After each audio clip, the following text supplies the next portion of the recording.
Anyway, let's go ahead and give this a test and see what's up. There we are.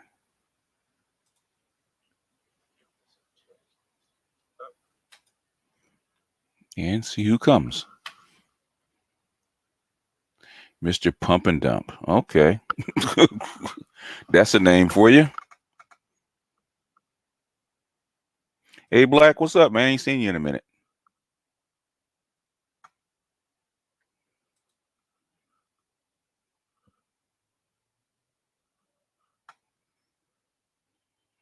JLJ, what's up? Dave Tao, what's up?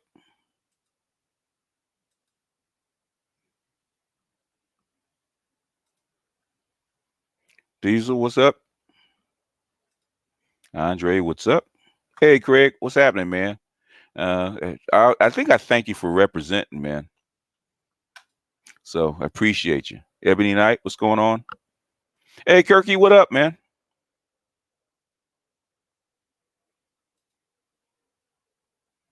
Sam Paula, what's up?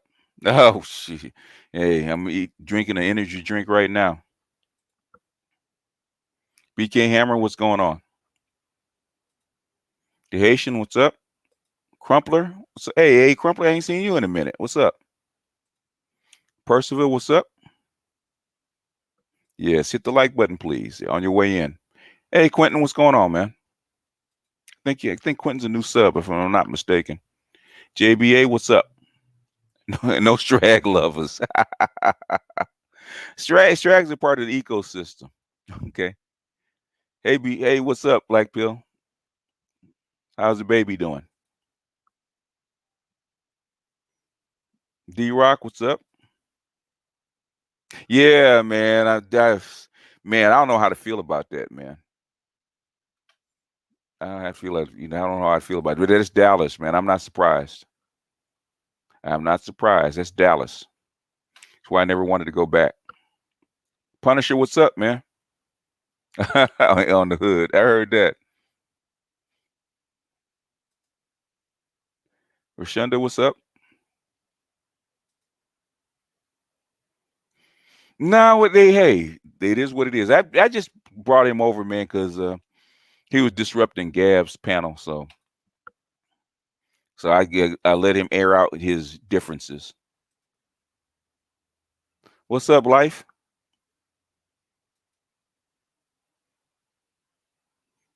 Hey Busek. Okay, I'll look it up. Black Shingo, what's up? In the house? The baby's good. All right. Hey, he's still sitting on them hips. Officer Charles, what's up? Lindy, and my fellow black pill observer. I keep saying Lindy was right, man. I'm sad to say Lindy's right. Yeah, drag equals apart.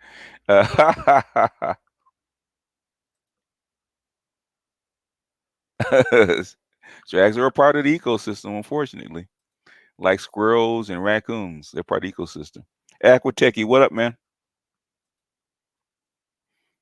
Hey, my after 3 months, man, they just um shipped my 3900X. So it's like after 3 months, you almost don't want it. Like the excitement's kind of worn off. The trial in Dallas was not really. I'm surprised that actually went to trial.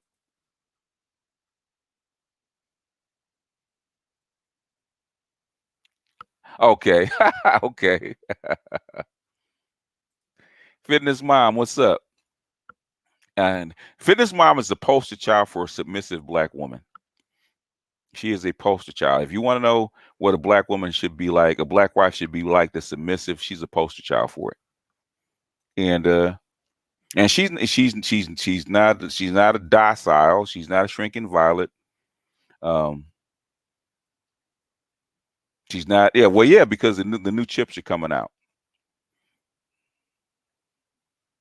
I wish they had put out the hey Ron, what's up? Yeah, the trial was okay. Actually, it did a good job in trial. It's the I basically I had called it that she was gonna get 5 years, and that's what she got. Well, she got 10, but she probably do 5. So I had called that. Or Charles can tell you, I called that like a couple of weeks ago. Rashid, what's up? You guys got to remember, man. Uh, it's very difficult, man, to actually convict cops.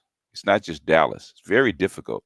I saw, there was a shooting in California, man, where this off-duty cop got into it with a retarded dude. Retarded, I think he's white. I'm not sure. Yeah, I think he's white. Retarded white dude, and basically his father separated him, and he's pushing him away like 20 feet, and the officer just opened fire on the whole family, and the grand jury said he was within policy. So Amber Geiger's nothing compared to some shit that goes on. And I always tell Officer Charles that Baltimore, man, no matter what they say about Baltimore cops will put down the gun and actually go toe to toe with you, man. These cops, man, like in California, they don't do that, man. They pick up that weapon in a minute. The jury, it doesn't matter about the jury. The jury convicted her, so they convicted her, and that's about what the time that a cop would get. They're not gonna give a cop life. That's not gonna happen. The judge should be under investigation, but the thing is, um, basically, is it? They had her trial, they convicted her, and that's the sentence that they got. The jury gave her a sentence. What are you gonna do? E, what's up, man? Yeah, I hear that, man. I'm the neighbor. Um, but that's Dallas, man. That's why it's. I was thinking about this because I was talking to Bitter Truth, man, on the phone earlier today before the show, right? And we're talking about Killer Mike because Bitter Truth moved back down to Atlanta. We're actually talking about Killer Mike, and we're saying that Killer Mike may have sold out, and he was one of the people on the forefront of leading this charge, right? He sold out. Hey, Aaron, what's up? He was on the forefront of um that black people have been doing that forever, man. That's not unusual. I wouldn't have done it, but I'm saying that's black people are doing that forever. I forgive them. So that's a matriarchal thing that we've inherited. Is what it is. Will China surpass U.S. as a major superpower? They have one step to go, um, which is a blue water navy. As an individual superpower, they have the last step is their military. After that, it'll be over. But yeah, will they? Yes, they will. In fact, sooner than expected. I hope so. Man, I hope so. Basically, it should set the tone. So next time, no, I'm not saying the Killer Mike did anything. Killer Mike was on point because Killer Mike actually talked uh about an economic boycott on certain entities, right? And I said, "Oh shit, Killer Mike is on point. Killer Mike has started causing a disturbance in the force." And 2 years later, Killer Mike is on stage. What was her name? What was the Republican chick's name? Can't remember. I'm trying to remember her name. So that means Killer Mike took a buyout. And I was thinking because we were actually talking about that. It probably will make him. It probably will make him impossible to elect. I don't think Bernie Sanders was ever going to get elected anyway. I'm not saying he sold out. What I'm saying is, I do think he took a buyout because Killer Mike is not the Killer Mike that we had like 2 years. Candace Owens, yeah. Yeah, 2 years ago, Killer Mike would never be on the same stage as Candace Owens, but all of a sudden now he is. So I think he took a buyout. Now that's just my opinion, but that's not the point I was saying. The point is that certain things are dangerous or hazardous to your health. So speaking out about certain things are really hazardous to your health. And those six dudes in St. Louis, the six activists that were found out hung or burned in their car or with bullets in their heads and stuff like that, actually show you that being an activist for Black people is actually could be hazardous to your health. And with the disrespect that activists get from Black people and the lack of support they get from Black people, at some point you have to make a decision. Is it worth risking your life to make a point of doing something for Black folks? At what point do you cut it off? And if Killer Mike got an offer, whether it's gold or bullets, Killer Mike says, why should I lay down my, risk, put my life and my family's life at risk for Black people who don't give a shit about you? I'm not saying that he should have, or I'm not saying whether the decision is right or wrong. But at the end of the day, them six dudes in St. Louis, man, they tried to do the right thing for St. Louis, and then the stuff that's going on in St. Louis behind Mike Brown's murder and shit like that. I mean, them dudes wound up, uh, uh, killed, wound up missing and dead, and nobody even knows their fucking names. So at some point, is it worth risking your life and the life of your people, life of your family, for Black people that don't give a shit about you? Is it? And earlier today, you know, I got it. I've always had a taste of it. But earlier today, you see what it means. At the end of the day, they're gonna do what they're gonna do. At the end of the day, your murder means is less trouble for them. You're just out of the way. So at the end, there was always a question. I mean, this has been the question for me for the last 30 years. At what point do I cut it off? I mean, you could do something, but you're gonna put yourself and your children in jeopardy if you do it. And what is the value of actually doing that? Even now, at some point, how far do you go? Because you're gonna say something or reveal something that people ain't gonna like. That's gonna put you and your family at risk. How far do you take it, and when do you cut it off?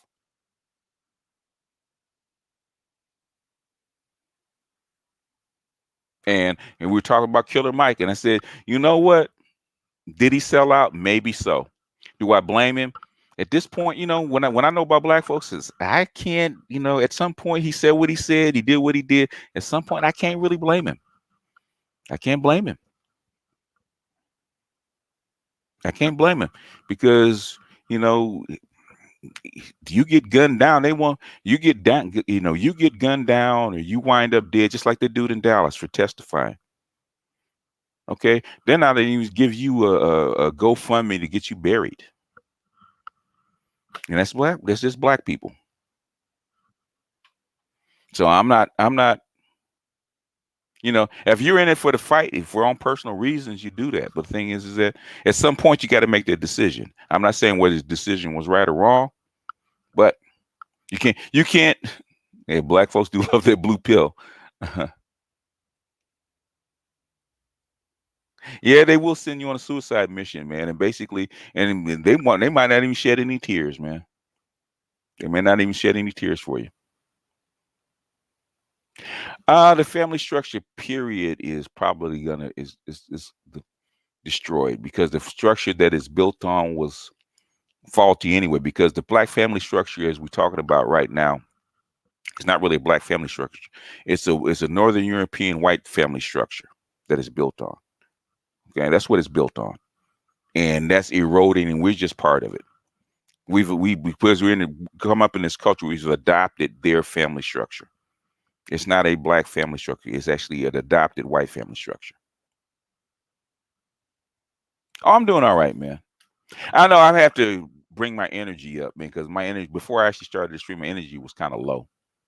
It's like, man, it's like, I don't feel like doing this shit. No, I don't feel like doing this shit today. It's just, you didn't feel like last night, man, with the women. I just wasn't feeling it because it's like, it's depressing. The thing is, it's not embarrassing. It's just depressing. You know, And that's what me and Bay were talking about. It's just depressing. Do all this shit to give off information out, and basically, at the end of the day, what does it mean? I don't know. But anyway, how is it a white family structure? Okay. Is that a question? What where did the nuclear family structure come from? Serious Killmonger. How would you like to be invited up? Where did the family structure come from? Where's the original family structure for the nuclear family? Where does it come from? Serious Killmonger. Nah. Serious Killmonger. Where does it come from?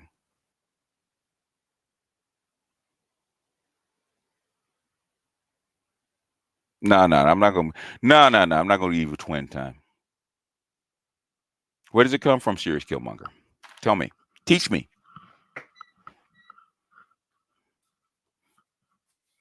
Teach me. I want to be taught. Teach me. No, no, no. Teach me. You asked a question. Teach me. You disagree. Teach me.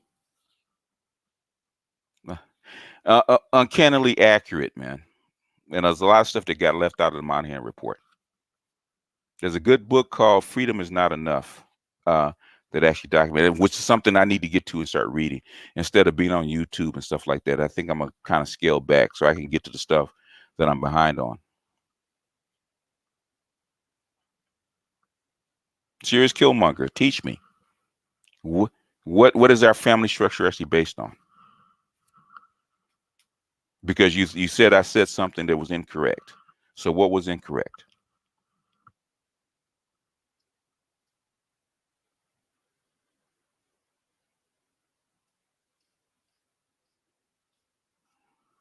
What was incorrect?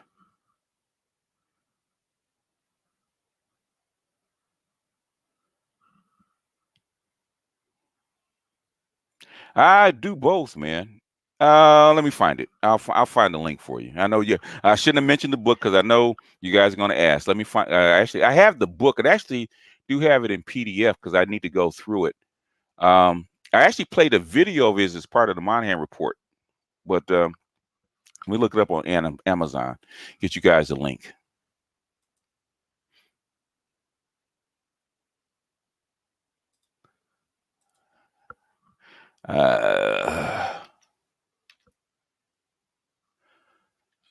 Cause I know you guys are gonna ask.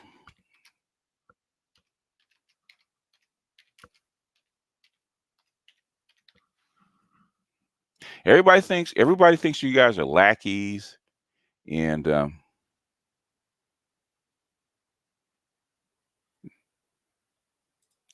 everybody thinks you guys are lackeys. And you guys don't challenge me, and I was never questioned, and you guys are just followers and all that kind of shit.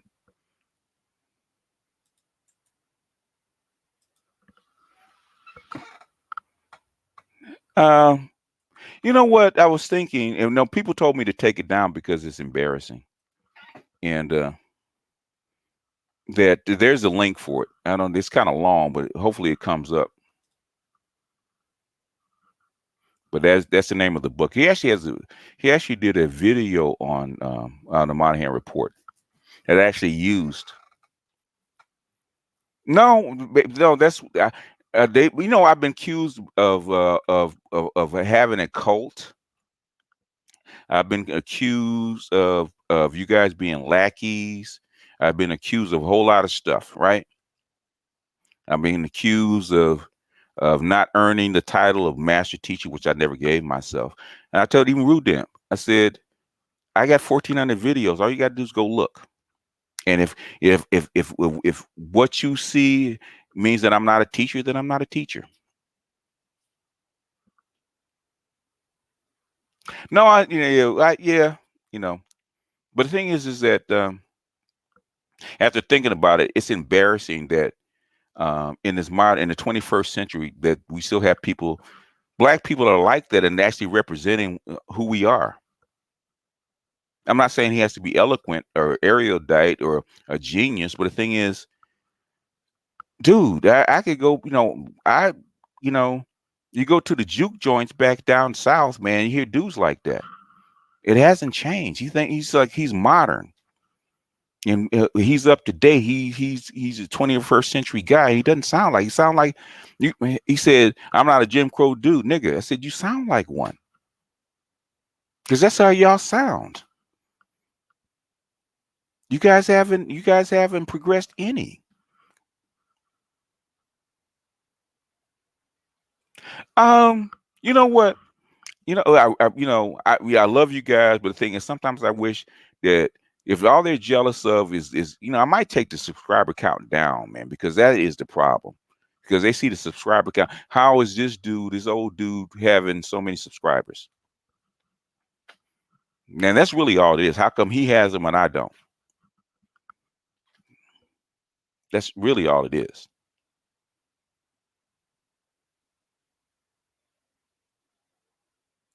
Um, you know what? The thing is, I have problems out of people that don't have degrees. The people with degrees that have PhDs and doctorates and stuff like that, we chop it up fine, man. We have good long conversations, and it never comes up.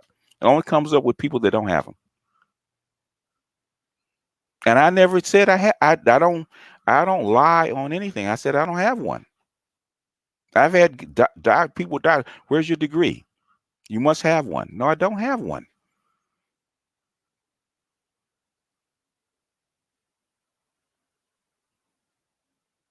The thing is, is the information that I put out correct or it isn't? If it's not correct, then it's not correct.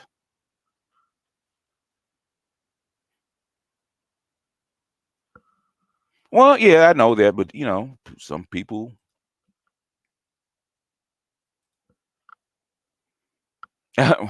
Oh yeah, you did tell me. You did tell me. You did. I know, man. I got cousins down in Shreveport. When that nigga said he was from Shreveport, I said, "Oh shit." I said, "I know I've heard this before."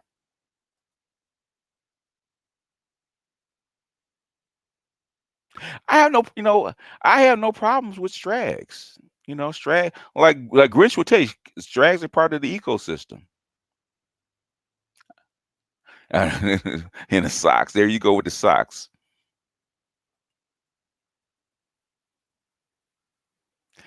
There is no way to stop it. If people still cling to it, they still cling to it.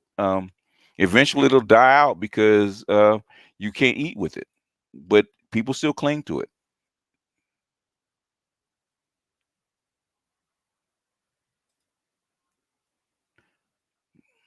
People still cling to it. And the thing is that they cling to it to the point that say, "Well, you jealous of me? You know, you're jealous of me. Well, you 60, you just jealous because I'm young. No, dude, I'm old. I'm glad to get old. And if I had to go, if I was 33, I wouldn't want to go back and live his life. I really wouldn't. Okay, where he is, you know, I wasn't there at 33. I was, I was more well off at 33. So I had a better life at 33 than he does. I wouldn't go back and repeat a worse life. That doesn't make any sense.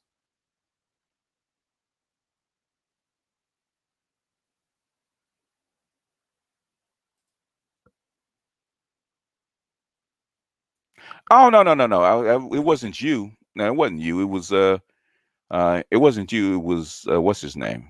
No, I was just giving you. Yeah, I was just telling you um, about China. It basically, and I probably need to just do it. Like I need to follow.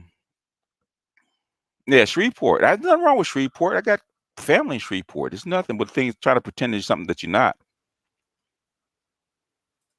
Oh man, I hope not, man. Oh come on, Lindy. I'm already in enough trouble.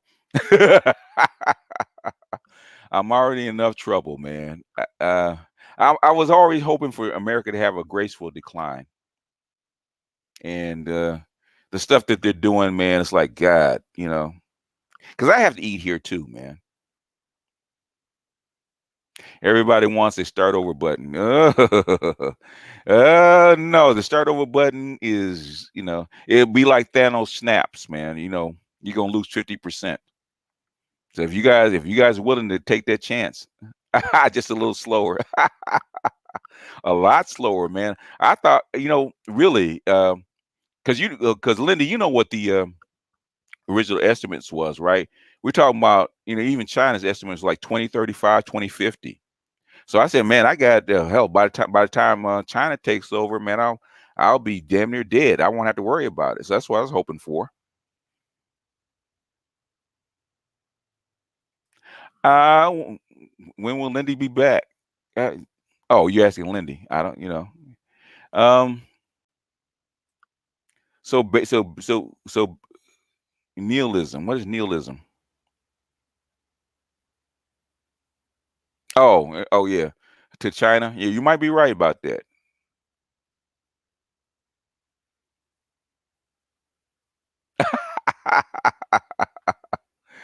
Oh man, it's just, I didn't want him to continue disrupting Gab's panel since he was coming after me.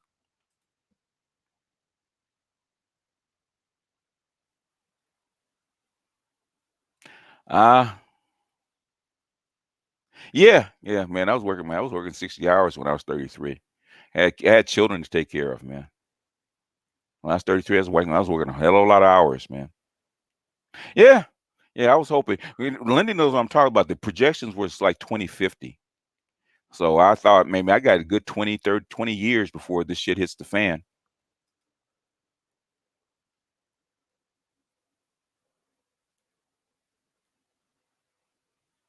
Because that's your preference, man. There's nothing wrong with it. Um, I wouldn't feel guilty. They're still black. That's just your preference. Oh, is what he was saying. Yeah, I know. But yeah, you when you say nihilism, it might be if China keeps doing what it's doing, we might have to kneel. And nihilism might be a word. You ought to coin it, man. Why you can't copyright it? While you have a chance?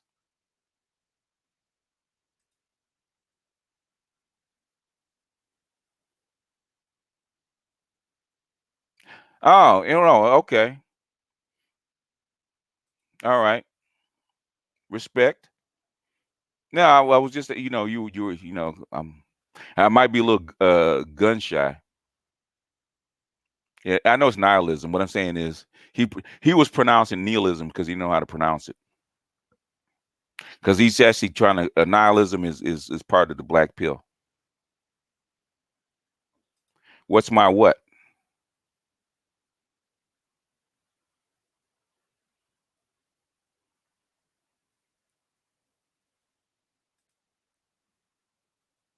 Oh, what's my preference? No, actually, I have three. I call my women Neapolitan. I like vanilla, but I like honey vanilla, strawberry and chocolate. So I like them really dark. I like them red. I mean, when I say red, I'm talking about with green eyes and red hair, which is strawberry. And I like them Neapolitan. I like the honey colored women. I don't like them completely light. So a light one, let's say light vanilla, I don't like them really, really light. It's not my. You ain't shit. You ain't shit, Grinch. Nihilism. But that's my preference. I have not seen the Joker yet. So, well, yeah, if he's white, he likes the light skinned sisters. I have no problem. I have no problem with people's preference. Basically, uh, I was telling Rom that most upper class guys like what I call the AKA sorority type, which is the light skin and the and what they call the good hair, the wavy hair. Those are the AKA types, and most upper class dudes like the AKA types. So when you get into what do you call it? They call it colorism. Now, them dudes in the upper class, the top 5%, they practice colorism. If you don't look the way they want them to look, they don't take you. No, invade Africa. No, no, no. Why? They're partners. Why would they invade Africa? They're already in Africa. Why would they invade? They're already partners. China knew exactly what they were doing, but without it, they don't have any.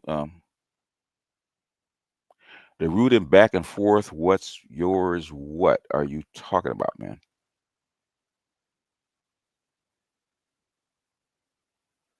What are you talking about, man? I have no clue what you're talking about. You guys are about as uh, clear as paint.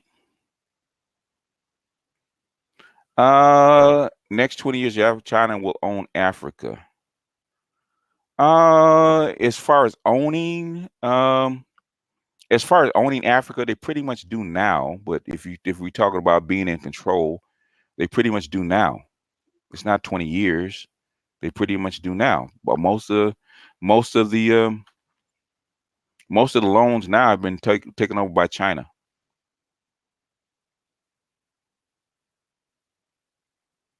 Well, yeah, Lindy picks his spots because Lindy's in one of those positions. He has to pick his spots, and it's a rare, So I understand about Lindy. I know everybody likes to hear what he has to say, but Lindy has to choose his words carefully. Let's put it that way. Yeah, I saw that. I saw that. I heard. Basically, Sergeant Dorsey was actually talking about it. So I'm hoping that's not a revenge killing, for him testifying. But I've heard that they've intimidated some witnesses. One of his Xi Jinping 2020. He's already an emperor. He doesn't need to be elected. Will America have the thing is we hope that America survives in its form to have a dictator. I don't think it will. If America has a dictator, then it won't be America anymore. It'll be something else.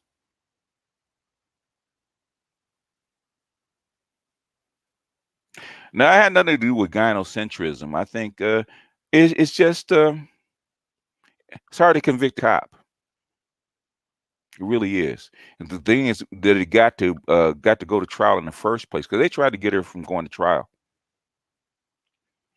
Yeah, yeah. Well, she's cute, but them those tickle bitties that she has keep me mesmerized. 'Cause them some big ones. So but she's knowledgeable. She really is. She's one of the few. Basically, she's my second favorite cop on YouTube. Everybody knows who my first favorite cop is. US, why all you authoritarian Haitians, man? Because who else says that? Don Calypso says the same thing. America's too liberal. A female judge is actually cop friendly, so I wasn't surprised about that. I mean, it bothered most people. They didn't bother. I know Texas, man. I know Texas black women. That's not. If you know Texas black women, them hugging shouldn't surprise you. It might make you mad, but it shouldn't surprise you. I wasn't surprised. How come? Why didn't African countries come get us or offer schooling? Because they sold us in the first place. Why would you come get something that you just sold? They weren't captured. They sold us. Yeah, you're my favorite cop. Soon to be my favorite sergeant. But yeah, I have a lot of respect. The more I see of police, the more respect I have for Officer Charles. I mean, he doesn't know how much respect I actually have for him as far as how he goes about his business. Because I'm sure there's plenty of times Officer Charles could actually made it easy on himself by putting out his service weapon and put a couple of rounds in people, but he didn't. So, for hugging, that's gonna be hard, man. You know, I hope she stays on. So the next time some black dude comes in front of her, we can actually say, okay, you let Amber Geiger off for killing somebody. How about this dude? Are you gonna give him 10 years for stealing the candy bar or what? We can talk about it. Yeah, we can talk about child and coonery and all that kind of stuff. I'm not surprised. Yeah, we can talk about it in about 15 minutes. Any other questions? Yeah, Gemini's get along with Aries pretty good, pretty well. I had a good female friend, and she was Aries, and we get along pretty well. And Gemini's adapt very well. I think the gas prices will go back. There's no reason for gas prices to be high because the oil went back down. Saudi Arabia actually started almost pumping full capacity a week later. So I don't know why oil prices should be high. Was it all scripted? Well, whether it was scripted or not, went to jail. So it doesn't really matter. The fact is, she went to jail, and they convicted her. Scripted or not, it all came. S Yeah, sometimes, depending on the air sign and what they're mixed with. No, I don't think so. The Joker was always I think Heath Ledger had more to do with that because they want to explore Joker more. 'Kay, they still talk about Heath Ledger's Joker. You know what I mean? This has been what, 10 years? They're still talking about it. Yeah, well, if it could have been higher. It could have been higher. It could have been a lot higher if things had jumped off in the Middle East. If they decided Iran and Saudi Arabia actually decided to go to war, um, what we see as gas prices now are nothing compared to what they could have been. Yeah, she got to do at least 5 years. That's what I thought. We actually talked about this last week. All right, thanks, NJ.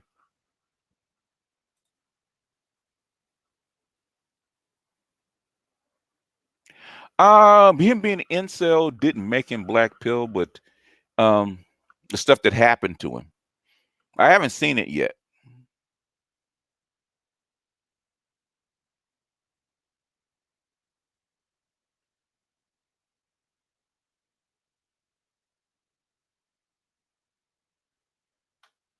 Yeah, well, I mean, they portray him as a different kind of Joker.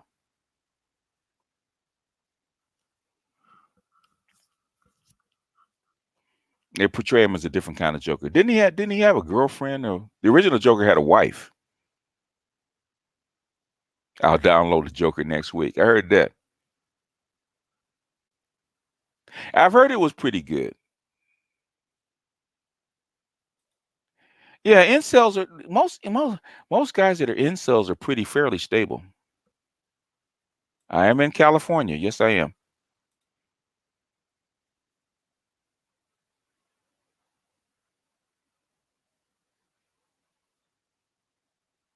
Why do you ask? Well, everybody knows I'm in California. That's not anything new. Yeah, the original Joker, the original laughing, dying joke. He had a family. Hey, Travis, what's up, man? No, nothing unusual, man. It's another day in the manosphere, as they say. Nah, well, it's not new. I mean, everybody knows that I'm in Cali. Well, say that this is a different portrayal of the Joker.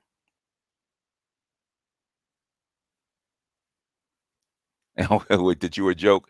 I don't know what he meant about that either, Reginald.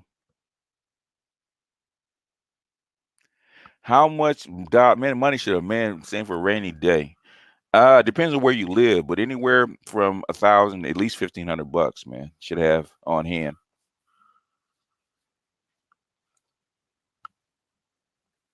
Yeah, the Joker's character is one of those interesting characters. Yeah. They keep reinventing him, but well, they reinvent Superman and Batman and whoever.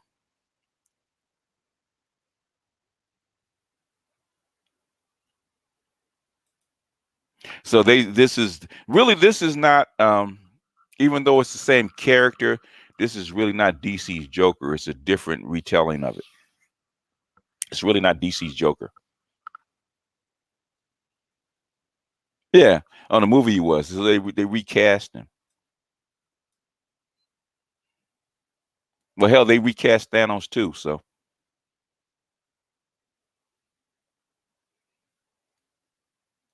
oh, and Cali, oh yeah, yeah. They're and most of them are on the coast. 20 million of them, 22 million of them live in Southern California. I said that's a minimum.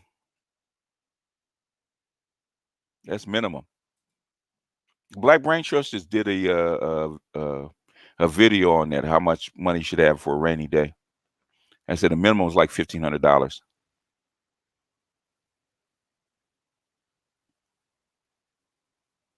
Oh, so yeah, if that's you know automation is coming. So Amazon, wait till Uber and Lyft it's start doing it. Yeah, so you got to have at least 1 month's rent, right? That's an emergency that you should have. If that's just for an emergency. Actually, to actually survive any kind of calamity, you need 6 months income. So it should be about $15,000.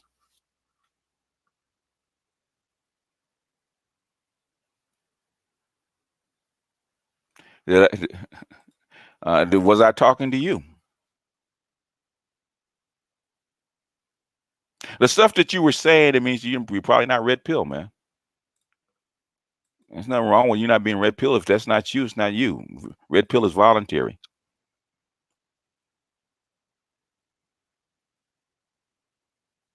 Yeah. Well, yeah, the 6 month savings in a bank account is what you should have, but the minimum should be 1,500. Uh, depends on what you have. Depends on your profit margin. It depends on what you're selling. Like I know a lot of people sell used books on Amazon, make a pretty good living.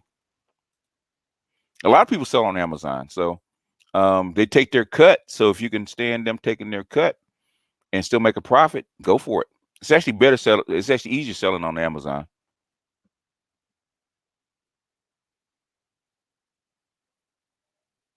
If you can, well, most people can't save 100K.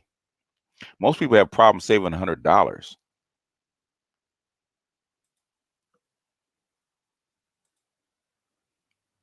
For some people, $100,000 is 3 years' income. The uh, the medium wage in America is like $30,000. The median wage for for a black male is like $24,000. So $100,000 is like uh, 4 years' income before taxes. That is a in this environment that is a very big mountain to climb.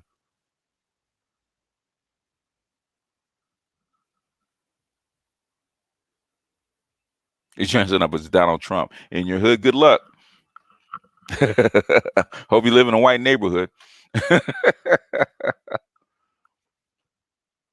Donald Trump is just Donald Trump, man. It's like I don't hate him. Uh yeah, that's a good match. Scorpios are actually pretty friendly people normally. My daughter, my mother, my grandmother, my mother, and my daughter are all Scorpios. So they're people they're people friendly. My best friend was a Scorpio. It took me 12 years to save up 2 nickels. You ain't shit, Reginald.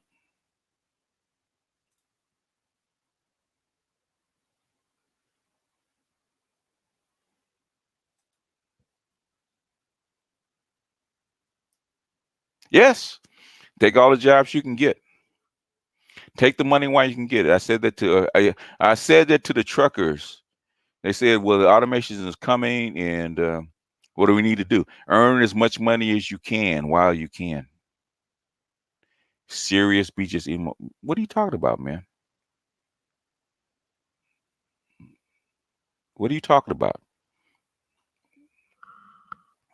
I got almost 300 people watching, man. I can't answer everybody's question. No, my daughter's basically the Scorpios are in my chart. My fifth house, and then my seventh house is Capricorn. all the women in my life, except for my youngest daughter, they're all Scorpios. My grandmother, my mother, and my first daughter. And then in my seventh house of marriage, basically, the mother of my children, she's a Capricorn. So I live my chart. They're in my chart. There's nothing wrong with Scorpios. My best friend was Scorpio.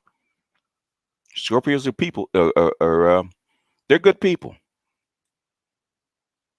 They got the wild side, but if you can deal with that, they're good people.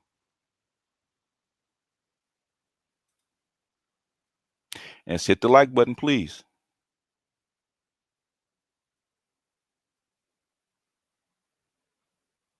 Sagittarius Sun, Scorpio, the Scorpio rising. What's your moon? You can't forget the moon. Oh, we're not gonna do Miss Cleo tonight. We're not gonna do Miss Cleo.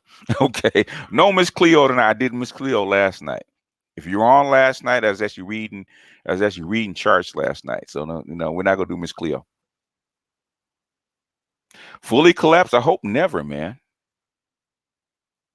No, fully collapse. I hope never. Not in my lifetime.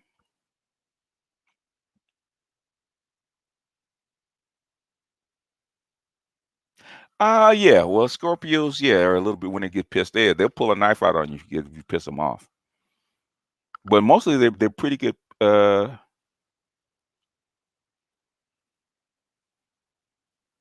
no, you don't need to see my chart. I'm not gonna do Miss Cleo tonight. If you were on last night and if you're on last night and I was doing charts, I would have done your chart. Now, I'm not doing them tonight, so there's no Miss Cleo hour tonight. Anyway, is it almost time? Nah, I got a few more minutes. Anything else?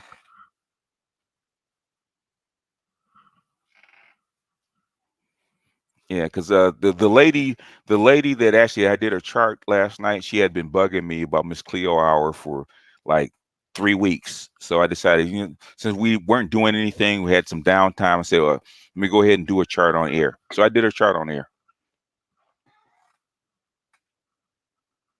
Why am I so harsh on millennials? Because I want you guys to be better. And you're going to have to be better to survive what's coming, and have to be better for your children. You're going to have to grow up. So this is, I'm having that do with my son. At some point, you got to grow up, and you guys aren't doing it. You're not doing it fast enough.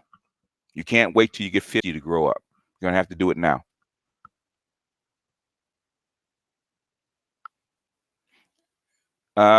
Gemini and Scorpio will have Jekyll. No, it's Gemini and Pisces. You have dual signs or double signs. One's emotional and one's mental.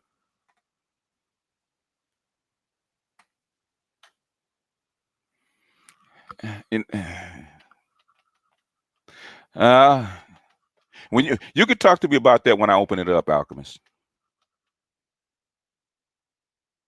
I've talked about millennials enough. I don't even feel like talking about it anymore.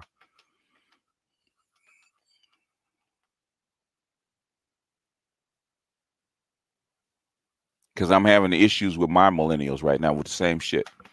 So it is what it is. I'm not saying it's your fault, but at this point, man, is when you guys get in your 30s, you gotta, what mommy and daddy did has to go away because you're on your own. We can talk about that when I actually open it up. If you want to come on and talk about it, we can.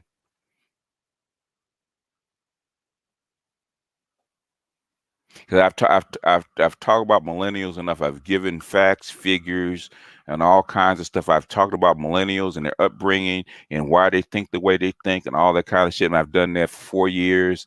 And I'm at the point I'm not gonna continue to do a retread of stuff I've talked about because I'm tired of doing it. I'm not gonna retread stuff I've already done. Now, when I open it up, if that's what you want to talk about, we can talk about it. But other than that, I'm not gonna do it now. I've talked about it enough.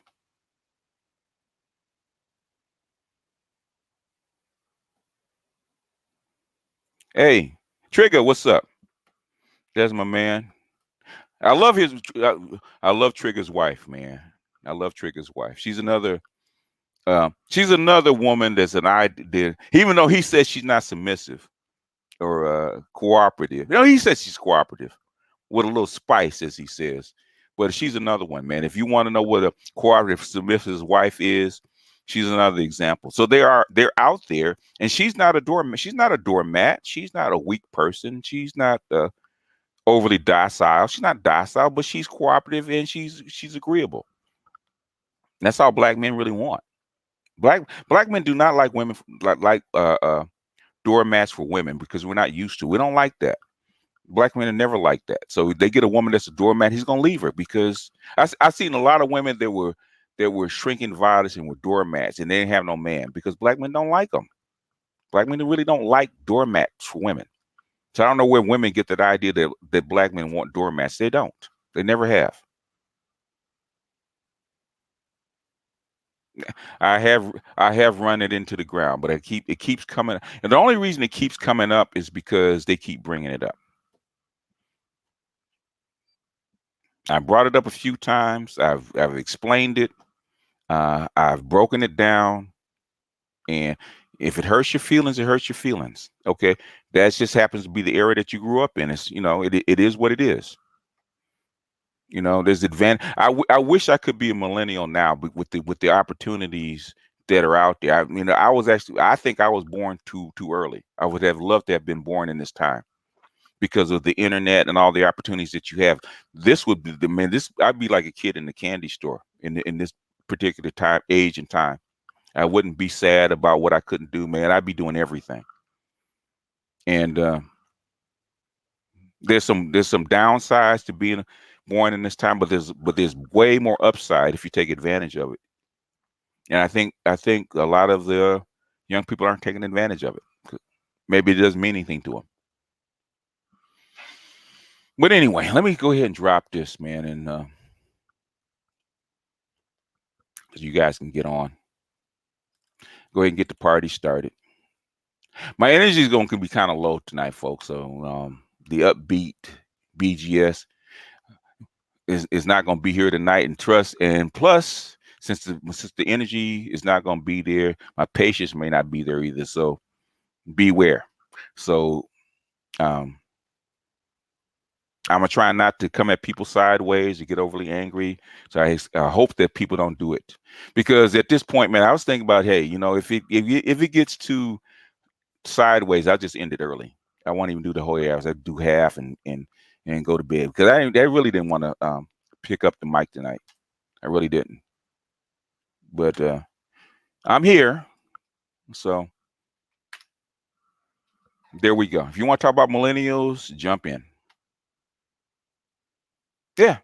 There's so much stuff. There's so many things to do. There's so many opportunities. I was just telling that to my daughter. She's 24, about stuff she could do to make money and all kinds of stuff. And she looked at me like, I don't want to do that. I said, well, you could make this kind of money if you do this, that, and the other, and it wouldn't cost you any money. You could do it in a year. You could be making this. I don't want to do that. I said, all right. Those are millennials. Peace, brother Beasley, brother BGS, Art Style Smooth. Peace. That's a pretty good likeness, man. I like that. What did OG think? That's Lonzo. Yeah, that's a pretty good likeness. It's good. Yeah. What does OG think about that? Art. That's a pretty good likeness. He's muted. He's still muted. Yeah. He's an amazing artist, man. He really sorry is. about that. Yeah. He was pretty happy. I told him that I'm gonna go ahead and go on BGS's panel and finish it up. Yeah. So he told me, if he wanted, I can invite him. If he wants to come, I know LG's busy, man. So if he wants to come on, he's welcome. He's always welcome. But it's up to him. I know he's busy. It's not a must, but I'm saying if he's not busy, he can come on if he wants. Yeah, take a little edge off, It's up to him. So he's always welcome, man. OG's always welcome. Oh yeah. Where's Alchemist, man? Because he wanted to talk about millennials in the chat. Oh man, you know what? They really not shit. And let me tell you. Let me tell you. Yo, yeah. No, no, no. Hold on. hold on, Smooth. Let him get it out, man. I want to hear. Let me share an experience that I had professionally. Mm-hmm. Mm-hmm. So I'm in the money business. Mm-hmm. So banking's critical. You know, Mm-hmm. Mm-hmm. banking's critical, and the banks are having liquidity problems. Because I remember this shit in 2009. Yeah, yep. They had You know what I'm talking about, Beasley? They think I'm bullshit, no, man. no. I see it firsthand, and Yeah, I take heed. I pay attention. Of course, I remember things, yeah. shit that Uh-huh. happened. And I've been with this particular bank a long time. Long story short, motherfuckers putting long ass holes on cashier's checks. Oh That's some fuck. that's Oh some damn. bullshit. Oh, that's some That's some bullshit. Oh man. that's some Oh man. yeah. That's a dirty fucking. That's a dirty ass trick, Hey man. man, and I gotta That's a and I dirty and I trick. and I and I gotta and I gotta go and I gotta fuck. I already got the cashier's check. Want to do send the motherfucker back? No, I'm processing it. Long story short, Yeah. so the little young white chick at the damn branch Uh-huh. in the lily white area, Uh-huh. I get a little agitated, Mm-hmm.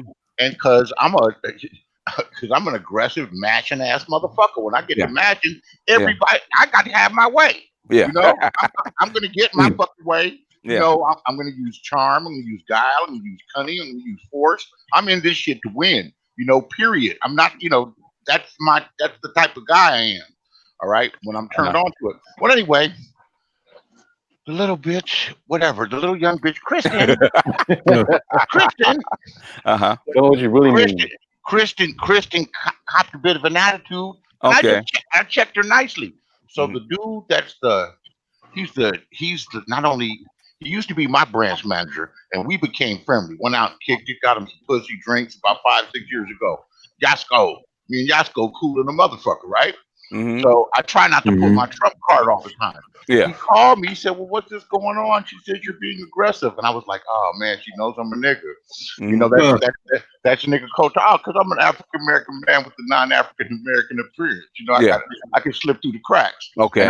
and I can and will slip through the cracks. I'm here to win. Fuck the dumb shit. So he says. She said you were being aggressive. I said, well, you know me, Yasko, I'm an aggressive dude, but let me. Then the next day I called him back and I told him. Long story short, I said, man, she's just a young, dumb broad Mhm. that is not equipped to deal with entrepreneurs, and the games the bank's playing. He Mhm. said, he said, millennials. I said, you Mm. must have hell with them. He said, I can't train them. I can't do this with them. I can't do that with them. And the other people are getting too old. Mhm. And he says it's really a problem. I know it's a problem with you. I said, no, I don't fuck with them. I don't hire them. You know, I don't hire them. I don't even try to go there with them. In fact, I was even thinking about doing some benevolent shit, but it doesn't seem to be being received too well, and I'm off the fucking hook, possibly, which is a cool thing. But yes, this is a banker Okay. Mhm. who's the district manager of 15 branches of a major bank, Mm. talking about millennials and how they're not shit. Wow. Damn. Alright. So it ain't coming from me. Have mercy on us, man. Nah, actually, fuck that, bro. Let me put you to the background for a second, Art. All right, go ahead. Yeah, fuck that, man. Too many of the dudes I work with, man, they on some fuck shit, bro. Like, Yo, BGS, I just wanted to say Yes, sir. that battle you Yeah. had earlier, I believe that's part of the reason why you a little mellow tonight. Uh-huh. But damn. I mean, I don't know, man. Obviously, it's your channel. I don't want to tell you what to do, man. But we can't let that happen no more. Oh Man. no, it was just one off, man, and Yeah, because what I don't like, man, I try to come on people's panels, be respectful, right, mm-hmm. and not let loose. And when people actually use that, because I know on another person's panel, I'm actually more constrained, or actually come in and start talking, going sideways, Like yeah. and I and am on here. no one, no, you not. I mean, you can, but the thing is, you don't really go. Actually, you're Man, pretty constrained. You're actually pretty constrained. my people tell me, they say, Jude, man, I can't believe you acting like this. You acting like you got you're not acting Oh like yeah, a wild man, just like our respected brother in the plano, yeah, yeah. Yeah, I can control myself. Yeah. So I control myself, but people take advantage of that. So to keep them from actually disrupting the whole panel by going at me. Hey man, here's the link. If you want to come holler at me, I'm over here. Man, it's Yeah. hard to take a high road. All I gotta say is to that Rude Demp guy, because I know he's gonna listen to the replay. Yep. I'm not no fucking lackey or whatever the case may be, nigga. I'm just saying that all I'm gonna say is this. I seen this shit live. I see motherfuckers that talk shit like Rude Demp, and they get a tongue full of blisters, then that shit swells up and chokes them to death. Yeah. And that shit happens without nobody moving a muscle. Yeah, because at the end of the day, man, at the end of the hangout, he says, "I don't take chances. I play it safe." I said, "Okay, what risk have you taken?" And I asked him 4 times, "What risk have you taken?" And he kept saying so. So in other words, you got nothing. Exactly. No, he didn't want to. He didn't want to. He didn't want to cop. He didn't want to cop. I've heard him talk about it before. He didn't want to cop the criminal shit. He just wanted to talk shit. I bet you he's one of the B1 guys. He's his own dude. He got, you know what? He got some pepper in his belly, but he needs to show respect for people that are older than him. But he doesn't want to. He don't have anything to the conversation. Okay, what I'm saying is, and you know, since Beasley's a homie, man. Okay, if you in Black LA, to beat somebody like Rude Demp, man, you don't have to do nothing. No, that's default. And they're gonna beat you down. That's default. To be somebody like Rude Demp, that's default. If you want to be a nigga like Rude Demp, you ain't got to do nothing except hang out, man. It's gonna happen to you. And there's a lot, there's a lot of cats on here, on social media that talk reckless like that. Now I realize I'm behind. I've done some reckless ass talking shit, but I realize I'm on the goddamn internet. This ain't the fucking streets. There's a difference. And there was a time on the streets I may talk like that, but not these days as much. These days I'm a little bit more careful, more respectful of the younger cat.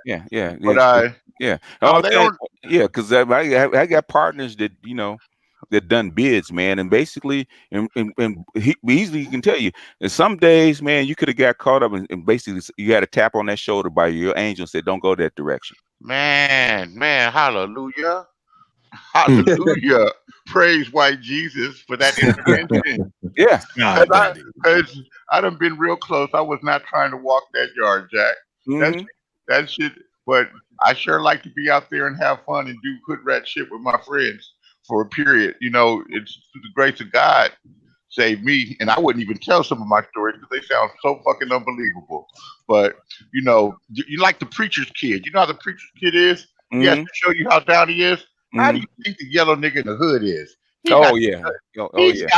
I wasn't afraid to prove it or to do it. And not on no gangbang shit. Not everybody was no damn gangbanger, man. You didn't have to be a gangbanger. Man, there were players and hustlers. There were all kind of shit going on, man. You guys, I can tell you one thing though, the boys in the hood's always hard. You start popping that shit, you'll pull your card. Yeah. Man, doing, especially in LA, especially because you grew up in Inglewood, right? Right. But IPD was no joke back then, man. Man, no police was ever a joke when you out there doing. I mean, IPD is mellow compared to what the motherfuckers were back in the 70s and early 80s, man. No, they recruited them from Arkansas and Tennessee. Yeah. So them cracker cops to come out there and have to. And the city went through a metamorphosis, man. Yeah, like in a couple of years, the shit went from 85% white to 80% black. Yeah. Yeah, and IPD when I was growing up, man, because where I live, I'm like right on the border of Los Angeles and in Inglewood, and I man, nobody wanted to fuck with IPD, man. They was just straight up. IPD and Hawthorne were straight up assholes, man. Yeah, and things change. I mean, they're assholes even if you they're not anymore. They actually they're not the same cops that were, man, when I was coming up as a kid. They're not even close. Yeah. You know what? I hear some of these younger guys talk, and they don't have perspective. I would listen to my grandparents tell stories, and my grandparents had a different experience than yours, which means my grandmother and my grandfather. My grandmother migrated from South Carolina, from Charleston, and my grandfather was born in Harlem in 1911. Lived through the Depression, but he would tell the story. He would tell the stories, and she would tell the stories, particularly her mindset, because she's incredibly color struck. But some of her best friends, she got older, were very dark, and she said, that stuff was silly, but she still held on to a lot of that stuff, and I think that's part of the reason why I was her favorite grandson. Okay, or at least she told me that shit. That played a big part in it. When a new child was born, she wanted to see is their hair open. I'm like, what the fuck does that mean? They got that hair. No, they still do. Yeah, they still do. But the stories that they were able to tell, and even my pops, my stepfather, Rube was dismissing some of that shit. These dudes haven't seen discrimination. They haven't seen real racism. No. I'm old enough to have witnessed some weird ass shit. Yeah. That didn't make sense. When we lived back east for a while, we bought a townhome in a nicer part in Maryland. Now imagine this: in Silver Springs, the townhome was $28,500 in 1970, right? So that shit's worth $500,000-$600,000, if not more now. But they had rules in the convent that second owners couldn't use the swimming pool, which included us. Now, there were Indian people there that were second owners that were darker than all of us, that were second owners that had no problem using the swimming pool. When we went to go use the swimming pool, them motherfuckers would call the police and do all kinds of shit. Crazy shit. The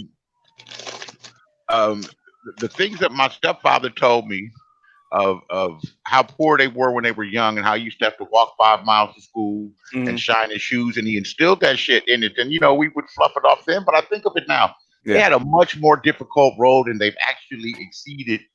And his generation exceeded and did better than my spoiled generation, because we were a little bit spoiled, and we were kids of privilege too. So these dudes now don't have any kind of concept of those stories, because they won't listen to somebody that's older. I relish. And you know what, man? Because what our grandparents and even our parents went through, we come up in those streets, trying to keep our kids from going through the same goddamn thing. Man, I part of the reason why I wouldn't want to have kids. Yeah, and then I would. Maybe that was a mistake. I don't know. No, who can call it? Yeah. Who can call it? You could be what I've seen, you could be a perfect, attentive, everyday mother and father parent, and your child goes wayward. That can happen. Yeah. Nothing in my hat. Yeah. But anyway, Alchemist wants to talk about millennials. Oh, go ahead, bro. Let him talk. So you have the floor, sir.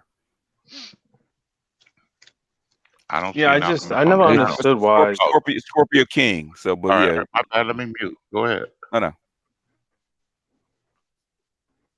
Go ahead. Why you so harsh on millennials, in the sense that you compare and contrast how we came up to baby boomers. But my argument is millennials are doing the best they can given the environment they were born into. We were born into an integrated world.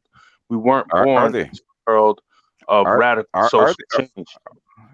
Are they doing the best that they can? I got 3 of them. Are they doing the best that they can? Yeah, fucking no. No, hold on, Smooth. I'm asking him.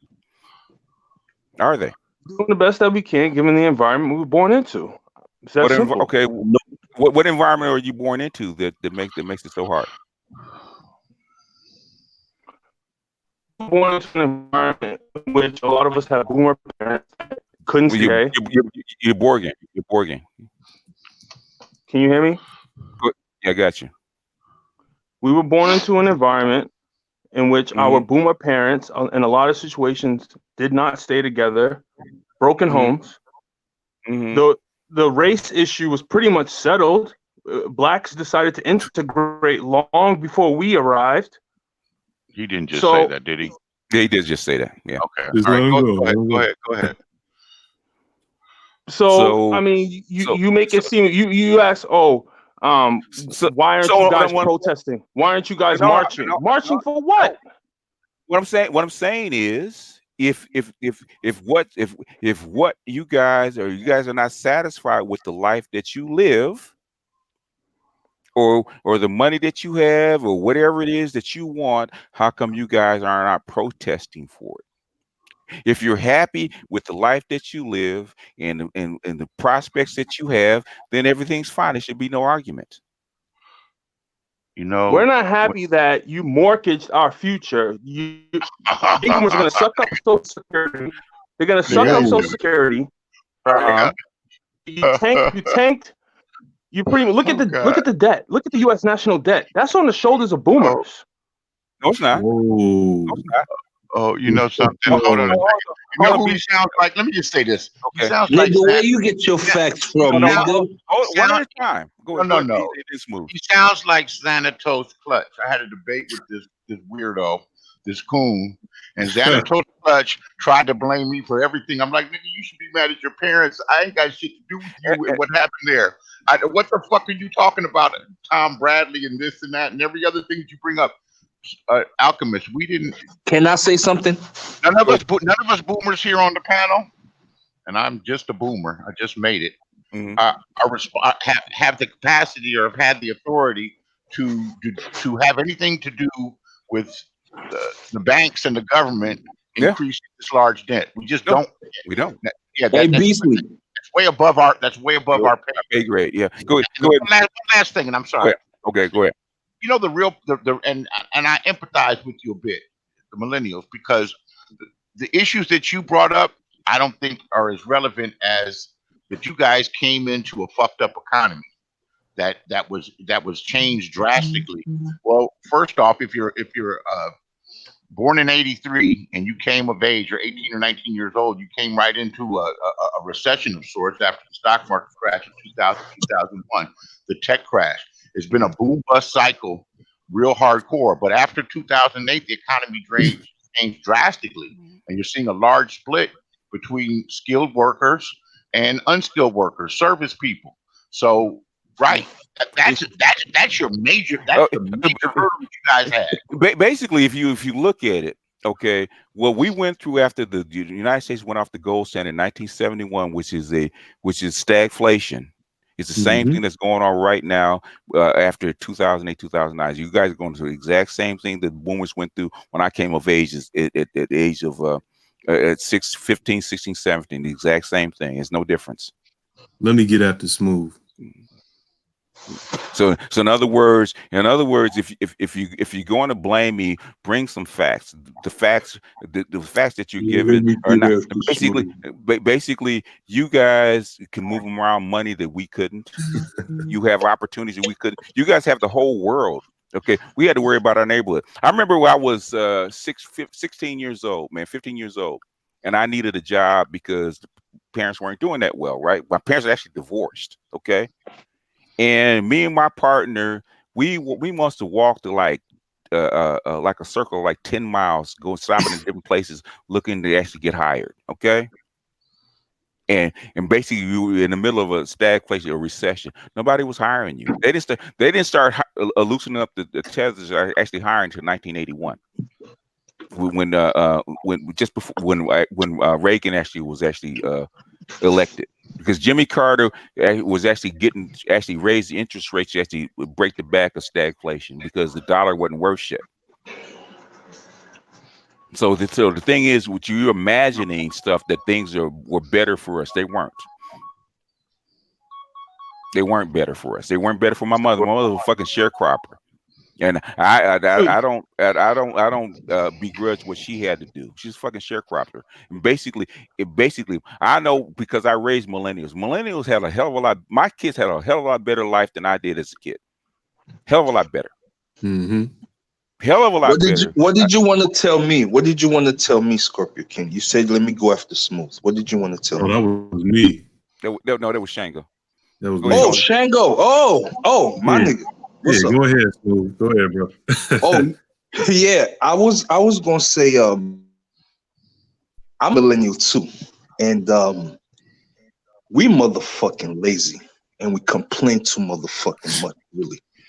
And and right now we're literally watching mad at because we want to throw everybody in the same pot. We're watching these old heads die off with all this wealth of knowledge that they don't mind passing down, but they can see the disinterest in wanting to learn anything because we think we know everything. You understand me? So they don't bother. And we're just watching them die off. And in the same vein, we want to talk about, oh, my parents didn't teach me how to do this, and my parents didn't know this, and my parents used my name on the motherfucking phone bill or whatever. Motherfucker, you would have done the same shit, first of all. And I think that, no, I know that our parents, they did the best they motherfucking could, all right? They have a much stronger work ethic than we have. They didn't complain. They just had one goal in mind, and that was to create a better life for themselves and their children. Yes, that comes with its disadvantages, but so does every motherfucking thing. All right? We can't even do half the shit that they did at their age. At our age right now, at their age, we couldn't even do that kind of shit. You understand me? Even though what? Huh? Give me hardcore examples. Give me examples of what you're referring to. What can't we do? What can't you What do? you mean? What you mean? What can't we do? You can't seem to. We have the internet, homie. You can learn anything about anything. And we right are. now. And we are. What you mean we are, nigga? Shut up. We aren't shit. We ain't doing shit. We doing the shit that you saying right now. If we were really busy doing that shit that you say we're doing, we wouldn't be on this panel. You wouldn't be here talking about, oh yeah, you, what did you say? Something about our future, and y'all did. We wouldn't even have time to be complaining like that. And plus, you wouldn't have social media if it wasn't for millennials. If it weren't for millennials, you wouldn't be on social media. Man, really? What if it wasn't for nigga? I am a millennial. Are you crazy? Social media. You wouldn't be on social media. The motherfuckers that created social media, who did they look up to? Was it other millennials, motherfucker? Was boomer. Who did Mark Zuckerberg look up to? What boomer did Mark Zuckerberg look up to? The people that bankroll. The people that bankroll. Oh no! Oh man! Hold on a second. Do y'all listen to this thing? The CIA. BGS, you're too generous with these millennial niggas. In fact, Mark Zuckerberg just copied MySpace. It was actually invented by a Generation X. Oh, that's okay. all it was. Just rip off. You just created that fact. No. Look it up. The Winklevoss brothers is who he fucking looked up to. That's why I was saying. I was trying to think of the name. Martin Zuckerberg was bankrolled by a bunch of angel investors. Yep. He still is. 40. Who saw vision in the future? Huh? Yeah. That you're saying that they tricked us in, and now we're in such a bad position. Shit. Social media is taking my eyes off the damn prize, and I've wasted so much time on this shit. You see, the thing millennials are to blame for it. The thing is, you know what's funny about all this shit? All this information and all this knowledge that we have available to us on the internet, right?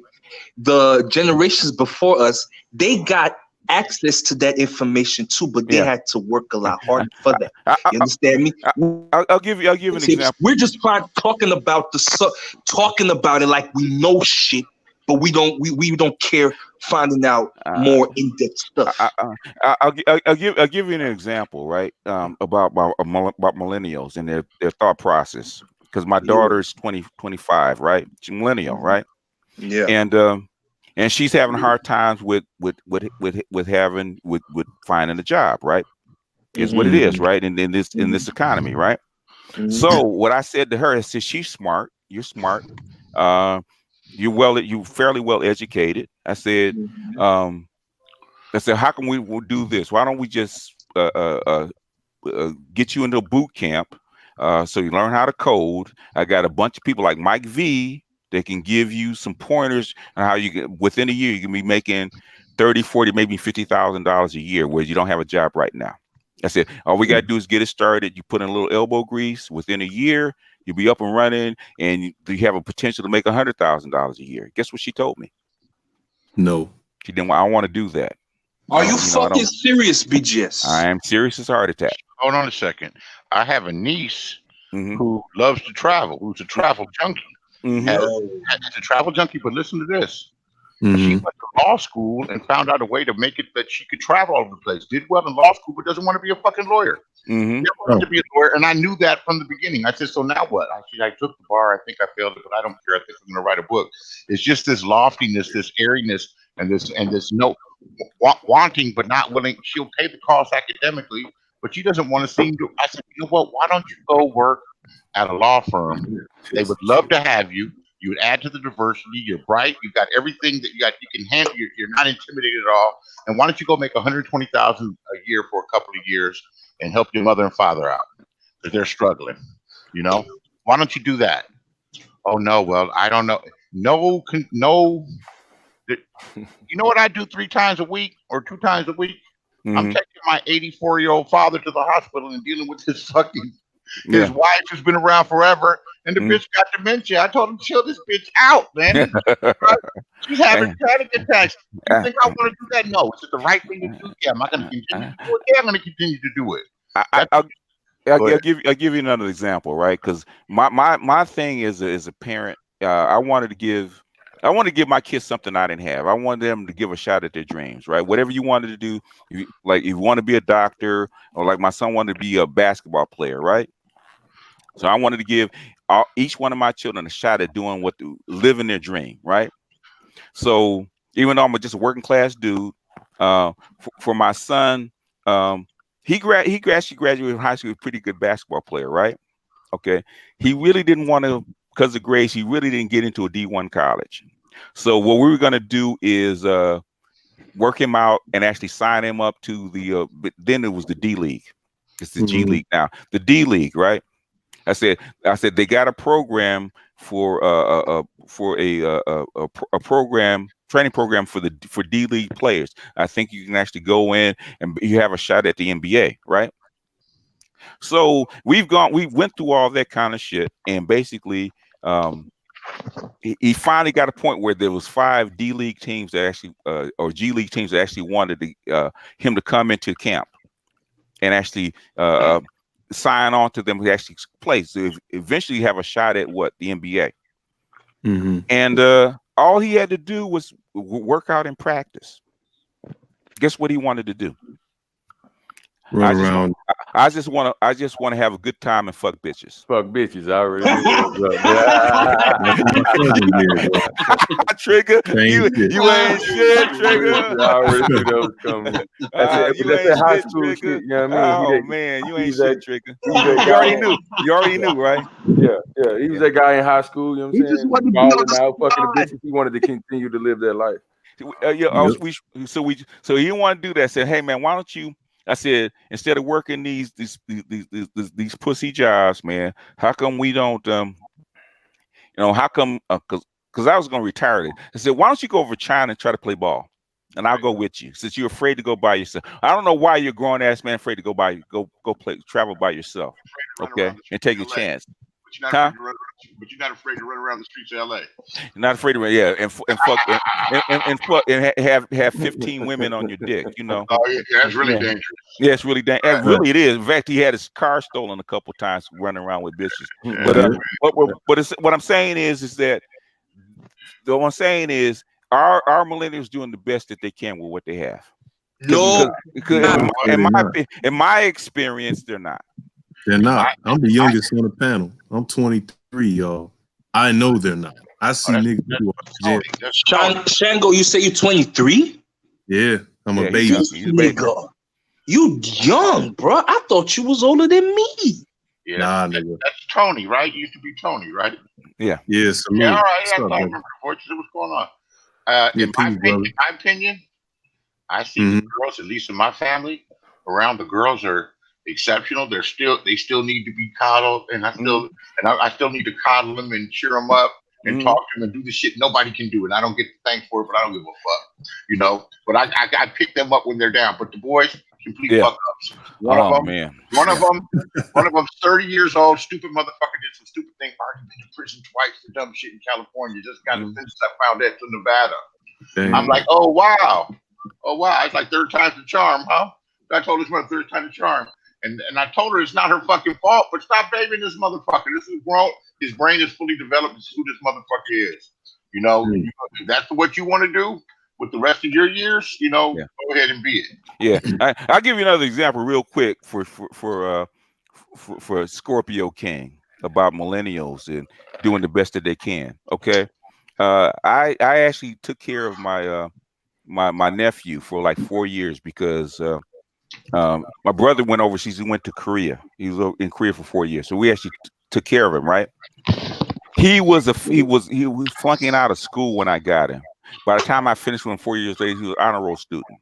The nigga played football, got a football scholarship at college, right? All he had to do was play ball and go to school. And what did the nigga do? He dropped out of college. He wanted to be a street nigga. Smoke weed and fuck bitches. Yep. Well, I'm smoking weed. I'm smoking weed right now, but you ain't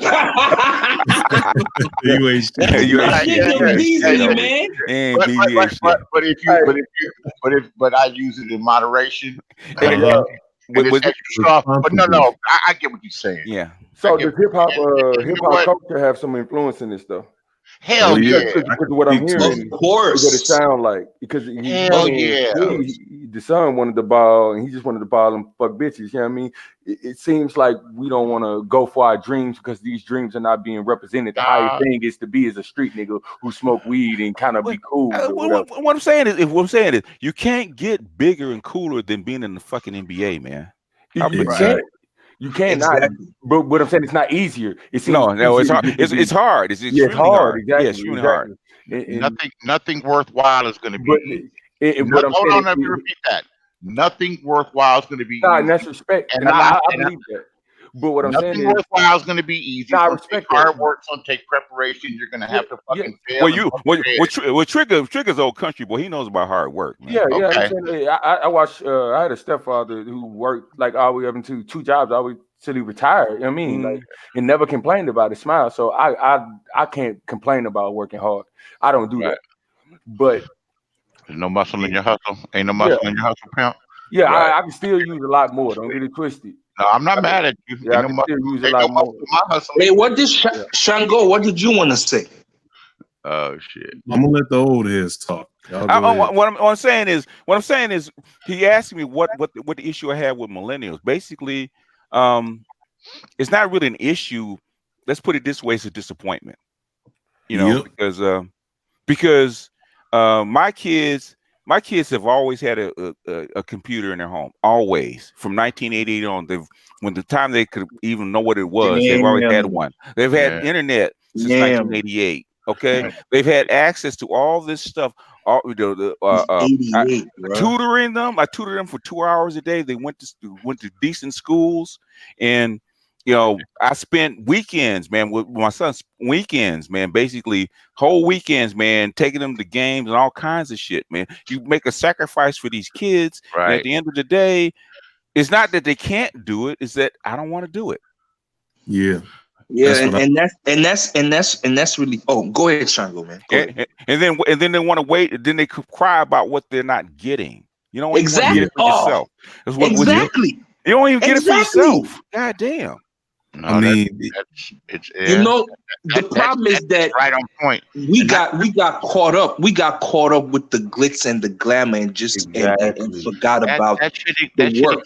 That shit existed before. Yeah, I got caught up with that shit and stopped going to school and ended up having to get, at any rate, and ended up getting a job in something that I was able to make progress in, though. But that glitz and the glamour, all those things, pussy, weed, having a good time, and not wanting having to work hard for it, everything. That's every young person's dream of the way things are. You know, some of us have to learn the hard way, but we learn those lessons well. Another thing that your children have, BGS, is they had an active, involved father that loved them and cared about their future more than just putting some fucking food on the table and a roof on their head or putting some money in their hand. Some folks think that that's being a parent, that you're feeding them and clothing them, and they got some Jordans on and a whatever, a polo shirt, you know, some bullshit. You were actively involved, sacrificed. It was important to you, and that's the being a father's a thankless fucking job. I saw that years and years ago. I saw that years and years ago. And that ain't all millennials though. A lot of millennials not all don't have of that. Most of them, not all of them. No, but there's good ones out there. I'm not saying. I'm talking about even the millennials that don't want to do anything. They complain like hell. I'm not talking about the ones that work. Right. Yeah, I'm not a complainer. A lot of them were raised by their mamas too. I got two girl millennials that I'm actively involved with from day one. One's my goddaughter, who's my cousin, who's a lawyer, a prosecutor, moved right through, got academic scholarships to Jesuit universities. You know, through her study, she got a scholarship worth $140,000. Full ride, full ride to Loyola of Maryland or Loyola of Baltimore, transferred to LMU, got a degree, got into law school, went through that, passed the bars, got a gig. Two exceptional people, but two also very fragile little girls as grown women. You know, their fragility, if that's a word, is amazing for their accomplishments. And I know their fragility because I'm the one that is actively involved, whether it be on the phone or FaceTiming. Actively involved with what's going on with them because I know how fragile they are. It's a rough business that they're in. It's arrested development. Is what it is. No, it's rough. Some of it is, and they actually were talking about that as we were raising these kids, that they were becoming trophy kids, and they weren't going to have the same kind of ethic or durability that we had because we were actually sheltering them a little bit too much. And everybody's saying you sheltered too much. Yeah, so it turned out to be they were actually right. Yeah. Yep. Right. Absolutely. They don't come. And and I also believe that we with the millennials it's kind of split because you have those whose parents were literally off the baby boomer generation, and those that were like me, for example, my parents were baby boomers. Yeah. Same here. Right. And so our mentality is a little different. You know, slightly different, but we're easily susceptible to that shit that Scorpio King was just talking about. Yep. You understand? Because we're the type that will perpetuate these phrases like, yeah, you ain't gotta go to college, you ain't gotta have a college degree to make it, you ain't gotta go to college, you ain't gotta go to college. The type of niggas that say that type of shit are niggas like that rude nigga. You understand me? We just go all the way with that shit. You understand me? It's not that you have to go to college to be successful, but these are the benefits if you go to college. It don't mean that, okay, you ain't got to go to college, so let's just demonize this whole thing of going to college. You understand me? And that's what I see a lot of millennials do. You know what's funny that you say that? I looked around. We're the most educated generation. What are you talking about? Oh boy. Most degrees. Nigga, did you just hear what I said? All right. Okay, I'm gonna pull everybody down. I'm gonna talk to him. Oh damn, I wanted my turn. God. Thanks a lot, Scorpio King. Get your turn in. Go ahead, Tony. Let me just real quick, brothers. Okay, this is my thing. I'm 23. Me and my brother's like 21. We have our own studio. The niggas who come to the stew, they say they want a music career, they say they want to do all this shit, but them niggas never show up for recording times. So what does that tell me? They don't have the work ethic to do the damn job. I'm seeing this from brothers of all socioeconomic backgrounds, from Oak Park, for all those who know, from West Side, South Side niggas, they all act the same. Why? The socialization and the coddling. That's what we trying to say. And I agree with BGS, Brother Beasley, and the other elders on this panel. Like, we got to really look at this shit. This is not just, the boomers fucked up. Of course there were bad boomers, because there's bad everybody. There's been bad people since the beginning of time. But the thing is, though, is we're not taking advantage of our opportunities. If we're the most educated, what the fuck are we doing with the degrees? Is the degree worth something?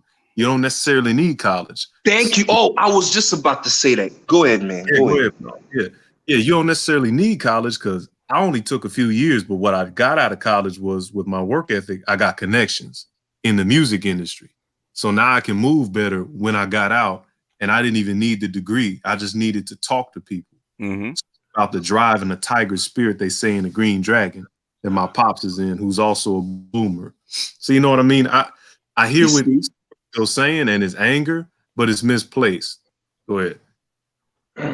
That is educated, Scorpio King. What you just heard Shango say, that is educated, not that bullshit ass degree that we be getting, because anybody can get that.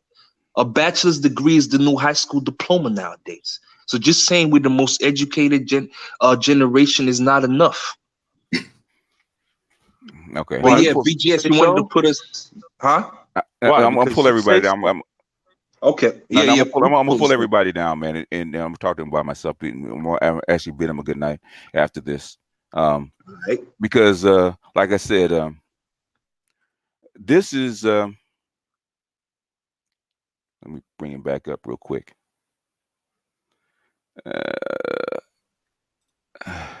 This is what I'm saying about me being weary.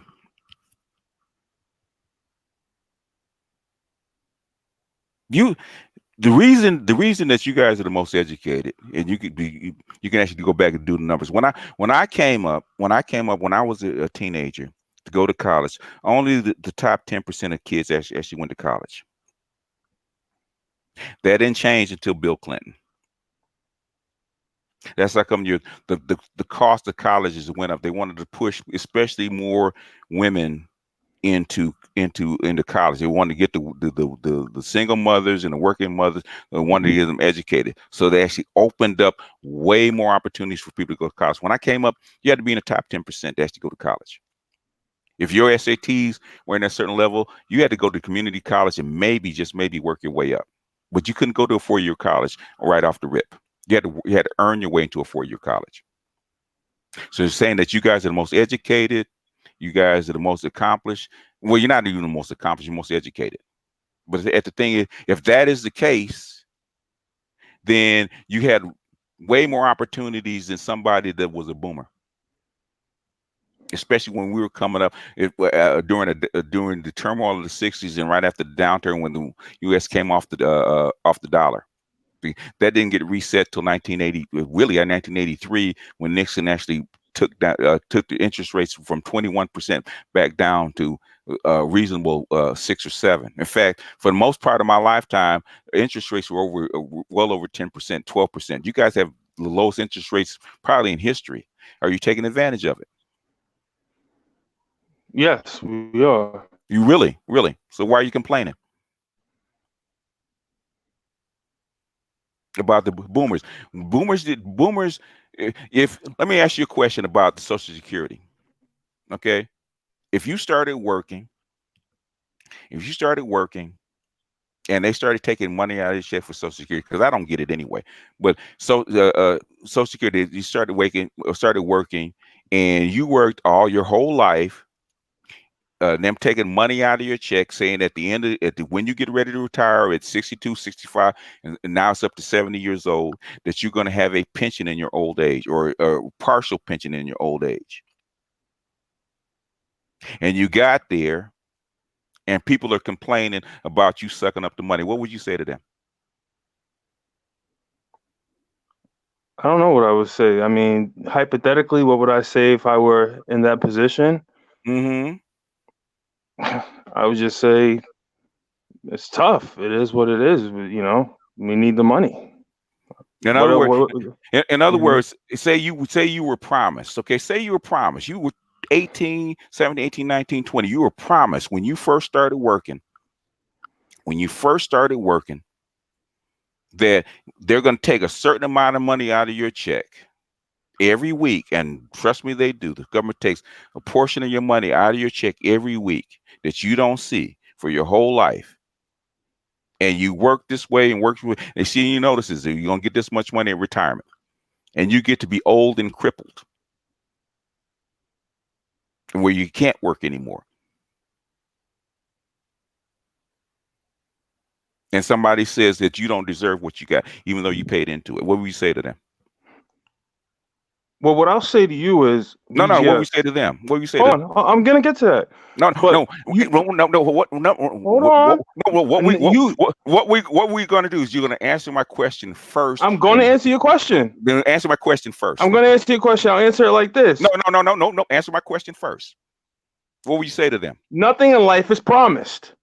That's the answer. Oh, nothing in life is nothing. And you should be old and wise enough to know that. Nothing in life is promised. Blacks were promised 40 acres and a mule. Nothing in life is promised. You know that. In other words, it's something that you paid into. Am I right or wrong? Nothing in life is promised. Am I right or wrong? How would you feel? What would you say to people that say that you don't deserve it? If you paid into it and you didn't get it at the end of the day, what would I say? Yeah. We said to people that say that you didn't deserve it. What would you say to them? I would say if I paid into it, I feel as though I deserve it. You feel as you deserve it, right? And basically, that's what. So people using the Social Security system as a scapegoat, which people are protesting because Ronald Reagan, a whole bunch of people actually drained that money out. There's actually the Social Security system is actually worth actually solvent, right? It's actually worth like $50 trillion with interest because they took out they withdraw money out of Social Security system at I think it was like 18% interest. Social Security has tons of money that's owed to them. But see, there's a lot of nuance that you're not covering in the situation. Like what? Like what? Okay. For example, people are living longer than ever in recorded history. Mm-hmm. We have a negative birth rate. So that means it's an aging population. That means not enough workers to cover all the benefits that are being doled out. I mean, there's a lot of nuance. Tough shit. So, well, you said like what? I'm telling you like what? There's a nuance. That's not basically they borrowed that money. They borrowed that money from people that paid into it. And it's a documented promise that they're supposed to give this stuff out. And when you work on that promise, and you work on the fact that the money that you pay into, you're going to get out at the very end. And they're supposed to be taking care of it. And they didn't. I mean, it is what it is. If you don't get it, you don't get it. Okay. And everybody has to face that. At the end of the day, if you don't get it, you don't get it. You just shut out of luck. But the thing is, for people to tell older folks that actually work for that shit that they don't deserve it, that's horse shit. I mean, you all were handed a world after the Greatest Generation won World War II. You were handed a world where America was the reigning superpower without challenge. And look at the debt. Look at the debt you all accumulated in that time. Look at the cultural degeneracy you all practiced. Really? Okay, with free love. Us. What about stripper culture you guys are practicing right now? Us. Yeah. Where does the origins? It doesn't matter. You can't judge us if you double down on that shit. We're your children. It doesn't matter. In your footsteps. No, it doesn't matter about footsteps. You can't talk about us if you double down on the shit. Can you? Are your hands clean, Pontius Pilate? Are your hands clean, Pontius Pilate? You can't talk about it because you're worse. We're not worse. We're far from worse. Oh, we're staying together longer than our parents. Our divorce rates are much lower. Why? What about your marriage rates, sir? What about them? What's your point? What about them? Make a point. You brought up our marriage rates. What do you want to say about our marriage rates? In other words, you have to get married to get divorced, don't you? Yeah, and so you didn't make a point yet. I'm still waiting for your point. Okay, now listen to me slowly. If you don't get married, then you can't get divorced. If your marriage rates go down, way down, guess what's going to happen to the divorce rate? We are getting married. What are you talking about? Prove it. Are you saying we're not? Is that a roundabout way of saying we're not getting married? Prove it. I do this. I research this stuff every day. Prove it. I'm a millennial. I'm married. I mean, what more? What proof? What proof do you want? Okay. I'm looking at it. What do you want me to do? Send you an article? No. It's called. Wait, aren't you a millennial that's expert with Google? It's called the U.S. marriage rate. You pull it up, you hit images. Guess what's going to pop up? A chart. I'm 60 years old, and I know that. I wasn't born with a laptop or a tablet or a smartphone in my hand.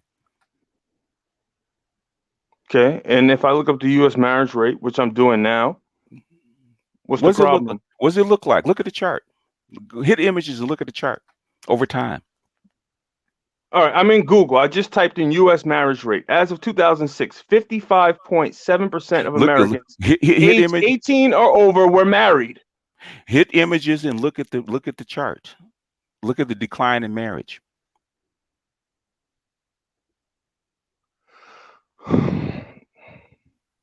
Look at it. Because I do.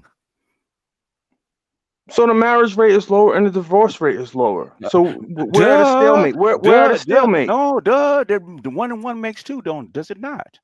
We're at a stalemate. But you're the one, Mr. MGTOW, who said this isn't a good environment to get married in. I agree. I wouldn't. So then, what point are you making? Basically, if so you want me to actually show you the point? You can't come to. Wait a minute. If you agree to what, man? If you agree that this is not a good environment to get married in, it has nothing to do with it. We asked a simple question that the divorce rate is down. You said the fact that the divorce rate is down. I said yes, it is because the marriage rate is down. Okay, and so we're at a stalemate. Why are we at a stalemate? You disagreed. So that's why.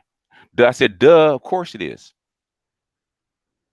I'm saying the divorce rate is down. I'm saying of those that are married in the millennial generation, they statistically are staying together longer than our boomer parents. Bullshit.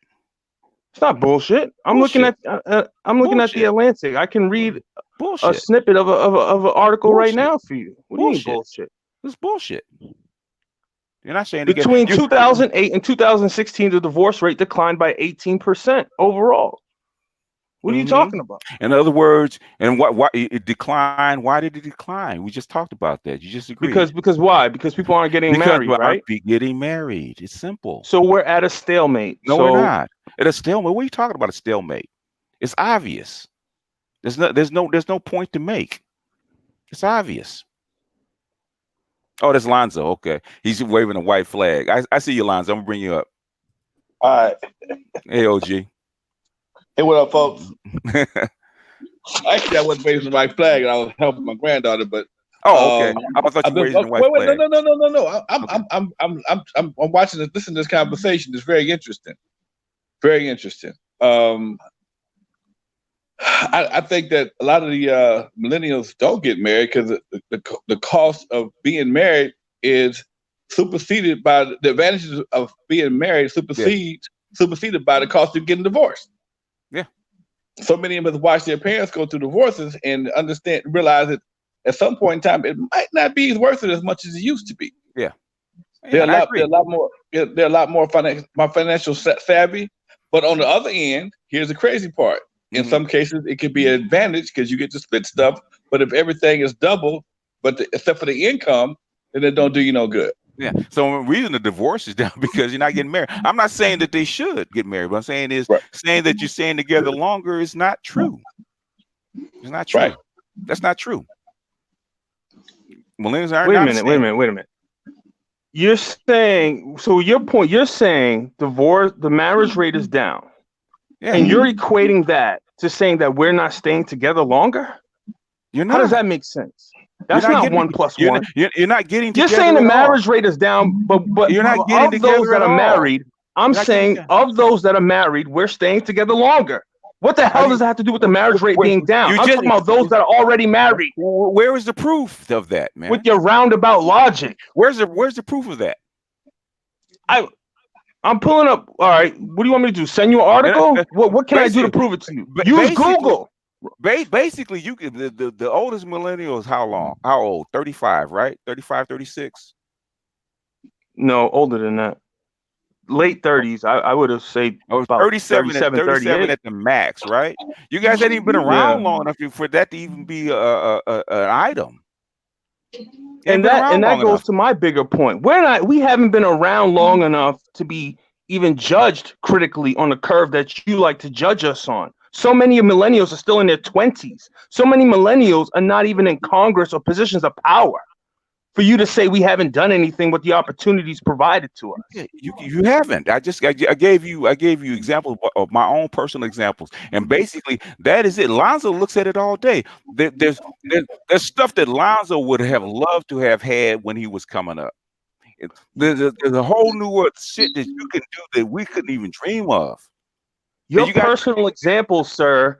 Your personal examples do not define an entire generation. Yes, it does. Your personal examples define an entire generation, millions of people? Hey, wait a minute. If you don't lower your tone, Negro. What are you going to do? Oh, you're still the same person, right? I mean, you're not going to physically do anything. All right. That's what I'm going to do. What I'm saying is, I'm saying that I don't hate millennials. I'm just disappointed that they're not taking advantage of their opportunities, in my opinion.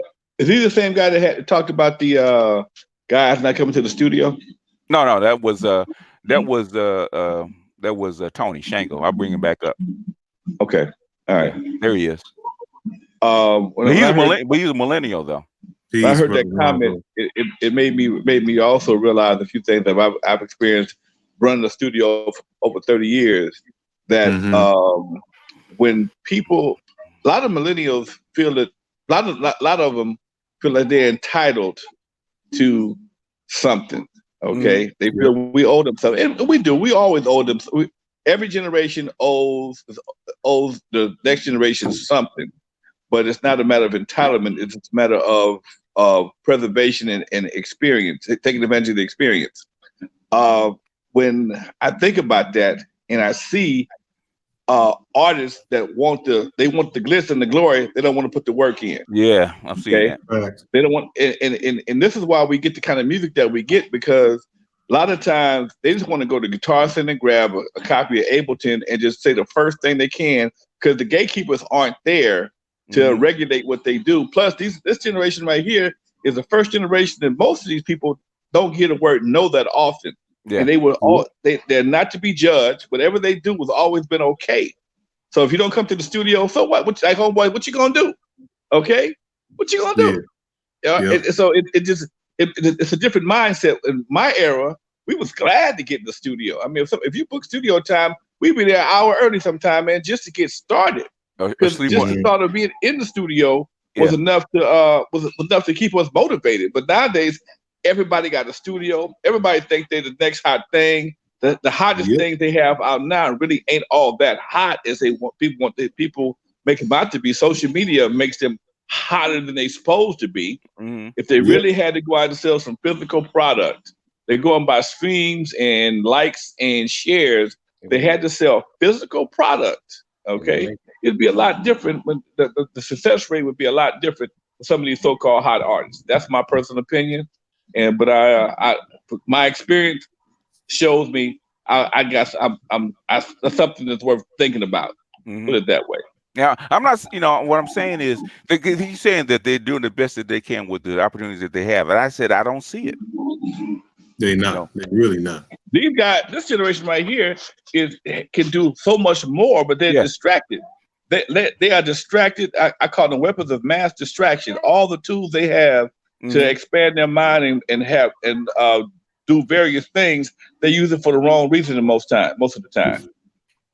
I'm guilty of that. This is the first generation that was born with computers in their hands. Yeah. They're born with computers in their hands. Yeah. And they play games all day long. Yeah. Okay, come on, man. Come on. A lot of them play games. Not all of them. I can't ever say all. A lot of them play games. Okay? If you're playing games all day, you wonder why you would go to bed broke. You've been playing games all day long. I mean, okay? I remember the guy that does fix my appliances, right? He brought his millennial son in, right?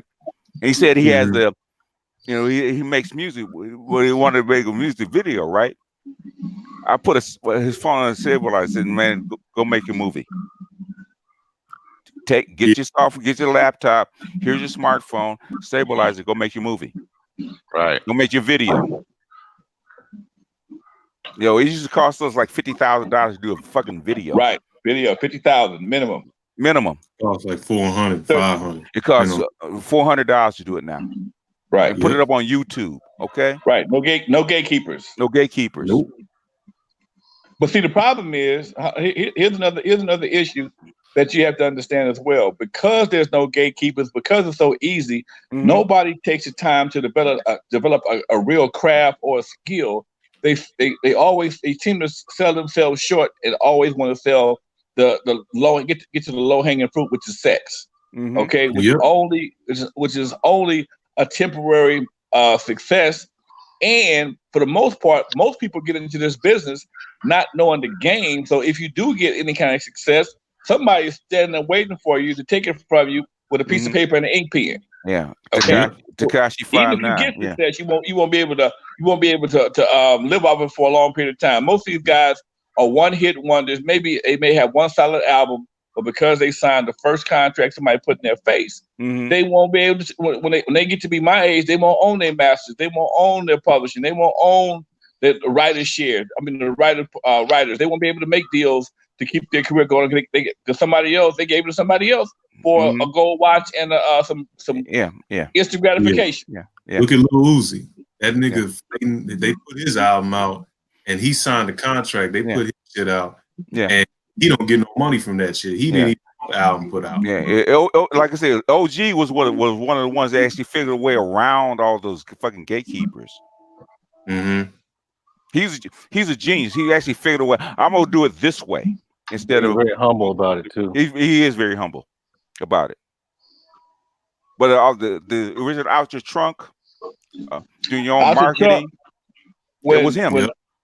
When I started doing my thing out the trunk, man, my last job was at a record distributor. I kept my store list. So I started doing bootlegs. I called the same stores I called for the white company. I called for myself. They knew my voice. They didn't know the owner of the company. They knew me. I was a salesperson. So they bought from me. And once I realized how to make records, nobody taught us how to make records. We had to learn how to make it myself. It was an actual physical product, physical process, plating, mastering, plating, the whole 9 yards, making your labels. And if you misspell the word, that was your bad. Okay, no spell check back then. You misspelled the word, you messed up your labels. Okay, it was like that, dude. So when I see how people have it so good these days and don't take full advantage of it, it really upsets me. I'm a DJ first and foremost, and I tell guys that's supposed to be DJs, unless you had to fill up a truck with a van with a bunch of records and CD records and amplifiers and turntables. Yeah. Don't tell me about DJing, man. You got, it's a different game now. Yeah. But it's, that's why there's so many of them. Okay. Yeah. And the same thing with artists. The digital technology brought the cost of being in the record business down so low, anybody could be in it. But it takes a little time to master a craft, whether it be a drums, a guitar, a piano. But anybody can get a loop and say some dumb stuff, Tatiana, and get a hit record for a few months, for a few weeks, sign a contract that takes all your publishing, your name, everything else. So when Tatiana ain't hot no more, you look up and you starving to death. By the time you 30 years old, okay, you ain't got nothing. You ain't all them tattoos that have now become a burden on your body because you ain't hot no more. You can't go get a regular job. But and most of these youngsters, they only think for the moment. They don't think long. They don't think past shit. 6 weeks, 6 months, 5 years. Oh yeah, that's too long. Yeah, 6. Yeah, that's too long. 90 days. Relationships don't last, but what for them? What 90 days at max? Right. And say, how long is your relationship? 90 days is a relationship to them. Like, damn, you just got to know her. 90 days is over. But I tell you what, though, Doc, those that listen get a heads up on all the ones that don't listen. Yep, that was the key to my success. I listened to old dudes, man. Old dudes have been through it already. They done been through it already. If you can get that experience from an old cat, man, if you find anybody that you want to in a field that you want to emulate, get up under their wing and don't be too proud to work for free for a little while, man. To learn, because these old dudes can teach you stuff about life and business. You can't go to no college, get no student loan, and learn the same thing in class. And no books got this. Old dudes like who? Huh? Old dudes like who? Al Bell? Huh? Al Bell? I had my mentor was a guy named Swamp Dog. Okay, you ain't never heard of Swamp Dog before, have you? Hell no. No. But Swamp Dog taught me something that I didn't learn. I learned from him and him only. He said, man, don't worry about the charts. Don't worry about Michael Jackson. Don't worry about Prince. He says, it's a whole lot of money between where they sitting and where you sitting at. Swamp Dog, his get down was he made an album a year. He didn't tour on this side of the Mason-Dixon line, but he toured in Mississippi, Texas, Louisiana, Alabama, Georgia. Chitlin Circuit. He made $500 to $7,500 a week per show. He was doing an average of 1 or 2 shows per week, and he sold about 20,000 albums a year at $10 a copy himself, minus his distribution fee, which is about $8 in shipping. So you sell 20,000 at times 8. That's about 160 grand. If you work 6 months out the year at, I don't know, 10 grand a year, that's about 26 weeks. That's about another $200,000. So you make $500,000 a year doing what you love. White boys do it all the time. They got white bands you ain't never heard of. They just go around to the white clubs. But see, the problem with hip hop brings that bullshit with it. Yeah. And bullshit and business don't mix. Yep.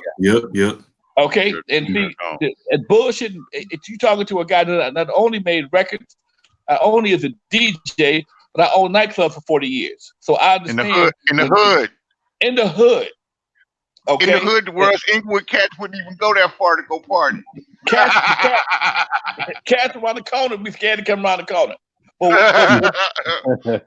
Cats, if I'm on El Segundo and Avalon, cats live on Imperial, which is the next major street, won't come to Avalon. Right. Okay, but the problem with what most cats don't understand is when you in business, there's a hidden hand that nobody really pays attention to except for the person that owns the business, and that's the insurance companies. So that's why you don't have theaters in the hood. That's why you don't have skating rinks in the hood, because to insure them joints on the property is one thing, but to insure them for the liability insurance, because they know niggas is prone to dumb shit. They don't want to. Your insurance might be $50,000 a year. At Eve After Dark, it started off at $5,000 a year. By the time I left Eve After Dark, our insurance was $22,000 a year. Wow. It ain't worth opening up no more, man. Where was that located? Avalon, El Segundo. Oh shit! I wasn't going over there. Okay. Wait. Here's the crazy part. They don't care about the neighborhood. Okay. First of all, the neighborhood has been changed like everything else. It's predominantly Mexican. Now. Okay. The neighborhood people, but wait. The insurance changed in the last 5 years. Okay. When it was crazy in the 80s, it was $5,000. Okay, it was double the price of the average. My car insurance for about 3-4 cars was $2,200 a year. So it cost me another $2,000, $3,000 to insure a club for multiple millions of dollars. So that's not a bad deal. But the insurance rate didn't change until we advertised bottle service. Oh, okay. We advertised bottle service. And we have a cabaret license, and I had a Mel Exotic show and some other things. They start seeing that on insurance, because now the insurance companies monitor your social media. And I remember back in the day, Eve After Dark used to advertise on the radio. Yes, be on K-Day. So I know that. I know the turnout was huge. As long as we advertised on K-Day and in the radio, we didn't have no problem. When social media became the main source of advertising, now there's a digital record of everything you've ever done. So at the end of the year, and I was just talking about this the other day, this time last year, I had to go before my insurance agent, write all kind of letters to the broker to explain him, I'm not doing this, I'm not doing that, I'm not doing this, I'm not doing that no more. Okay? Because now radio, back in the day with radio, if your people wasn't listening to the radio, which they probably wasn't, they didn't know what you did.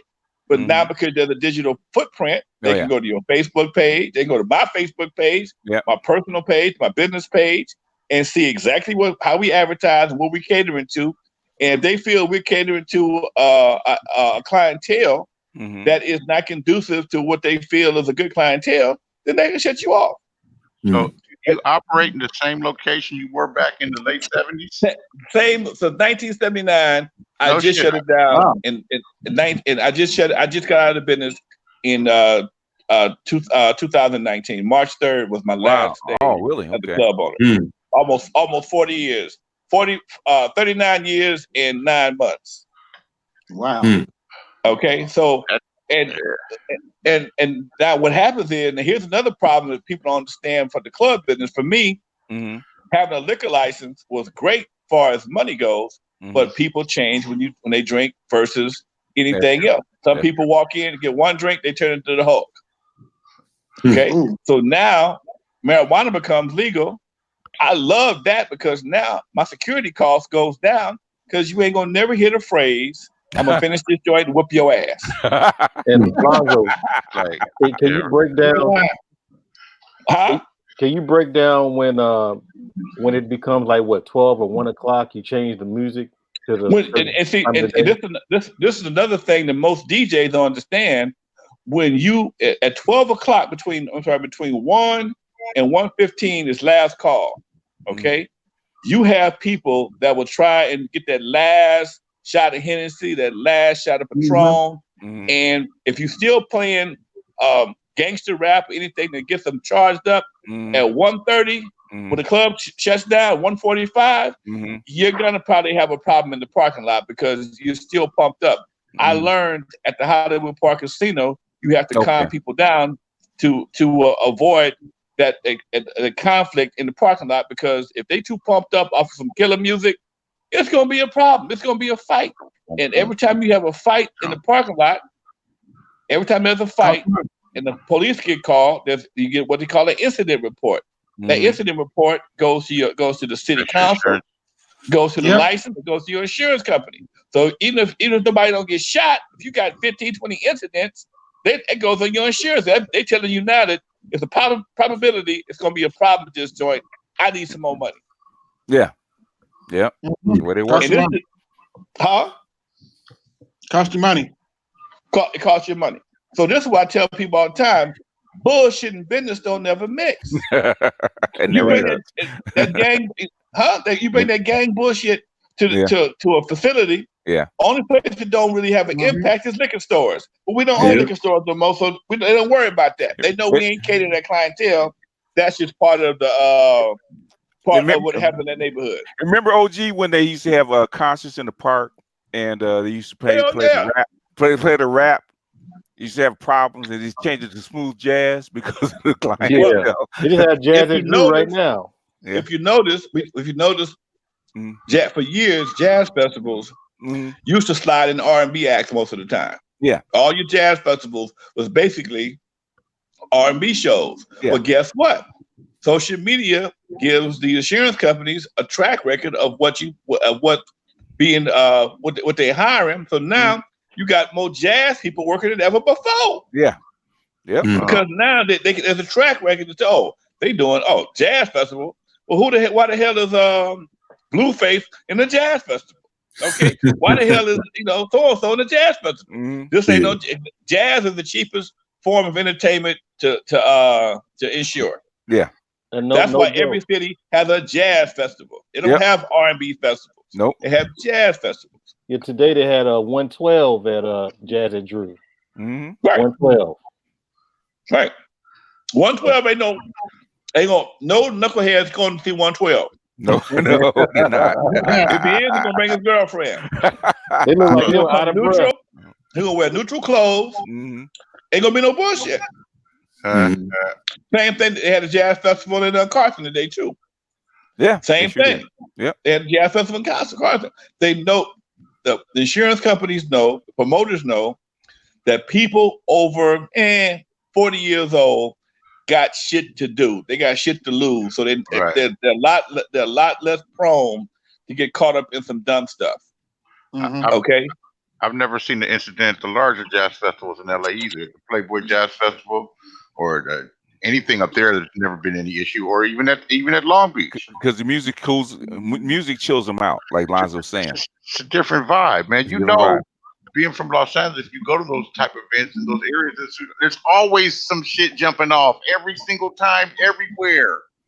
I was a DJ this year at the St. Andrews Jazz Festival, right there on Manchester and 83rd. Oh, no shit. Okay. I was a DJ all day long. St. Andrews Park. Yeah. St. Andrews Park, A-Tray home. Yep. A-Tray base. Right in the middle. Yeah, right in the middle. Yeah. We had loose ends. We had loose ends, Lakeside, Pretty in Pink. Wow. And me. Okay. And free concert. 8,000 people, not one incident, because the clientele was pretty much 45 and older. Yeah. Okay. And they're gonna sit there, they're gonna get up when they can and dance while they can and sit their asses back down. Okay.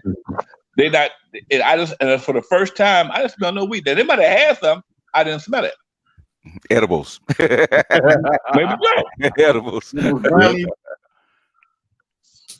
So the mindset that now they'll set, like I'm in Vegas, I saw advertising in Vegas. They got like 50 acts gonna be in Vegas in the next week or two.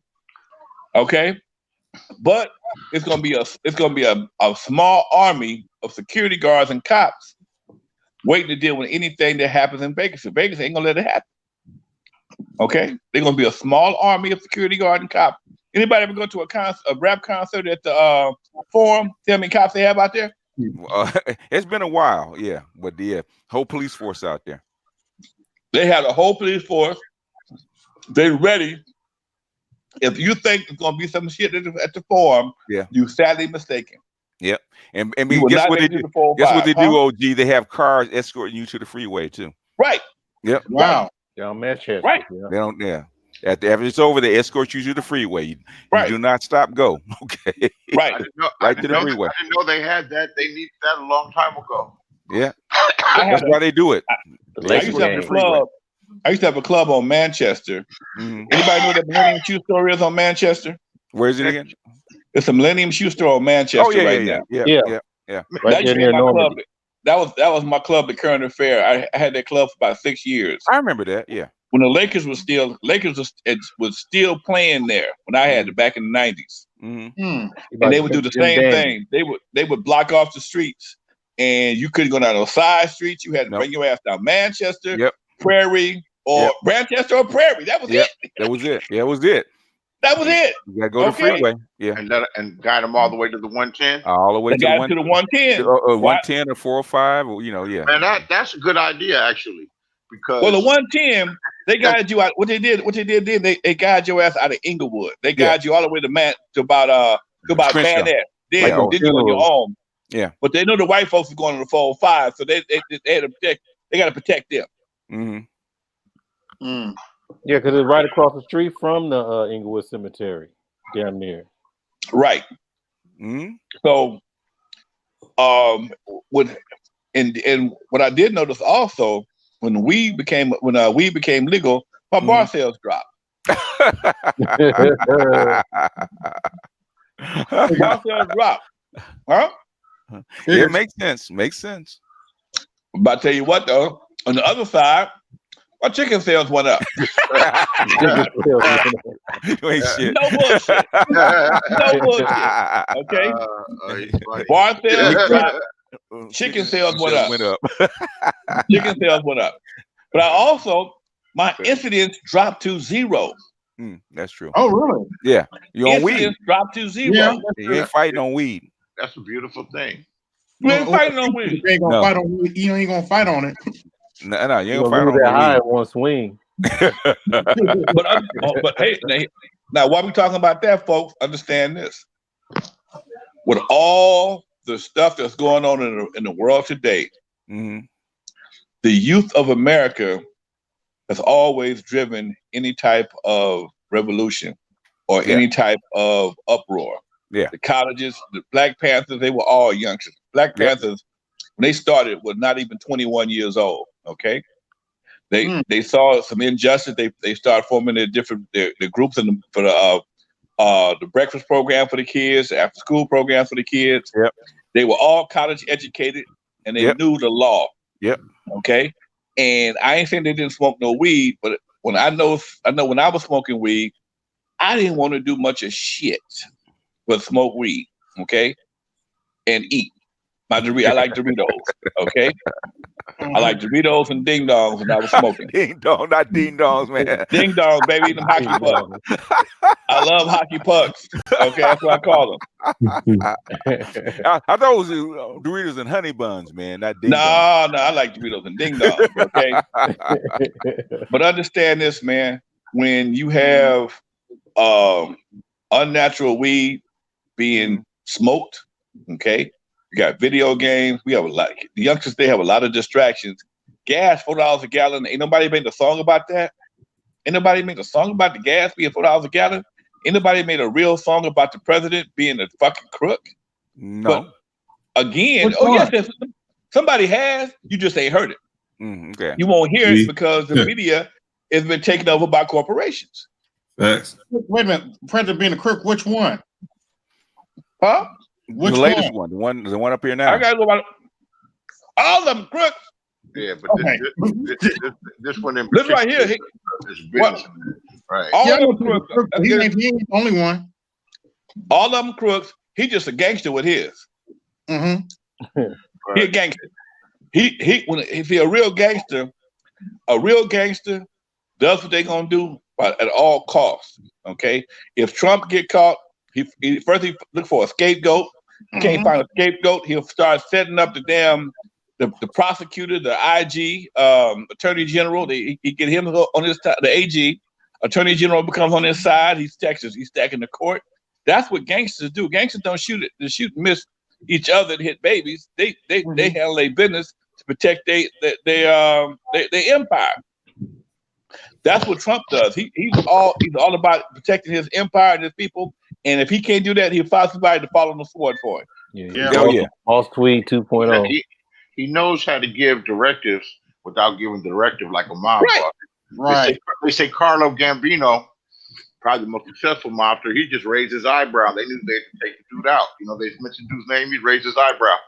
Trump, you see the way he did with this guy from Ukraine and his other stuff. He speaks in a way where he's not really incriminating himself, but the people, the sycophants, the people that want to please him, know what to do.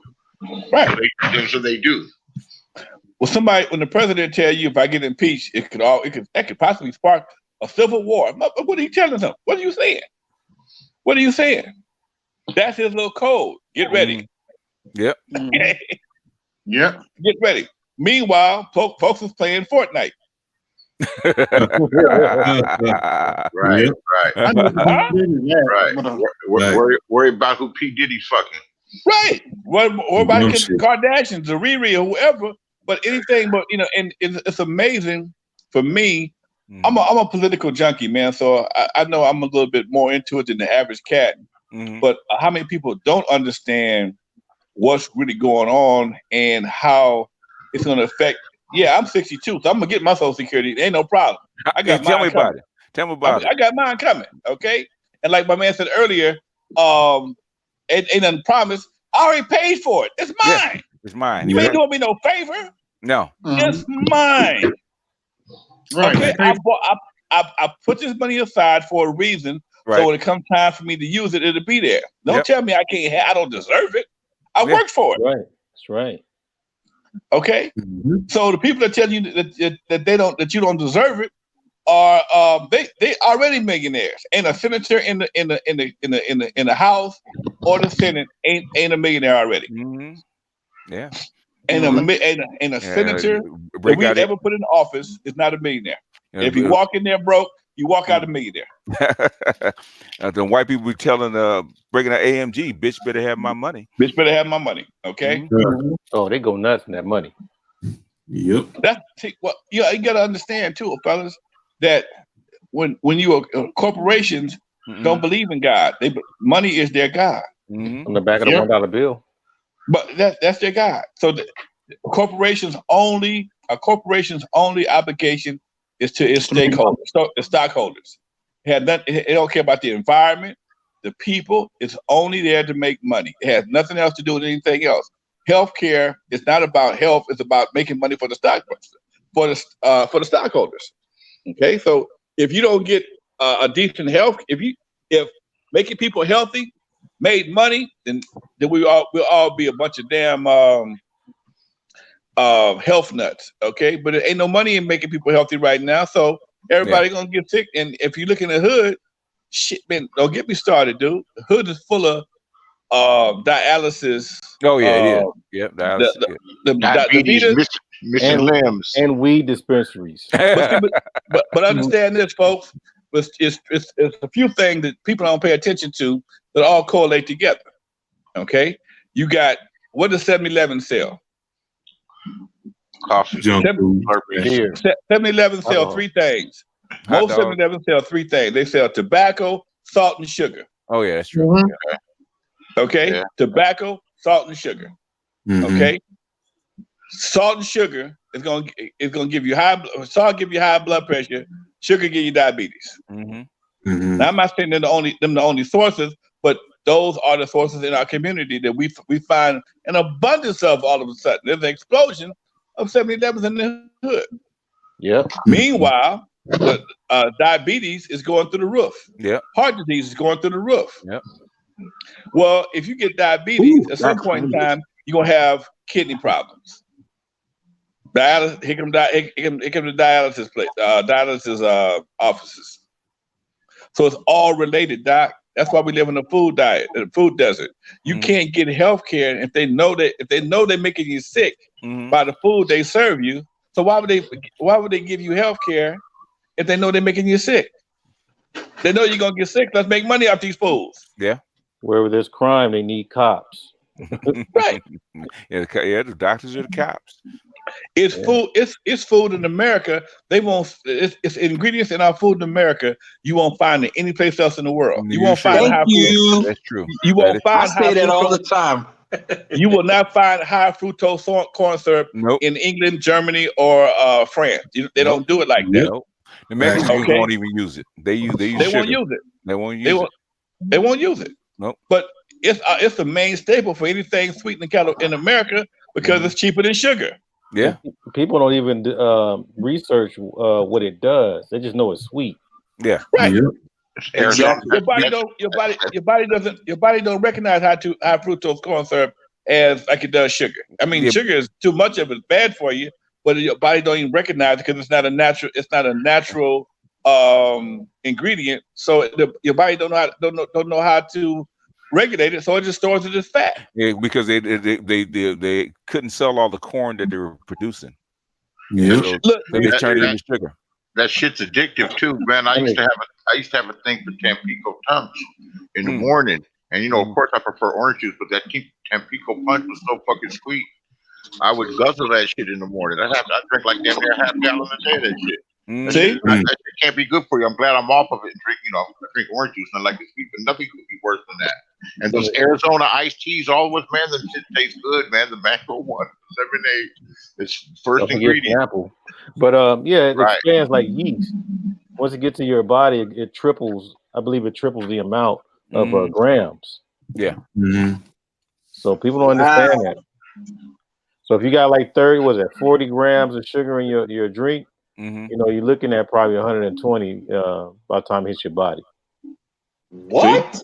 Oh yeah. Yeah, because it turns it into a glucose, and glucose it's so concentrated that triples your glucose, because sugar is actually and fructose are actually concentrated glucose. They actually triples your blood sugar. When you I'm drink gonna get off and let somebody else come on. I'll catch y'all later. All right. Didn't it come out with 85? Any of y'all got kids? Yeah. Oh, yeah. Thank God. Any of y'all got young kids? Oh, young kids. No, yeah, I got grandson. Yeah. If I don't watch that, it, I will. Now y'all remember as parents, when they would tell your kids, don't give the kids no sugar before it's time to go to bed, right? Oh yep. But I think this right here, our kids are being diagnosed with ADHD. But the first thing they eat in the morning before they go to school is what? Sugar. Sugar. Yep. Sugar frosted flakes, sugar smack, sugar this, sugar that. Yep. So the kids they not ADHD, they high on sugar. They can't sit down. Can't sit down. But instead of somebody change your diet, they put your ass on some medication. And as soon as you come off that medication, by the time you're 18, 19 years old, I'm maybe 15, 16 years old, because you ain't eating the same thing for breakfast no more. Now your body starts to have withdrawal. Yep. Okay. Like now crack. you got the hormones kicking in. You got withdrawals, and ain't nobody whooped your ass before. You a crazy little son of a bitch. And that attitudes in class. Yeah. Right. Oh you yeah. You got hormones. You're horny. You think you want to have sex. You got all these things going at the same time, and you're going through withdrawals. So you're hard to deal with. But parents can't deal with you when we used to, because usually a good ass whooping will fix a whole lot of stuff. Oh yeah, it wake you up. The teachers can't say nothing to you. Mm-hmm. Huh? BGS. Yes, sir. I'm about 5 seconds from going to. Go ahead, man. Y'all talk all night long. Y'all go ahead. Go ahead. We'll see. 5 seconds from what? I'm about 5 seconds from whooping somebody's ass in my district. Oh, really? Why? Because there are some motherfuckers, I will not say names on air, sabotaging my promotion. Really? Okay. And if I find out, not only will I have a lawsuit against the individual, I will have it against the department itself. Okay, I got to speak up. Are you at work? Oh no, I'm home. Okay, because we're trying to hear you. Because I said, not only that, I will have a lawsuit against the person. I would also have one against the department itself because it's predatory practices.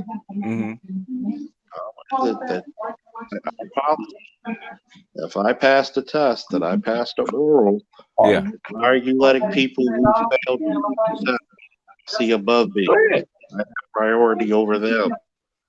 Yeah. How are you trying to charge me for shit that you cannot do? And guess what? This is the same shit that I said over Gab's channel. The first motherfucker, the reason why black people are in the shit show they in now is because black people have no goddamn loyalty to each other. Yeah. Yep. And you involved. Charles, are you saying it's the black person that's trying to hinder your promotion? Oh yeah. Do you have a name? He can't do it on air. Is it a woman though? I'll ask you off air. No, he can't do it on air. Oh no. Because if I was still in the army, there's a thing about the old army for a lot of old soldiers. Where you would see an E5 and a colonel get into an argument. They take their blouses off and settle out back like men. Yeah. But because you're in a bitch ass society today, I can't just go up there and haul off and hit him with a right hand of God. Right to the fucking face. And the stuff about it is, when you're doing this fucking shit, and I have documentations of you doing it, and you're doing illegal practices, I told these motherfuckers, I am not the one to fuck with. And now I gotta make a motherfucker or three a believer. So now, just like I had to cuss a sergeant out in his face, and he was so bad, it was so bad that he couldn't even look me in my goddamn eyes. I said, look, why the fuck is this happening? Well, I didn't do it. This dude did it. I said, so, motherfucker, you gonna keep pissing on my leg until me it's raining? Mm. I knew it was taking too long, man, because I said they I was hoping they wasn't gonna try no shit, but I guess they're gonna do it anyway. No, they're gonna try this shit. I'm gonna root to these motherfuckers. Yeah, I know you pissed. I know you hot, man, because you aced all that shit, man, and they, you know. And I'm looking at it like, wait a minute, you're putting people in charge that failed the fucking test. Yeah. I'm gonna tell you. I'm gonna tell you one damn time, and I'm just like I'm gonna tell him when I go back Tuesday. Mm-hmm. You don't want to fuck with a motherfucker who can already say, I'm the only black man to pass in the district. Yep. That alone would make it a whole damn investigation open up on your ass. Uh-oh. And I write better than Ernest Hemingway. Then on top of that, I will have 20 other people write their statements as well. If we're gonna turn this into a shit show, I'm gonna start from fucking Mount Zion and let it roll downhill. Hey, I don't blame you. I don't blame you. Go ahead, bro. I'm just wondering. I'm like, if you really want to play these games,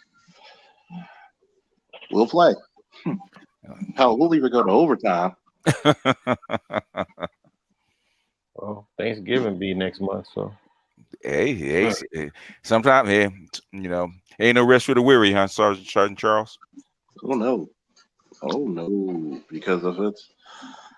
I tell people this shit. Mm-hmm. Just like I had to tell that crackhead on Gab's channel. Mm-hmm. Oh. You ain't know the motherfucker was on crack. No way in hell you'd be that skinny, that ugly. Hey. Okay. Damn. Damn. Like, trust me, I'm not scared of that motherfucker. I give my address and say, bitch, come fight me. You know what he gonna do? Still go up another chick's skirt to fucking mooch off of. No. But anyway, the most important shit is man shit. And this is the reason why I don't give a fuck about a Pookie and Ray Ray. I don't give a fuck about an educated lane. I give a fuck about progress. Thanks. He who dares wins. If you're not going to lead, shut the fuck up. Well, you know what? There's an old saying that say, lead, follow, or get out the goddamn way. Yep. And I'm like, lead, follow, or get out of the way.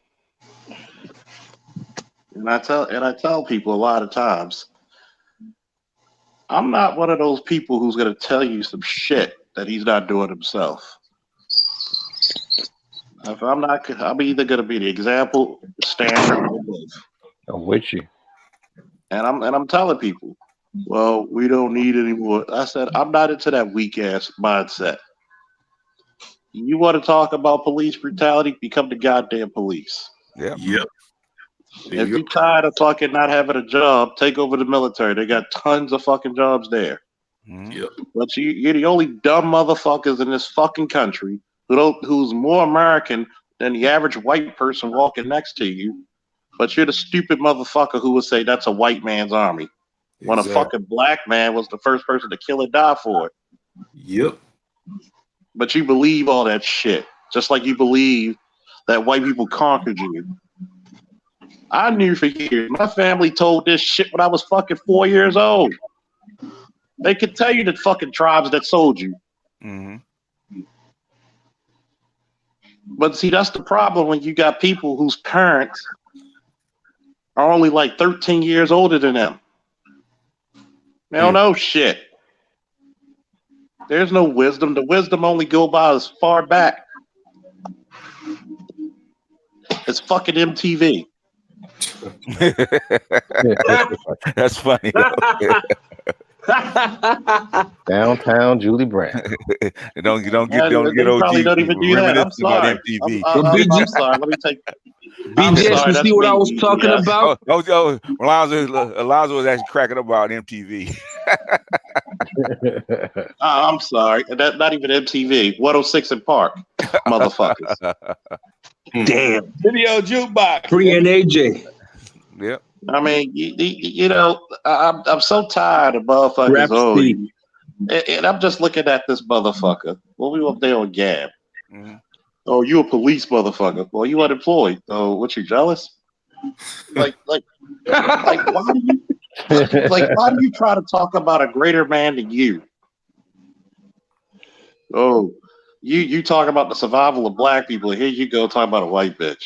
That's the thing about black people, man. We always gonna clown the ones that are actually for progress, and that's actually doing shit. And that's the same thing with Africans too. You know what I'm saying? Mm-hmm. If you're African about progress, nigga, you are dead by the time you wake up. You wonder why. You wonder why we're like 50 years behind every goddamn body else. Yeah. Oh, we should build a house. Nigga, we did build a house. You know what they did? They flew planes and they bombed the shit out of it. Exactly. I said, you can't do shit without the permission of your government, you dumb fuck. You're no island among yourself. You got motherfuckers like the man, let me go outside so I can put my eagle side of the air. Why can't the black man fight the white supremacy? Motherfucker, what standing army do we have? I'm telling you. Are you gonna donate your sons to the war? Nope. So it's funny how people talk about fighting in war. Mm-hmm. But they never talk to the motherfucker who actually did. You want to avoid war at all costs.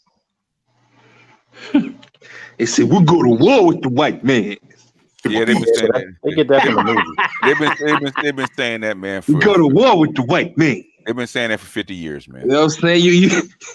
You ain't gonna talk to those soldiers, ex-military. Nah, you're not gonna talk to the ex. That's what do I always say, BGS? Yeah. I can tell a motherfucker's black because you're the only motherfuckers that until the expert in the field that they don't know what the fuck they talking about. Exactly. Especially millennials. Yeah. That's what we're talking about today. Where's Scorpio King now? You know, I really wish we I had was two of them motherfuckers today already. Yeah. I really wish I was on the panel earlier with Scorpion King because I would just have a few words for him. Number one, shut the fuck up while grown folks are talking. Hold on, brothers. C is a millennial who wants to defend Scorpio. Yeah, he was on before. Well, he can come on in if you want to come in. You know I'm gonna what? jump off. Y'all go ahead. Peace, everybody.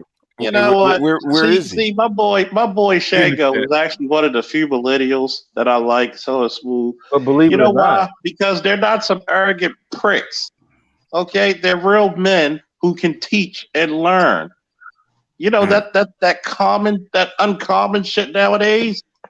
They actually have common sense, which is like a superpower. It's up there between that's one of my lines. Damn it. The line is common sense is so rare, it should be a superpower. You know, it's in between Herculean strength and inhuman speed. You know, goddamn. Every time I hear somebody say something stupid, I'm on duty like, oh my god, my common sense is tingling. Like shit. Like this is the reason why the millennial has a bad reputation, because guess what? Every generation pursued better than the last. The greatest generation had to take some ass whooping, stab a couple of motherfuckers or two. Hell, imagine the stories that my grandfather said. You 10, 12 years old, and you got to grab rifles and shotguns because the Klan coming up on your land trying to take it over. Mm-hmm. Like shit, there was an old gag that we had. The reason why great-grandma and great-grandpa had 13, 14 kids, they needed help on the farm and trigger pullers. Yeah, but we still got that farm. But guess what? They must have been some damn good shots because we still got the family farm today. Yeah, but Tony is a Generation Z. He's different from a millennial. Am I Z? So, the oldest one is what, 23? Generation Z. So you're an elder. Okay, I thought I was 21, but he's an elder. I was born 96. So yeah, he's an elder. He's an elder. Elder Z. Elder Z. That's his new nickname, yeah, Elder man, Z. oh shit, damn, man. That's why he don't act like no millennial. And it's sad because there was once upon a time young men actually enjoyed speaking to older men because that's when we gauged our masculinity by, not by how much pussy we had. Yep. I ain't gonna lie. I mean, that's why I get most of my wisdom. I didn't have this. I had to get it from older brothers. There's a reason why I'm an old school and Maze feature Frankie Beverly fan. There's a reason why. Because guess what? You weren't cool to the older guys unless you knew the goddamn songs. You know, when I came up, man, the barbershop was everything where you got your manhood tested at. And what I mean by that is, I never forget this. What I'm about to say right now is an old school story. The name, you might not even know the fucking name, but this chick named Barbara McNair. Yeah, I remember her. She was a hot black girl back in the 60s, right? 1967, she was in Playboy. Unprecedented. First time ever happened. Me and my dad go to the barbershop. I'm about 10 years old, okay? I ain't never seen no titties before, right? And they was talking about how she was in Playboy magazine, and Playboy always covered the titties up, but you can see the nipples. Right. Okay. So my old man getting the haircut. They talking about Barbara McNair. They laid the Playboy down. I grabbed the Playboy. They took it from me. You can't look at that just yet. I'm like, damn. I just seen a glimpse of the nipples. Man, a few minutes later, they got to talking some more. And I got the book again. Okay. And finally, they didn't trip. They said, "Oh boy, he's 10 years old? He'll be seeing titties in a minute anyway. He might as well get a chance to get used to it now." And he let me keep the book, man. Let me look at the titties. It was glowing. Okay? Dude, I felt like a grown man. Okay. But on the same token, it was a lot of things that grown men would not do in front of me. Okay. Yeah. My old man, he booked horses. Okay. He made me sit in the truck. I couldn't go in the bookie joint with him. Oh you see yeah. What I'm saying? I remember that. Yeah. You see what I'm saying? And when grown folks had conversations, the kids had to leave. Yep. Okay. You know, I remember the first time I was coming down the street and I stopped by the big boys. I might have been about 12 now. I stopped by the big boys. They was all smoking cigarettes. I go home smelling like cigarette smoke, not weed, cigarette smoke. My mama walked me back up the hill and gave them niggas the riot act. Okay. Because I came off smelling like cigarette smoke. The next time I came down the hill, they ran my ass off like I was a puppy. Get away from me, go. I don't want to hear your mama's mouth. But if your mama is at home smoking weed with the homies, you come in the house and your mama smashing the homies, then how do you respect your mama, man? Right. If she doing everything you tell her, you would talk. Your mama become a hood girl. Or she, come on, man. Oh man, I've seen the ugliness of the black family on a day-to-day basis. You're the police officer, right? Yes, sir. Okay, go ahead. I'm listening. Yeah. I've seen the ugliness of when mama fighting the daughter because she trying to think the daughter trying to get the boyfriend when she said when the daughter finally told somebody that the guy trying to touch me. And I'm like, and I'm looking at the mom, you trying to literally fight your daughter like she's some nigga on the street. Right. And then I said, where's the dude? Well, he ran off. And for some odd reason, I just hate when we fuck with people. Like, oh my God, if you want me to put the S off my chest and put that fucking metallic bat on my shit and go fucking rooftop to rooftop looking for a nigga, just fuck with a little kid. So happens I see this same chick, the mom, because we got the daughter out of there. She stayed over a friend's house for the weekend. I see the dude who was drunk. And everything else I say to you is a alleged story. I cannot confirm nor deny. But I could give certain alleged details. So I looked at dude and I allegedly somebody grabbed him by the collar. And he was a kind of clumsy, he was drinking. So allegedly he went head first into the trunk. Allegedly. Mm-hmm. And for some reason, he must have been highly intoxicated because he kept falling into the trunk 4 or 5 times.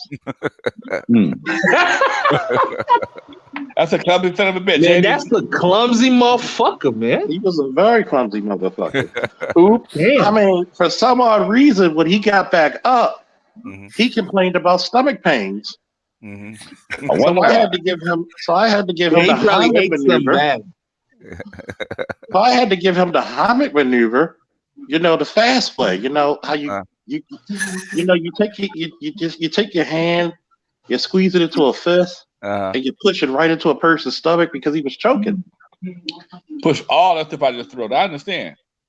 So you had to, we did it about allegedly 4 or 5 times because I want to make sure he could breathe properly. Yeah. Yeah, that's good. That's good, man. They did teach me that in safety training back in high school too. And for some odd reason, he was still, after he threw up, he was still being clumsy. So he went right into the top of the trunk of the trunk of the car again.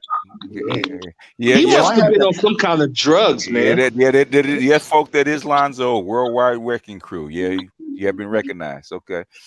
That is him. That's OG. And it was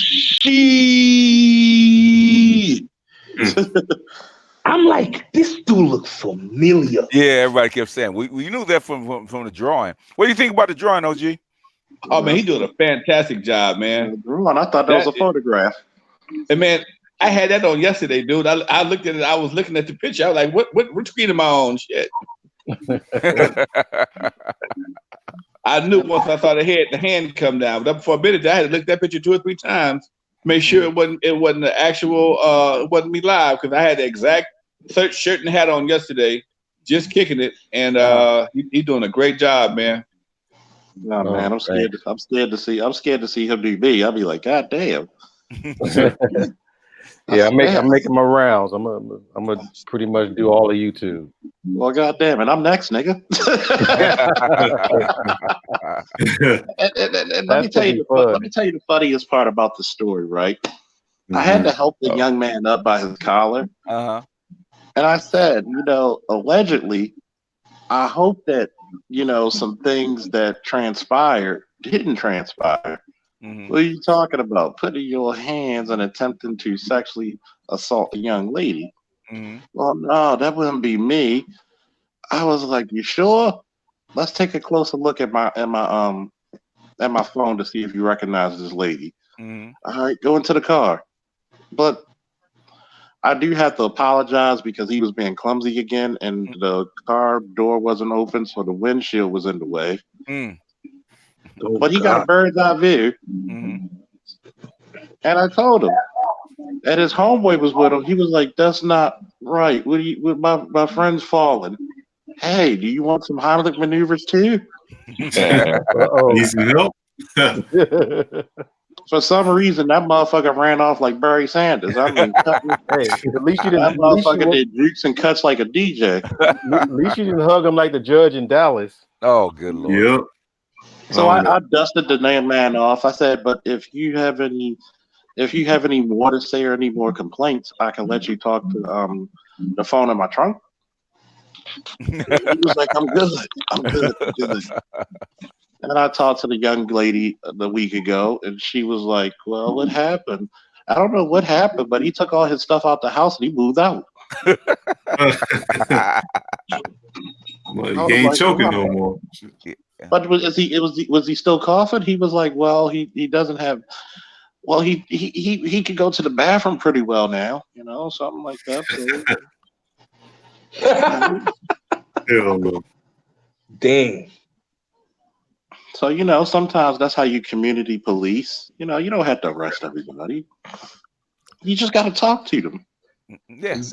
Yeah, especially and help them when they're on those strange drugs like they have now. Yeah, when they're bouncing off the trunk 4 or 5 times. Exactly. What kind of drugs are those, man? I prefer them to the what LAPD who just go to the gun first. Sometimes some of us look at if you go to the gun first, unless the guy has a knife or gun or a bat, so a lot of us look at that as a bitch move.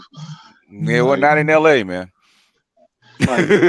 And not in Los Angeles. No, they don't. It's like, I remember a dude was trying to steal it. He hit me in my face, and he thought he was gonna get away because I grabbed him by his shoulder. I started smiling at him. I said, "Shit, don't threaten me with a good time, man." So, it's like Downey, the quicker fuck you upper. That's another one. Yeah, the quicker fuck you upper. You guys in Baltimore old school.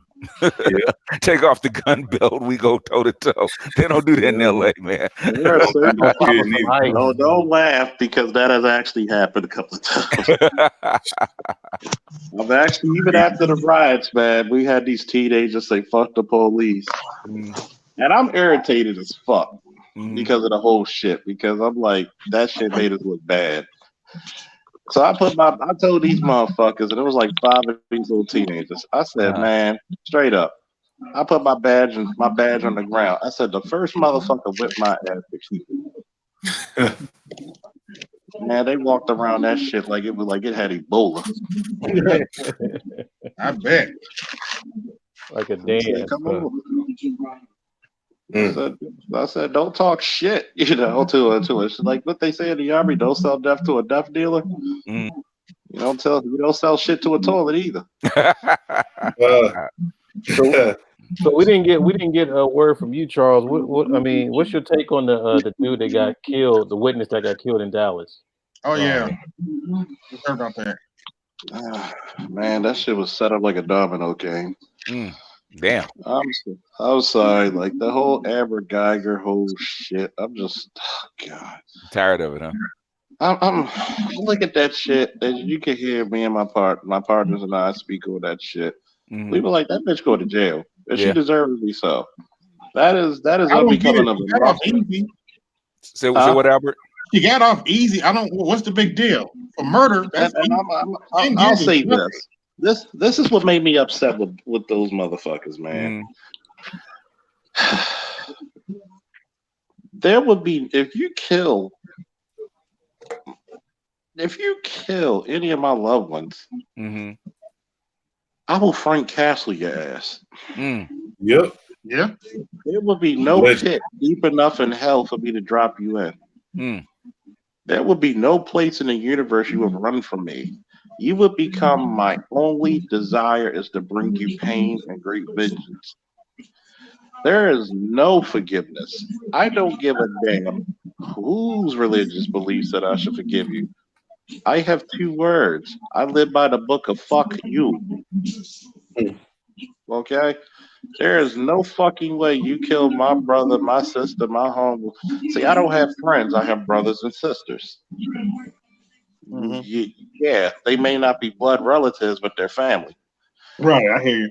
I'm sorry. I do believe in the doctrine that if you send one of ours to the hospital, we send one of yours to the morgue. I'm looking at this fucking Stockholm syndrome bullshit that I want to be your friend. Friend. I'm getting kind of convinced more that these are crisis actors. Why you say that? I don't think anybody in their family, these families, I don't see. I mean, not that many people just go ahead and just embrace people that killed your family member, or do a public forgiveness. Yeah, I don't see it. When the Christianity run deep, then you do.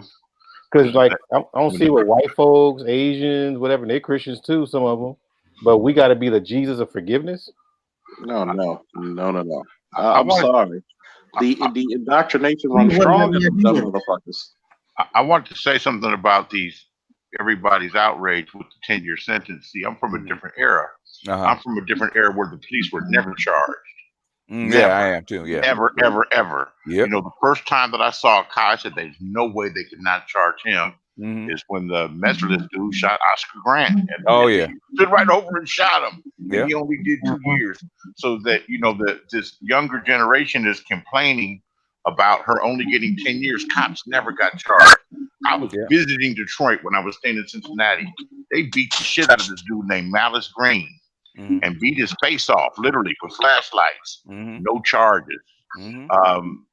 Come on, who do you remember getting charged? If Rodney King, if there weren't a videotape, he would have never. Those cops would have never been charged. Nope. Yeah. Never. Nope. Never. They would have went that he was resisting arrest and he just ended up like that.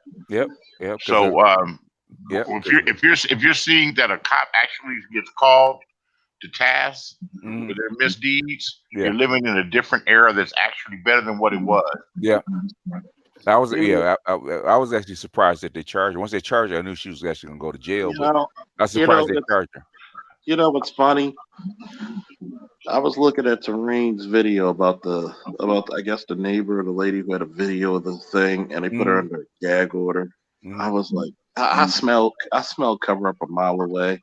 Yeah. And this is the reason why I said you keep looking at the Gray Faulkner Initiative and saying we don't need to be police officers.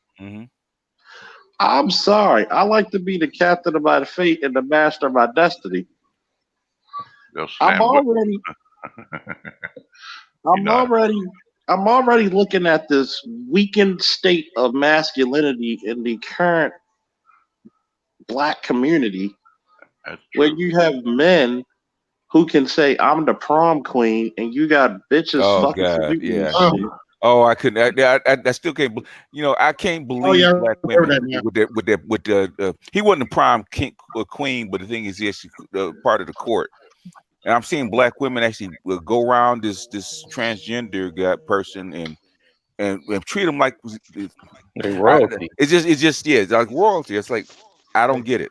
Only in the Black community where they support homosexuality, but the next breath they say I can't find a man. Yeah. Pick a struggle. And it's so sad that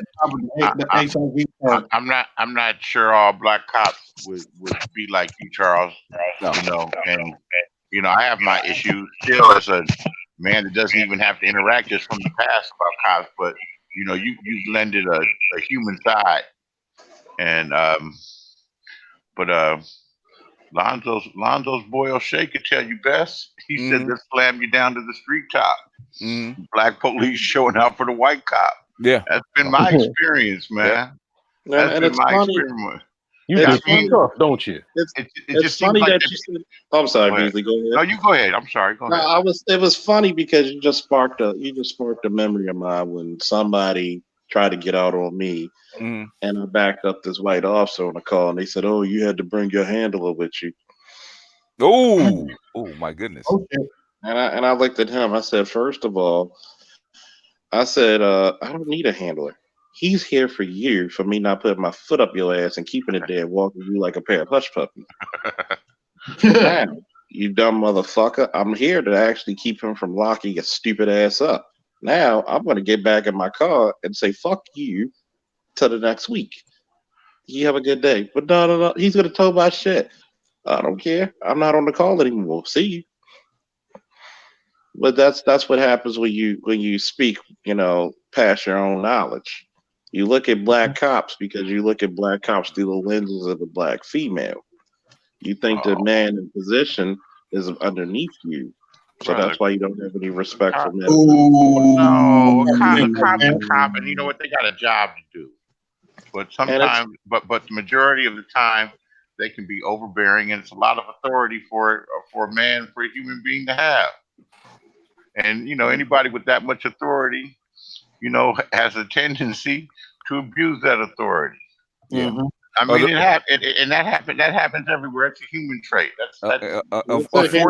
Unfortunately, on a police force, assholes stand out.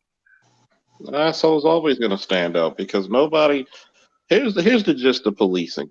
Nobody remembers all the good you do, just the one time you fuck up. Yeah, I believe that.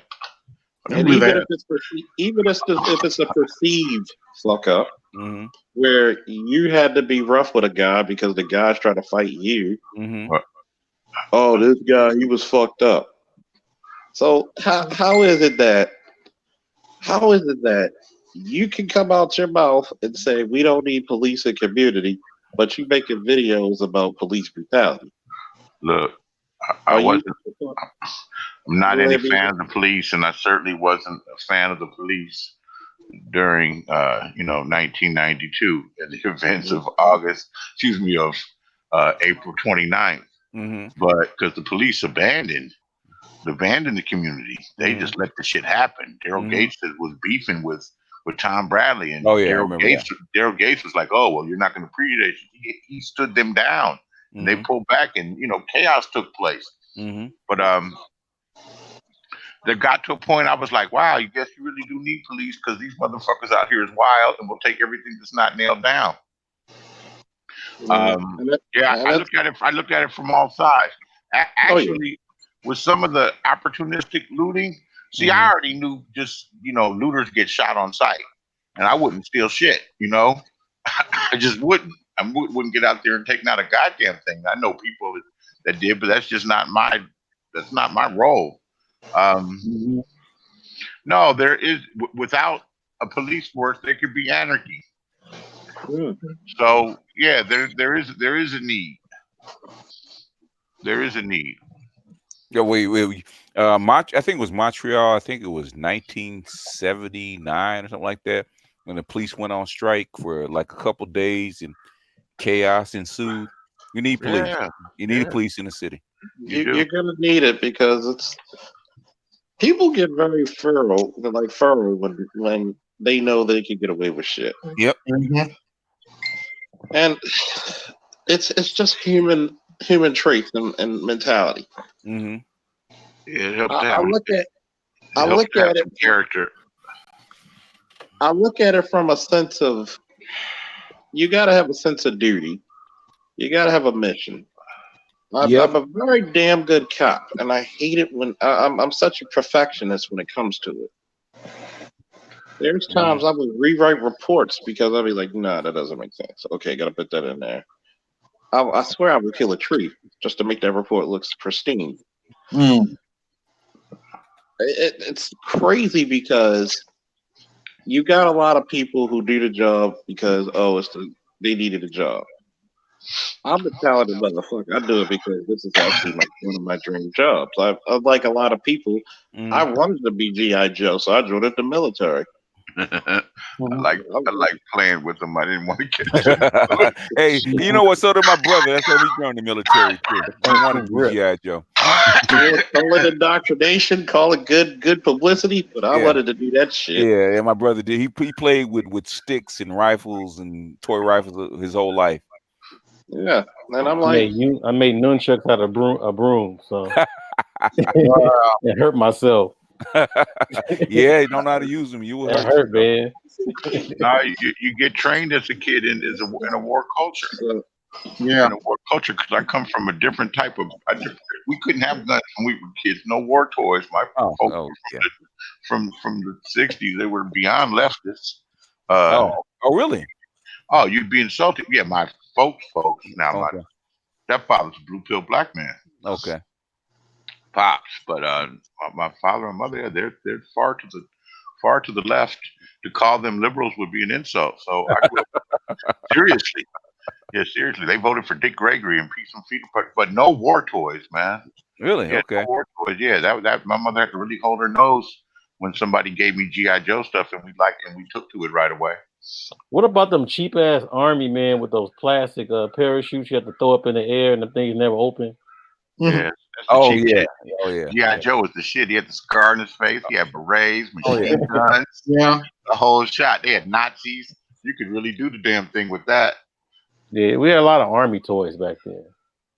It's a war culture. It's a war culture. It's supposed to train you to want to go fight or to be ready to fight. It's pumped into you from the beginning. You pledge allegiance to a flag. When I was 10 years old, I hated the Russians. I was so indoctrinated and psyched out. Yeah, I remember watching the Olympics. I hated the Russians. Oh yeah, everybody did. Yeah. I hated the Russians. They and I was like, why? Years later, I thought, like, why'd you hate them Russians? Them Russians, they did shit to you because you're trained to hate the Russians, right? What did he say? What did the man say? He said to Viet Cong, they never called me no nigger. Yeah, that's true. You my enemy right here. Yeah. Very true. BGS. Yes, sir. I'm gonna be very quick and then I'm gonna go. I listened to the I'm sorry guys. Hey, how everybody's doing? Pretty good. Right. I was listening to the guy, whatever his name is, the young guy, Millennial or whatever. Oh, you talking about the Alchemist? No, not Alchemist. The guy that was being disrespectful. Oh, Rudimp? Well, yeah, Rudimp. I'm gonna be real quick and then I'm gonna go. There's this word that we all know. It's called jealousy. Mm-hmm. Yeah. And the reason why I said that, the guy was hanged up on the term master teacher. Mm-hmm. Mm-hmm. And I said to myself, if this was a white guy, and they called that white guy master teacher, because you have master masons, you have all these masters. But when a black man is called a master teacher, and it's not like you come on the radio, you do your post and you say, hey, I'm BGS the master teacher. It was given because of the information that has been provided over the years. Right. So I said to myself, you're upset because you're ignorant, and the challenge was put to you. What are you doing? And the only thing you can come back with is you're not a master teacher. You're this, you're that. You got these cronies, blah, blah, blah, blah, blah. You're cursing. You're being erratic. And you have nothing to show for it. Nothing whatsoever. So I looked at it and I just said to myself, flipping out. If this is what the millennials, whatever they want to call themselves, if this is what they're putting forward, then I see why people don't give them information or don't even put a hand out, because the bottom line is this: whether you hate the baby boomers or whatever, the people that I deal with are baby boomers, and you're not going to get on anything without them because you have to network, and they have the trail for you to get on. So if you're a young cat trying to get on, I don't care what the industry you're trying to get on, if you're not dealing with the old heads, you're not getting in, period. So that's all I have to say about that. It's sad, but it is what it is. And I'm gonna leave it like that, man. It was disgusting. Yeah. I was just trying to let him air it out because I didn't want him doing it on somebody else's platform. So I brought him over to mine. That's the only reason I did it.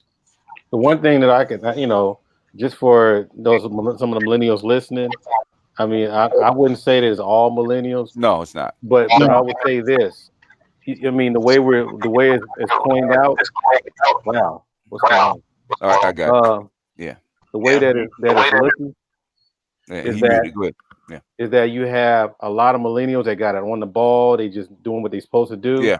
And then you got the other side that just full of, just got nothing going. But I don't see any middle ground. It's like two extremes. Yeah, it is true. Yeah. And the thing is, they make themselves obvious. It's not one of those things like you're looking for them. Yeah, because I run to millennials like, that's not me, that's them. I run into some millennials that they don't take the credit for all the stuff that we're talking about. No, and basically, if you see the ones like Tony or like Trigger, that are cool, guess what? They don't have all this pushback, huh? I'm 36. I'm in there. Oh, are you a millennial? Yeah. Okay, I'm saying millennials that are cool, that are mature, that behave themselves. We don't have no problems with them. You wouldn't even know. We're actually surprised. You're really a millennial? Are you sure? Yeah. Yeah. It's like a glow around their head when they got some sense. Yeah. Oh, like, oh damn, you're a millennial. Like, oh. I always thought out the company older people. I've always sought out the company of older people. They knew more, and I'm talking about from my 20s. And then being raised by a real village in a pretty large extended family, you're getting unsolicited advice from everybody. Right. Particularly the men, they'll step up and pull you aside. Some of them are full of shit, and some of them are right on point. You absorb it, you take it. There are people out there that care, but go ahead. No, I was going to say real quickly, like I keep reminding some of the youngins, you got to wait your turn. You might got all this wisdom and stuff you want to let out, but if you're around a bunch of people older than you, you got to wait your turn. You know, they keep trying to force whatever's in there, and I'm like, no, dude, it's not the right kind of energy. Use that energy in real life. Right. Apply that real energy to your life and to what it's really about. At the end of the day, it's about earning a living and being self-sufficient to start. Then if you choose to have a family, that's, your choice. Or whatever you decide to do, it's about trying to take charge of your life. Yeah, I want to hear that. Right. Period. Take charge of your life. It ain't going on here. This is not the place to be think you're really scoring some points. Maybe you may score a couple of donation dollars or whatever, but the place to score some points is real life. They got the arms folded. They saying something like real prominent. Man, what a petty ass, begging ass. Yeah, but basically, they're always crying. What the boomers or what extras aren't giving them. You didn't give us nothing. You didn't leave us nothing. Yes, you know what? Yes, Look, man, this is what I'm gonna say to you, man. Look, and I'm not coming out in a negative tone or whatever. Look, there's some things that you've said, and the stuff flies over some people's heads. But there's one thing that I picked up, and you said, I have a think tank. Now, black people, I'm not saying all blacks. I'm black. I don't know, even though the whatever it's got Jim Carrey on there, I'm black. When you say the word think tank, people don't get what that is. And they don't understand that white people have think tanks and they pay mad money for it. So you have a think tank and you're giving out this information. And there's certain things that you say that can really cause you problems. Like you could be in your car one day and the brakes don't work. Oh, yeah. Oh, yeah. It's like, it's kind of like when Kendra was saying, yo, charge. I get where she's coming from because, yo, the stuff you're saying, and I've been listening for 3 years, the stuff you're saying, I was like, you know what? I think he should have said that. Okay, yeah. That came through. Yeah.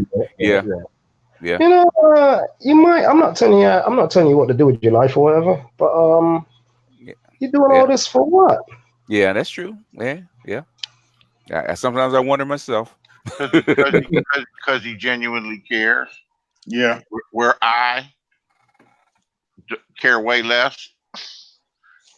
Who's wrong? Who's right? You might be a better man than me in that respect. I know that you're casting pearls to swine. Yeah, because I said some things that it shouldn't have been said on air. Yeah, in public. You know. They rankles. It's one thing we talking about black. You know, the woman, the black man, the black woman. That's one thing. When you start projecting where the economy's going and this and that, I don't know, man. I mean, look at Dick Gregory. I mean, everyone was saying he was Illuminati. You know, he was hooked up or whatever. There's some stuff he was saying. I was like, you know what? Yeah, he passed away, but I don't think it was normal. I think they got rid of him. You know, but I think you need to chill out, man. I can't tell you what to do, but I mean, I have to ask again, what for? What are you like? I do it all the time, and I do it because I want black people to be aware, because we don't. The reason we started think tank in the first place is because we didn't have one that's actually dedicated to this kind of stuff for black people, and we knew black people weren't going to pay for it. So we have to give it away because we want black people to at least be aware of the knowledge that's out there. Because a lot of white people do it all the time, but black people don't. You're right. Yeah, you're right. And they pay mad money for it. They pay mad money for it. They do. They do. Well, I'm out of here, man. Hey, just damn, I can't. Yo, I'm out of words. I'm out. Yeah, I didn't watch it live. I watched the playback. That was crazy. Yeah. In fact, Bay told me he's trying to call me, man. Get that nigga off there. He was calling me. Cut him short. Damn, man. Yeah, they were calling me in the chat. I noticed that. Yeah. On the playback. Yeah, he told me get him off. But I wanted him to have his say because I don't like. I mean, really take it personal when somebody follows me to somebody else's stream, disrupt the whole stream just to get at me. Said, "Hey, man, look, I'm gonna open up a stream for you. You bring your ass over here, say what you got to say." Yeah, that's the only reason I did it. I listened to the playback. You said when you started it, let's bring him over here and squash this. Yeah, that was your intention. It didn't have to go there, but it did. Well, he had his say, so yeah. He had his say. What up, Bay? What Hey, you doing I'm up? trying to get the. What you doing up, man? I just woke up about 20 minutes ago. You know what? I was thinking about that whole situation today, and you know, every generation always looks down on like its elders if they felt or as Jason Black would call it, their elders, because they feel like that they haven't been taught anything. All right, now the situation that we have today, the way I look at it is that you have a majority single parent household raised boys and girls, where the girls are physically violent and disruptive, and the boys act like their mamas. Yeah, pretty much. Okay, right, because the girls had to take on the role of the man of the house. All right, so for some reason this goes on. Can y'all hear me? I hope y'all can hear me. We got you. Yeah, we hear you good. We hear you pretty well. Go ahead. Let me get. Okay, there we go. I feel better. All right, so what you get is you get this new generation, just like when I rag on like the SJWs and everything, is that they feel that what they're saying to you and what they're telling you is something new under the sun. Yeah, but it's like it's not nothing new under the sun. As I was telling BGS because he did call me after that broadcast, and we talked for about a good hour. Is that hold on, I'm trying to make sure I get my train of thought together, because like I said, I did just wake up. They feel like they're telling us something new, which they're not, and then like, well, and they say, well, how come you haven't done anything? As I was telling BGS, I personally, my personal history, yes, we did do something, but it was tore down and destroyed by the very people that we were trying to help. Yep. All right. And I was telling him about the Bugs and Daffy analogy. Yeah. Was that, you know, it's like, what was Daffy's biggest problem with Bugs Bunny? Somebody answer that outside of BGS. Come on now, y'all. Well, Bugs was getting more shine, right? Yeah, Bugs was getting more fun. Exactly. And Daffy always wanted Bugs to shine. Yeah. You know, give me the cheers, give me the riches, you know, give me the applause. What, you know, what, you know, he was always right. He was always jealous. But the reason for it was because Bugs was of a different personality. Bugs wasn't a selfish, self-serving person, whereas Daffy was. People were automatically drawn to Bugs Bunny because of his charm, his charisma. Whereas Daffy kind of rejected people. And the only person that would put up with Daffy was Bugs. Exactly. Because he was trying to show Daffy a better way of life. This is the same situation that we go through. People like, you know, me and BGOS. I mean, BGS, who've been around like for a long time. Yeah. You know, I'm like over 30 years in this. Yeah, I know BGS is right there with me. He right there with you. All the same. We know the same people.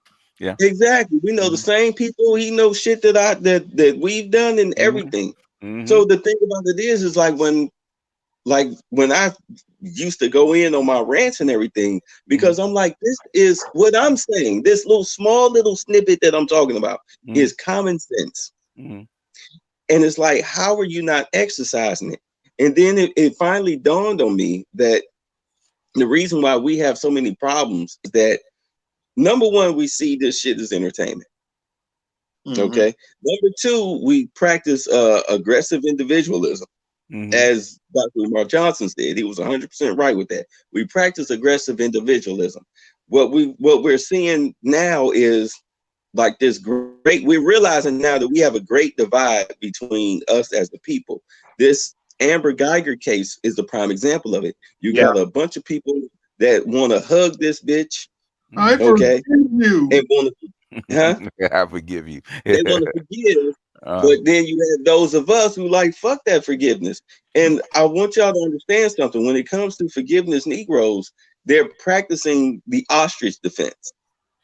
All right. And if you don't know what that is, when an ostrich feels threatened by a predator, an ostrich will bury its head in the sand and hope that the predator goes away and it doesn't notice them, that it will choose another victim or another thing for its another bird or something for its meal.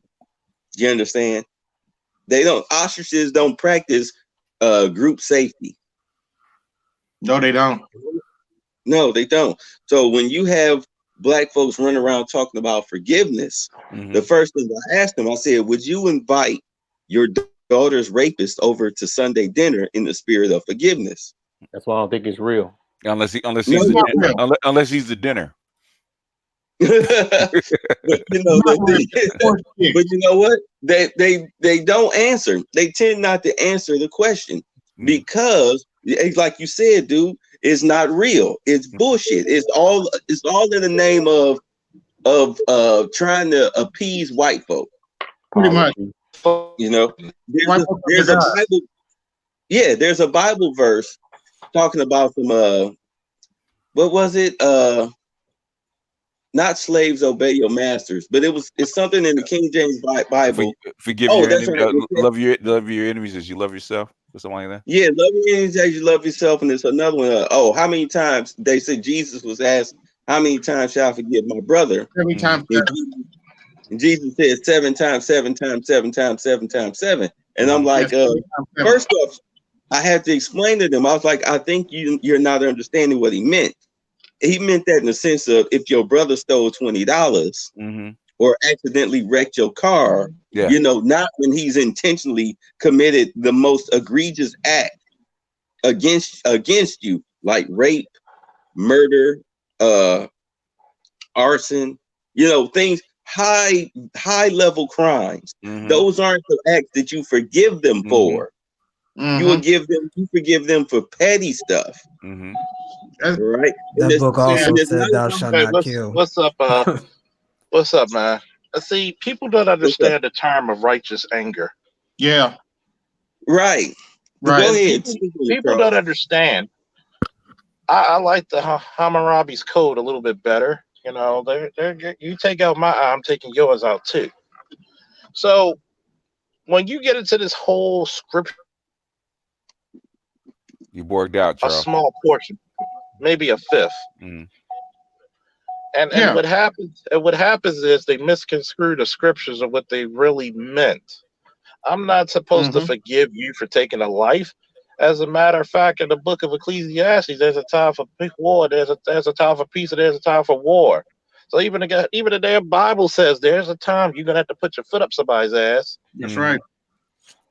There's a time even you're gonna have to take some lives. You got to pick Didn't up a Jesus sword. say you had to pick up the sword? Yeah. Yes. Yeah. So what But the fuck is they doing? Isn't this about the way the story is told a lot of times? Even though you can say the same thing. Like you look at Daniel in the lion's den, right? You could tell that story two different ways. Where one way, Daniel's in the corner hiding like a little bitch, right? And then in another story, Daniel stepped into the lion's face because, you know, he don't give a damn because God got him. Like, what kind of people are you dealing with hearing the same story? You feel me? Right.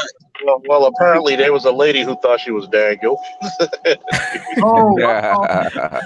Yeah, there was. I saw that. That's crazy. Good thing the lion. Was so You know the lions are already looked at her like this silly bitch. Yeah. He's already fed. He's already fed. That's why. He was like, "You lucky I got like that 50 pounds of fucking goat." Motherfucker. And she like this is the part that gets me. I look at the Black community in many different ways. I look at it as a member. I look at it as a protector. Shutting your door. That's the seatbelt. That's the seatbelt. I'm riding dirty, nigga. So, oh man, come on now. He's a cop riding dirty. Riding dirty, goddammit. Because he's a cop. That's why. So you used to not driving with a seatbelt on. Too lawless. Yeah. Too much lawlessness in law enforcement. Nah, shit. If this is lawlessness, shit, I feel sorry for that shit, man. I like it. Either smoke That this shit or is we called have a jump. problem. You were It's called saying jump security, man. you were saying behind. It was like, Go ahead, finish your sentence. it's basically, I look at black people in different views. One as a member, one as the protector and servant of it, and also one who's confused the fuck out of it by it. Mm-hmm. Because I look at shit like when we had the Mackenzie Elliott, which is a great example. A 3-year-old girl playing on her porch doing what 3-year-old kids do, play around. Because of two jackasses arguing over some clothes that a chick that they both were screwing, have gunplay, and a stray bullet hit and kills this little girl. Mm. Over some clothes. Some over some clothes and a tramp. Wow. There is no way in hell that you could hide from me. Just give me one reason why a 3-year-old had to die. Your reason wouldn't be good enough to forgive you. She was home. You cannot. I cannot want to hug my son's murderer. What kind of sick shit is this? Guess or be what? friends. Even Jesus Christ himself, like, you stupid motherfucker. That's not what I said. Mm-hmm.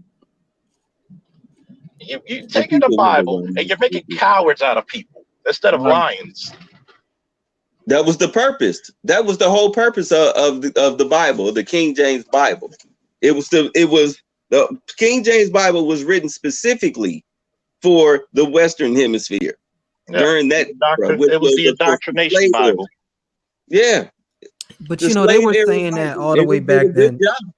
They were saying that all the way back then in the Roman period too, about it being a slave religion, and it was criticized first and foremost because of that, especially since that sector of the society really picked up to it like extra heavy.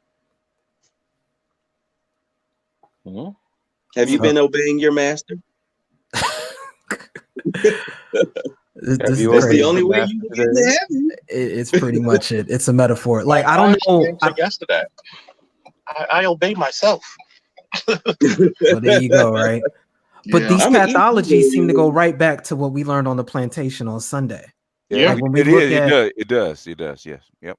Like just the rationale behind what Charles just said, I can see that happening on the plantation. That's where you learned it from. And forgive your master, basically.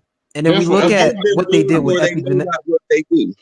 Well, they look at you look at epigenetics, right? Mm-hmm. And you learn about how physical experiences can create changes in you genetically, which get passed down. Mm-hmm. And that terrified me when I first learned about that, because I couldn't help but wonder how much of this are you getting exposed to even before you're born. And then you get these genetic dispositions that can be triggered by having a physical stimulus. In other words, going through it again. That's how they learn about a lot of psychological issues with people. How do we not see ourselves as being subject to that on some degree, or even greater degree than we even realize? The thing is, you got to remember, this stuff has been passed down forever. And what Bay's talking about, what you saw, is nothing unusual. This has been going on forever. It never stopped. It's not like you had a break and then all of a sudden it got remembered again. Stuff never stopped. We're just now getting to the point where we have righteous anger against white folks. Just now. What did I say, BGS, about time? Yep. Ain't nothing changed but the date and technology. The date and technology, that's all. Yep.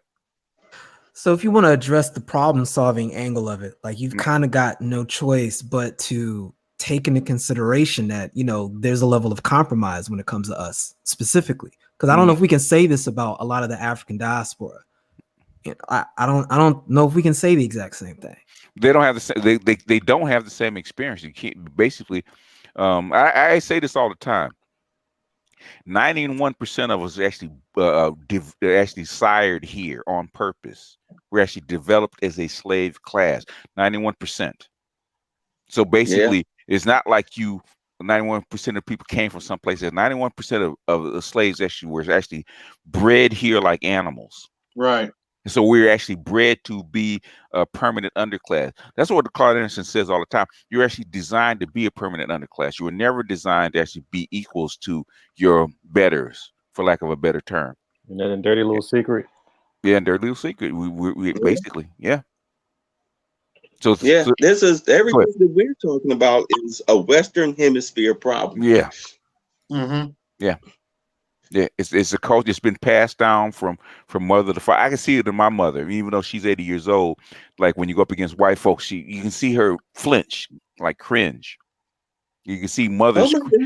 Oh my God! Yeah. You can actually still see it in your women. You're going up against white folks. They still cringe. Go ahead. I've actually seen a lot in older people. Mm-hmm.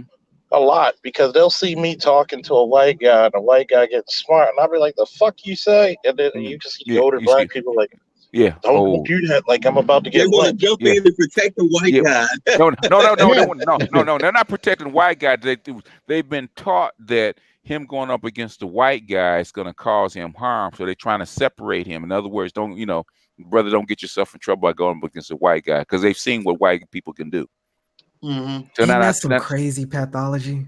Well, the thing is, it's not crazy. It's not crazy. It basically, this really, it never really stopped. Okay, to be honest with you, this kind of shit, this war against black people, never really stopped. The thing was just worse when they were coming up.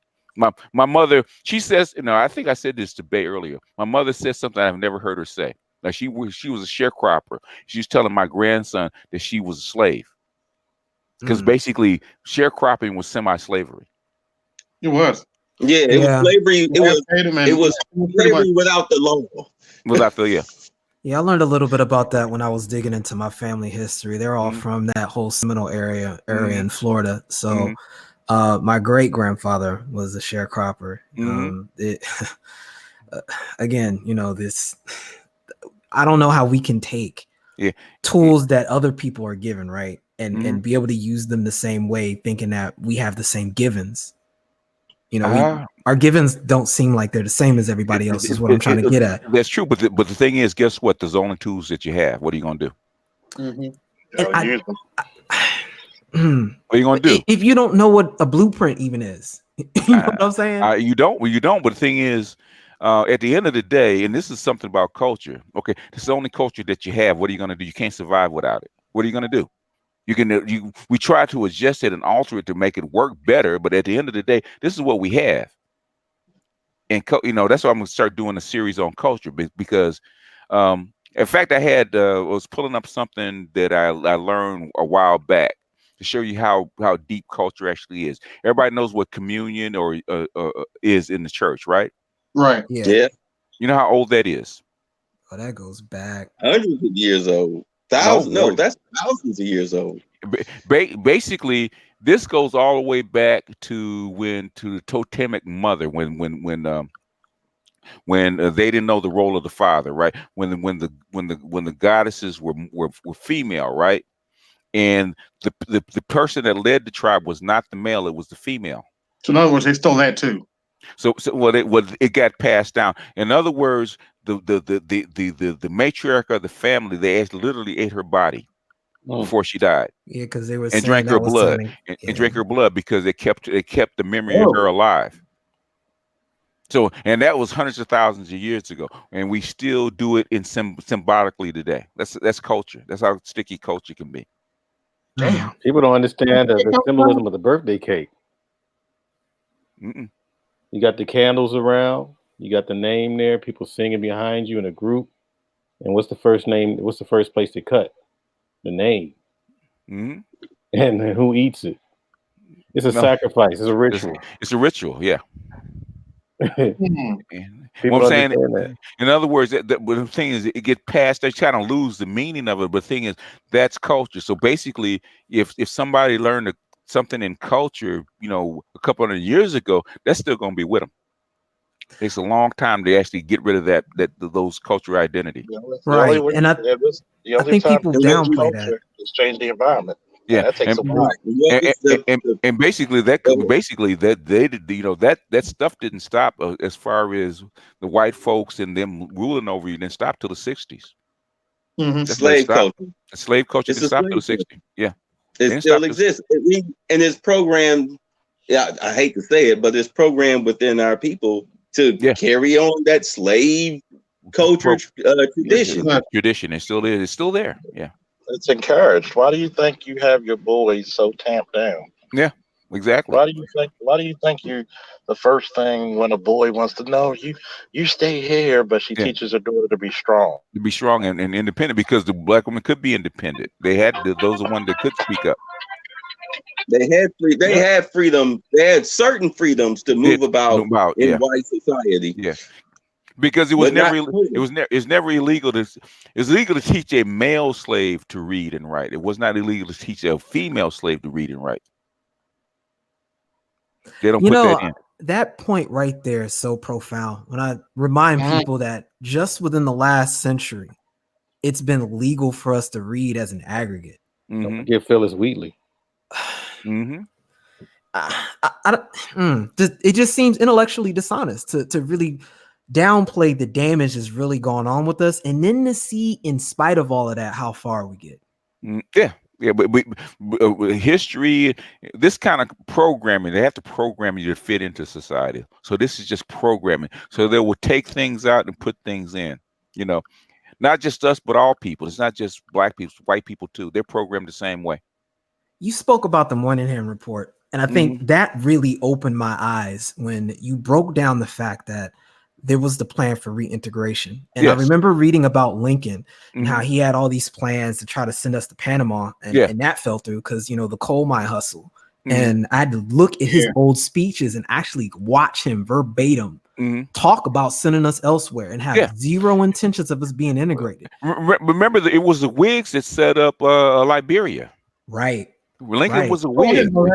The Whigs actually set up Liberia to actually, they saw that the population of slaves were actually increasing. They didn't want this many black people on the continent, right? So they set up Liberia to send them all back. It was the Whigs that actually did it. Lincoln, before the Republican, was actually a Whig. Lincoln's a Whig. So he would actually carry on his predecessors' ideas. Shipping us out has always been a Whig idea. Now the Democrats wanted to keep you because they needed the labor, but the Whigs wanted to deport you. So Lincoln tried his best to deport you after the war. He didn't want to free you in the first place. There's a whole lot of stuff that goes into slavery and why we got freed and why there was anti-slave states and all that kind of stuff. It has nothing to do with the righteousness of not having slaves. It had nothing to do with it. Basically, it was all about economics. It was all about economics. It was. There we go. So we deal back into human nature again. I've just been harpooning on that because it just makes so much sense if we consider the nature of hypergamy. And here we are, because black men, once again, we have a conflict of interest with white supremacy because we have the potential to eliminate the definition of white, right? What's left of it anyway, yeah. Right. And then we've got our economic standpoint being below the ground because there was no desire to see us in a position to being able to compete. No, you're an underclass. You're a designated underclass. And Claude Anderson is a lot of times he's being generous by not saying that. He's just saying that you could be the permanent underclass. He never says that you're the designated underclass, which is what he really means. He just he wants to be kinder and not say it. The sense of urgency for black men at this point is on such a level that's so ridiculous that it's dangerous that we don't push this any further, but everyone's so comfortable. Oh, everybody's comfortable. Yeah, well, you don't have to tell, but you're going to rankle beige short hairs. I'm sorry. I'm watching TV. In other words, about black people being comfortable. Oh, man.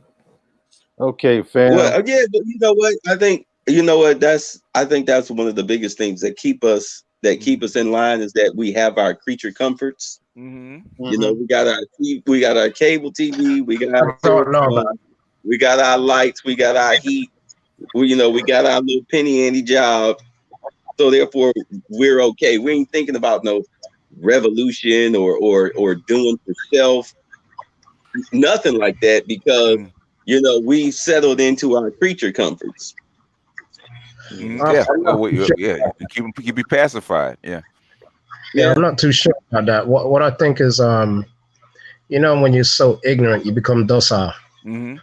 You don't even realize that you're brainwashed. Yeah. You're brainwashed to the point where uncomfortable is comfort for you. You don't even know where to go. This is why you have all these arguments going on back and forth on the chat. Normalize being normal. Yeah, you got a drug effect. Well, the thing is, who defines your normal? That's the thing. Normal can be anything. That's a consensus, right? Who defines it? Your betters do. Well, you're in the UK, right? Proud to be simp. No, I'm in Miami, Florida. Oh, okay. Because I noticed the accent. So, well, unfortunately, what is his name? Like, he's like Slick Rick. That's his call sign. Here we go. Yeah. Oh, I see. Proud to be a simp. I'm like, did he just say what I think he said? Yeah. The normal is decided by the TV because that's become your new overseer. They replace the overseer with the TV. Media, right? Who dictates what goes on TV? The betters do. Clear channel. Yeah. No. What above their pay grade? Oh yeah. I think also the bottom line is, for instance, you guys talk about the Dallas situation. Mm-hmm. Now, if I step on your new sneakers, 9 times out of 10 I might have a fat lip. But because it's a white person, and you guys are bringing up religion, and what I'm about to say, everybody knows this is basic information. When you see a white person, you see Jesus. Mm-hmm. What I'm saying, okay. Black people understand white. I mean, really, literally white power, like a cop or a judge, or something like that. And white dude step on your sneakers and get his ass beat. Yeah, individually. Yeah, individually, yes, but they collectively, no. Yeah. And it's for instance, I wish Charles was on the line. Like for me, I do not fear cops. I fear a cop when he gets on the radio, because that radio is very connected. Yeah, it is exactly. So I shouldn't be saying that. I'll bring him up real quick. Let me bring him up. But what I do like is that you have put it like this. I think Charles trains people to do martial arts and wrestling and boxing. And I think what happened with black men, we don't have enough Charles in our neighborhoods. Whether he's a cop or not, that's irrelevant. Mm-hmm. It's the mentality. We don't have that anymore.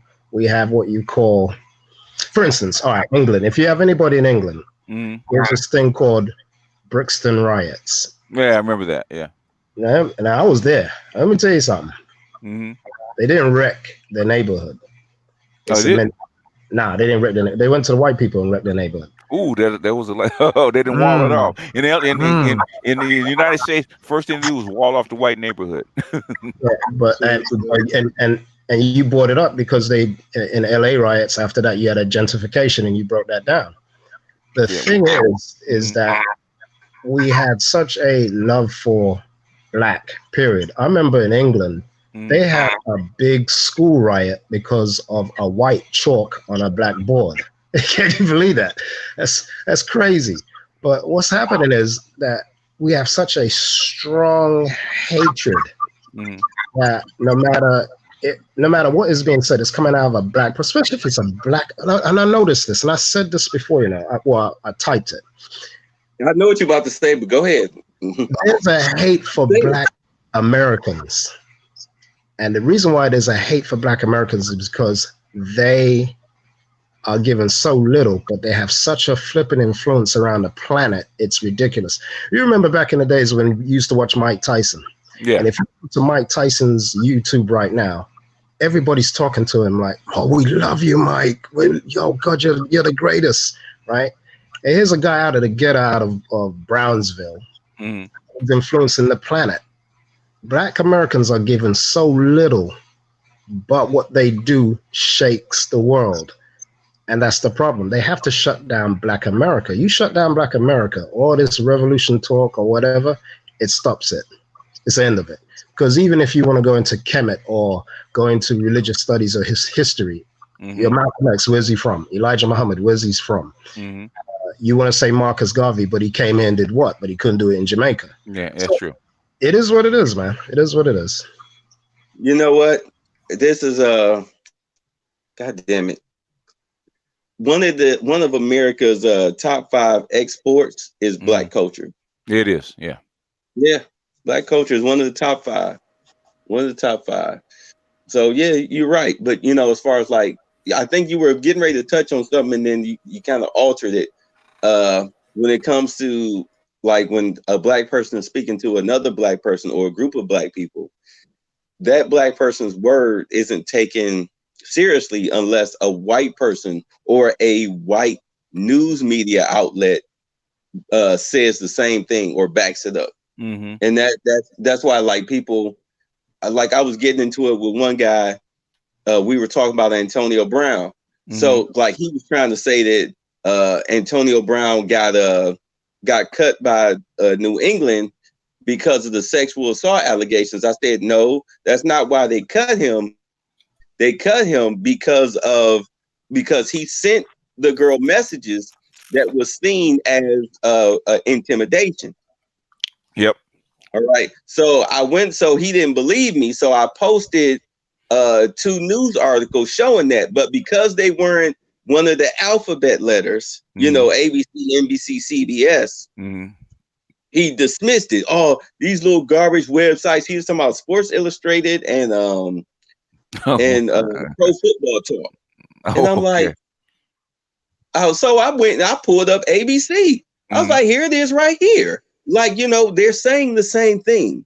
I was like, but just because, just because you don't think Sports Illustrated or Pro Football Talk is a credible news source, in your mind doesn't make them discredited. Like they've been around for a long time. You know what I'm saying? It's not like Willie Bobo created a website. Like these are professional sports websites. I was like, plus he also threw, crafting them under the bus. Same thing. But he had to hear it from a white accredited news source in order to believe it. And once I reposted the links, then suddenly I was, of course, every name in the book. You know how that goes. Yeah, I would agree with you. That's why when BGS, I find it funny. He was talking one time, I think it was a week ago, and I'm bringing it back up again. He says, I have a think tank. Nobody asked him about his think tank. Nobody. You know why they didn't ask him that? Because he's a black man, and they don't believe it. That's all it is.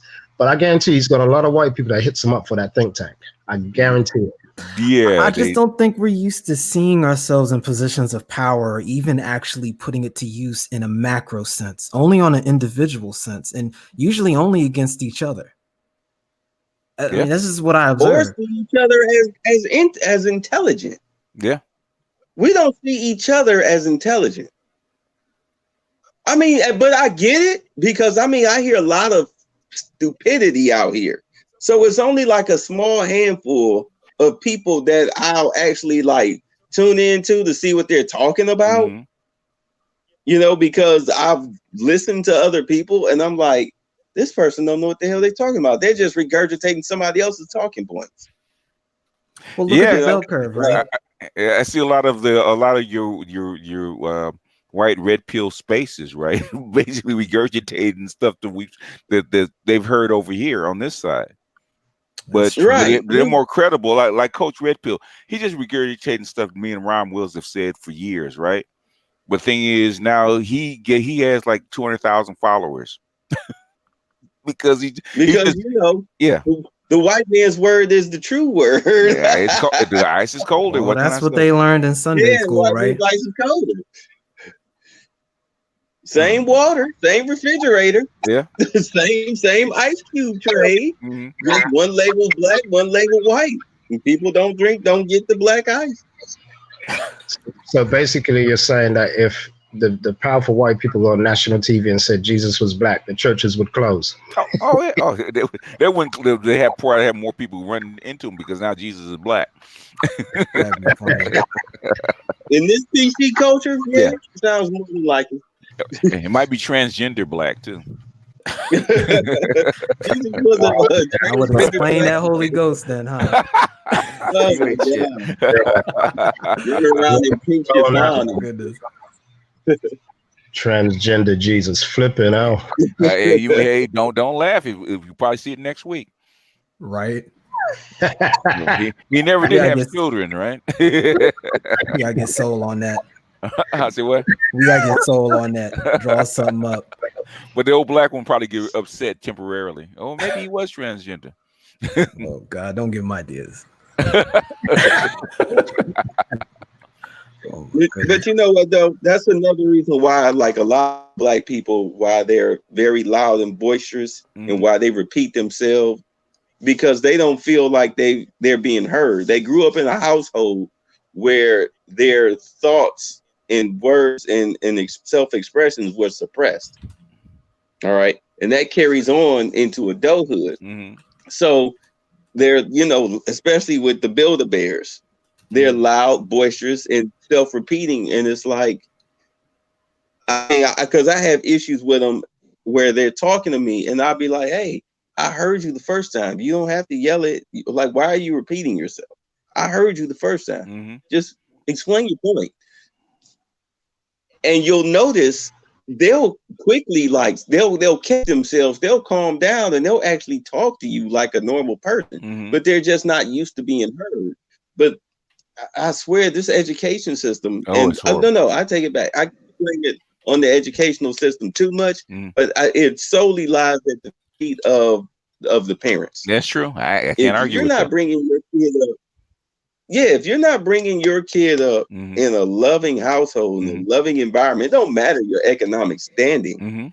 But if you're not showing your offspring any type of respect, as far as trying to, and I know they're kids, but you have to show them that their opinion has some value towards you, even though they might be talking gibberish. You just, if you nodding and smiling, you're not destroying your child's self-esteem. But if you're telling, "Oh, shut up, you don't know what you're talking about, get the F out my face, go sit down somewhere." Cutting them off when they trying to explain something to you. I think that was one of the biggest pet peeves, well, not pet peeves, but biggest things that pissed me off. Like when I was younger, when I would get into trouble and I'd be trying to explain to my mother what happened, and she cut me off, and get the yelling and screaming. I'm like, "Well, bitch, why the fuck you asked me then? If you think you know what happened, why did you ask me? Like, can I at least tell you what happened?" Give me my side. And if you notice, when you talking to adults and you're trying to explain to them, the whole situation, and they're cutting you off like that, that's a learned behavior. Yeah. That they themselves didn't even conquer. I think that comes from, I'm sorry, go ahead, BJ. No, go ahead. No, I think it comes from not getting your ass whooped. Because I have Jamaican parents, and let me tell you something. They would beat me with whatever they could find. Now, some people would say, "Oh, that's abusive." Let me tell you, well, I'll put it to you like this.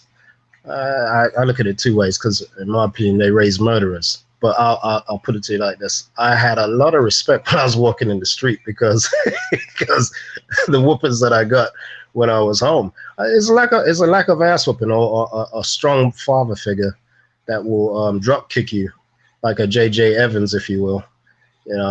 His dad, when he came home, he would behave himself. So I think it's lack of male dominance. And when I say dominance, I'm talking about with balance. I'm not talking about abuse. We just lack it. This is why martial arts and all that stuff is very important. So, you know what? It's only going to get worse. I hate to sound, negative, but it's only going to get worse because. Yeah, it will. It's going to get worse. Yeah, that's all that's been getting is worse. It's been getting worse with every 10 years, every generation. Yeah, and it has, there's a lot of reason for it, because the environment's changing so fast, and people cannot keep socially. They cannot keep up, and people are going crazy. Literally, they're going mad. That's what you're seeing, in my opinion. They're literally going mad. Yeah, because a lot of the old answers, a lot of the knee-jerk reactions that you would use, no longer apply. Like they don't apply. Nope. Especially with information being so readily available and things being done consequence-free. I think the mouse utopia experiment, when I learned about that a few years ago, was so scary. It is scary, but the thing is accurate. That's that's why it's scary. That's why it's scary, because it's so true. Well, the thing is, mouse utopia just confirmed what they already knew, because the urban environment had been around for like 100 some odd years, but there's no way to really test it, right? Right. That's the reason they had the mouse utopia, and it confirmed what they actually believed.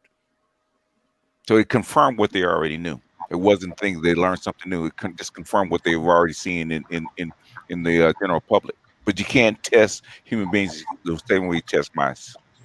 So the question becomes, do you think that may be an incentive for them to try to push transhumanism before, we get to the beautiful one stage? Okay. This is what transhumanism is about, right? It has more to do with technology than it does with anything else. Got to remember, anything that man creates, they will use at some point, right? Right. And now that the technology is coming so fast and is in competition, it's got to be pushed. You got to prepare people for it, because it's coming. Like the singularity. The singularity is going to be here. He says 2030, but I think 2025. We're actually going to start to see the singularity. But the thing is, the neural inputs are already there. They already have them already. They have like 4 or 5 companies actually making the damn things. 5G is going to be here. Automation and the robots going to be here. Biotechnology is already pretty much done. They're already cloning babies as we speak. Not cloning, but actually designing babies. Not cloning, but designing babies as we speak. The artificial womb is already ready to go. So basically, all they're waiting for is a signal to say, go ahead and start doing it. It's already here. So transhumanism is already here. So you feel like this is a controlled social demolition, so to speak, to adjust people to it? Not demolition, but transition. Demolition, there's always going to be some kind of disturbance when you transition from one thing to another. If you look at, remember Charles Dickens' books? Yeah.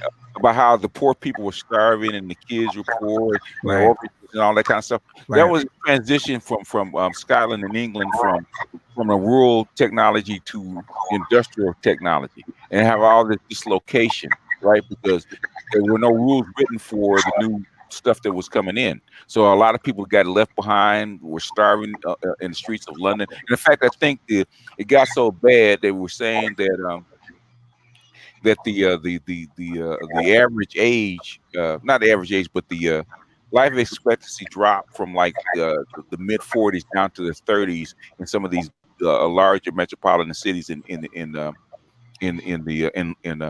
Europe, because of this.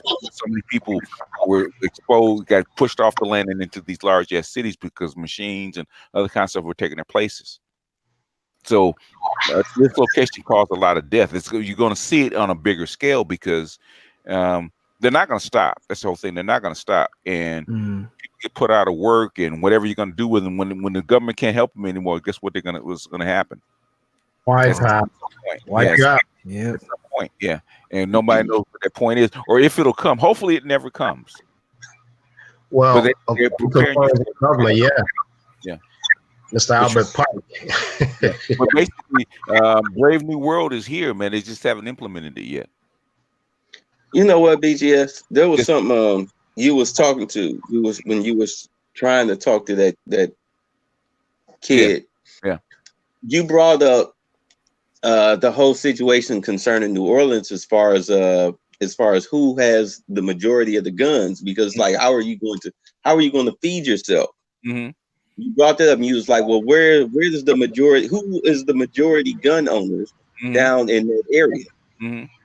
And of course, I mean, the answer is them. It's white folks, because white folks buy guns in abundance because they have a fixation with them, and they use it for self-protection. As Francis Cress Welsing says, it's the great equalizer. It is a great equalizer, yeah.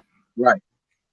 The whole thing is, like, if society collapses, a lot of black people would starve out and die if they weren't murdered or flat out, just because of the finite resources Mm-hmm. in that area.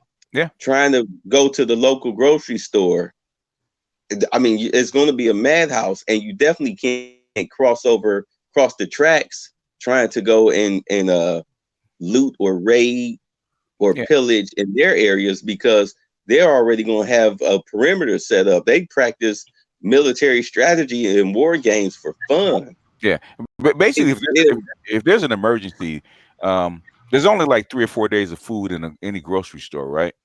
Without being resupplied, and if it gets emptied out within 12 hours, it's going to be down in 12 hours. So going over to crossing the tracks is not going to do any good, because there's not going to be anything there in the first place.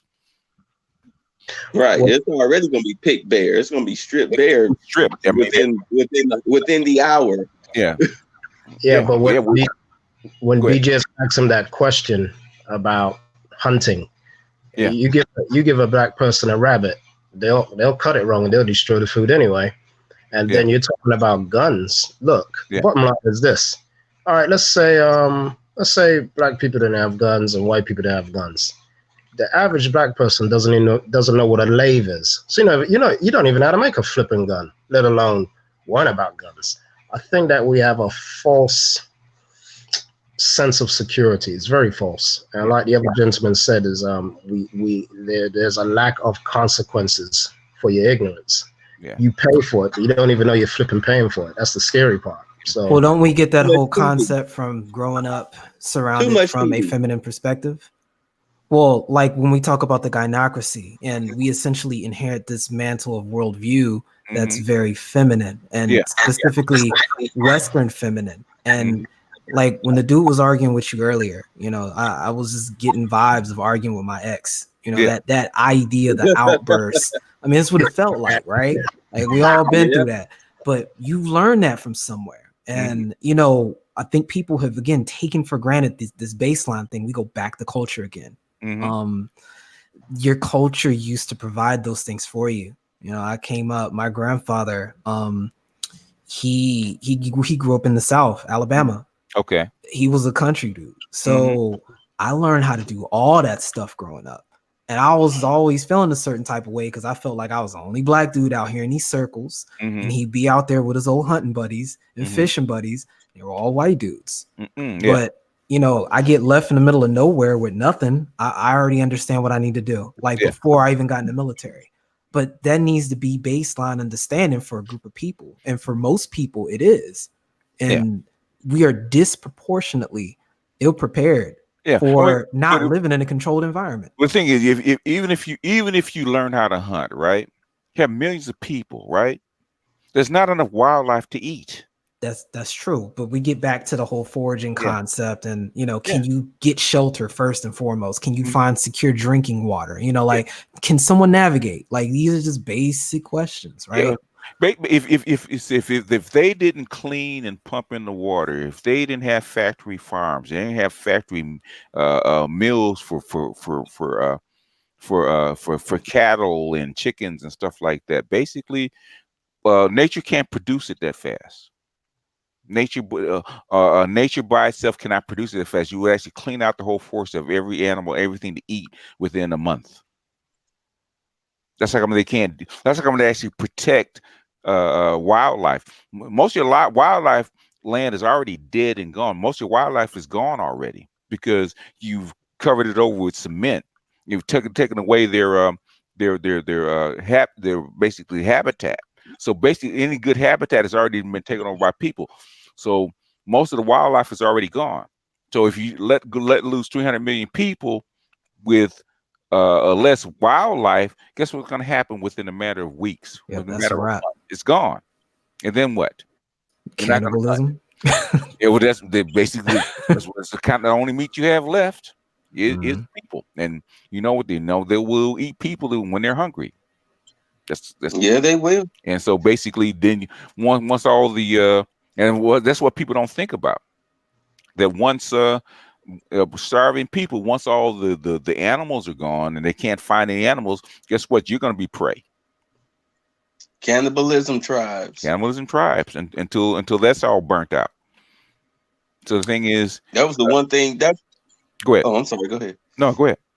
That was one of the things one of the reasons why I liked that they actually did the TV show The Walking Dead. Oh yeah. I mean, because I read the graphic novels, but they were showing you exactly what life would be like in a lawless society.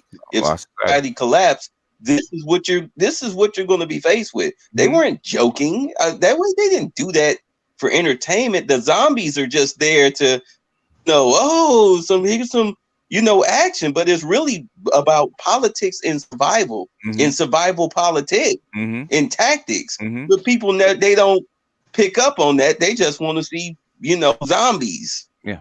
When the early Europeans, when they came to America, they know how to hunt or find forage for food. When they ran out of the local food stuff, guess what they did? Start eating each other. They start eating the people that couldn't defend themselves. And we don't talk about that though. Go ahead, Bay. No, I was just adding on. The natives came in and saved them. Yeah. It was like, oh my God, who are these people? What are y'all doing? Oh my God, they're eating each other. Very true. Yeah. Like, damn, don't you know you can eat this plant right here? That's growing right next to your little wagon. Yeah. I can. Yeah. Please put down the baby. Take the baby off the spit room. Yeah. I mean, they've been on that since the Crusades, though. So that's a delicacy for them. Basically, the whole thing about Santa Claus, man, people don't know. Saint Nicholas is a legend because he saved children from being eaten in Turkey.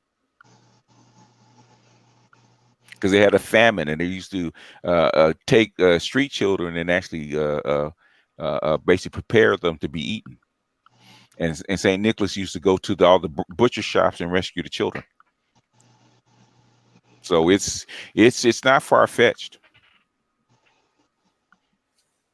And that's where we get that original statement of, looking at how most of the society is taken for granted, those basic aspects, again, that are just lying just beneath the surface with human nature. And your culture, when you boil everybody else's culture down, it begins from those building blocks. And, they find tools to advance that into the future.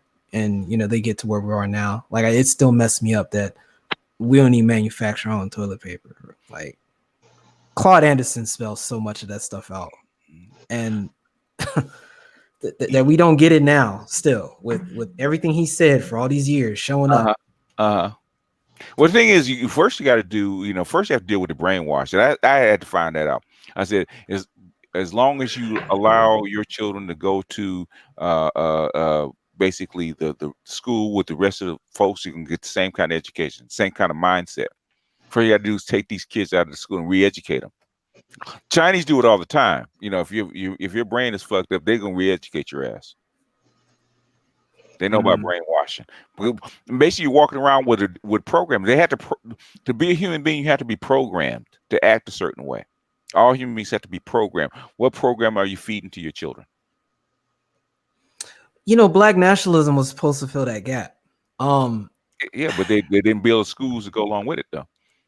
I mean, I was in DC, so I saw some of that. Okay, hold on. Wait a minute. Walk that back. Okay. Where schools were built. No, I'm saying what BG said. Okay. Schools were built / created.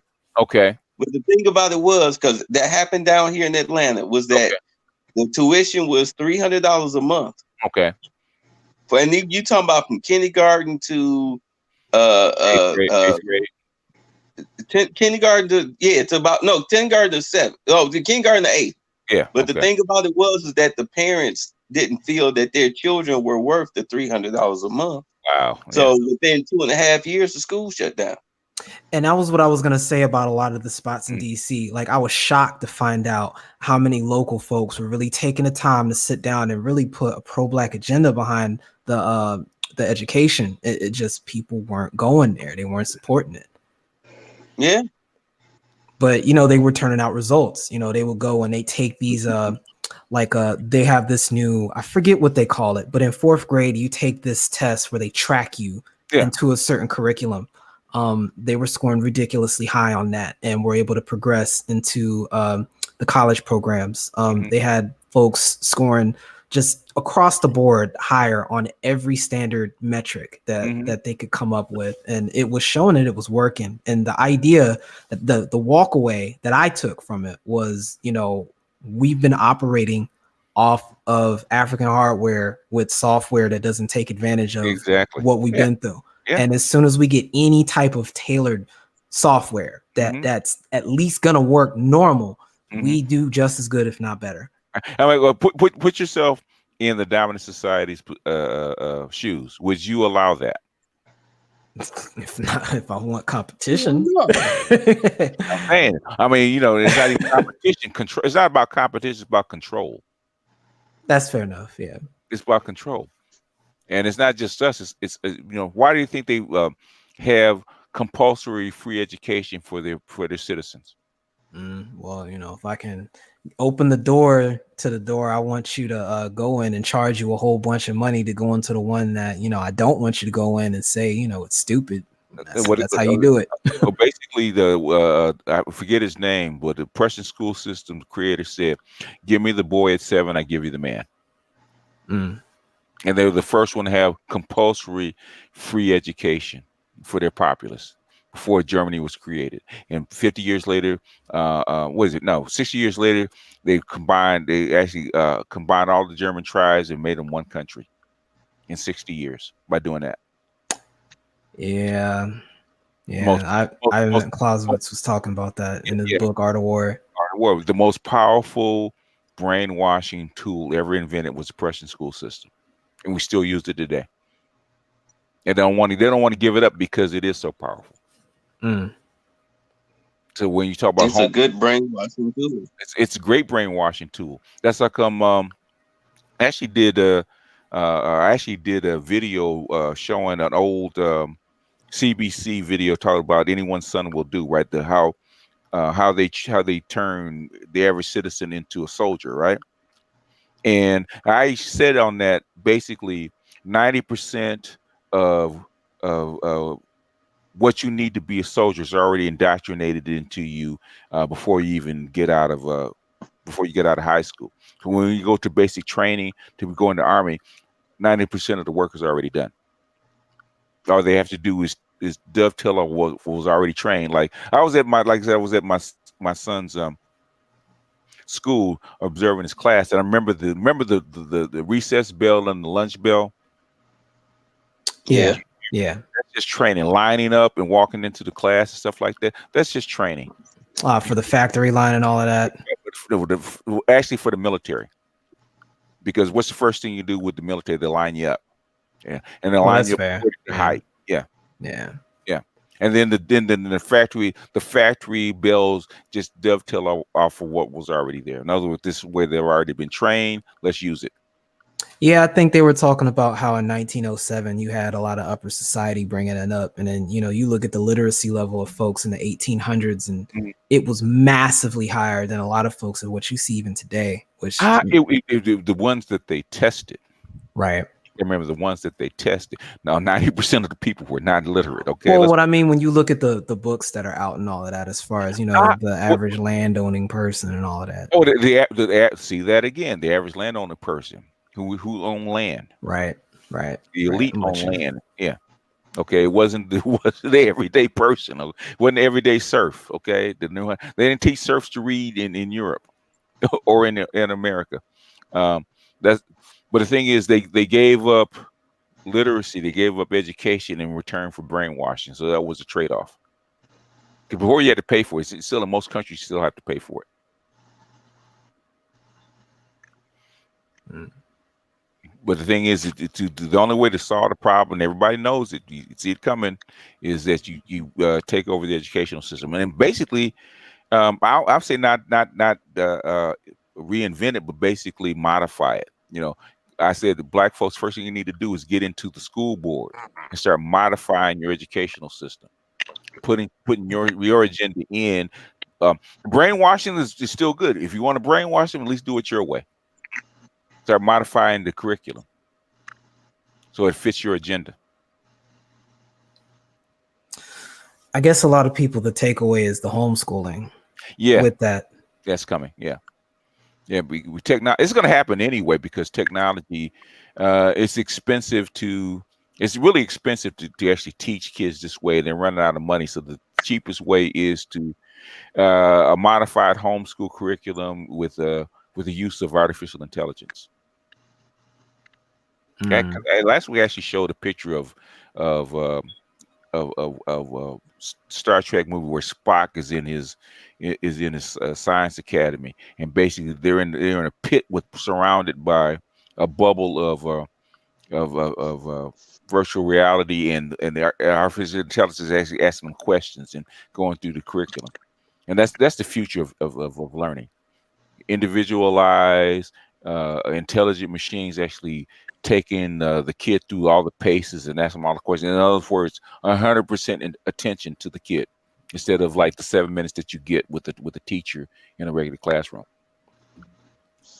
Yeah, they did that in Star Wars too, with Vader and all of that. Yeah. If you're gonna learn, basically virtual reality and the AIs can actually keep track of what the information that the kid responds to, gets the right answer, give them the next question, and basically if he doesn't get the right question, you send them down another path. So that can be created. It's already created. All they have to do is actually do it. And then you have the human as a tutor instead of a teacher. In other words, whatever you didn't learn from the AI, then the teacher comes in and actually bridges the gap. That's the cheapest way. But that's coming. But the teachers know that's bad for their job. So I don't blame them. I'd push back too. Yeah, putting them out of work. What it is, man. But I keep getting stuff about people being put out of work left and right, man. This trucker thing, man. I told the truckers that, man, 3 years ago. That's what I was thinking about, the automated truck. Yeah. Oh yeah. And then Trump and this trade war is actually killing the trucking, man. And actually killing, because I'm looking at somebody sent me an article talking about I forget when maybe 4,200 truck companies are going to be closed down this year or something like that. So and this is just one segment. This is just one segment. This is just one little piece. We're not talking about retail. We're not talking about manufacturing. They said manufacturing is the lowest it's ever been in this country for 150 years. Too much outsourcing. Yeah. Too much outsourcing. It's like the Americas. I put it like this: it's become Rome. Okay, it's become Rome so quickly, and like people seem to understand what Trump is doing. He's just taking his marching orders. Every president has marching orders from he who has the gold. And right now, what they're trying to do, they're trying to lock down the country because it's too. I feel like this: the money really isn't there. No, it isn't. The money's not there. So when it's just you have to look at America as what it is. It's a corporation right now. And what a corporation does when it's losing money, it starts liquidating its assets in order to save money. Yeah. It starts cutting dead weight. Okay. Foreigners are, if they're not participating in the, what's it called? The bank. Help me out, BJ. The bank. The Federal Reserve. Right. If you're not participating in the Federal Reserve Bank, then you are considered dead weight. That's why one of the first things he did was cut off all those foreign countries that didn't want to participate within the Federal Reserve over in Northern Africa. You're buying the Federal Reserve notes and stuff like that. Yeah. Like the IMF and all of that. Well, the IMF is one thing, but the thing is that to do any kind of trade, you have to deal in dollars. Yeah, I thought that's where who was doing that. The IMF, and then the Federal Reserve was a proxy of the IMF, or do I got that backwards? Actually, the IMF is actually a proxy of the Federal Reserve. Got you. Okay. IMF didn't come about until Bretton Woods, and then it wasn't invented until like 1952 or something like that. So the bond exchange rate is like the credit score for a country, right? Is that how you look at it? Part of it, but that's a mix. The bond exchange rate, what is it? I forget what they call it. There's the Gini is another one. Your GDP, all that stuff goes into the mix. And that determines if you're first, second, third world, and all that. Yeah. Okay. Your GDP actually determines whether you're where you rank as far as first, second, and third world. Okay, yeah, I didn't mean to digress too much. No, go ahead. No, it's wrapping fine. my mind around that. That's all. No, that's fine. But my point is that you're pretty much looking at you're looking at a country in the middle of its death throes. Yeah, unfortunately. You know, I mean, I know homeboy is saying, "Oh, you just spreading fear." No, motherfucker, this is facts. Hey, what is you scared of? You ain't never supposed to be scared of the truth. Well, he said he wasn't scared. That's what he said. But he's the one who brought up fear, so apparently he is scared. I think somebody told him that, and it's just the same talking points we've heard on the playground. That's what it felt like. Yeah, because I know somebody else that's on YouTube talking about some selling fear, saying other black YouTubers are just selling fear. It's like, well, if that's the way you see it, but like I was saying, the BGS, I don't hear any teeth chattering or any lordy lords. Right. They're the kind of person to get mad at the scout when he reports the position of the enemy. Yeah, right. The thing is, you're just trying to scare the troops. What's going on? You know what hurts me is when I get emails from my subs and I've told them about the things that are getting ready to happen. And said, man, I just lost my job. I just got laid off. I'm not getting any work, and I'm losing my truck or my I get these things all the time. I said, there's nothing I can do about it. That's what bothers me. I said, I can't. What am I going to tell you? There's nothing I can tell you. There's nothing I can do. I can warn you and say, what about the trucks? Man, make as much money as you can, because there's no telling how long this is going to last. You tell my truckers all the time. I said, so what do you suggest for truckers, man? Ride that truck until it drops. Work as many hours as you can and stack your money, because when it's over, it's over. When it's over, it's over.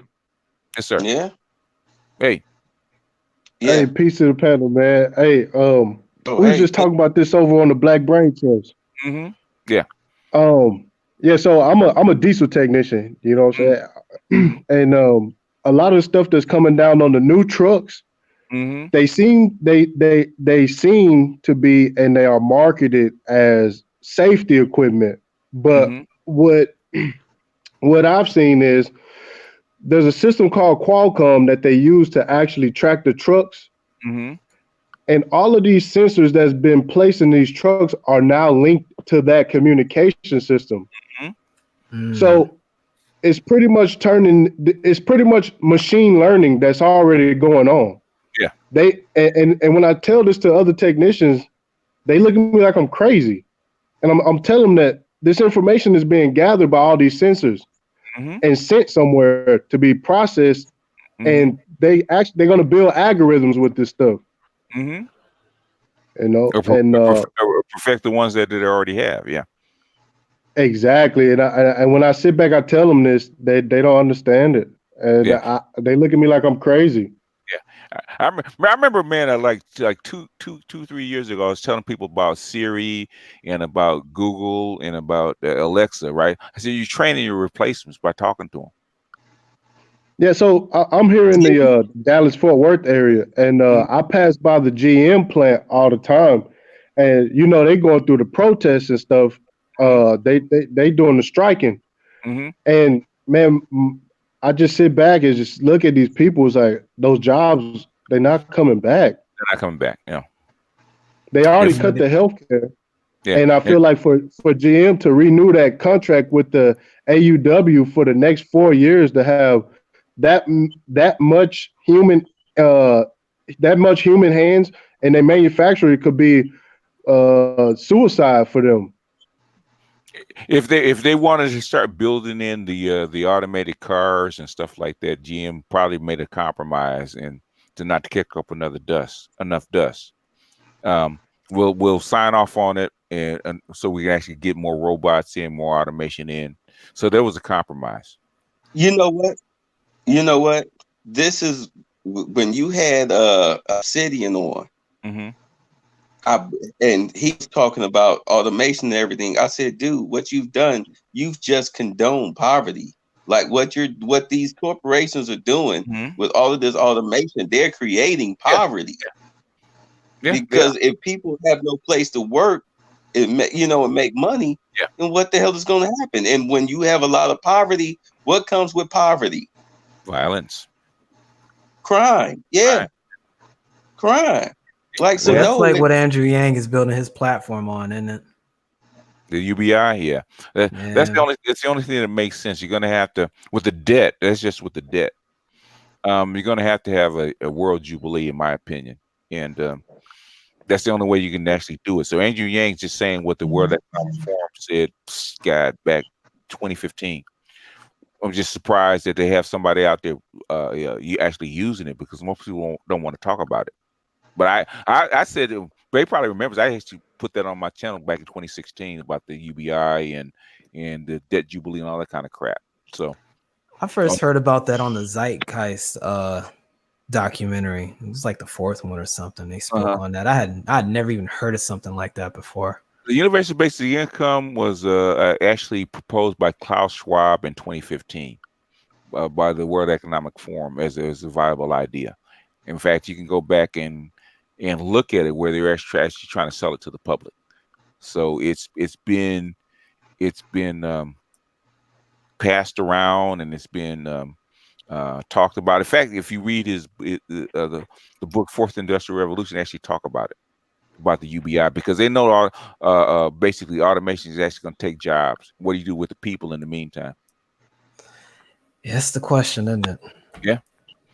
I mean, with Tie City, but basically he's telling you basically, and basically, I think Mac actually talked about it.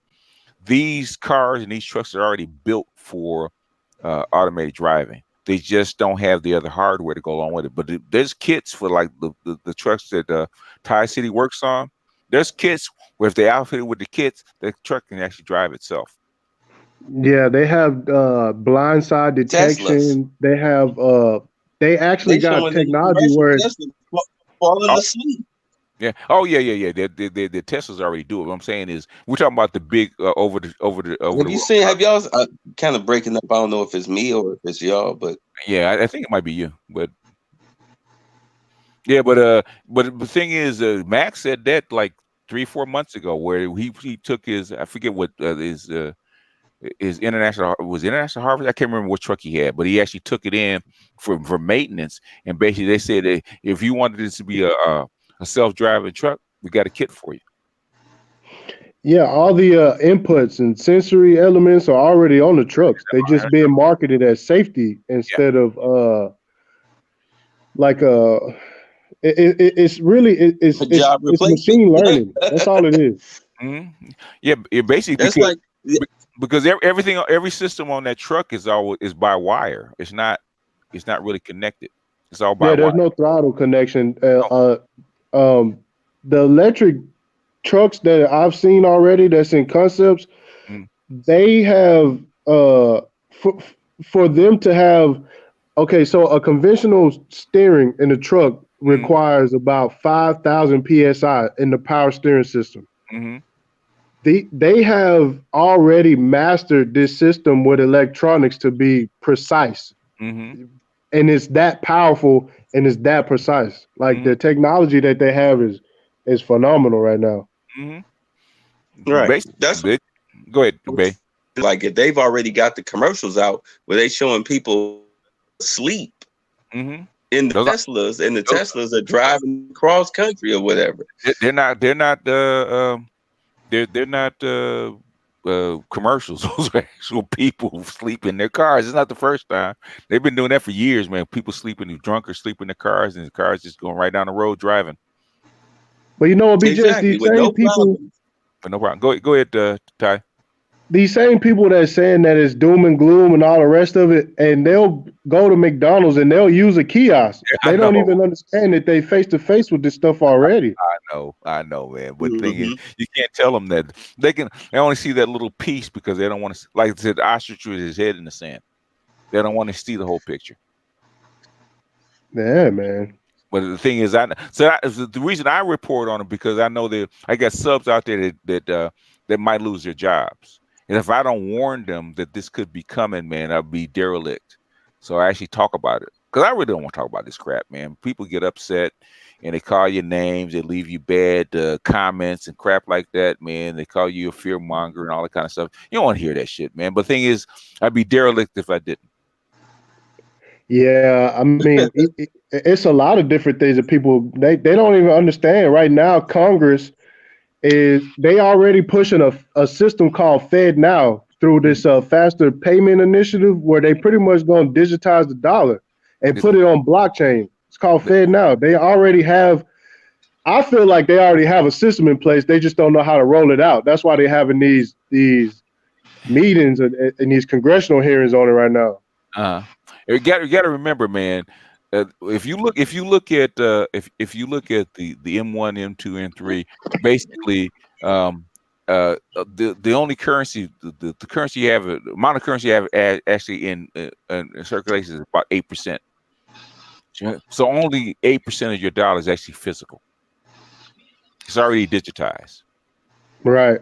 It's already digitized. All they have to do is just remove the 8% of currency that's already out there. That's all they got to do. It's already digitized. Right. And if you try to explain to somebody that in the near future, as soon as you clock in at work, money is going to start streaming to your account. That's what's coming. Yeah. Yeah. Or not even clocking in at all. Basically, if you have a smartphone, as soon as you cross the threshold, bing, it'll bing. And and all of a sudden it'll make you aware. Just like Amazon's trying to get all of its stores to be basically cashierless. Basically, you walk in and just grab stuff. Grab stuff, and the cameras and the AI actually record on your phone what it is, and actually, as you pick up the items, it deducts it from your total. If you put it back, they add it back in. But basically, by the time you walk out, your money's already gone, so it doesn't matter. Yeah, people not ready for this. No, it's they're not. Changing too fast. It is people to mentally adjust, socially adjust, even really.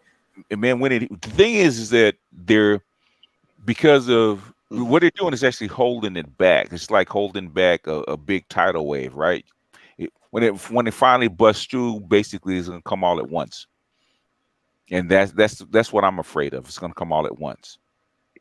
So, which is going to lead a lot of people assed out. Yeah, I can't get my head wrapped around. I was hoping it's going to be a little slower than this, but the thing is, instead of slowing down, it's actually speeding up. And I know why it is, because they're in competition with everybody. In other words, if they want to sell anything to the world, they have to be in competition. The only way you're actually going to outsell the Chinese or the Mexicans or the Germans is to automate. You're going to have to automate because American labor is too expensive. It is what it is, and they already know this. So if you want to produce anything inside the United States, guess what's going to happen? Either you not sell it and go broke, or you automate. What do you think they're going to do? They're going to automate. Is what it is. I mean, Mike V. Go ahead.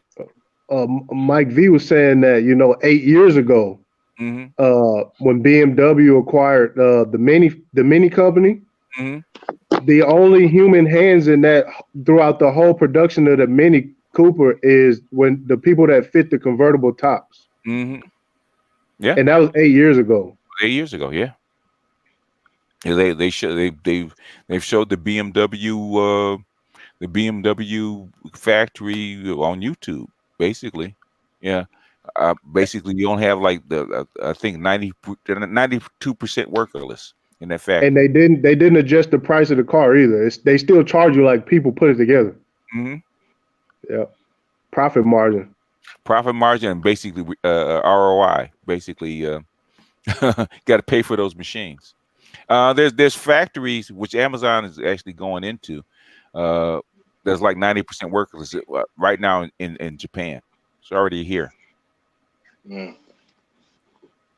So does that open up the market then for more handcrafted type things like that are specialized, like, you know, the Yeah, it will, but the thing is, what do you charge for it, and can you make a living doing it? That's fair. I just mean with regards to people having more of a going more in the art direction, which isn't as easily automated. No, basically handcrafting is but basically they call it boutique knowledge and boutique what can I say, boutique products will actually sell better, but you can probably sell it to richer people because guess who's not gonna have any money. There'll be a demographic for it now.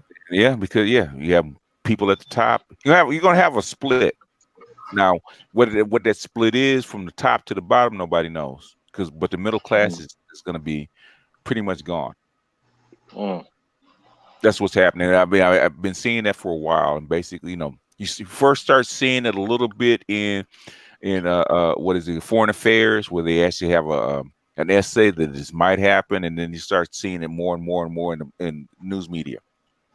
So they've been wrestling with this for a while. I work with a realtor. It's an older black lady, right? And I went looking at some property and whatnot, and she was telling me that, right now for what we got going on as black people, that pretty much all the avenues for building wealth are going to be shut off because everybody's going after these loopholes and all of these different things that people were able to do to gain mass wealth, you know what I'm saying, whether it be through taxes or any other kind of regulations. And she pretty much said that the window is like 3 to 4 years. That's where we are right now.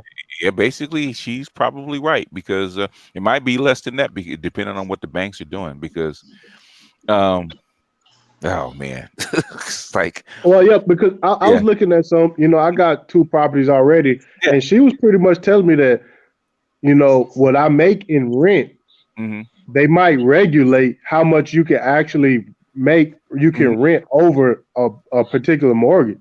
Yeah. Wow, really? They may. And the thing is, you got to, depending on where you're at, got to find a market for it. Fortunately, you're in Dallas, so you probably can find a market for it because they might turn Dallas into an Emerald City. But outside of that, man, there's going to be blood. Because I know Austin's going to be what I call an Emerald City, which is very high tech, very rich, very expensive. LA, San Francisco, but I know Austin's going to be one. People moving from California to Austin, it's an automatic 30% raise because the cost of living different. And they've designated in Dallas too. They've designated Austin as a tech city, and so basically this because all the tech folks that are and all the what they call it the angel investors for tech are actually moving to Austin because that is the new tech city. And that's gonna be. I know that's gonna be Emerald City. I think Dallas might make the cut, but I know Austin for sure.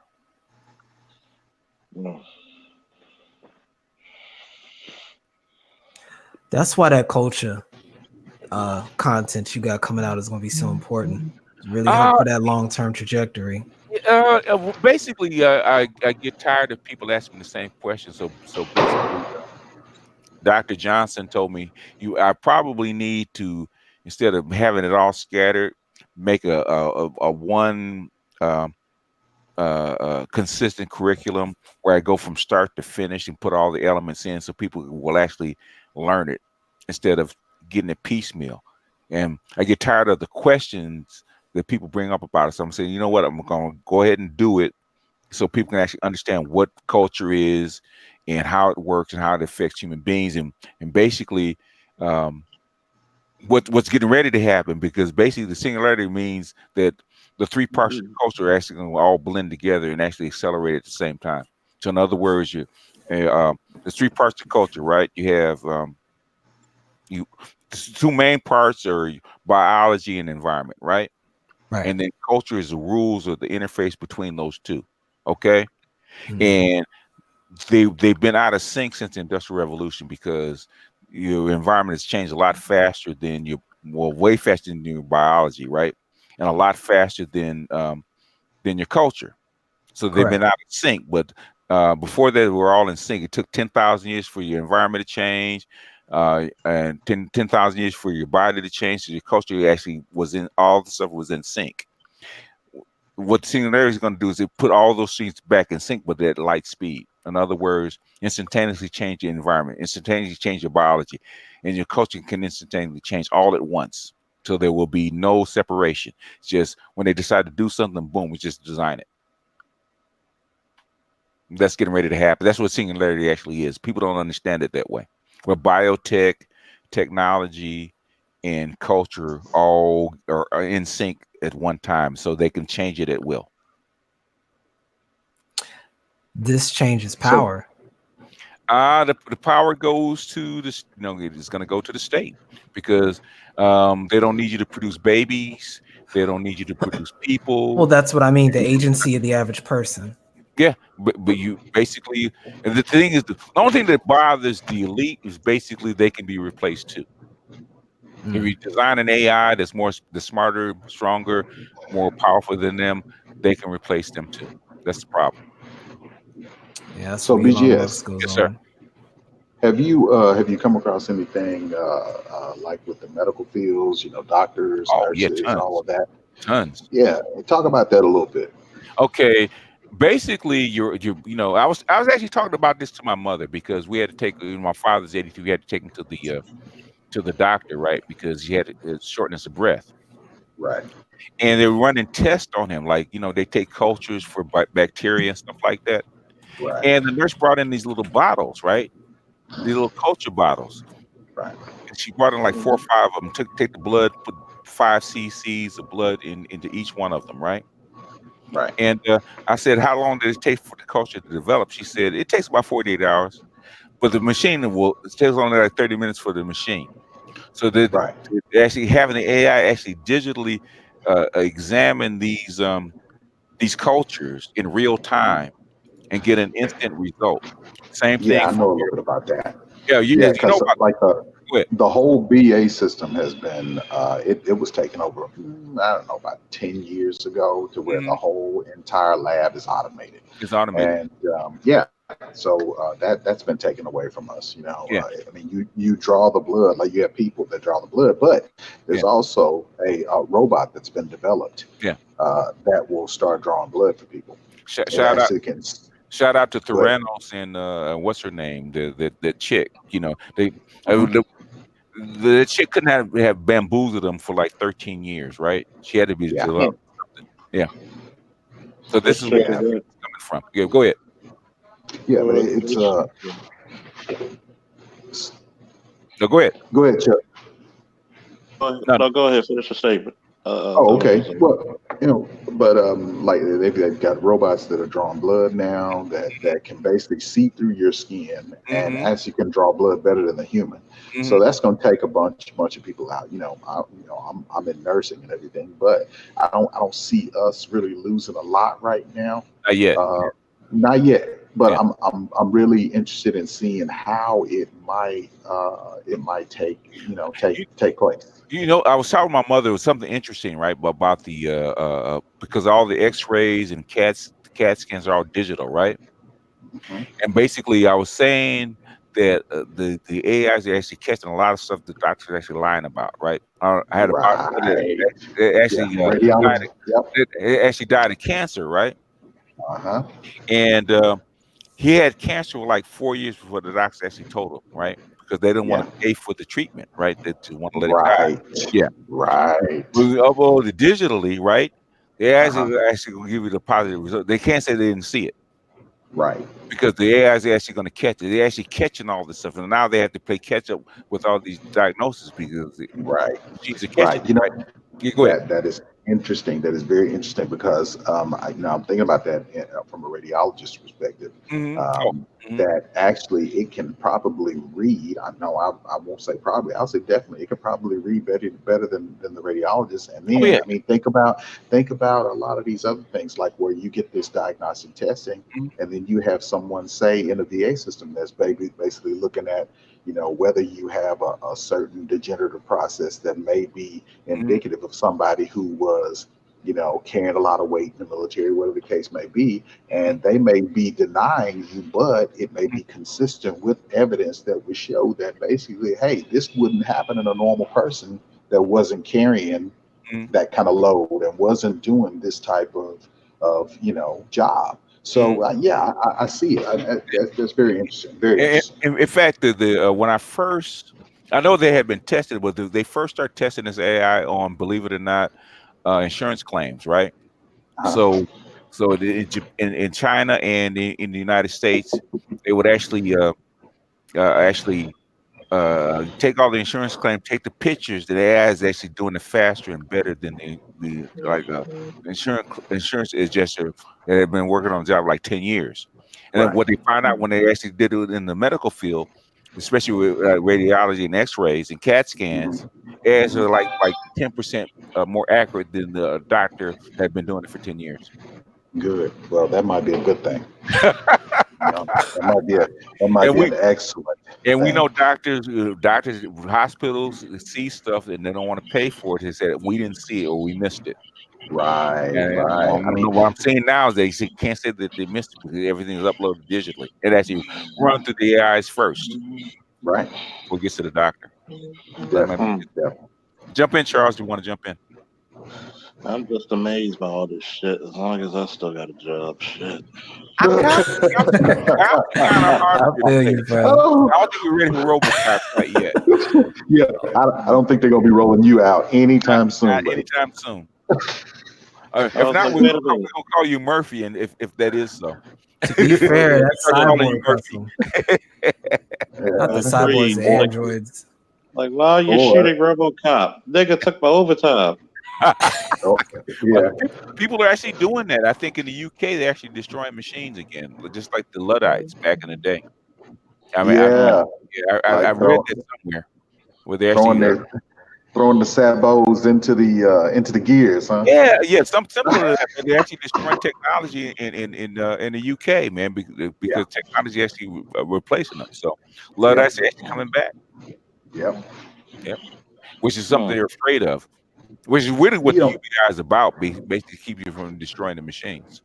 Well, and think about this too. I mean, you remember when, everybody, I'm old enough to remember that when, when everybody started using computers a lot more than they used to, and they start, becoming personal and whatnot. I mean, you think about how many people who basically just got moved out of the workforce because they just did not understand or was afraid of computers in general. Yeah. I mean, it's here. It's just a matter of accelerating. Unfortunately, the medical field, I say that's going to be the last frontier for working. It's kind of, because it's the last frontier where they actually try to automate. They're just now trying to automate the medical. Anytime BGS, they got sex dolls looking the way they do. Oh shit. Oh man, I can't. They don't cuss yet, man. I can't buy it. They don't cuss yet. They call me. She calls me a sweet dick motherfucker. I'm gonna buy her. You sweet dick motherfucker. As long as it says, as long as it says you are so good at turning me on when you press the time. Yep. That's right. Hey, but it ain't no good if it can't talk nasty to you, right? It ain't no good. It ain't no good. Yeah. Can't with y'all. Oh my goodness! You long dick. That's a goddamn shame. Oh my goodness! Today at the BBC, we have the new twerking machine. That's a wrap. They already have one of those. That's a wrap. Machine. They already have a dog that twerks. Like, what kind of perverted motherfucker said, you know what? I could create a machine that could cure different diseases and different No. Yeah. I must do one last thing. I must make a robot that twerks. Yeah. Like, how do you say that to your friends though? You show him the bank account check. Don't tell him you show him. You show him the dividends. Basically, they actually did have a sex doll brothel. They closed it down in Canada. A sex doll brothel. I heard they had one. I heard they had one here somewhere. In Nevada. That's what I was in Nevada. It had to be Nevada. I think it was Nevada, but I don't know how far it went. But I know they had one. What was the name of this place? BGS Lowered Expectations. Yeah. Okay. Boy, sticky situation. Sticky situation. Yeah. I couldn't see that at all. I mean, that's ultra black pill there, right? There's either ultra black pill or ultra blue pill. Ultra blue pill, man. That shit is so blue. That shit Can is you blue imagine in the sky arguments? blue. They mad about light-skinned women, and all of a sudden they getting replaced by robots. Oh yeah. Your girlfriend says you love the sex doll more than me. Yeah, she don't talk back. Right. Lisa's. Oh my goodness, I can't. That's right. Oh yeah, you can't focus and be a great inventor. Dig harder than the Rubik's Cube and shit. No, that ain't working. Oh my goodness. Man. You got the vibrator, I got the doll. It's fair. That's right. Boy. Like and then you gotta understand something. Yeah. There's a warning label on shit, like we say in the military and the police. Why? Because somebody was stupid enough to do it. Don't perform no gangbangs or no goddamn sex dolls. No, let Darwin sort it out. Let him get the award. Yeah, totally. Well, I think they already sorted it out. That's like going next overseas. thing you know, be so fucked up. Well, you know, be so fucked up. What did they teach them sex robots Me Too? Ain't that about a bitch? Hey, look, they talked about this in the Matrix already. They're already saying it. The films are already saying it about having sexual rights for sex dolls already. You gotta be shitting. You don't know how offended they were when they really started rolling that out. Like they were running around trying to compare that to creating dysfunctional psychological dispositions that lead to pedophilia. Yeah. For example. Right. They out there with the doll seem reaching. Mm-hmm. I mean, it's gotta be are we in cuckoo land yet? I'm just looking at that. Like, when it comes to sexual orientation and all that shit, how many people play the really play? Somebody said, "Oh yeah, gangbang." Oh God, don't do that. I don't want to go to that scene. I don't think I could come behind. I had to be first. I couldn't be last. I think that's the problem. Somebody came a little bit too much. I don't think I could be. I don't want to be called to the scene where we have an in progress fight. We got 5 dudes fighting over a sex doll. Yeah. I'll be like, you know what? I'm done. I quit. I'm going home. I give it 2 years. I 2 years. Yeah, one of those dolls. Yeah. Yeah. I just want you to take a you picture. Wasn't sure. Just take a picture of your face when you walk in. I can see the disgust on his face. I can see the disgust on his face. Really? I can hear him now. Really, nigga? Really? Yeah. Really? That's what you send RoboCop in for. You can go deal with that. Send Murphy in. Like Murphy. They be like, Murphy, come out there, sound like a black man. I can't take this shit no more, nasty motherfucker. Hey, Charles, if they give you a RoboCop partner, will you call him Murphy? Either that, or I would just, or Lee Majors. I don't know which one. Wash your goddamn hands. Lee Majors. I'll be like, man, I'd probably be jonesing on that motherfucker all the time. I'll be like, I'm gonna have to teach you how to talk shit. Like, you know, that'd be so fucked up. You got fucking RoboCop in the black community. Motherfucker gonna have graffiti all over his ass and shit. They really did that in San Francisco. Basically, yeah, they had a patrol robot. They put graffiti all over the robot, man. Graffiti all over his ass. RoboCop be looking to smell like a pissy ass project elevator. Oh god. Oh god. Damn, that bad. They'll fuck RoboCop up. You know, they'll take his like wheels off his HUD, like put little bricks and shit. Yeah. Hey, didn't that happen in one of the movies where they spray painted him and shit and tried to jack him? Yeah, they did jack him. Yeah, he shut down and they tried to jack him. Yeah. One of my favorite scenes is when he bust up in the place and he was looking for the criminals, and the old man said, "What are you talking about? They're still here." And there's all those kids tearing up shit. Boy, that was hilarious, man. That was the most fucked up city I have ever seen in a movie. You know? Some old Detroit. Yes. My God, man. It It was so. It actually looked better than New Detroit. With Detroit going on now. That's true. Yeah, you kind of hope ODP takes over fucking Detroit. God damn. Yeah.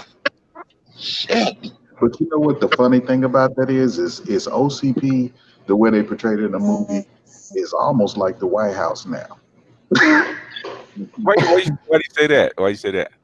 Because it looks like it. You know how comical it was. You know, it was like it was kind of almost cartoonish, but it was still kind of so messed up that it was like, damn, if these people actually turn this shit loose the way they want to, I mean, they'll fuck everything up. You know. They tried to put Ed 209 out there, and it was like, oh my God, please don't put Ed 209 out there. Ed 209 kills everybody, you know? Shit. How you gonna have a retarded ass robot can't even get up on the side? Yeah, man. It was just when you see Ed 209 come out, man, you couldn't do nothing but he was like, oh shit, this is gonna be bad, you know? Like bipolar and shit. Like, yeah, I mean, it looked badass, but it didn't work. Oh yeah, it did. It looked badass. That's true. Yeah, it did. It's too big. Oh yeah, couldn't get up the stairs. Couldn't get into a room. It was just jacked up. Yeah, but there's a what is it? There's a book by Daniel Suarez called "Kill Decision" that talks about how they're using drones. Would you use drones in the future to kill people? Oh shit! Yeah.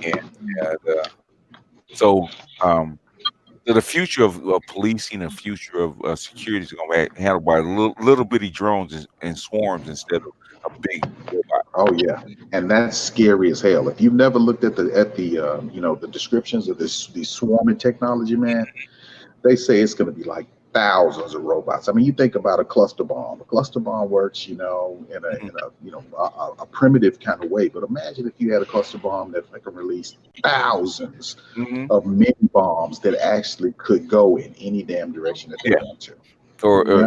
Or basically, I think in Suarez's book, they had like a 30 caliber bullet attached to each drone. So basically, they have like 1,000 of them, and as you come in and devastate an area. Oh yeah. I mean, and can you imagine? I mean, if you've ever seen like on National Geographic or something like that, and you look at like a whole school of fish and the way they move, or a whole bunch of birds, a flock of birds, and how they move, and imagine weapons coming at you like that, man. That's terrifying, man. I'm so glad I'm out of the fucking military. You know, they've got a lot of those land-based drones now that do the whole crossing the terrain. I know some of you seen them. I didn't live too far from Quantico. You know, they would test that stuff out there. And they were dealing with the new sonic weapons and all of that. It's insane, like the levels of non-lethal stuff that they can do. And then you consider, how it gets into what's that? The light bending stealth cloaking they've been working with. They even had the snipers complaining about it because it's saying they're eventually going to be obsolete. Yeah, can't see them. Yeah, right.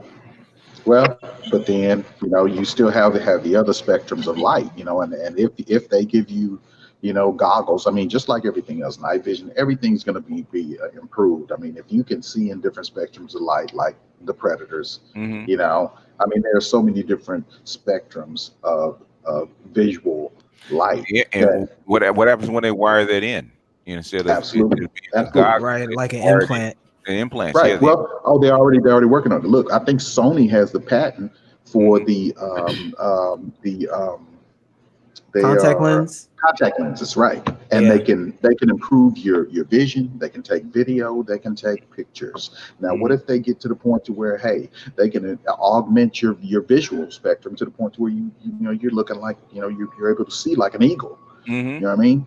I mean, it's gonna be fucking incredible. It really is. I mean, it's like or attach it a neural implant, attach it to an external camera and see right through it. Right.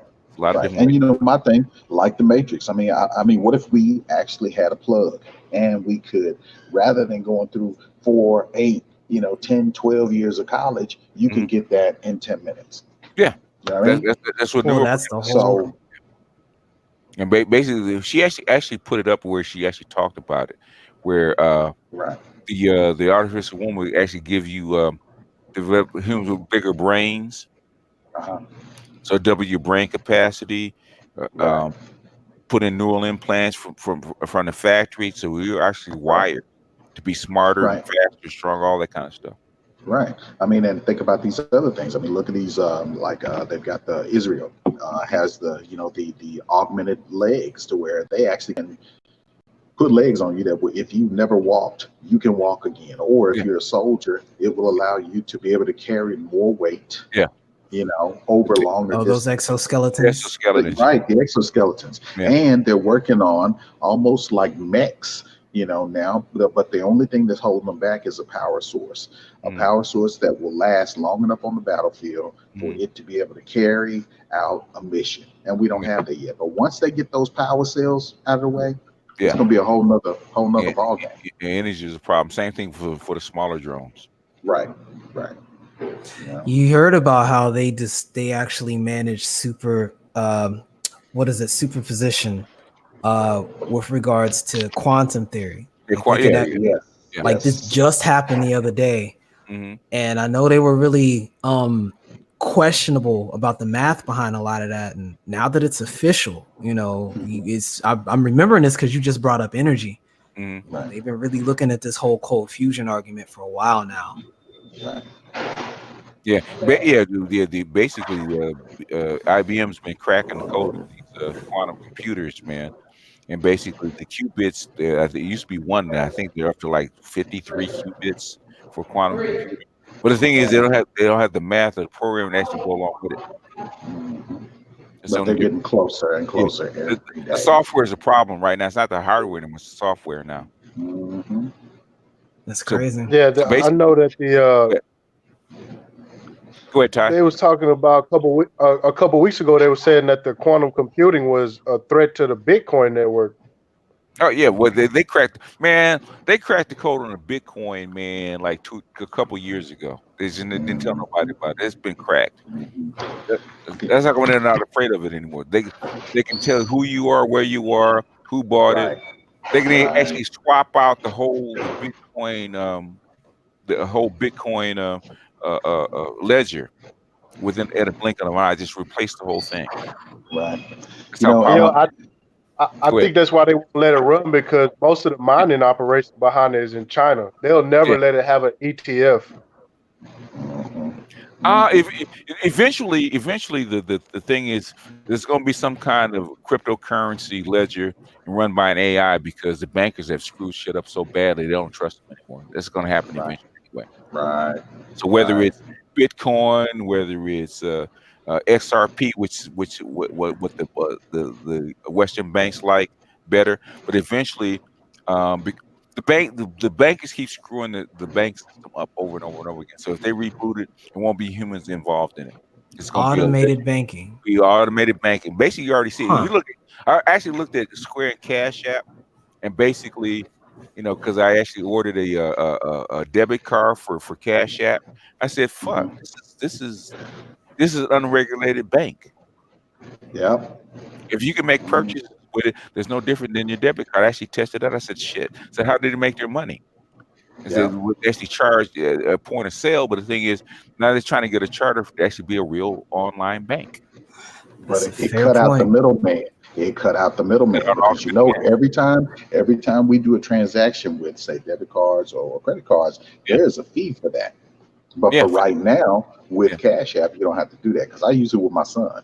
And I mean, it's real convenient, man. Real convenient. And hell, a lot of YouTubers are using it just to get donations and whatnot. So it bypassed because people kept asking me. So I said, and they said Negro, get a cash app. I said, okay, I'll get a cash app. But the thing is, I mean, really, they said, Negro, you need to get a cash app. Right. But the thing, I started looking at the technology and how they make their money. Because first, they said, how the fuck do they make their money? And I said, "Oh snap! They make it off the point of sale purchase." And basically, what's going on right now is basically when you make a donation, transfer money out of an account to their account. Basically, they're holding cash. The thing is, when a bank holds reserves like that, any entity holds reserves that can be loaned out, even if it's overnight. So the fractional reserve, right? Reserve. So in other words, they can loan 8-to-1, right, or 10-to-1. Easy because they're holding billions of dollars of just cash sitting there for people that can transact with it. Nobody actually does it all at once. So basically, they could actually loan it out, over the course of a day or two or stuff like that. They're leaving money on the table. I said, eventually, they actually ask for a bank charge, which they're already doing right now. I said, they couldn't let me a hold of this kind of stuff because it's too easy. And banks don't like it because it takes money out of their pocket. So it takes takes their reserves. No, it is an FDIC insured. But really, it really doesn't have to be. If it's unregulated, then people use it at their own risk. But the thing is that in the meantime, if they loan out $1 billion over a day or two and get interest back on it, that's leaving money on the table. Yeah. The algorithm, they tell them exactly how much people use, unless people do it all at once, which nobody does. Yeah. It's just interesting, man. There's so many ways that people are making money now electronically. I mean, it's like, I don't know, it's almost like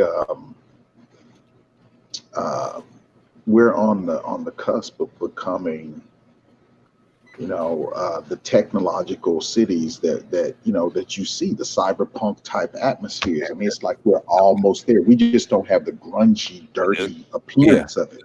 The downside of it. But the thing is, you already basically you have them, but you just don't really recognize them. Like Los Angeles, look at all the homeless in Los Angeles, people sleeping under tents and stuff like that, and all the that's a damn tragedy, man. That's a travesty, man. It's just like, I mean, how can people be all out? And that's what I was talking about a little bit earlier. It's like real estate is getting crazy, man. I'm looking at a house right now, and it's like you see houses that are just artificially elevated in price for no reason whatsoever. I mean, you have a house that's 100 and something thousand, and then it gets bought 2 or 3 times within a couple of months, and then next thing you know, that house is 200 and something thousand for no reason whatsoever. Yeah, And I mean, there's a reason behind it, and people understand it.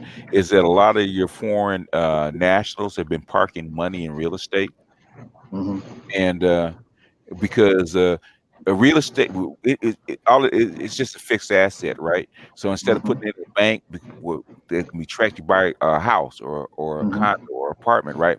It's still in dollars. It's still pretty. It's still it's not liquid, but it's still pretty solid. It's not gonna go anywhere, right? So if I'm trying to hide money and I'm in China, I buy a $1 million house or a $1 million condo, or a building. Or a building. I don't have to stay in it. Nobody has to be in it. It's just there to park money. But money is easy to get now that they're cutting all the rates. Money is easy to get for the banks because money is easy to get because the banks are not solid. In other words, they can't get their reserve rate down. In 2008, the reserve rate, it was supposed to be like 12-to-1. It got up to like 30-to-1 when they uncovered all the secret books and stuff like that. It was like 28, 29, 30-to-1. It's supposed to be down to 12. The only way to get it down to where it's supposed to be is actually give them more reserves. How do they make money? By making loans. They have to make loans. So, and basically, if they can't do that to keep the thing fluid, then what the Fed is doing now, actually injecting funny money into the system to keep things lubricated. That's what's happening And now. you know what, BGS, and I was going to ask you about this because it's like, with the top half, holding on to all this money because the theory is the same dumbass theory that it's been forever, which is that trickle down dumb shit, which never happens. Which is a But lie. if they're right, it's an absolute lie. So if these people all at the top, top what 4%, are holding all of this damn money, then then that means really technically that nothing is really fluid. So nothing is really, money is not moving like it's supposed to, And so how is that affecting us, the economy in general? Because I know black folks are struggling now, but everybody's talking about how great they're doing. Okay. This is the way it works. In fact, that somebody I had to had to clip all this. I haven't actually already gathered. I have to clip and actually put it up by other people. But the thing is, this is the way it works, right? Say you're selling medical supplies, right? Right. And where they're produced could be in the United States, could be in China, could be anywhere, right? Okay. And basically, you don't have the money up front because you get your money when the items are sold, right? Right. So you have to have what they call a white paper or a bridge loan. Okay. Given to by the bank. So I said my bank says I need a bridge loan for Rodney to buy medical supplies in China. So bank in China says okay, we'll actually accept the bridge loan. We'll actually give the loan, pay the money to the manufacturer, give him the loan, ship him the product, and then Rodney will actually sell it to the medical supply to a hospital or to wherever, right? With a hospital, it's like a 90-day, what is it, 30-day or 90-day? Hold. Yeah, Yeah, right? it's a hold on the money. Everything still moves, but nobody gets paid when they're supposed to get paid. It's like it's an offset. It's an offset. In other words, you get the product. You take the loan, you get the product, you give it to the hospital, they receive it, and 90 days later, they give you the money, you pay off the loan, and you take your profit, right? Right. And that's the way it works for like 90% of the products, getting from one place to another. If the banks don't trust each other, then the white paper loan doesn't happen. You feel me? Right. And so now Rodney can't get the medical products from China, wherever he buys it from, right? Because he can't get a white paper loan. Guess what happens to the hospital? They can't close. They basically That's right, they can't operate.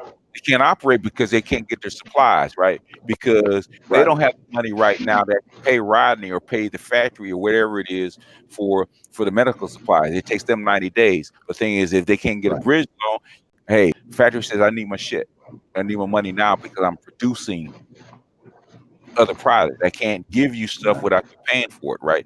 I mean, basically, the banks will actually lubricate the glue that holds all this stuff together. So when the banks don't loan to each other, all that shit gets shut down. So that's how it affects everybody. If that makes sense. If it makes sense. And then it does make sense. And then another part of it that I see also is that when you order these things, they may be a set price. You might get it for your wholesale price. Say you get needles or whatever the case may be, and those needles may be $2 a piece. By the time you get them to the hospital and you use them, they're going to charge you $50 for that. Yeah. Oh, yeah. So that's how they make their money on it. So you're gonna, and then on top of that, not only are they going to charge you $50, they're going to charge you for the expertise behind the needle and the everything else that goes along with it. So then I see how they make their money off of it, because they can't just make their money off of just the base price of whatever it is, the procedure or whatever the case. Because right now, the way everybody's making money is procedures. And they're justifying those procedures in ways that may go away with regard to automation, like we talked about AI. You know what I mean? Because it's going to say, hey, this is not justified, or this should be done, and then you're going to have to justify not doing, taking action or taking action. And it's not just at the hospital or the doctor level; it's also the insurance level. Because 30% of the cost of medical costs is at the insurance level. 30%, probably maybe more, but at least 30%. and that can be collapsed by AI. You know, right. And then think about go ahead. Think about the other aspect of it, all of the denied claims. You know, okay, who's going to program that to continue the algorithm that will say that this is being denied, even though there is a there's a condition that should be covered. You know, so you keep enough humans there for special cases. Yeah, to keep up the you know the actual corruption part of it. Oh yeah. Well, corruption really basically will eliminate corruption. Yeah. Right. You know, right. They said they said they could actually reduce medical costs anywhere from 70 to 90%. Of course. With automation. Of course. Yeah. Of course. You know? But it's the last front. I said that's going to be the last frontier to actually get automated because it will be. They're just now starting to do it. They're just now starting to do it. Right. So but the thing is, you still got to be looking at the exit because you can't tell how fast it's actually going to start replacing people. Right. You know, and that's why the healthcare argument is the way it is right now. It's like, well, you know, okay, everybody should be able to get this healthcare and blah, blah, blah. But at the same time, you have an industry that's used to, and this is an analogy, they're used to dope dealer money. You know what I'm saying?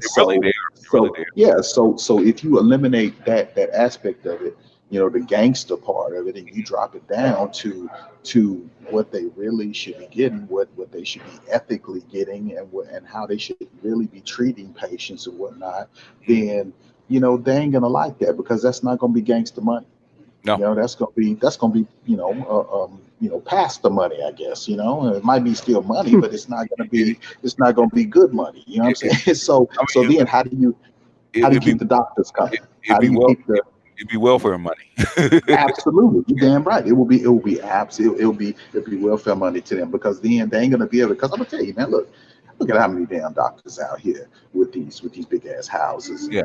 You know, all this stuff. You know, cars and boats and all that type of shit. And then when they can't get that stuff, you know what I mean? Yeah.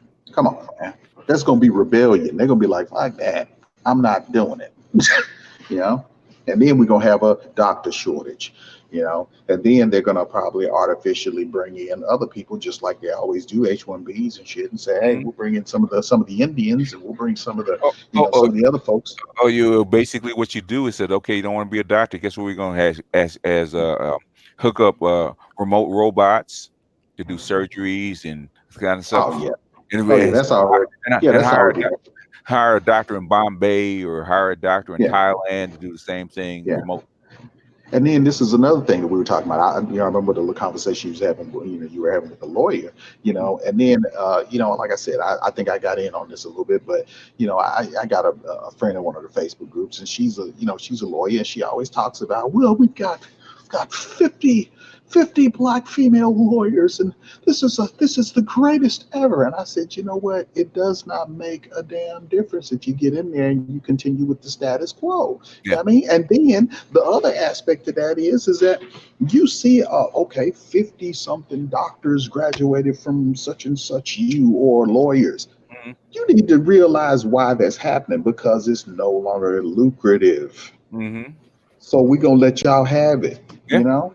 Yeah. And then another thing that we were talking about too is that, you got all these people all top heavy in all of this debt. Yeah. Oh, Yeah. And you are in debt like hell, and then it's no longer lucrative. So you are essentially a wage slave. Yeah. But we have been conditioned as black folks to say, okay, hey, we're gonna go out and I'm gonna get this degree, and if I don't get this degree, once I get this degree, then I'm gonna get my master's and then my doctorate, and then guess what? You got a bunch of useless ass degrees that you're not making any money off of. Yeah. You got $100,000 in debt and nothing, no way to pay for it. Right. And basically, you just out here, hustling for, some shit that's gonna get you some attention, but it's worthless. It's worthless. Yeah. Yeah. Yeah. They're gonna have to find out to actually certify people. That's what I'm saying, man. And we gotta. Yeah, go ahead, Ty City.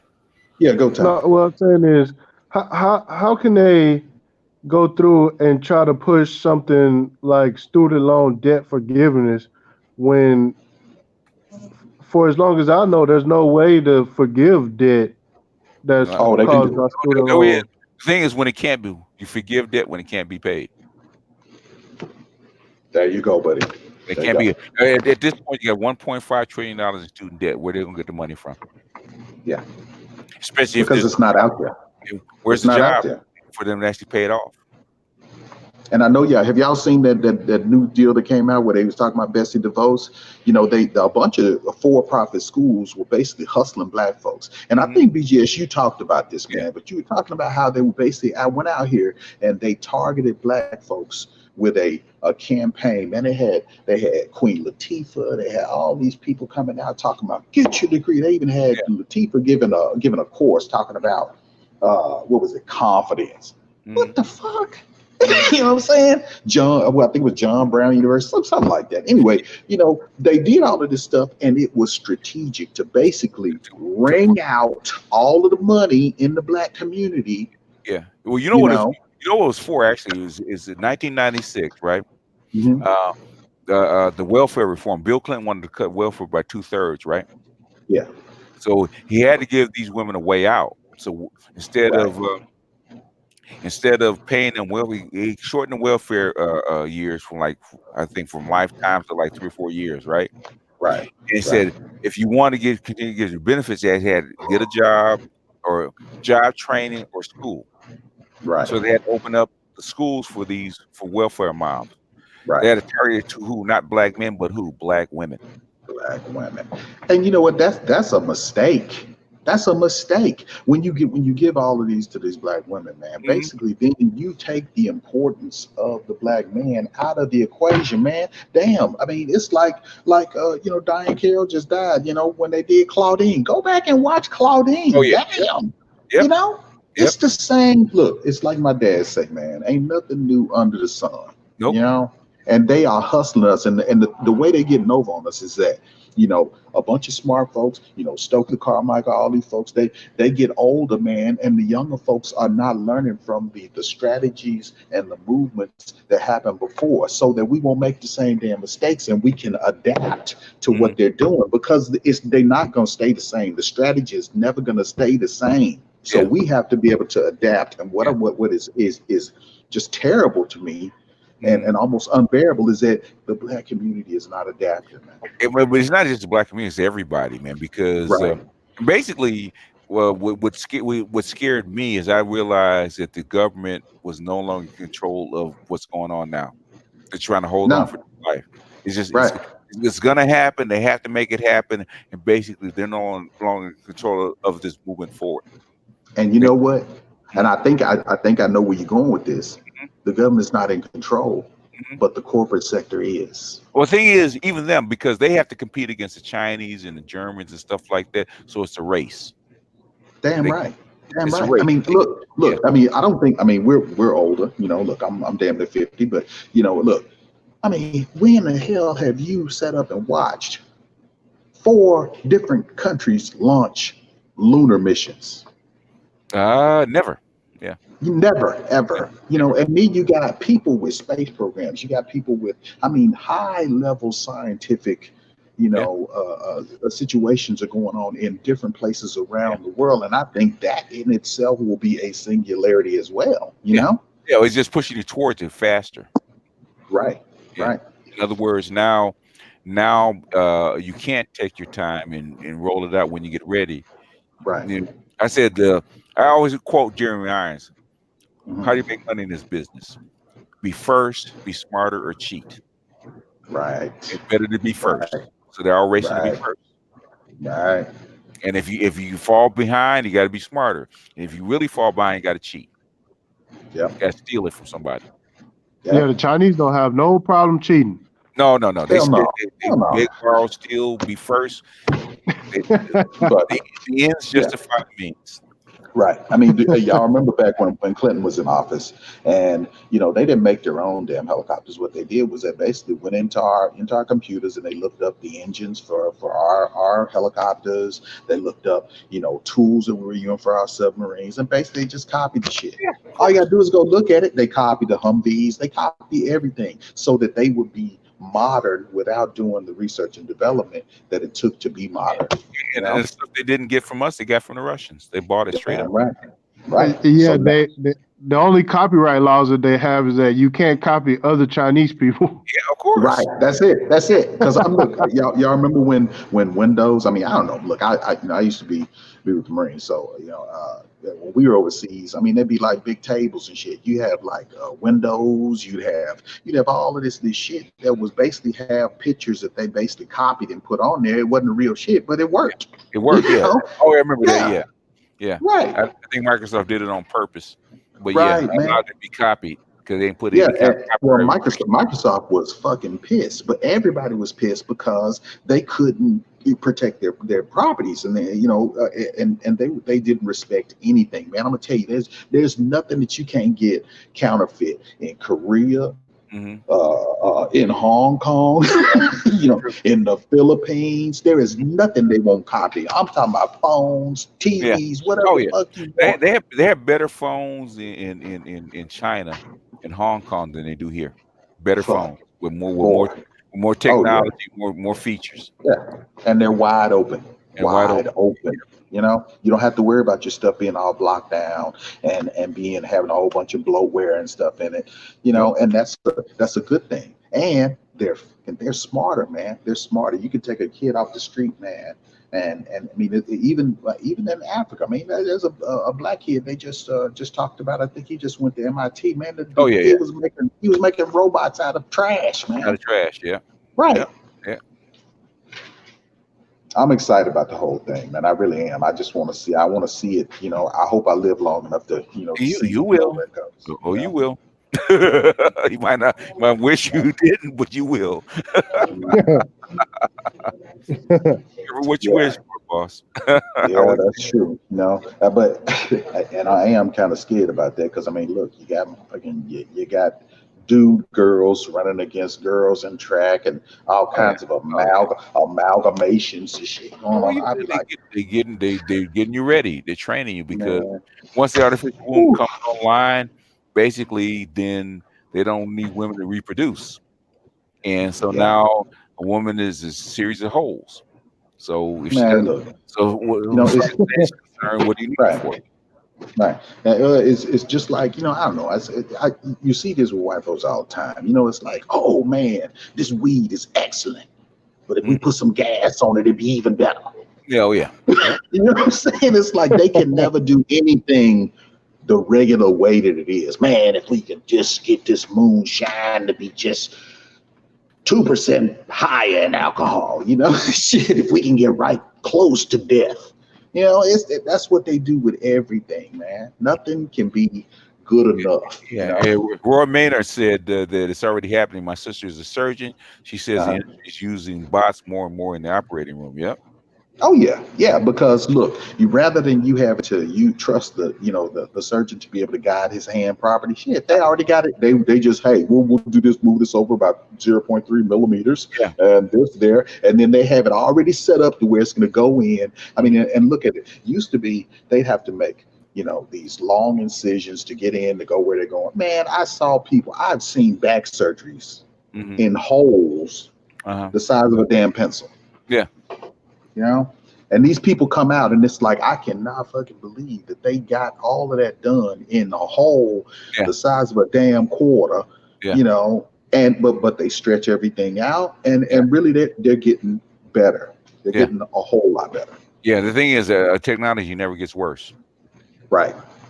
Now if they can just keep the sterile technique the way they need to, we'll be all right. We'll be all right then, but if they can't get that sterile technique, correct, people having to shut down we're going to shut down for 30 days to make sure that we're doing everything properly because we just fucked somebody up really bad. The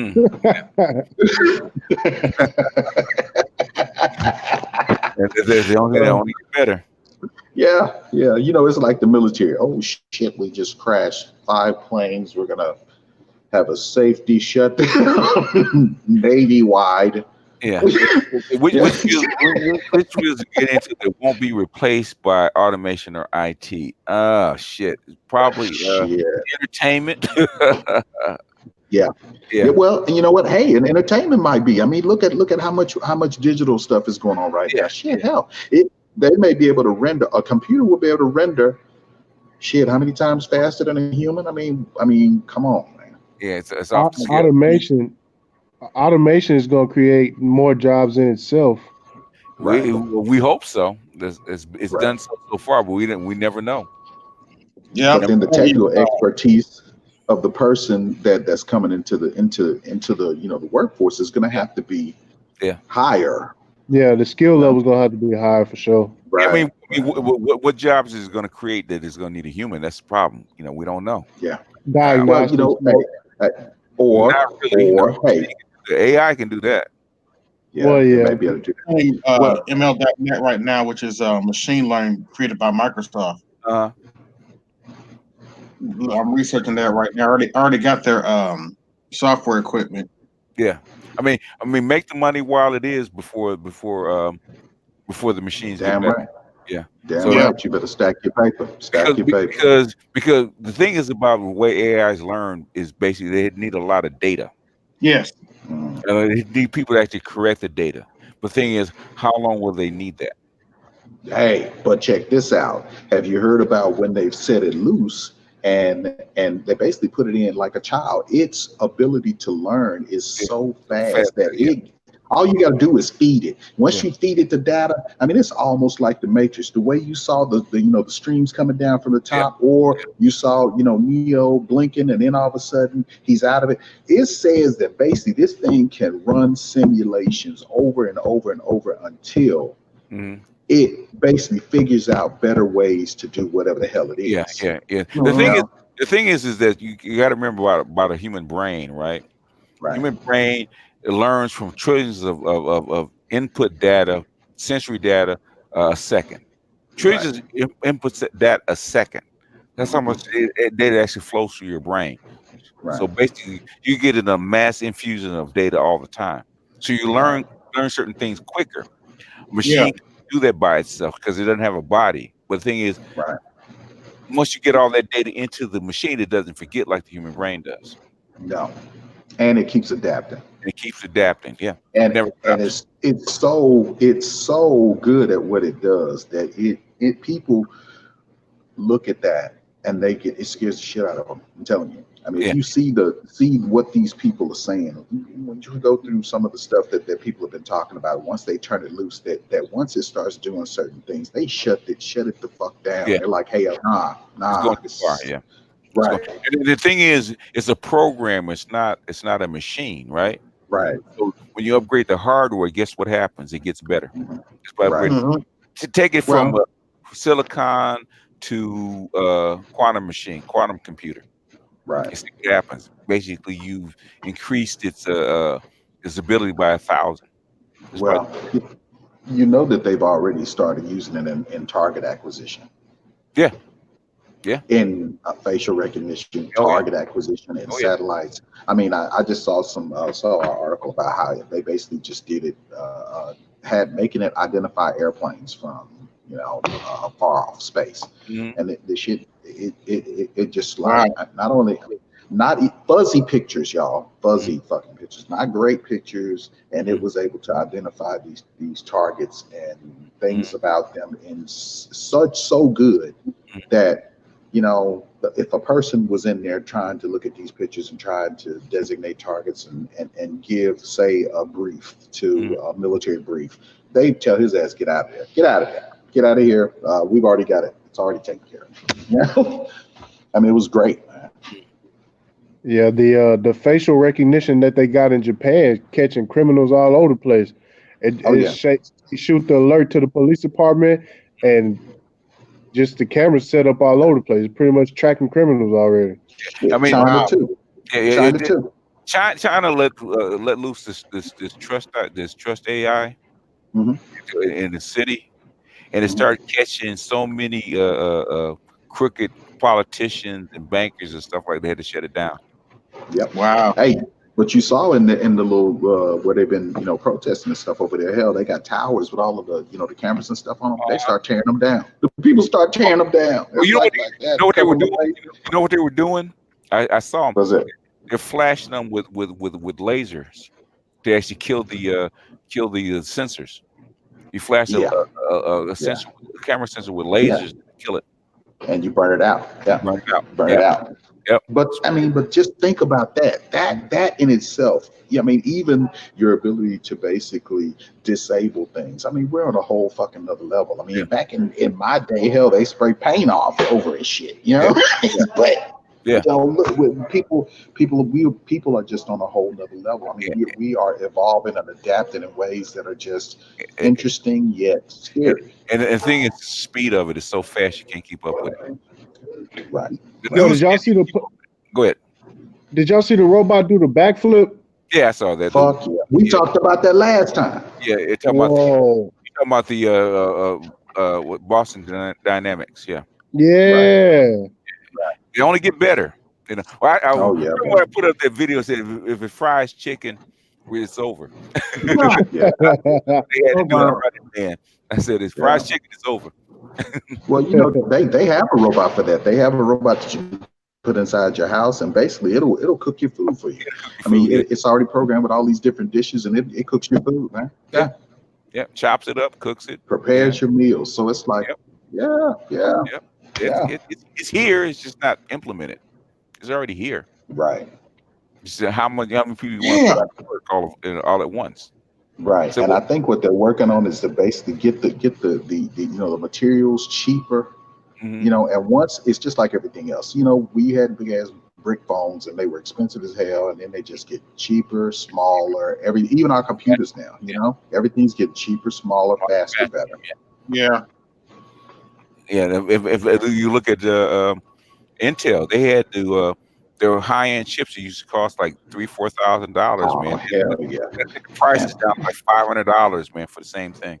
Oh, buddy. Hey, and then if y'all just think back like a couple of years ago and I'm gonna tell you, I was about to invest in Intel, man. I mean, not Intel, but AMD. But because AMD was saying that they would never be Intel. Man, AMD is kicking Intel's ass right now. There's a story behind that, but I probably have to put the video. There's a story behind it, and basically it's 3 letters behind the AMD's rise. It's called IBM. Son bitch. Really? They're back. They okay. This is the story, right? I asked you to piece together the story. What the first thing that happened is that China basically stopped buying server chips from IBM. They said x86 is cheaper for us for what we're doing. It's actually better. So they stopped when they started slowing down the buying from IBM. And then strange thing happened later once they started to start buying from IBM. Obama put a embargo on Intel selling server chips, high yield server chips to China. So basically, China had no chips for their servers anymore. IBM wasn't selling to them, and the x86 chips they needed from Intel weren't being sold. It was actually embargoed. So what they did is basically they had the 7 nanometer process to actually use it, but they didn't have enough money to actually complete it, right? So China stepped in. We're not getting no chips from Intel. So guess what we're going to do? We're going to give you the money to complete your. They signed an agreement. We can give you a certain amount of money to actually complete your process, right? And like 3 months later, they came out with a 7 nanometer process. They found AMD to actually write the code for design the chips. Yeah. And then they had originally they had Global Foundries to actually use the process to make the chip, but they couldn't get it down there. So they actually went to Samsung and TSMC. Is it TMSC or TSMC? I can't remember the acronym, right? And so it took AMD's design, took IBM's manufacturing process, We sent it to China, and China said the only thing we want is you. When you make server chips for you using this process, we want to have well, not our own first chip, but actually have property rights to actually make our own in China. You know what? And I'm glad you said that, because I'm gonna tell you, man. I was watching Linus, I think, and he bought a video card from them, and it was cheap as hell, man. It was supposed to be the equivalent to GTX 1080. So he bought it and he used it, and he said, you know, it's not quite where it is, but it is a pretty good damn copy, you know. And I'm gonna tell you, man, look, y'all think about this. We have taken everything over to China. We built factories over there and all that. What's to keep them from one day saying, okay, all of this shit is ours now. Y'all all get the fuck out of here. And now they've been building the shit anyway. They've been building iPhones. They've been building all the shit. They already know how to do it. They just and we have gone over there and put the factories, gave them everything they need to be a manufacturing fucking powerhouse. And we don't have anything here anymore. Well, they make the counterfeits in the same factories. Yeah, you do. Damn right. That's right. Every single every single counterfeit for every single product that's selling hot, they make counterfeits in there. Yep. In fact, they're the same factory. In fact, with the sneakers, what the dude did was go to China, right? And basically, he built another factory and said, so the guys who will actually make the shoes would actually come out of their factory in the daytime and go to their factory at night and make the same. They do it in Korea too. When I was in Korea, man, look here, you go over there and you could, you had to buy one shoe and go find the mate to it. But, you know what I'm saying? But you had your shoes, and you could show them a picture of something, and they would make it for you in a day. Yeah. Well, not only that, they had the people that actually work in the factories. They're stealing them off the production lines because they're not making enough. Right. They're not like Apple. Like if you look at some of these other YouTubers like Louis Rossman, he even says, I buy them from the people who are stealing them, and that's where they buy them from. They're BGS. Yes, sir. They're BGS. That'd be such a goddamn shame. Somebody makes some counterfeit cognac. Like, goddamn. The thing is, it's not a shame if you can't taste the difference. Well, if it came from Baltimore, it's definitely counterfeit. No worry. If it's in Cleveland, send it back. Y'all see this shit where they came out with these I had to throw up Baltimore Jello shots that they're selling now. They're supposed to be like they're like Jello shots. Oh yeah, Jello shots. Wow. I wouldn't take because you don't know what's in that shit, man. You know. This is supposed to be some new pill that they're giving. That's supposed to be like a shot of scotch or something like that. I just saw this came out today, some story. I'm like, damn, that's crazy. Did you ain't that a bitch? Hear about cartridges and cigarettes coming up? They fake like they're the name brand, but they're fake. And they found all of them coming overseas, and that's probably why them people getting sick off them vape pens, because they had like 10, 15 different companies where they found all these fake cartridges made, and they made a package how the people supposed to be packed, but they fake. Yeah. But the thing is, they don't have the same ingredients in it. That's the problem. Quality control. Well, look here, man. Look, if you're gonna do all of that, you better. I mean, look, that people know how to do it over here, but then now the market's being flooded with a whole bunch of counterfeit bullshit. So you don't know what's in it, man. If you don't put the stuff in there, then don't use it. You just can't. Well, not even the fact of that, but you got to even be careful on Amazon. Because think about it, you could go to a store, but if the store is buying it through a fake company on Amazon, you wouldn't know the shit was fake either. No, I can see it now. Like I can see it now. So you motherfuckers would buy some counterfeit Jordans.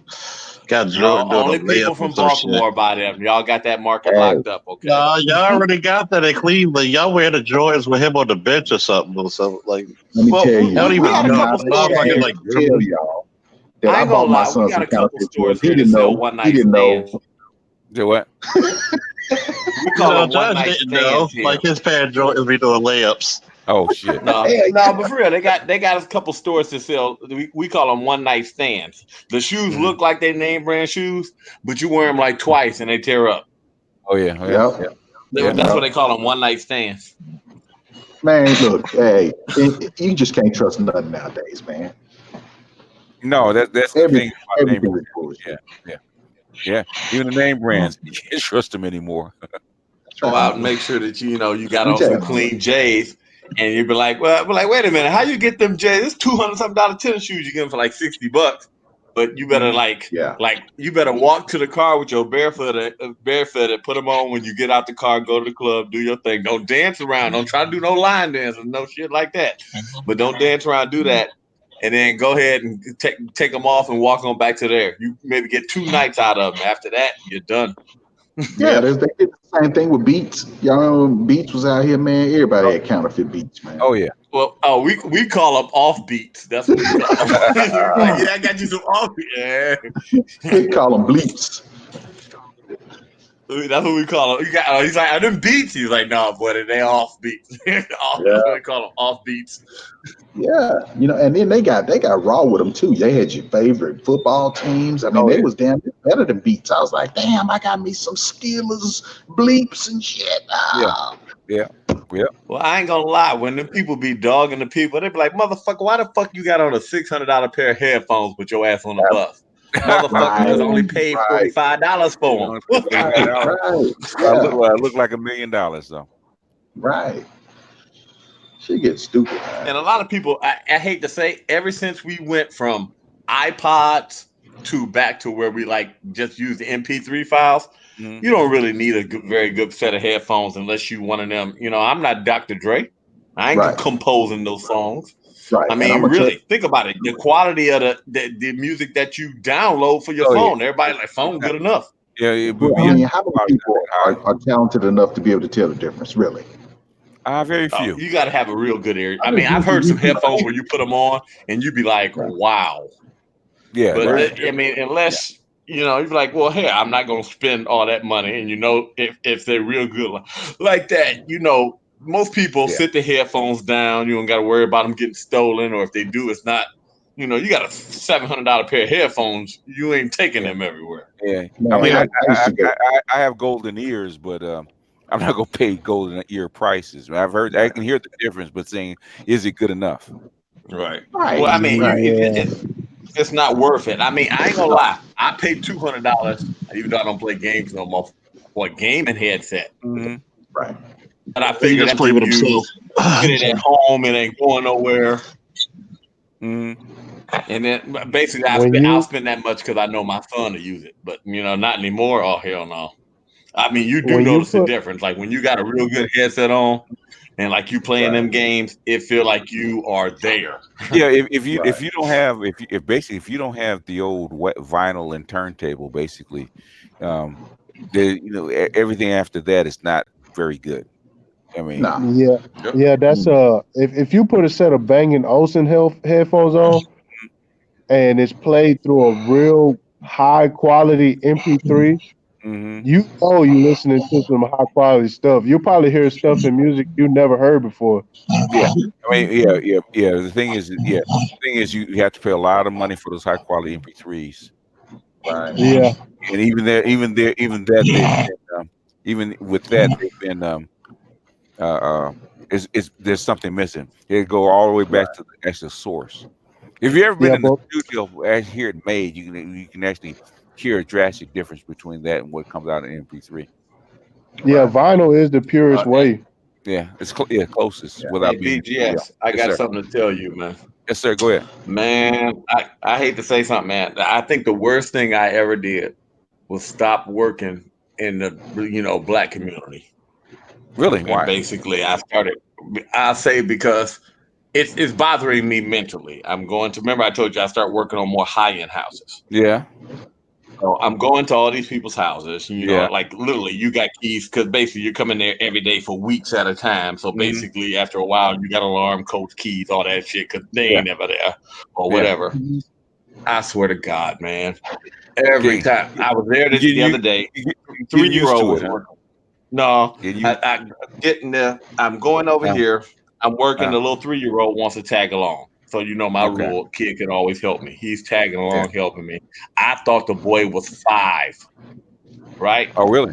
So the next, I didn't find out. So he's sitting here telling me and counting with me, talking all this mess.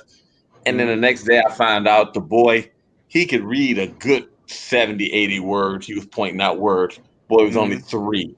Yeah. Could count to damn near 50. Yeah. I mean, and it was just like, yeah, my grandson's like that. He was. So I'm working on the next floor the next day because they got one of these 3-floor homes. I'm looking at all these pictures. This boy probably done traveled to more places and been to every wonder of the world than most of these people here. Yeah. But the fact is, I go in the rooms again. Guess what? What? Guess how many TVs in the house? I got one, huh? One, and it's in the room that's not being used. Yeah, see that's how my son is. My son is he just turned 3, and the way I stayed on him was I didn't bring no Disney, no Nickelodeon, none of that stuff around my son. Like he's a brilliant child, and he's too young right now. But whenever he tests in, I'm pretty sure he could test into the 2nd grade. Right now. No, I'm just saying this. I'm not even gonna lie. Remember, I have 15 years of working with all Black families. Out of I could only say I've met 2 Black children in my whole experience of working, and I've been in thousands of homes. 2 Black children where I say, wow, those 2 kids right there are definitely going to be something. I mean, I'm not even gonna lie. If one of these kids, like let's say a car just ran up on the curb by accident and hit one of these kids while I was around, I would probably kill the driver myself because I say, you just killed a productive Black man. Period. That was somebody right there. Yeah, because it was just like. Yeah, I think I told a story a couple times already. I was actually sitting in my grandson's 2nd grade class, right? And I've taught him since he was 3, and he's been in private schools his first year in public school, right? He's 2 years ahead of where they are. Oh, definitely. Well, not even the fact that a lot of times environment helps a lot. I'll say environment helps a lot, but a lot of times it takes that person to really sit down with them, and it just really, I'm not gonna lie, it hurts as I see especially I see all these mixed race people, and it's all these, and what's so bad is too, it be foreigners. Like these were British people. That never came over here. The only reason he's in Cleveland is that his he works for a computer company, and basically he got a job here, and he's supposed to be like they even talking, like his wife's talking about, oh, we lived in Chicago and we lived here, but she said I definitely like wife doesn't stay at home, take care of the 2 kids. Like I said, it's evidently the car that she's driving is a $90,000 car. And you know what I mean? That she picks. I've never seen his car because every time I've met him only twice because every time I'm leaving when he's coming. But I mean, like I said, one of the things I've noticed, some of these women have had degrees, but they don't act like they the shit. I mean, I've never been talked down to like, oh, you just the one who remodel. They're always respectful. Like this one Muslim woman I work for, I sit here and laugh. I think it's kind of funny. I'd be sitting there smiling, but she called her husband daddy. Hey, daddy, you want?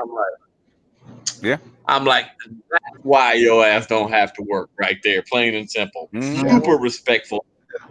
Hey, I asked my wife one time. Yeah. Say what, Rodney?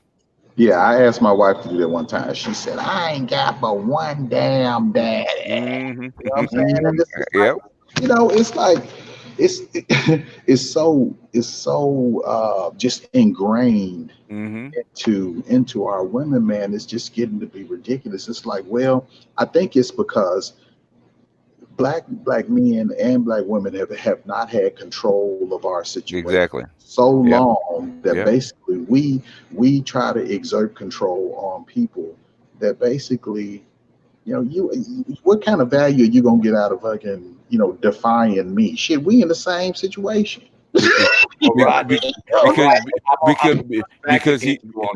Because she's raised to think that she's better than you. Right.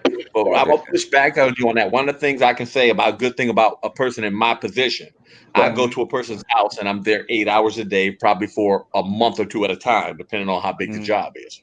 So basically, it's like people can put on a front, but after you've been in a house so long, it's like that you're like usually by the end of the job, the kids are loving me. Hey, Dre, how you doing? You know, they're speaking to me, all this crap. So usually you see how a person is, how you when you live with them, or virtually I'm living with you guys. Right. And one of the things I've always seen that all of those relationships, the female and male they compromise with each other, they respect each other. Yeah. Right. I've seen female arguments very rarely, but when they argue, it's not no fuck you and you ain't shit, this, that, and the other. They respect each other. Well, I don't really think look at Xanato's clutch, man. Shout out to Ado Struggle Situation Ships. Women. This is what I want. Right on time, Xanatos. Go ahead. Go ahead, Dre.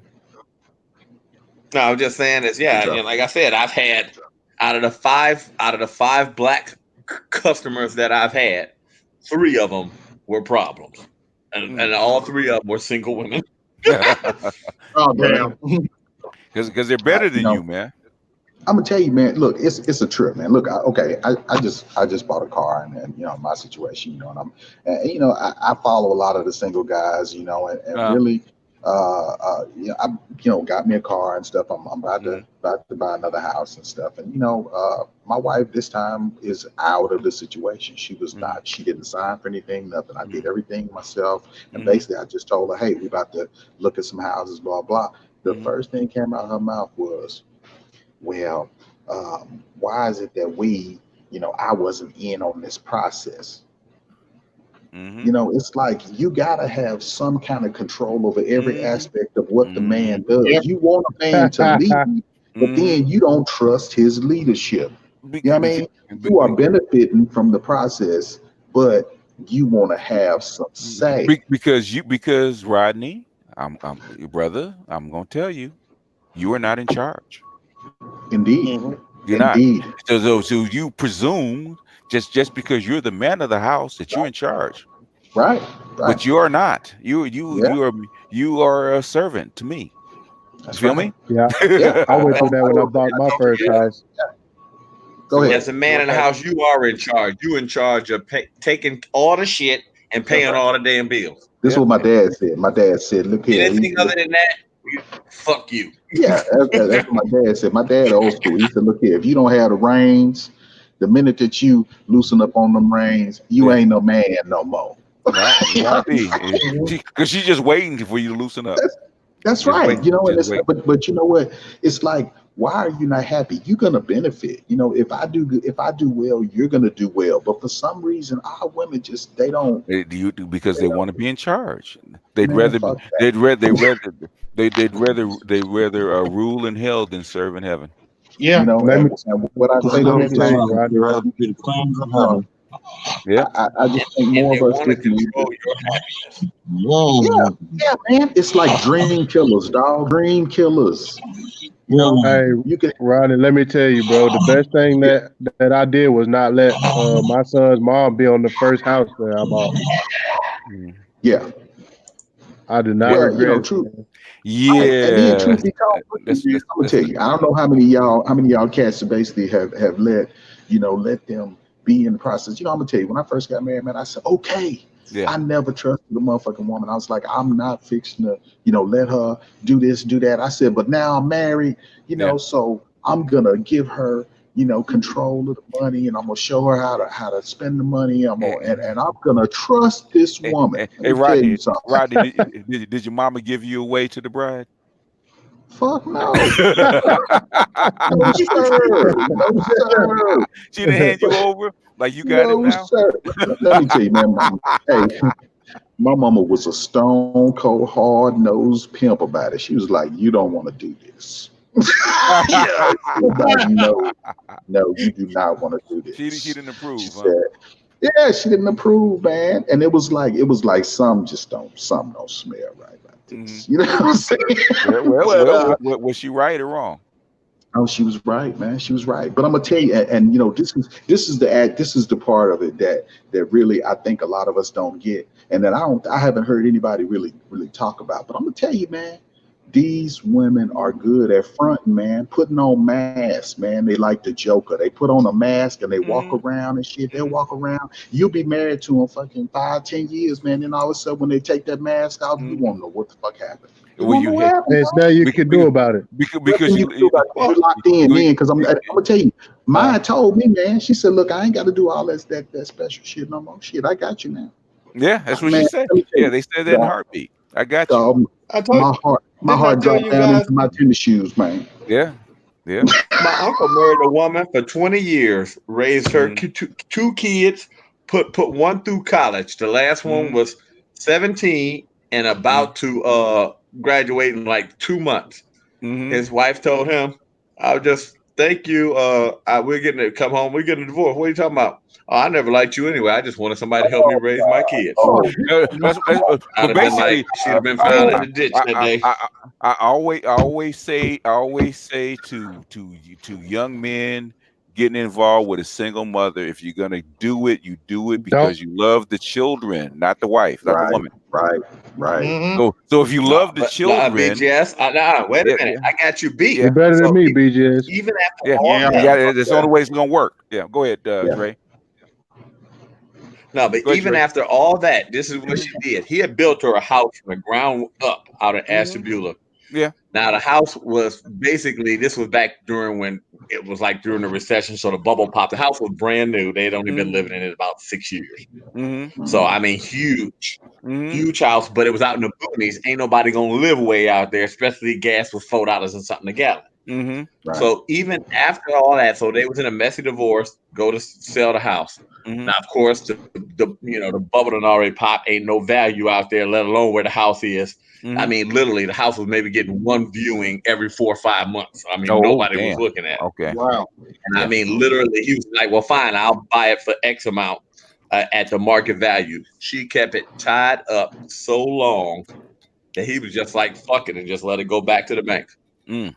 Now think about it, you done paid off a house because basically she kept saying that no, these were lowball offers and trying to just tie it up in court with a messy divorce. And I'm like, so wait a minute, you don't even like the motherfucker, but you still gonna sit here and make his life a living hell? Bitch better have my money. They don't want they don't want you to have nothing, man. I'm telling you, they don't want you to have nothing. When you sit up and you listen to these arguments, man, and it's like, you want a good Nana, Nana's an African. He said, "Is she still alive?" He's African. Yeah.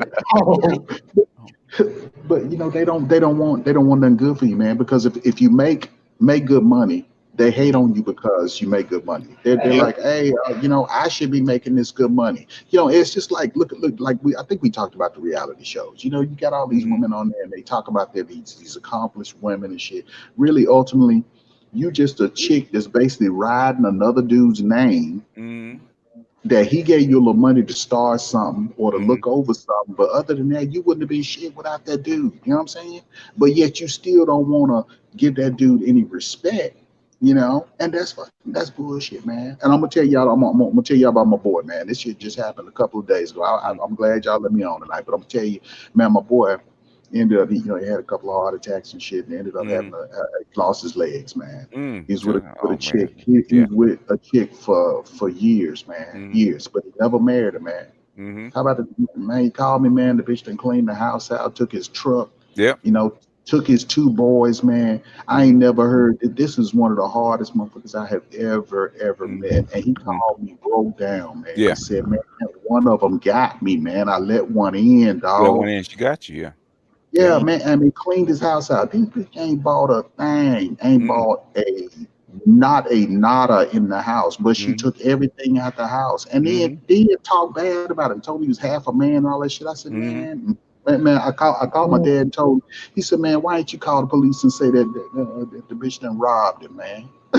because essentially that's what she did. You wasn't married. You couldn't take shit out that house, man. I mean, it's just, man, the stories that I'm hearing that cats are going through, man. I don't understand how anybody can think that shit is fair and equitable in any way. And a lot of these women are with dudes and they don't even like these dudes, man. They just they like the situation that they in and it's comfortable.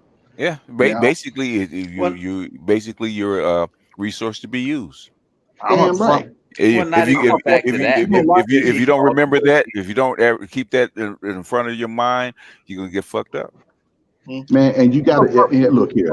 You gotta tell these motherfuckers straight up. You gotta really be honest. You gotta be honest with them straight up. Look here. You know what I mean? You ain't bringing nothing to the table but some ass. And essentially, you know what I mean? What else am I getting out of this? Because I'm gonna get you this ass house and these cars and you gonna be able to take your trips and all that bullshit. But you know what? What do I get out of it? I get to get disrespected. I get to be undermined. I get to watch you wear a mask and act, and then one day I might find out who the fuck you really are. You know? Yeah. I mean, you find out. Really, yeah. No, That happens. You find out when they're mad at you. I've dated women where you be like, "Oh, this woman is so nice, just that she would never." I watch other people treat them like shit, and you be like, "Oh, she don't even got that negative bone in her body."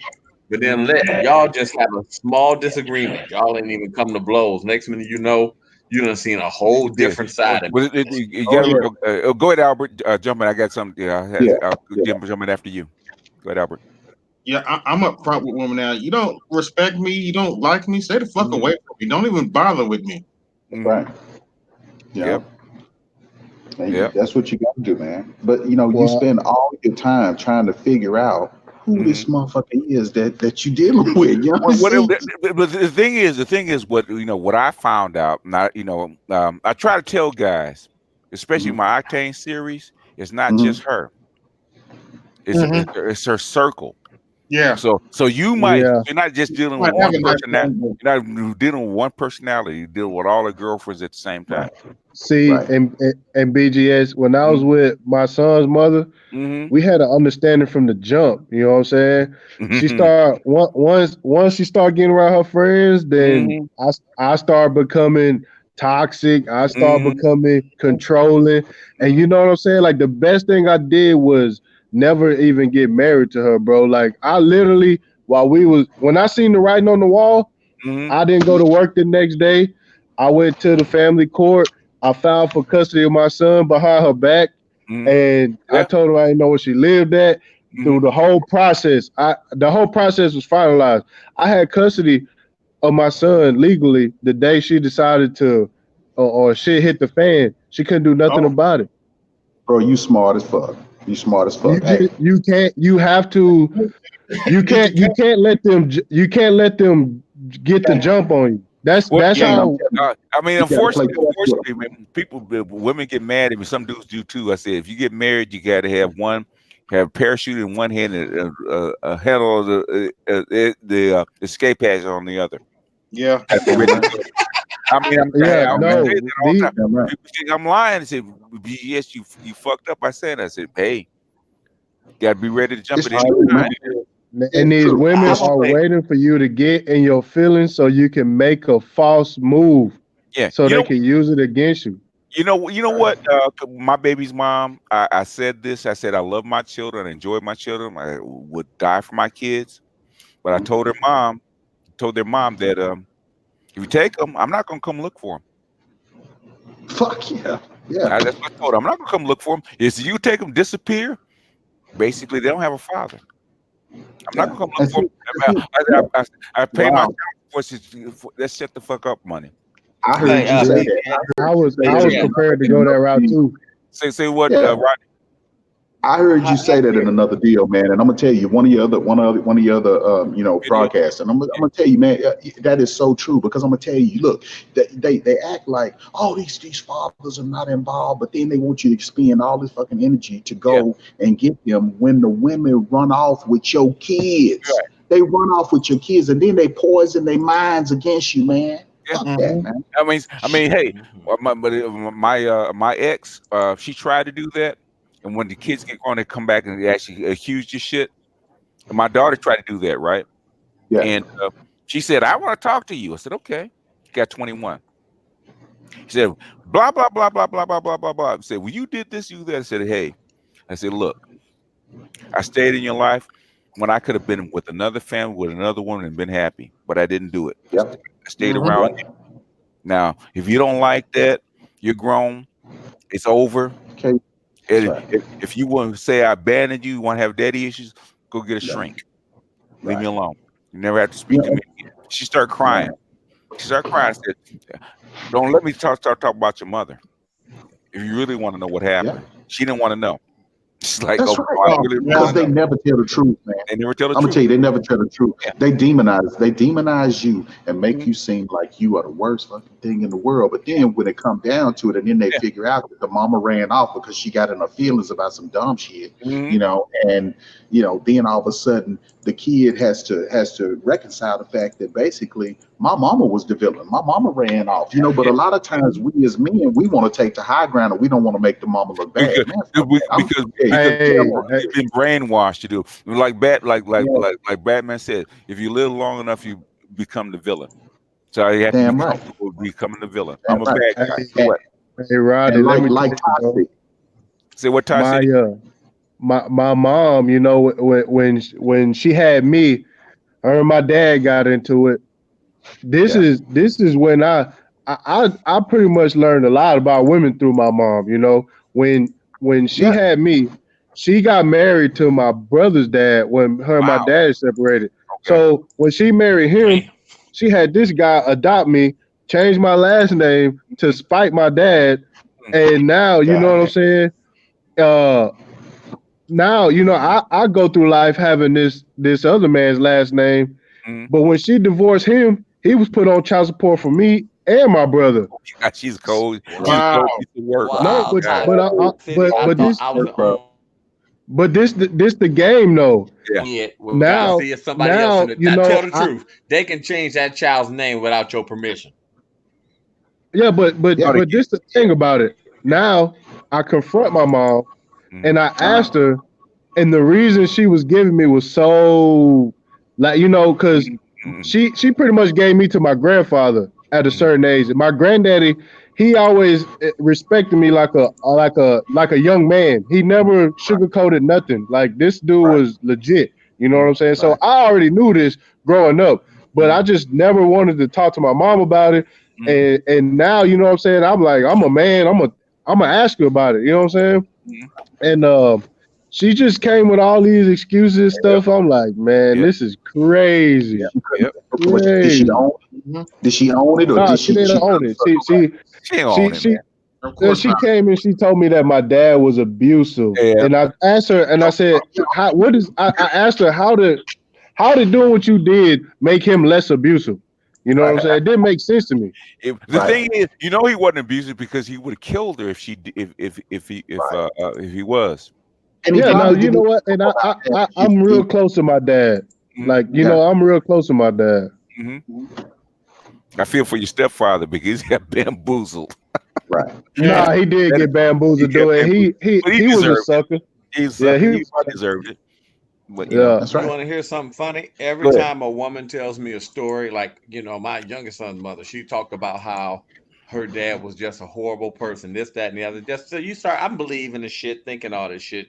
Now, when I met her, she was living, and her mother had just got kicked out of the home because her father had put her out. So basically, she grew up in this home. The father, the whole time, even though they separated back when she was young, he paid, because the mother never had a job. He was never on child support. He paid all the bills in a house he never lived in. Good man. As soon as his last child turned 18, he came back to the house and told her to get the fuck out. Oh, sure. Because he figured, this is my house. My house. You know how I put the shit together after a while. He was talking about, my dad was living in an apartment and he was messing with another woman. Turned out that's so, how you think about it. I've been, this my son is 17, so I done known the whole family. And after a while, come to find out, the same woman he supposedly ran off with was the one he married. So he was with her for over 20 something years. Right. So it's like you talking like he was he was with that. Your mother and friends with her mother. I was sitting here knowing her mother, knowing the men that she fucked. She's sitting here fucking friends.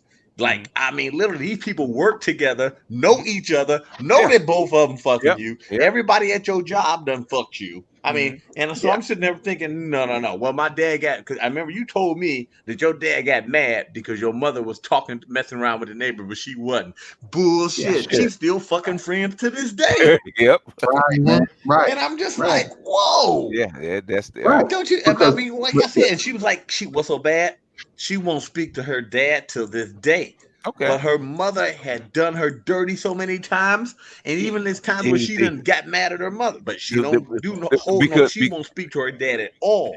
And I'm like, this man bought the paid for the damn house. Your mother, her mother did not get her first job until until she was 20 years old. Till my like I said, her youngest daughter was 20 when she got her first job. So where do you think all that money came from? Yeah. Well, the thing is, I keep telling you guys this, right? My spiritual teacher told me this, man, damn near 30 years, 20 years ago, right? 20 years ago, told me, because I had a problem with my kids and their mother. And he says that those babies are made from her body, from cells from her body. They have a connection to their mother that you will never have. If you don't get over that, if you don't realize that and get over it, it's gonna fuck you up. That's what he told me. They have an instant connection to those babies from birth that you will never, ever have. So you will always be the villain in their eyes unless the mother really does something really like damn near kill them or something like that. And even then they want to forgive them. Right. But like I said, mother was damn near, I mean, literally, think about it. This was back when I was 20. I noticed that. I was about 23. I noticed that the mother was a hoe. Yeah, but I'm up here like, then you told me that your father broke up with her because she was showing mama. her activity. You still a black queen, mama. Right. I'm gonna tell you something else about that. Look here. That's why you see this going on right now, where you see these women, man. You say something about a woman that is doing, some heinous shit, and all of the women come down to you. You just generalize and blah blah. But I'm gonna tell you why. Yeah. Why they like to say that, because I'm gonna tell you they will take the most trashy, heinous motherfucking bitch on the street out there, and all of them, they will circle the wagons around that hole, and they will rehabilitate her instantly. I mean, because it gives them the right to do the same heinous shit. It's like no one, they can do no wrong. I'd be like, but this bitch, she just cut her kid's head off. No, that's just a generalization. I mean, it's crazy, man. There's always a story. Yeah, there's always a story. Right. It's always a story. And I'm gonna tell you something else that you see is that they always say it was probably some man that made her do it. Yeah. Probably it's always our fault. Then look, they don't ever want to own their shit. And my deal is that, okay, if you want to be a raunchy hoe, that's fine. I had a whole phase too. I was pretty grimy my damn self. You know what I mean? I can't judge you, but at least I can tell you that, hey, I'm gonna be straight up with you. I ran through some hoes. You know what I'm saying? So I understand that you probably did some too. I'm not, I can't hold you accountable for your body count. You know what I'm saying? Yeah. But here's the thing: they don't do that, dog. They don't do that. They always are trying to put up this facade that I'm a good, wholesome woman. Yes. And I'm just like Whitley on fucking whatever the fuck, and it's like no, that's not you, motherfucker. That's the shit that you want everybody to believe about you. But who the fuck are you is what I'm trying to get to. I'm trying to see who you really are. And that's the problem. I'm gonna tell you, a lot of these women, they do not want to drop that facade, so you see exactly who the fuck they are. So basically, you are ashamed of who the fuck you really are. Yeah. And when we call you out on it, you wanna sulk back and put up your walls and start digging trenches and shit so people can't get to you. But I'm gonna call you on the shit that I see, man. Don't be chivalrous and get these hoes a pass, man. Don't you do it. Yeah. Well, not even the fact of that, but what gets me more the bullshit with the women and stuff like this. Okay, fine. I don't give it. If you want to sit up here and say, "Oh, well, men can be hoes too," well, fine. Plain and simple is, why don't y'all start protecting, providing, and have the high standard of doing everything for the family, and then we'll go ahead and be worried about us being faithful.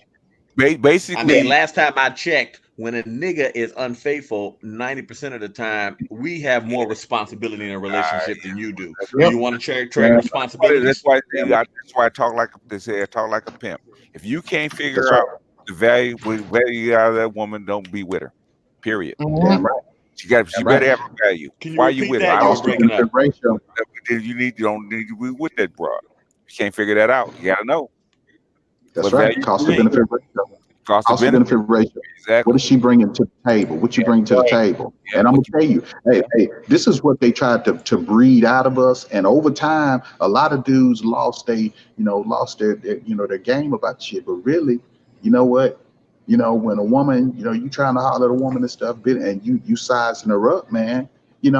You ain't just trying to get her about no ass, man. You trying to see what are you gonna do? What are you gonna when I get you together? Yep. When I get you, what is it that we gonna be able to do together? I mean, are we gonna build a castle, or are we gonna keep living in a tent? What value do you bring to my life? Even when I got $1 billion, you don't need to work. What value do you bring to my life? It's got to be something. Absolutely.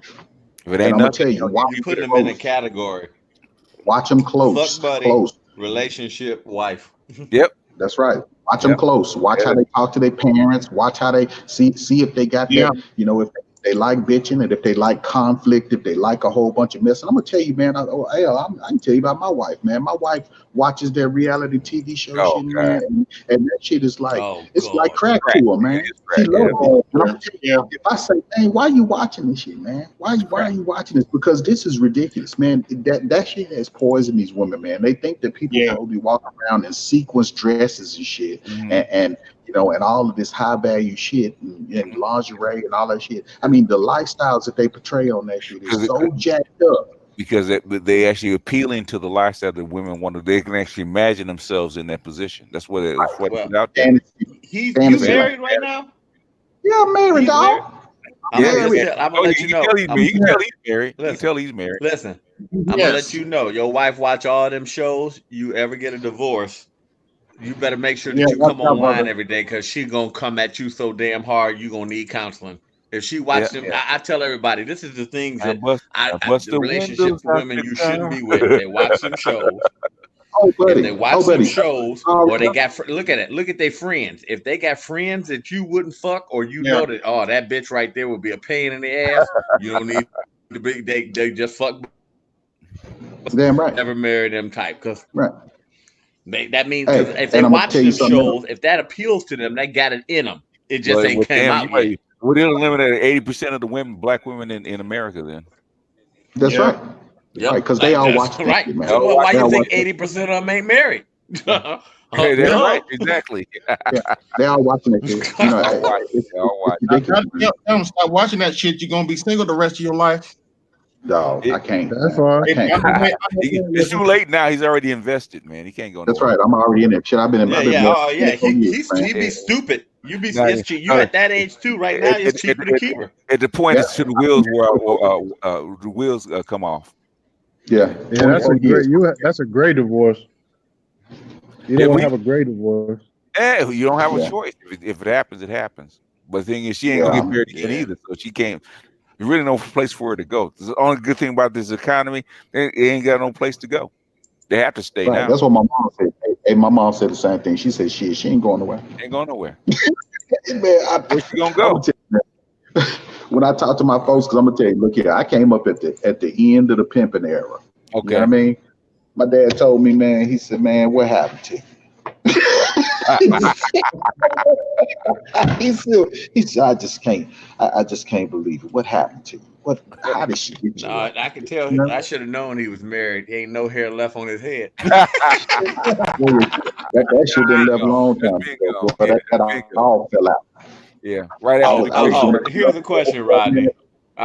Evidently, you work in the medical field. I can see. I do. All right. And that's why one of the things is this: tell the truth. That I've noticed too. I dated a lot of nurses, which I should have known not to.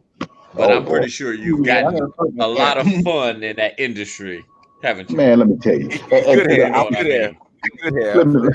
at I was telling my dad the same thing. I said, man, you know how many? I said, we was talking about the Me Too shit, and I said, you know how many times I've been accosted at work? You know what I mean? I mean the ass grabbing and the dick watching and the comments and all that shit. I said, look, man, I ain't never took nobody to court. I ain't never tried to get $1 out of nobody. No, because you were doing other things after they did that. They got plenty of rooms you can step. You got. I know. Marcus said, because I've talked to women. I've talked to women, and the women said they've told me they said I would never date a guy who worked in the medical field and like that. And I'm like, well, why? What's wrong with it? No, I ain't got nothing to do with him. I know these women That's right. Because you're around. Look, dog, I'm telling you, you're around them. You're around them. Man, I'm gonna tell you. One time I was this one place I was working. Man, I sat there and I get off. I was working nights. I got off in the morning when everybody was coming in. Man, and I sat up and I just watched the women come in. Man, I ain't never seen so many fine ass women coming in one damn place. Okay. One place, and they always dress up to go to work. Dog. And don't let them fool you. They are not when they act like they're just it ain't a big deal. They're just going to work. Nah, man, I'm gonna tell you, they are far worse than us. They are far worse than us. It's like the when they go see stripper dudes. You know what I mean? But they sit, they get together before they go to lunch. Hey, what about Rodney up there on the third floor and shit? And then you start seeing people coming through that they ain't got no damn business up there. You know? Yeah, that's how it work out, man. Well, not or people disappearing for 20 minutes at a time. I don't know. I like plain and simple. I got some friends in the nursing field. A couple of my boys have told me, "Oh yeah, man, I done probably had about 20 people up in the job alone." Yeah, I mean, literally. Oh yeah, I done had some. They basically go and be like, "Hey, Rodney, watch blah blah blah," and then come back smelling like meow. You know what I'm saying? Yeah, and then got me expecting me to act like I don't smell. I know what you've been doing. Come on, Thank you. Look. You know what sex smell like. That's why I came into my house one day and I told my son, "Man, you better tell that broad to wash her pussy. I can smell it. That shit too damn strong." Here you go. Look, you get proposition, and then you say, well, I would never do that. And then all of a sudden, their ass is in the stairwell somewhere or something. That one of the worst, a place you would never expect some shit to be happening. It happens. You know what I'm saying? Yeah. But you don't have these high standards, but then all of a sudden you just happen to be there. Yep. Yeah, it just happened. I don't believe shit. I fell on his penis. Yes. Man, I'm gonna tell y'all, I don't believe shit. I'm gonna tell y'all, I'm gonna give you another little scenario that I kind of sniffed up on. Man, my son was playing football for a little team and shit, and you see all the moms out there and shit. These chicks married, they fine as hell, all of this, but they out there supporting their sons. You know what I'm saying? How about all the coaches was fucking off mothers? I had to check my wife. I was like, you fucking too. What do you think she gonna say? What do you think she gonna say? You know what she gonna say? She gonna lie. She gonna lie. She better lie. Kept playing. She better lie. I don't put nothing past me. I'm gonna tell you, the truest thing that a woman can ever tell you is that if I was fucking around, you'll never know it. Yeah. You know? That's the truest thing that can. And you say, I better not. I better not know it. You know what? You have to recognize and respect her gangster, because if you think you gonna motherfucking not get caught by me, you're a bad motherfucker.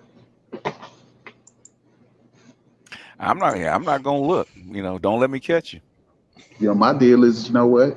If you're doing it, you better bring some money to the house. That would be nice.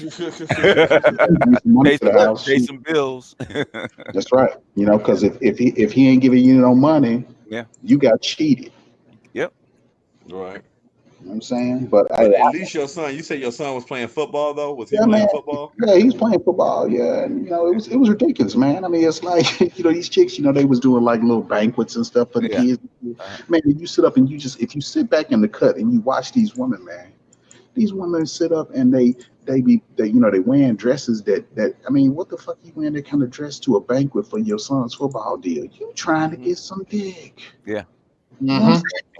Football coach. It's just like sit back and watch, man. That's all you got to do.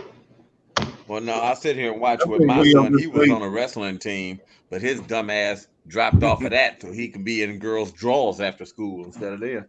Man, that's what I'm doing to my son now, man. I said, man, look, I'm gonna tell you like my daddy told me, man. You got to have your priorities together as a man. You got to work on yourself. You got to have some self-development. You can't sit around and chase. Pussy cannot run your life. It cannot. Yeah.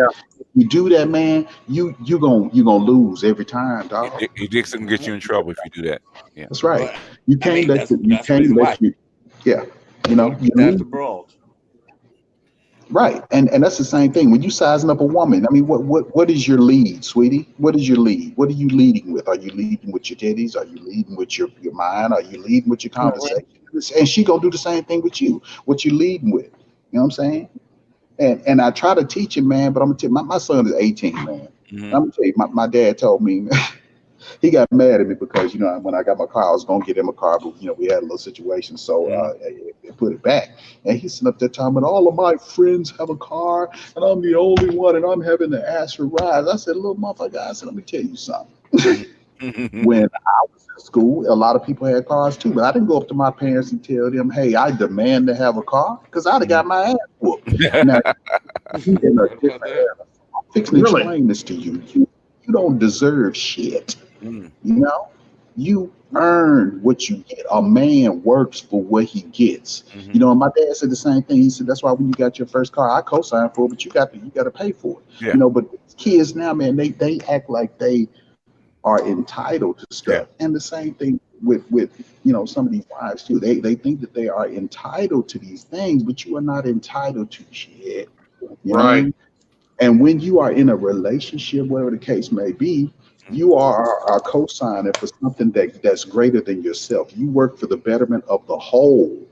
And see, these people don't understand that shit. So, you know what my dad said was basically, you know, fuck him.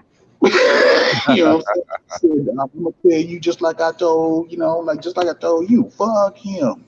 Let him, he said, the world is a hard taskmaster. Let the world teach you. Let the world teach you. And you know what? I'm going to tell you, man, that hurt me as a man because I'm going to tell you, you know, I know that's got to happen. You got to let the bird out the nest. But at the same time, you know when your child is not ready for that, man. Yeah. My son, look, man, my son is smart as hell, but he got the street smarts of a fucking squirrel. Right. I had to walk away from my 17-year-old. Only one way to get street smarts, though. Yeah. Damn right. There's only one way to get street smarts. Yeah, I'm going to have to turn him loose. Yeah. His girl fine as hell though, you know, so I know his head is mush. Well, get it out of the way early. Oh yeah, he got him a little swim. They don't have no kids. Yeah, don't have no kids. Don't even say it, man. You say it, you're gonna curse me. Well, no, I had 2 kids already. So damn, nigga, you don't see how much money I had to pay and see the shit. I mean, he didn't see me go to jail for the shit. Still, I'm not gonna lie. If some of these women was probably hitting on me, I'd probably fuck them too. But but the thing is, if he doesn't learn by seeing you go through all that, guess what? He deserves what he gets. Yeah, absolutely. And then I'm gonna tell you, I'm gonna share this with y'all too. Yeah, you know, hey, you see what I'm doing? I'm working and shit. Yeah, and I'm in the medical field. You know, and when you work like I'm grinding all the time. But then, you know, I get this shit from the wife saying, well, you know what, you don't take me anywhere when you're at home, you asleep. And I had to break that Bobby Womack out on her ass. I said, you know, look, I can't be in 2 places at one time. You know, you gonna fuck around and you gonna lose it all. You got to respect my hustle. And then when I come home, you got to make my house peaceful. You know what I'm saying? You got to miss me enough to where when I come to the house, everything is beautiful. But you know what she think that is? She think that's subjugation. Okay. So I'm finna. So basically, I said, okay, guess what? You can have my role. I'll take yours. Damn right. You know. But it's just jealousy, man. It's jealousy, and it's just a lack of fucking respect. And I'm gonna tell you, I can tell you what else it is. It's their girlfriends, man. You know what? And I thought that, but that ain't the case because she hang out with gay dudes and shit. So I'm like, that's even worse. That's worse. Oh, that's worse, dog. Gay men are worse than that. They put more bitch shit in their ear than anything else. Oh yeah, they're worse. Oh yeah. She brought him by the house and shit, and then you got this shit is, I'm gonna tell y'all, man, this shit is retarded, man. I'm gonna tell you, she brought him by the house, and they sitting up trying on fur coats and shit. And I said, this is the most twisted shit I have ever seen in my life. You got some dude here, you know, dressing in women's fur coats, and then you wearing coats and shit, and y'all just, you know, playing dress up and shit. I said, this is some twisted shit. And you know what she told me? She said, the reason why I do this is because I don't have to worry about him wanting anything from me. So you can sit around and flash your titties and do all this type of indignant shit around this gay dude because he don't want you. I said, you sound like a guy. Man, you sound like the key is not all the time. Yeah. Gay dudes have, just like the studs have one dick. I know a couple gay dudes that said that they don't mess with women, but they have once or twice. They gay dudes that have one pussy.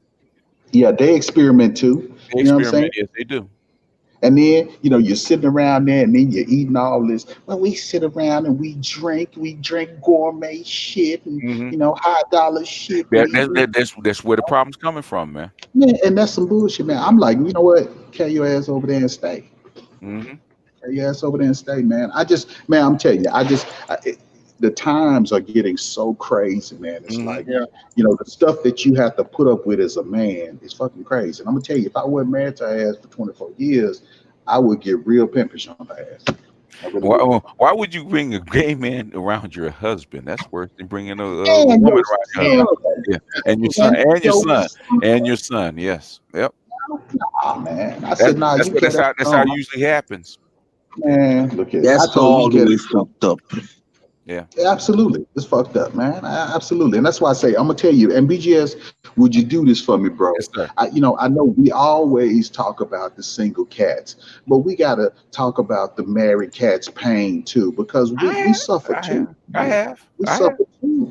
And you know what? Hey, I commend you, brother. I watched one of your old ones, man, where you got down on this chick, man, that was basically talking about the one where you was talking about the slavery and stuff. You was talking about you know, how, you know, the black women were married into the slavery. Yeah, and then that was the trade. Yeah. And then she got all pissed off and shit because she didn't do her homework. You know what I'm saying?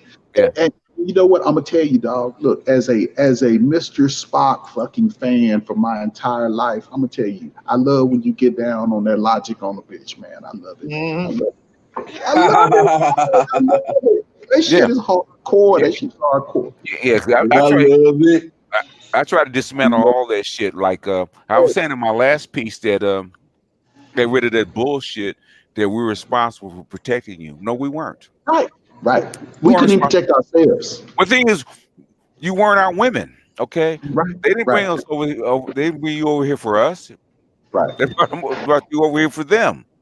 Right. You were their concubine. Right. You just got. We just got stuck with each other. Concubine. Huh? And they still operate like they're concubine too. Yeah, unfortunately, they do. That's and I'm gonna tell you something else that you said too, is that we have never been their first choice. No, never. Yeah, never will be. We have never been their first choice. And I'm gonna tell you, it shows, man. That's why we get all that static, man. We get all that mouth, we get all that static. You know, I don't give a fuck. Look, you could be, if that motherfucker could give you some goals to reach, dog, and you could jump them hoops and then take flight for the bitch, and she will still be upset with you. I guarantee you. You know, in fact, I might cut that piece out, man, because I have a medical doctor. He comes on every now and then, right? And he's called I'm trying to think of his name. Dark Side comes on, right? I'm gonna have to get in on that. Huh? I'm gonna have to get in on that. Yeah. And man, the thing is, he was married to a female medical doctor, right? Now he's a medical doctor who works for the military, but he's a medical doctor that's double boarded, right? Yeah. You know how rare black doctors are, right? And ain't that many of them. And so she marries a black doctor, and she's unhappy being married to a black doctor because she thinks she can do better. Get the fuck out. I'm serious. Wow. And I'm gonna tell you, man, look here, even with the nurses, man, I'm gonna tell you, these chicks come out and you have some fine stallions come out, dog. I'm gonna tell you, these women come out and they are thoroughbreds.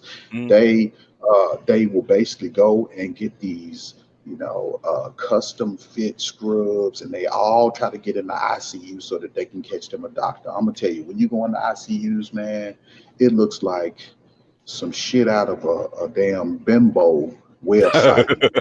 And they all go get titties, and they all get they get this shit that makes their waist look like it's like fucking a size 2 or some shit. And I'm telling you, it is incredible. It is incredible to sit up and watch. And you'll see this old ass doctor, decrepit ass doctor come through there, and they'll arch their back and boost them up, man, and it just becomes a fucking spectacle, man. But then you want me to respect you and think that you're in here because of your mental prowess. I don't buy that shit. I don't buy it, dog. I don't buy it. I do not buy it, man. Man, shit. I've been in the game for a long time. In the whole pod. Shit.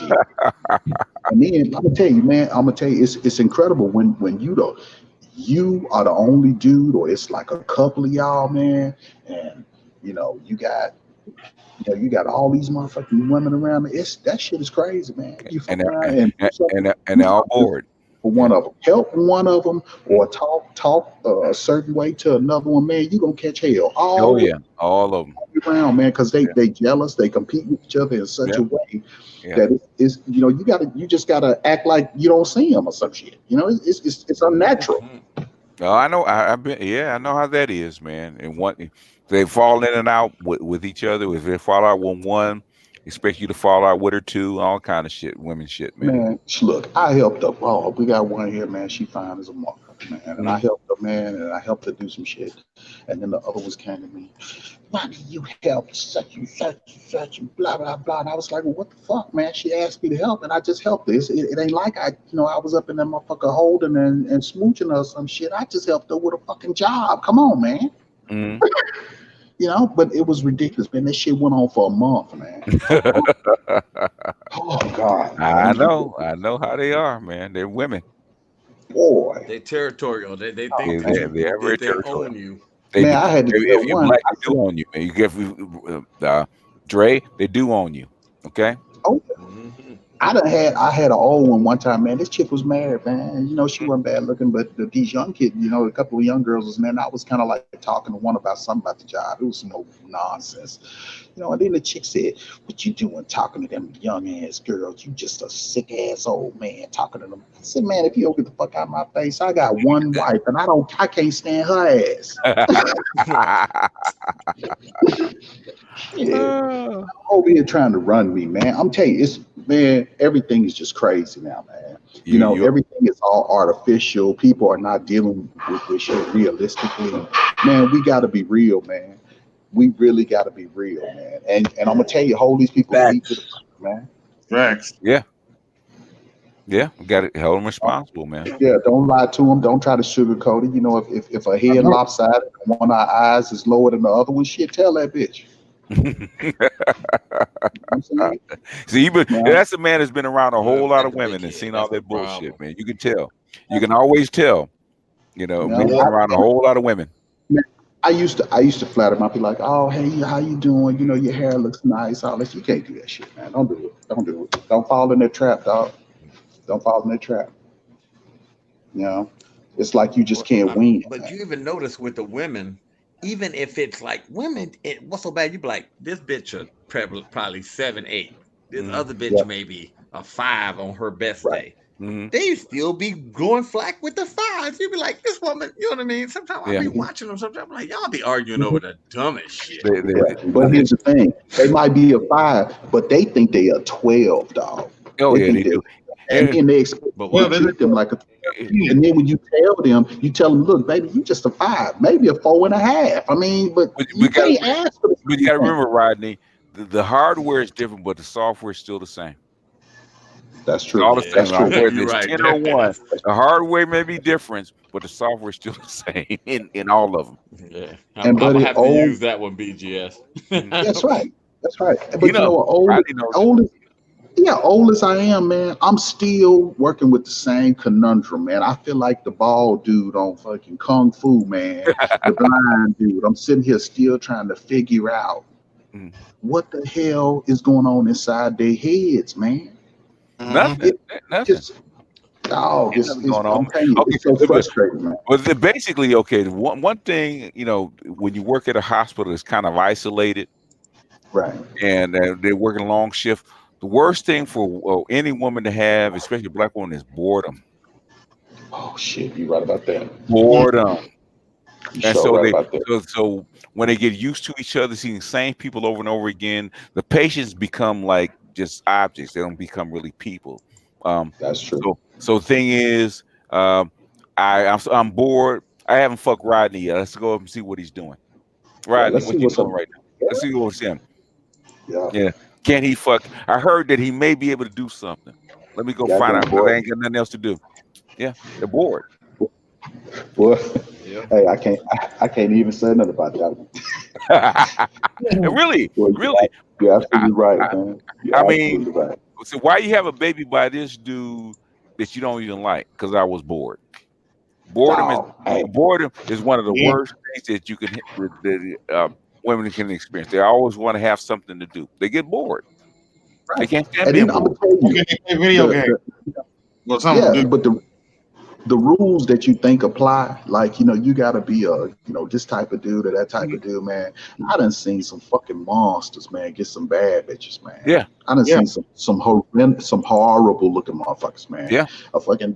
I saw work with this one dude, man, Nigerian dude, man. I mean, this shit, I couldn't look at him without laughing, man. And he fucked one of the baddest nurses, man, I have ever fucking seen. He caught her on the right day. She was bored, and he caught her on the right. He caught her right, so it happens.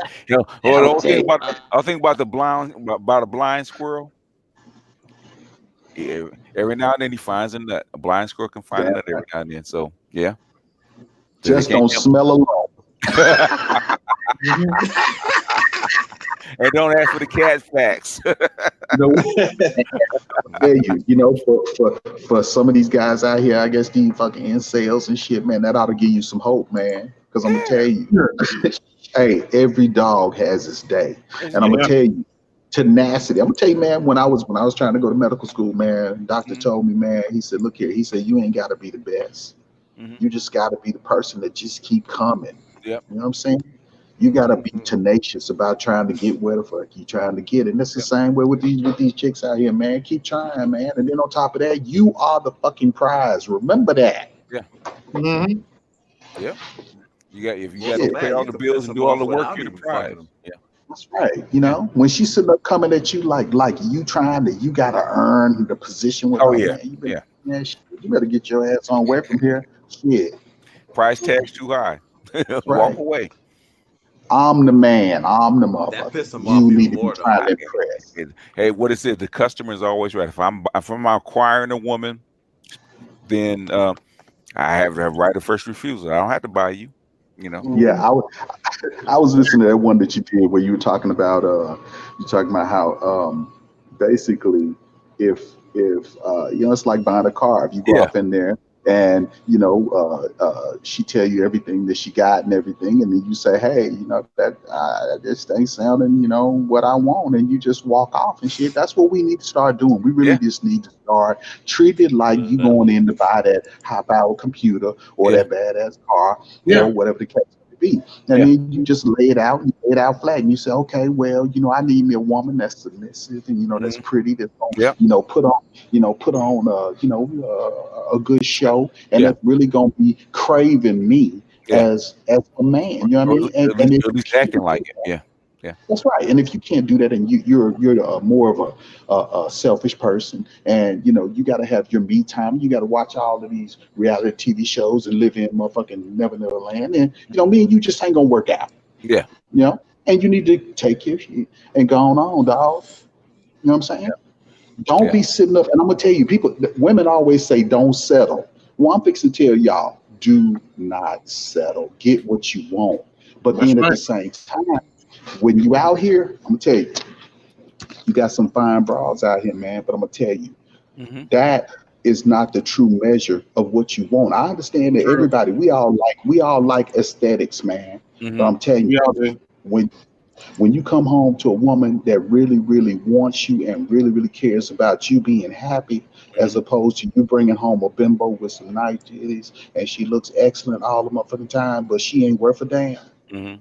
You know, you gotta weigh that, man. You gotta weigh that, and then we have to be honest with ourselves, man. Always as a man, always. And I think BGS said this, man. You always got to be working on being better at whatever the fuck it is that you do, and expose yourself to different things, man. Expose yourself to different things. Get comfortable with things that you're not comfortable with. Learn about all of these things so that you can make your money, improve your mind, and then that woman shit is secondary, dog. Yeah. Your mission, your You know? purpose and mission is primary. If she That's don't right. fit, a lot of guys don't know what their purpose and mission is. That's why they Right. get the wrong woman. And then Yeah. find out I got the wrong woman. I talked I to mean, I talked to a right. sub. I talked to a sub maybe a month ago. Right, he twittered me. Right, he said I got a woman that I'm married to. She could help me with my business or get behind her and encourage me. I said, you got an 87, man. You need Yeah. 89 or 92. Yeah. Got the wrong kind of woman. He said, you know what? You're right. Okay, but let me ask you this, BG. Yes, sir. I figured, you know, since you are all wise and all knowing and shit, Oh, don't start, man. They listening. Okay, but go ahead, man.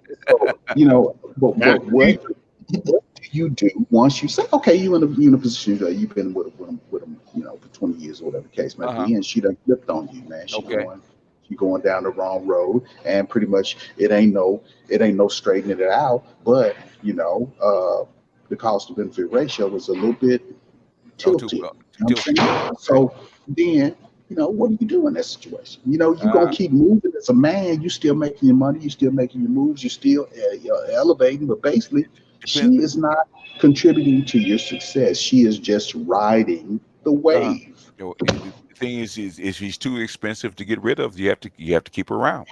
You have to cut the money out. Okay, you ride the wave, but guess what? I'm cutting out the benefits. Right. You have to get, depending on what it is, man. After 20 years, she's cashed in. So basically, hopefully you get your 20 years worth out of her. Okay, it's like that old car. Did I get my money's worth out of her in the beginning? I think I got the best that I was gonna get out of it. I think the best years are gone. Yeah. You know what I'm saying? And I'm gonna tell you that wall shit is real, y'all. That wall shit is real. I'm telling you.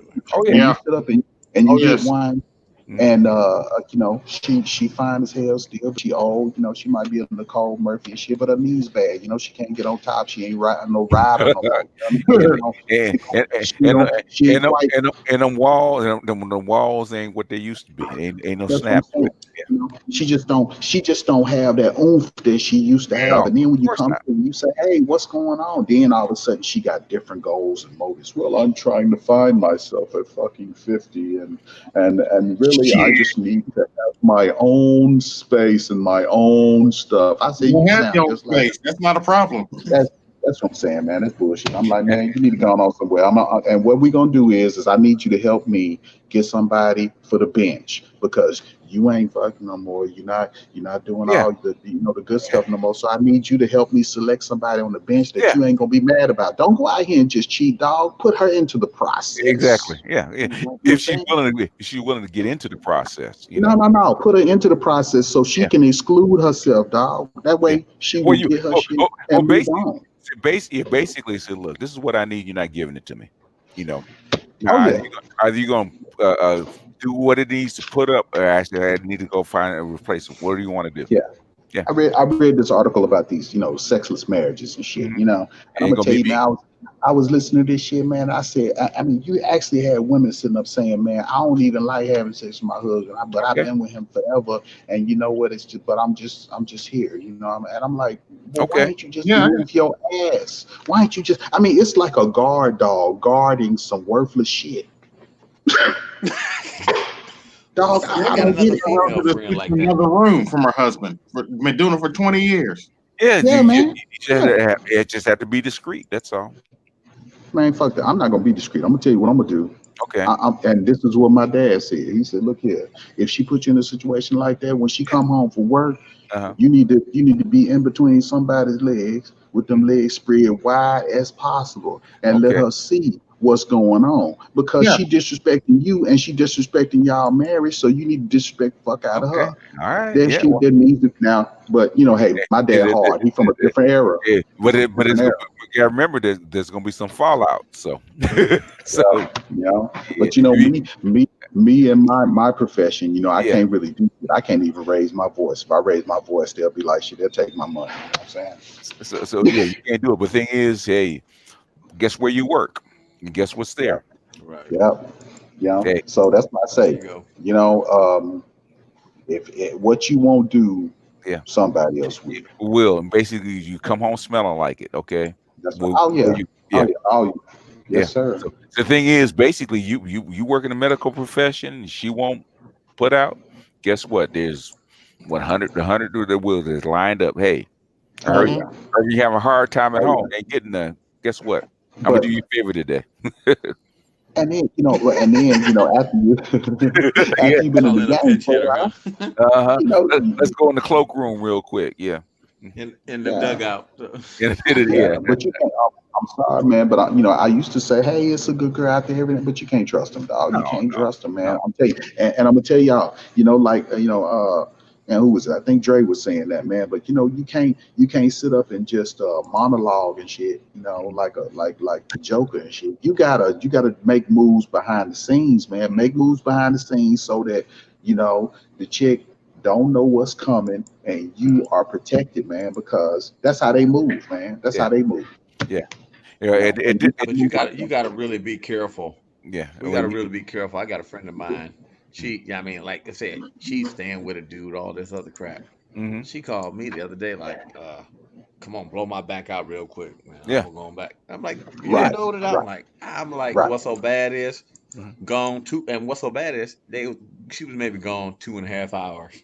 So I mean, literally, and it ain't like it's an everyday thing. So you would never know. Right. You would never know. You can't know because it don't happen once in a while. No, but then I'm gonna tell you, but you think about that, dog. You think about that. I mean, in the excitement of the moment, you're like, hey, I'm gonna go blow this motherfucker back out. But you know what?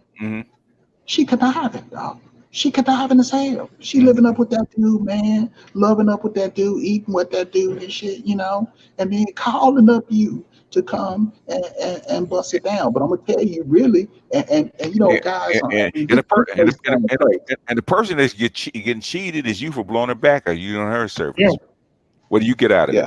No. She's still controlling the situation. But I'm gonna tell y'all, and this is something I thought about too. It's like, men need to stick together, man, just like they do. I'm gonna tell you, if you fucking around, man, and then one of her girls, man, the girl will fuck you, and then go get her girl, and then bring her and say, hey, blah blah blah. But I'm gonna tell you what we need to do. All right, so you fuck my girl, man. Okay, well, let's get together, have a beer. I want you to tell me it'd be like The Color Purple. You know what I'm saying? You had it your way, I had a mine, but I need to know what's up so I can make a decision, dog. Oh well, man, there was one time we were actually gonna share a side chick, man. In other words, share the cost and say, hey, he was married, I was coming out of a relationship. Let's just split it down the middle. Okay. You take him Monday, Tuesday, I take her Thursday and Friday. It was split the cost. Wow, y'all hardcore, man. Y'all hardcore. Y'all on a whole nother level. Split aside. I want go half on the side chick, man. That's a pretty good deal, though. Now you think about it. It is a good deal. Yeah. And she got to shut up. Yeah. I'm greedy, dog. If I'm gonna have me a couple of them, they all got to love me. Rodney, you. Oh yeah. Oh, see, you saying with that sentimental shit. Up until my last relationship, I'm like, no. I ain't even gonna lie. I've been living alone again. Sometimes you be like, shit, man. What the hell was only? I do admit I missed the meals and everything. Missed all that. Oh yeah. I'm sitting here eating like shit because I mean a lot of garbage. But sometimes you be like, man, when you just know I come home, ain't nobody there. Yeah. Shit ain't been. Yeah, that's just hard, man. But that's what I say too, man. You gotta remember, Rodney, pussy costs, but love costs more. Damn right. You gotta factor that in, right. man. You want to be That's some deep faithful shit and right love. there. Yeah, love costs more, man. Yes, it does. That's some deep shit. I ain't gonna lie. I gotta do the yard work and shit now. Ever since I put my 17-year-old out. How's he doing, man? You check on him? No, I actually. Well, this is what they did. They found after all that bullshit. They found his mom. She don't want him. Okay. So basically, they tried to tax me. The woman tried to come after me and come saying that they were trying to like bring up charges on me for neglect. But then I'm like, nah, motherfucker, you can't do shit because I technically don't have custody and I'm paying child support. Yep. On a child that I don't have that was living with me, but I don't have custody. So if anybody you need to be going after is her, because she's getting money because for him. technically I'm not the non-custodial parent, so I don't have custody anyway. Yeah. Man. And I allowed him to run the streets, and then now he talk all this mess. Oh, my dad is abusive, or I don't want. Well, I'm like, you don't have to worry about that bullshit. Especially, I know that how they put niggas in jail. I'm like, oh, you said that? There you go. You said that in front of them. Now I'm gonna let you know like this. You're no longer welcome in my house. Yep. Damn there right. you go right there. I told them now legally by me saying that they're not allowed to send you back to my house because your safety is in jeopardy. See, you said the wrong thing and you just gave me an out. I'm already paying for you anyway, so you might as well get the fuck out. It ain't gonna change no difference. That's right. Now, you know, he'd be 18 in a couple months anyway, so it ain't, you know what I mean? It's not that bad. Yeah. Right. I mean, like I said, he wants to be out there anyway. But 17, he should have been emancipated anyway. Right. I mean, plain and simple. 17 years old. So basically, he had but remember, I told you I had access to the phone that I was still paying all the bills on. Like, I ain't even gonna lie, I ain't turned that phone off yet, even though he don't have it. But all of his accounts are logged in. So even though he's got another phone, every time he posts something, I would see it. And then after a while, one of his friends realized, wait a minute, Calvin is someone right here. Somebody must have his account because he ain't, you know what I mean? He ain't read. And that's why I had to back off a little bit. But he was cutting school still. Fucking, I mean, literally playing women like the dozens, man. Go out with this one chick, run her all around. She talking about she don't want to fuck nobody to there. So they go down to wherever spot they work. I can tell by the messages, basically. So evidently they get their touchy feel on. Then afterwards, he just blow her off because she didn't want to fuck. 2 days she didn't speak to her at all. Like she's just blowing up. I'm seeing all the messages. Like, why you won't talk to me? So then he waited about 2 more days afterwards. Go out, they go fuck that day. Then he kick her to the curb. I was just like, oh my fucking God. I was like, I ain't even gonna lie. I never had that much game when I was 17. Well, because women weren't that he easy. ain't never seen me do no shit like that. But he just got game galore. No, women fall over. Women are easier now than they were when you were young. They get easier. But I mean, no, but he got. I probably had to show y'all a picture of him one day. He got these eyes that oh my gosh, his eyes. They're like women been telling him that ever since he was like 6 years old, and he was these 15-year-old. Oh my gosh, your son is so cute. Can I just give him a hug? And it's just like, I said, man, I ain't gonna lie. He's just like, because he told me, he said, Dad, I think you should just let me do what I want and I'll find my way. That's what he wants. Yeah, but I mean, he was on the wrestling team. He was working out with the people and all like this stuff. First thing he did, got a little bit of taste of that. And I mean, literally, I even told him, I said, well, fine, you don't even want to do your work. And I was like, your mom was good at playing people like a motherfucker. So I'm like, fuck, he started messing with this nerdy girl. I was sitting there telling him, I said, well, fuck it. If you want to do that, at least have a bitch help you with your homework. Yeah. Get your ass out of school, this, that, and the other. Because I know you know in your field, Rodney, because I'm going to tell you like this. His mother did not do none. She's a nurse now. Yeah. His mother did not do none of her work. None. Dog. Like when she got, because basically it was niggas she was fucking doing the work. Okay. Right. I mean, I'm gonna tell you that's one of the worst things that I know you probably done seen it too in your field when you see them get their RN, the LPNs and all that. They didn't do none of that shit. Some of them nurses don't know math. Because matter of fact, what are you, Rodney? Are you STNA or LPN? I'm an LPN. Okay, now here's the question. Don't y'all know how y'all give somebody medicine? She gave one patient too much morphine and killed their ass. God damn. And what go to now? And they covered that shit up. Oh shit. Oh Okay. Lord. Well, hospital don't want to get sued, so yeah, they will cover it up. Yeah, it happens, but I'm gonna tell you, that's from that kind of stuff happens. You have people who can do the book work, but don't have common sense and can't apply that type of knowledge. You know what I'm saying? And you see that a lot. With some people who become, in the medical field or whatever, and they can do the book work. They might be a straight A student, but they cannot do the Common practical sense. Yeah. application. Absolutely, man. It's like when you see that shit, and then you'll have these people come to you and say, "Hey, would you do this for me? And would you do that for me?" And then I'm gonna tell you, when you a dude, man, you get caught up in doing this shit for them, and that they play that chivalry shit. Would you do this for me? Would you do my dressing changes? Would you do this, do that? And then you end up doing all that shit. I'm gonna tell you, I was doing it one time, man. I was working my motherfucking ass off, man. And then all of a sudden, this black chick came to me and she said, "What the fuck are you doing? Don't you realize that they playing your ass and you doing your work and they work too?" Man, then when I start saying no, man, oh shit, man, I started losing jobs and shit. It was ridiculous. But they play on you, man. I mean, I'm telling you, it's like, look here. I mean, you start seeing game in every aspect of your life, man. And that's why I like what BGS does, because when he covers all these different topics, and you see how people are hustling people in all these different ways. And if you smart, man, you can apply that and see that in all these different situations. And you know what? You're able to swim in different ponds, Yeah. And a lot of people can't do that, man. And that is a true indication of actual intelligence, Yeah, because that's why I might give you guys this information. So you actually go out and swim in different ponds. Damn right. Yeah, and you need that.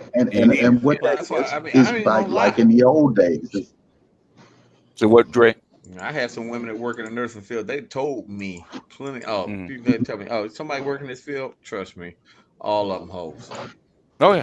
Oh, buddy. Oh yeah. Oh yeah, right. I'm telling you. And then, but you won't find out the type of stuff because they all put on these airs, like, man, like, no, I'm this and I'm that, and I mean, when they're walking around, man, it's like you really gotta break them down, man. You got to enjoy the process of breaking them down and having them actually expose who they really are. You got to run game, man. Just like they run game trying to hide, you got to run game trying to discover. And really, it can be. Really, all you got to do is basically sit there and listen.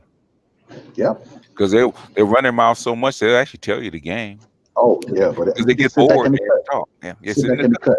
Yep. And I'm gonna tell you something. Look, you'll get more play sitting back acting like you ain't bothered about nothing or nobody than chasing after folks. Yep. Yep. Exactly. Yep. Because they get curious. They're like cats. They get curious about you. Oh yeah, man. How come you're not chasing me? What's wrong with me? Yeah. Yeah. What's wrong? I'm this. I'm that. Yeah. They get bored. And that's how I ain't gonna lie. When you do like that, that's how you get them, though.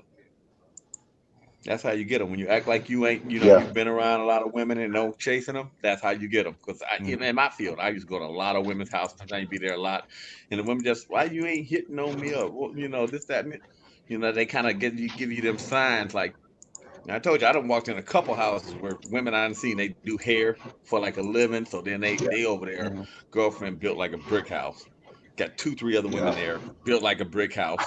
About 6-7 kids running around, house nasty as fuck, kids dirty as hell, but they look like, they look like new money.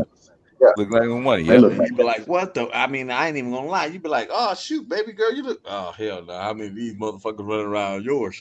Then I learned, man, I don't shit where I eat. So if I done some work for them, because the worst thing you can do is piss a motherfucker off. And in the field I work, say I'm messing with one of these broads. And then I go to another house, and I'm most likely working on a female's house. Because most of the time, if it was a dude there, they wouldn't be calling me most of the time. because they do a lot of them mess with these ain't shit niggas. But I mean, the first thing they're gonna be doing, oh hell no, because I was talking to a girl for a hot second. I didn't speak to her. This bitch came to one of my customers' houses. Wow, really? Oh no! Oh no! I hope you set her straight. She said she was your girlfriend and she was worried about you. No, sir. No, sir. Like, I hope you set her straight. If I dropped it like a bad habit. Boy. Yeah, definitely. I had to. Man, see, you trying to mess up your money, man, and your reputation, man. Coming around doing that kind of stuff, that's ignorant, man. Ignorant. I'm gonna tell you, them hairdressers, they're the worst ones, man. They're the worst ones. My sister's a hairdresser, man. I'm gonna tell you, the folks that she be around, the folks she cohort with, I mean, that's worse than a pack of dope dealers, man. You know, I mean, you up in there. I mean, just be a fly on the wall, man. I used to do maintenance for a hairdresser. Fly on the wall, man. That's right. Hear all that shit that they talk. Oh, but I've never half of seen what's so bad is half of them be in good relationships and they be cheating on they dude. They're like, well, yeah, my dude. I'm like, wait a minute, you driving a $50,000 car and you mean fucking nothing. with a nigga. That don't mean nothing, right? But I mean, you fucking with a nigga with nothing. And that's exactly. What I see that all the time. Because a nigga with nothing can't. He's there for a service. He's not there for a relationship.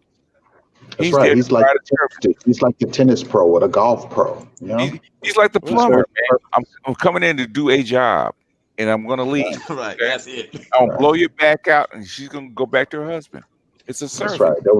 That was a good little occupation. Plumber. He is the plumber. He's checking the pipes. He's checking the pipes. Right. But I'm telling us men that we need to, get more into the service business instead of the wife-husband business. You know what I mean? Just get the service and keep it moving. What is he? What did I say, Dre? The best side chick is what? A married chick. She got as much to lose as you, huh? She got more to lose than you.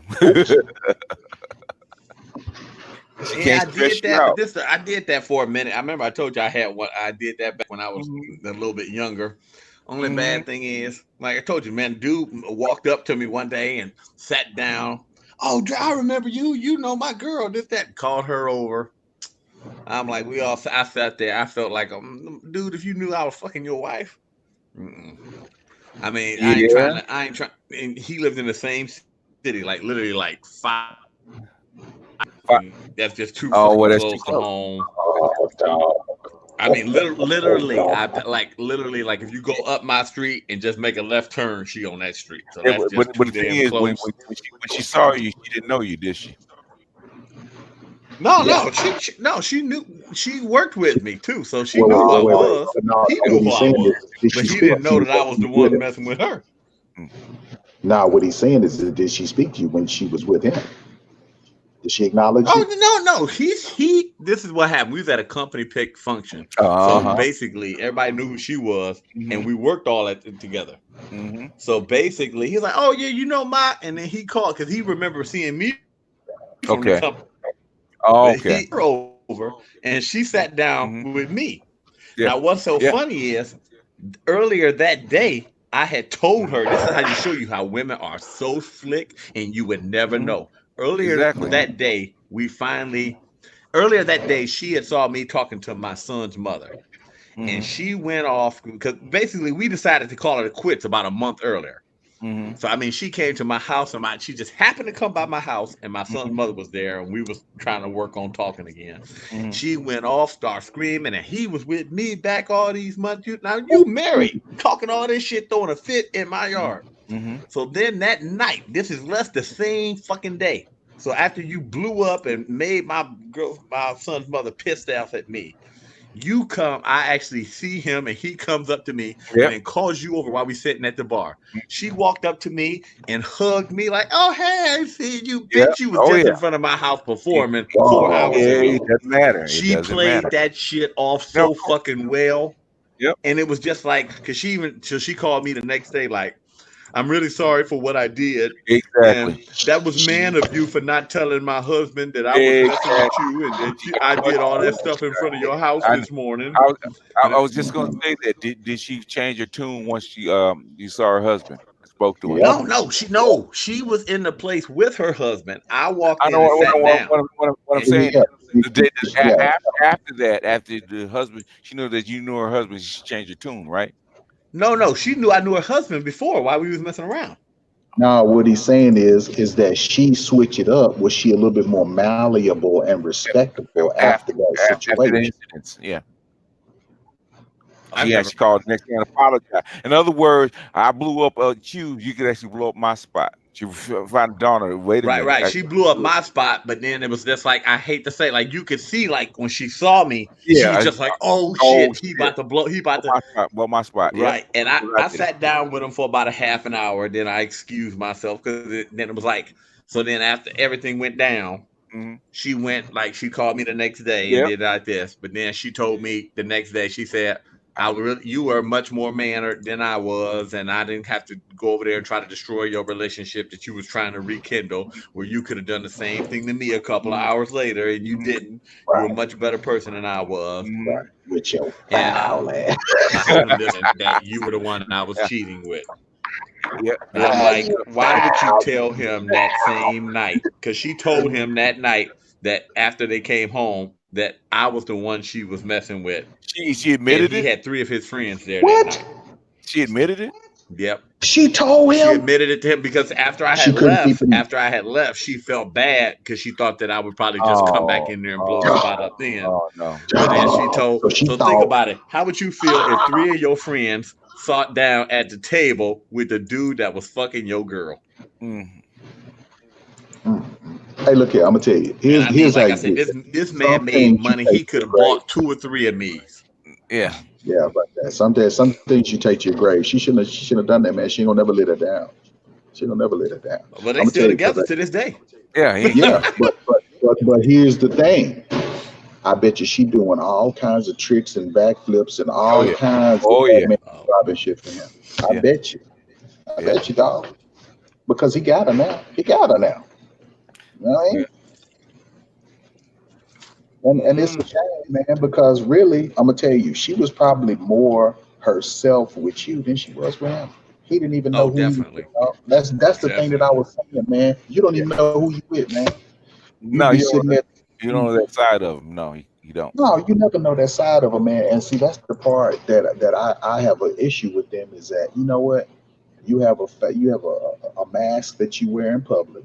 And then there's a mask that you keep from us. I'm gonna tell you something my wife told me. My wife said that her mom told her, you never tell a man everything.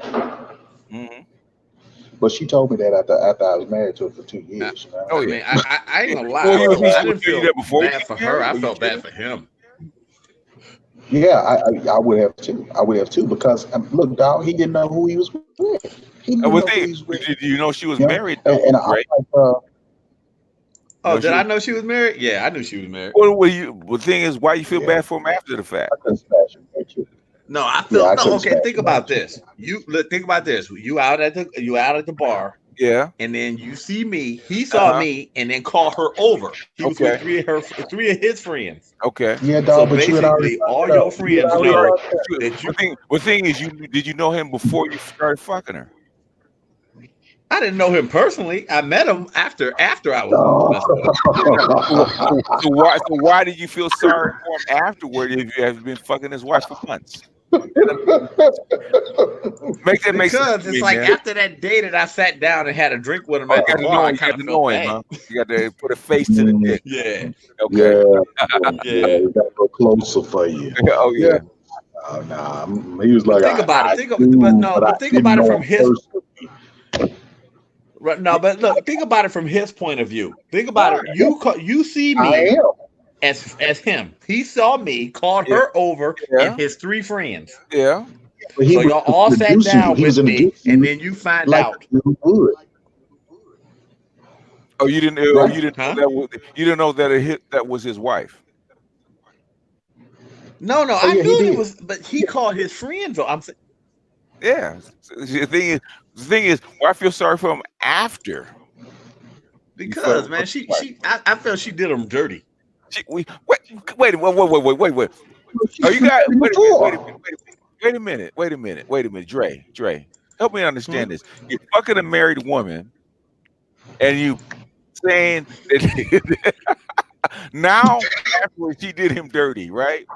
But because wait a minute, she said she always claimed that he was such a mean person, this, that, and the other. Come to find out, he wasn't. So you know what I mean. I mean, you don't know you don't live with it, so you really don't know what he really is. You just assuming. But you know that's common for them to make it easier for you to go ahead and do that. Yeah. Right. Oh yeah. If you're gonna do it, doesn't matter what he mean, nice, whatever it is. So you need the story, huh, to actually be comfortable with fucking a married woman, huh? I don't do it no more. That was back when I was about 28 then. I don't do that no more. That's not a baby, man. That's quite mature to be fucking a married woman. You know what you're doing. You said 18. I said maybe Well, I'm not gonna lie. I'm not gonna lie. She was pulling that mess. We about to get a divorce, this, that, and the other. And this is what happened. After we started messing around a little bit, then I realized I said, no, this is wrong what I'm doing. I said, look, decide what you don't do. If you don't move out by this date, we're not messing around no more. So was it that after that she didn't move out. Was it that good? Yeah, I want to know that part. On a scale of 1 to 10, it was about but what no, it wasn't it was livable, like a scale of 1 to 10, you get an 8. That's good. Oh man. That's good. Yeah. I mean, but I knew that look. I knew that it was going to, like, plain and simple. I knew that it was going to get me in trouble if I kept messing. If it was a 10, you still be fucking her. That's the problem. You don't want a 10 for a side chick. Because you still be fucking her. That's what I'm talking. Yeah.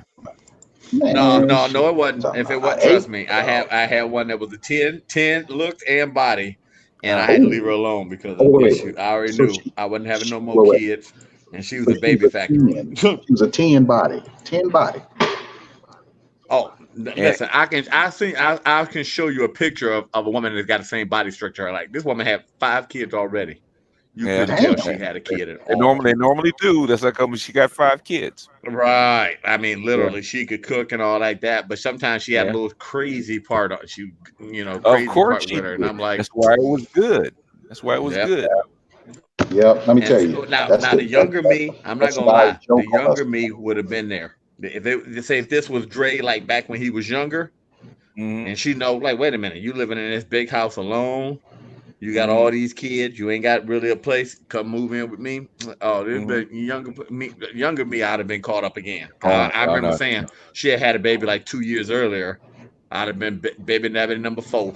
Because I mean, plenty of times I had to stop myself. I'm like, let me just go ahead and break this off, or I go ahead and make another mistake. If she got a kid, she got active baby daddy. I'm not moving in with her, man. Don't want that issue. I don't care. When I was 18, she had kids. No, she had kids that was 2, like 6. Oh hell no. Oh hell 9, no. Oh hell and no. 22. Oh no, hell no. She had a whole cabinet full of folk trophies, huh? Yeah, so she older woman, right? Oh man, but she I ain't gonna lie, she was bad, but I just said no, I just can't do that, man. I said I've been down this. I'm too old to make that mistake again. Right. Yeah, that's too big a gap. That's bad news. Oh, I mean, but like I said, I sit up here and say, that's why when women sit up here and say, oh, well, it was just baby weight. Bullshit. You can never tell she had a child. Never. I said, well, I'm surprised Rodney ain't not a hoe though. That's you pretty good dude, man. Hey, I ain't gonna lie. It's sometimes I kick myself in the butt about it. You have to, man. You have to. I'm surprised you're not a hoe. No, look, we're having Rodney tails, boy. Hey, it's rough out here. Man, it's rough out here, man. Listen, I like I said, back in the day, I know what I'm doing, but back in the day, I wasn't as bad. I don't think I was as bad as my son, But I'll say like this is me and his mother were equally as bad. So we always joked when if we ever had a kid that the world was in trouble. Yeah, because we knew that we were both good in that department. And can you imagine what we would produce? I can tell you, the son is enjoying the fruits because these chicks out here, man, ain't nothing nice, man. They giving it up. No, but I mean, he still got to work on himself, dog. He got. I mean, he got one part of the game. He got the charm, but he gonna have to get the other part of the game. Because if he don't, man, it's gonna fall off, man. I mean, come on. He got He got no education when it comes to doing any damn thing else. But when I hate to say something, he probably done got more tail than all of us in this chat room. You better get him an older woman, man. Take care of him. If not, that's why I told him that. I told him, I said, you don't even have to worry about nothing. I said, man, just get you a nice, we working on a career, decide what you want to do, get you a nice job. The pussy gonna always be there. I told him, you don't understand something. That's right. You a man. You ain't gonna listen to that. Sure ain't. I'm gonna tell you, it's like what they say that the call of the wild. You see the predator just looking out at all of the shit he can eat. You know what I'm saying? And no restraints because they ain't got no parents keeping them out of trouble. No restraint, just running around chasing it all, man. Yep. Chasing it all. Yep. I mean, literally. Oh, I ain't even gonna lie. I'm not even gonna lie. I'm pretty sure that say if he don't wind up in jail from hanging with the wrong people, I hope not. He might end up getting him a little older chick because he's one of them ones where these older women would love to be having him. He definitely will, man. All these cougars out here, dog. He gonna get one that's gonna take pity on him, man. It's just like pimping, man. I'm telling you, it's always an old chick that get hold to a young dude, and basically, they say that, hey, the pimp turned the woman out. No, it's an old chick that turned your little young ass out and taught you the game. Taught you how women hustle you, how you can better yourself, man. I mean, but he ain't gonna listen to you. It's gonna be some woman that's basically twisting his brain. That's gonna basically make him see that he gonna have to do some other things. Man. Yeah. He's gonna have to be. You got to be hardcore, man. You're gonna have to. If you're gonna deal in flesh, you got to go all the way. You can't go halfway. Tell me about it. Yeah, but I'm just worried. I said this. I know, like right now, especially with Instagram and all the, instant messages, they all own each other like that. And like I said, I was giving him, I remember he told me he was giving some of the I was giving some of the condoms to my friend. Bullshit. After I started reading, after this is how you really don't know your kids until you really start reading how they talk to other people. And I mean, I heard him saying stuff. I'm like, wait a minute, that was if I didn't read this, I would never thought that my son would talk like that's me. Well, there's an outside voice and an inside voice. So the thing is, how we were. There's an outside and there's an inside.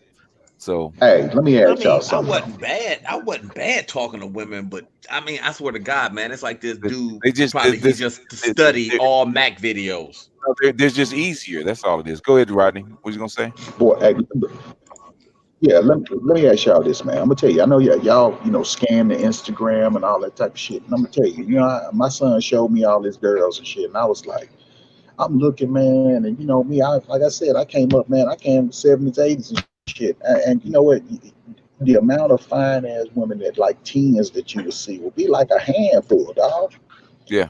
I'm looking at every single one of this dude's chicks, man, is bad as hell. But the thing is, I'm looking at the other chicks that he talked to. Go ahead. Yeah.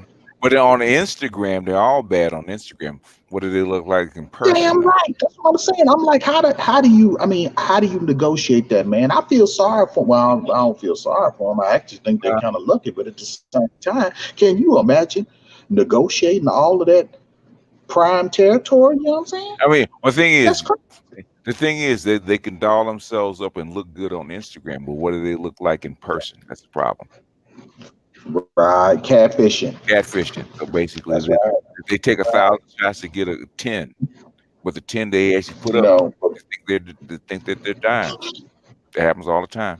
That's why I be like, man, I need to see something with you with all that shit off your face. You know, I need you to peel all that shit off. All that stuff off. Well, let me see what you really look like. You know what I'm saying? Yep.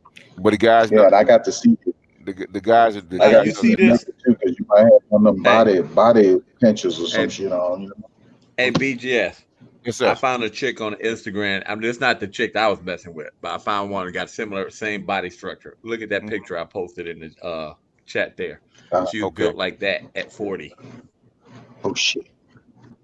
Let me see. Now, when I saw that, I was just like, now tell me, you were sitting up here like, if you keep messing around with that, you're gonna have another kid. Oh yeah, you can't. Did you see it? Yeah.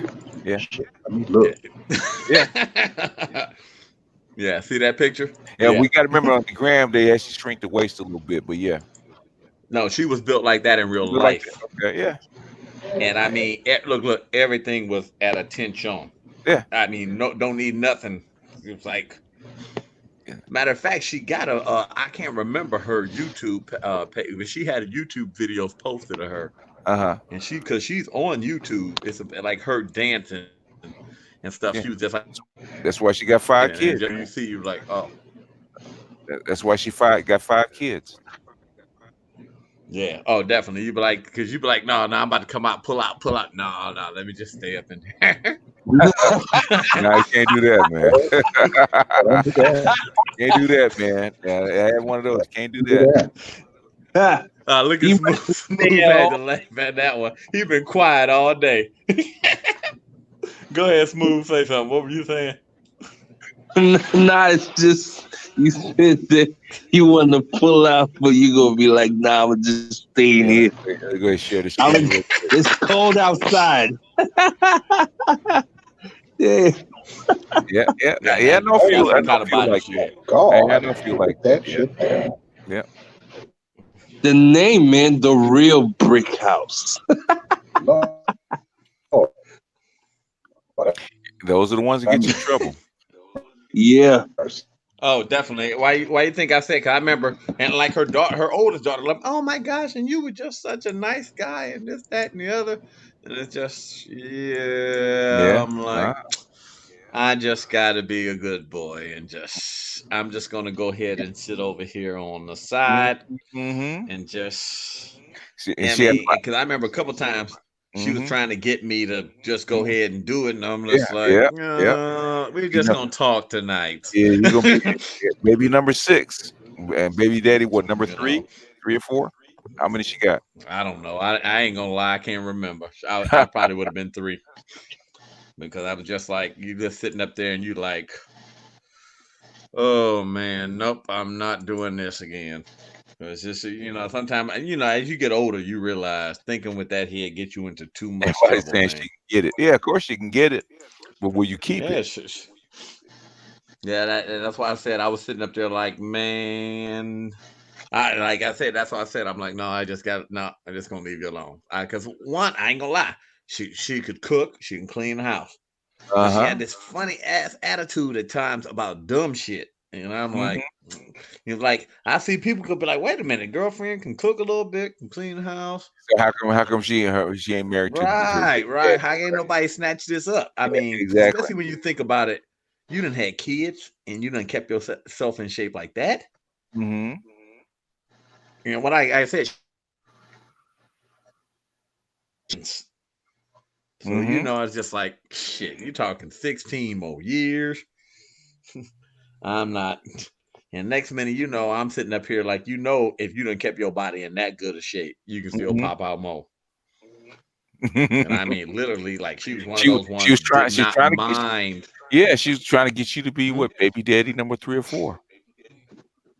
I don't know. Like one time she was like, "Oh, I'm here in the bathtub. Come in here, like sit down and talk to me." And talk to me, just like leave your condoms in the car. Yeah. all skeet. Condoms. No. She was coming to my house. Oh yeah. Oh really? Okay. Oh yeah. They come to my house. They come to mine. Remember, I don't drive anyway. Who doesn't drive? He doesn't drive. He catches the bus. Oh, well, I don't have a car. Who? I'm the bitch on the bus, as they say. For real? Yeah. You do that on purpose so that the chicks don't mess with you, or what? No, I do it actually with my legal issues with the money I owe. It's just better to go ahead and stay on the bus. I owe so much money in child support and all the other bullshit. I'm on probation for child support, so you know. Damn. How you That's a whole nother show, buddy. Yeah, that's I was at I was up to 300,000. I'm down. I'm about to break 100 now. You were making a lot more money then, though, right? When you had the first, you had Not kids, really. right? Really? How you get so much when I was a money? kid, as I was a kid. Now it's like basically the only thing I can do. You gotta basically. I tell everybody I would never let nobody know how much money I make. I'm always broke. I'm broke. Yeah, that's smart, bro. That's smart. People, because see, this is the thing I tell people. They see you in a car, they see you like this. You always plain and simple. Even if you got money and you hiding it, you can't spend it. Yeah. Nope. You got to put, if you buy properties, you got to put them in other people's name. Hey, look here. I mean, literally, because otherwise, I got a friend or you of mine. can start you a little company and put it in the company's name. Yeah, but now some states are trying to really go after you for that. Yeah, and sometimes too, you're gonna understand this. They may not be able to tax you on that, but what they can say is your means show that you have more money than you say. Right. Well, your what? Right here trying to find out how you got it. Your what show? And now, I've had them tell the judge this man was making way more than that. Like one time, they had took a settlement from me for $28,000. They took They got a $28,000 lump sum payment on one account. Now I had other accounts that got money too, but they took $28,000 for one account. And I happened to be in jail. I happened to go to jail for like 5 days, and I had to go to see the judge. And I'm like, wait a minute, y'all just took $28,000, and I was like, that the way the prosecutor said, she was at there like, well, I'm like, y'all took it from. Say what? You worked out, Dre. He'll be back, I guess. Worked out, Dre. Is he on the bus right now? No, he's at home. His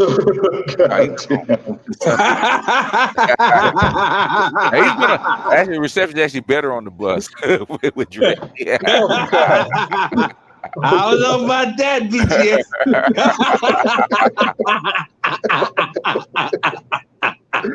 Man, boy.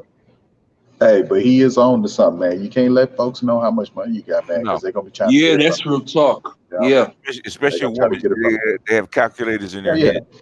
Man, hell yeah, man. They looking at you. Yeah, that's right. You show up, man. They looking at your shoes. They looking at your fucking socks. How much you spent for that? How much they calculating and shit. Yeah. You must make about. They got a little abacus and shit. They do. I mean, really, they do. They do. Yeah. They checking out your house, seeing where you live, how much money. Checking, trying to see. Man, I'm telling you, man. I was working at one place, man, and one of the nurses I was working with, bad motherfucker, man. Goddamn. She pulls up. She said, "Yeah, Rodney. I see. I see how much you making and blah blah." I was like, "What?" So she sent me this little website, man. That shit had it didn't have my address, but it had my mom's address and shit. I don't know why I was doing that, but it showed how much I was making, man. It showed how much I made, man, for like the last 3 years. I was like, what the fuck? Whoa. Okay, yeah. Yes, because it's public record, man. Yeah. Oh, yeah. Okay. Yeah, it is. Yeah, it's public record. If they can, somehow this website got my taxes and shit, man, and saw what I was making, and then she went in and checked me out with a nosy ass, trying to size me up. I'm like, man, dog, she looking for a next prey. Just like you said, you froze, Rodney. Dog, she got us, man. Yeah. Not that's it. Not really. That's what they do, man. Yeah, she got too much time on her hands, man. Yeah, I remember I showed this the scene in Insecure, man, where they were looking for this chick, right? And they gave her a name and said, "Oh, I found her." like 2 minutes on the end, and they found her. find out where she worked, how much she made. Say, God damn, they're good at this, man. They're good. They're good. If they had common sense, they would be dangerous. Oh yeah, man. And boy. And that's just common sense. If they had common sense, man, we'd be in trouble. Right, man. I'm gonna tell you, it really kills me. Like, sometimes me and my wife get into little, arguments and stuff, and then it's like, the comebacks and the retorts that I get. This shit don't even make sense, and I'm like, do you realize this shit that you're saying don't make no sense? They don't realize that. They don't think that way. But they don't think, they feel. It felt good. Right. They do everything off of emotion, man. Yeah. Emotion. They do. And then I'm gonna tell you, the motherfucker be screaming at the top of her lungs and then say, "I'm not hollering." I'm like, motherfucker, really? I mean, goddamn, man. I mean, was she wet afterward, Rodney? Fuck, man. I'm telling you, you were too mad at the time, huh? Yeah, I was too mad. I was too upset, man, because I'm like, damn. I mean, everything that you do, man, they try to make you seem like it's you and you crazy. And I'm like, this shit is crazy. How do you find yourself arguing with a person? It's like when you said, I don't argue with. No, you said you don't debate people that are beneath you. You keep them. Yeah, all of that. That's right. And it's like, so I'm sitting here and I'm talking to her, and it's like, because I'm in the medical field, she's constantly trying to act like she can, debate me on certain shit. I said, you can read all the shit you want on Google, and then on top of that shit, I was trying to go to medical school, so I got a little bit more than just, what my profession is, and other things too. But anyway, it's like anybody can read some shit off Google. Yeah. Anybody can, but do you actually really understand what the fuck you read? Are you just parroting off some shit that you read off Google? And then you expect me to give you the same respect that I've earned, because you just read some shit off Google. But you do it every day, yeah. Right, man, and it's crazy, man. So I sit up and I told my mom, man, tonight, I said, look, I'm really gonna practice on not raising my voice and really just, looking at her like she crazy as fuck, and just that's so not, true, because man. Right, man, because I'm gonna tell you, they will make your ass have a stroke, man. Yeah, and out of sheer boredom, they're just bored, man. Or you ever notice how the one that gets me, rather than the ones that just read the shit off Google and say that they know it and they ain't never been in the field, one gets me when I say I've dated women, I've told them, well, this is how you do this if you're building and working on this. Well, it don't have to be done that way, because see, my father used to be management of us. I'm like, that's your father, not you. I said, I mean, here's the question: who you gonna ask? Somebody who built the house or built the rooms with their hands, or a motherfucker who is a daughter of a person who built it? Ain't like you went to work with motherfucker every day. Sound like she need to be working with you. I need her. I told her.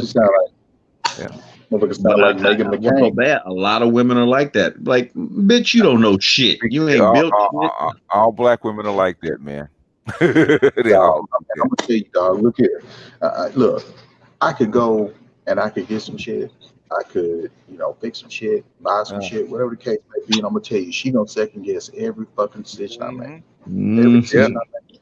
She gonna make me rationalize and explain why I did everything I did, why I made moves like I did. I even had her. I was getting my car fixed and shit, and I told her what the man said.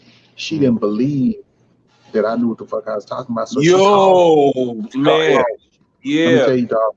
She called the motherfucker and asked the dude. And then the dude, because she's a woman, he told her something totally different. And then I had to tell her, I said, well, you know what, I'm gonna tell you something. First of all, when you do that as a woman, and I've already negotiated for something to take place, then that man loses respect for me.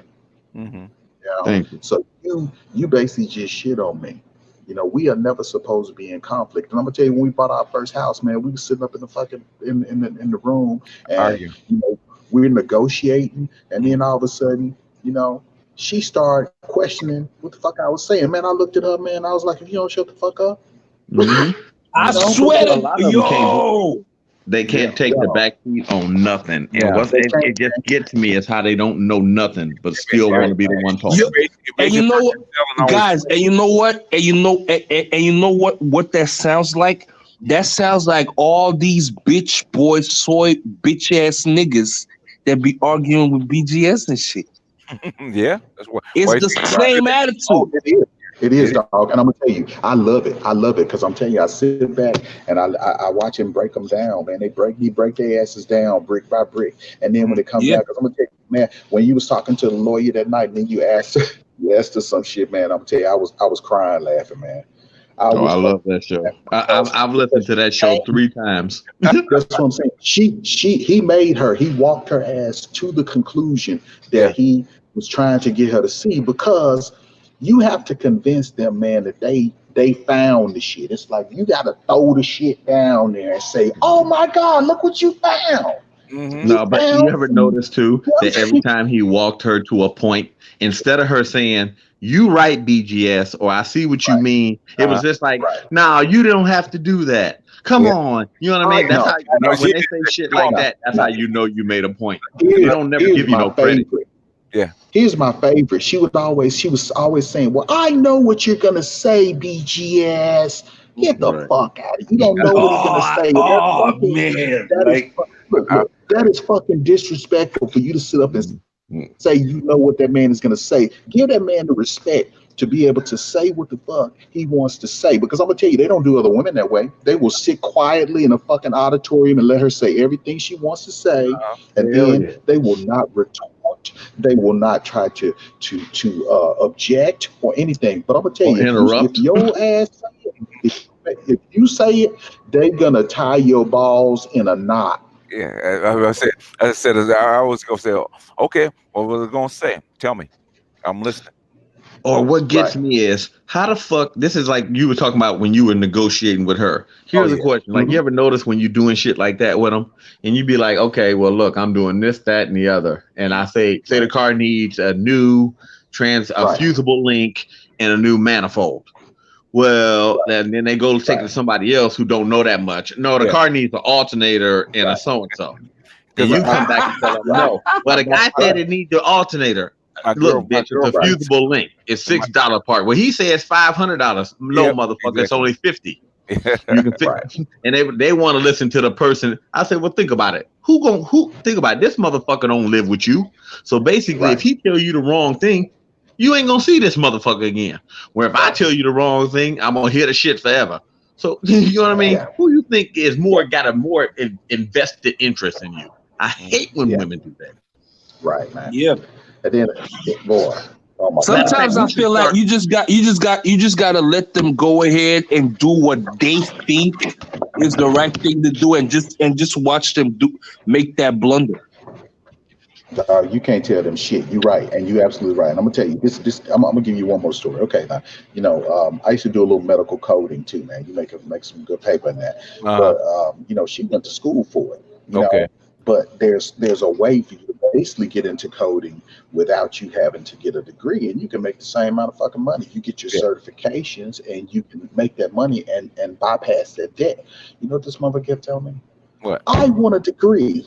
I said, but you can go and just take this test. I can give you the books. I got the books. I can help you with it, and you can take the test and still make your paper. She wanted a degree. This motherfucker, she kept saying she wanted a degree, man. And I said, do you realize that what you're saying don't make no fucking sense? It does not make any sense. I said, do you realize that? You know, that's just like you telling me you want to take a boat across the river when it's a bridge. I want to take the boat. She wants to say that I've been on a boat. Dog, I'm gonna tell you, this is what it is, BGS. So she can take pictures and post on Instagram. Yeah. Go ahead, right. It's clout chasing, man. It's clout chasing. That's what it is. It's like I gotta have this degree so I can post this up and show it to all the other women that I have. Because I'm gonna tell you, this is something a woman told me too. Women compete with each other. They don't fucking compete with us. Yeah, they compete with each other. Yeah. Yep. I don't know. I think it's our women especially because I done been to a couple. It's all women, but basically our women do it differently. Yeah, cause I was about to say because I done been to a couple of houses where these women done had degrees posted up on a wall, right? And they have treated me with utmost respect. Yeah, the thing is, they compete with each other differently than black women do. Yeah, I mean they treated me with you would never think that, you know, if I say something it was okay, you know, they believe you. Yeah. I ain't even gonna lie, man. But then what do the black that's why a women lot say? of people don't work with black people. But then what do the black women say? Yeah, well, go ahead. What do the black women say? They always say, "Oh, if you get with, you know, the Italian woman or the Latin woman or the white woman, you gonna get the same thing." No, you're not. No, you're not. No, you're not. Yeah, because they're taught to have a natural deference for their men. They're all taught that. Only the African American woman does not have it. She don't have it. Right. Because she sees that role as subserviency. That's what Carrot was saying. To be cooperative, subservient means to be a doormat to them. Right. Right. And that's another thing she kept saying. She kept saying, "So I have to be a doormat. So I have to be a doormat." I said, nobody said that. No. Go ahead, Smooth. What's up? BGS, you know how you said there's only African American women? Yeah. Am I wrong? Yeah. You know why? Why? Because when I look at my mom and all her sisters, ain't got no men, bruh. Really? Hey, BGS, you want to hear something funny? It's four of them. Right here. Where were they? Were they raised in? Where were they were all raised back home, BGS, man. What the hell has happened? Did they get converted or something? What's going on? My mom is the only one that was able to keep up for the longest. Really? And she been divorced since 2005. Wow. Yeah. Did they change? You know what this woman right here just said? She said that women want to do what they want to do and then think about it later. Who said that? And in the this chat? girl laying up to me. Oh, yeah, that's true. Yeah. Well, yeah, but the thing is that we ain't gonna be around for no fucking later no more, man. We ain't got that time. You gotta remember, women feel first, right? They do what they feel first, and then think about it afterwards. And that's the thing. Nowadays, I just tell them like, "Yo, you can feel." What happened? What happened? She said you were right. Yeah. Okay, so check this out, BGS. So, you know, I was like, you know, I'm sure, you know, a lot of guys tell you, but you know, you got women out working, and there's, you know, they say, my wife always says this shit. She says, well, you know, if after I'm working all day, I should be able to come home, have my time. I said, well, where do I fit in? Mm-hmm. She says, sometimes you just might not be able to get in. I said, so why the fuck are you here? Yeah, exactly. Really? You know what I'm saying? Why are you here? If I can't get penciled in, what the fuck I'm supposed to do? What am I supposed to do? Mm-hmm. Yeah. And I'm telling you, dog, but y'all think about this. That's what they want us to accept. Mm-hmm. You want me to accept that I can't even get I can't get an appointment with you? I can't, you know what I'm saying?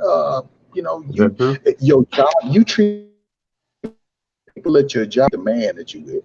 You treat all these other people better than you know that's at the house, that's providing and shit.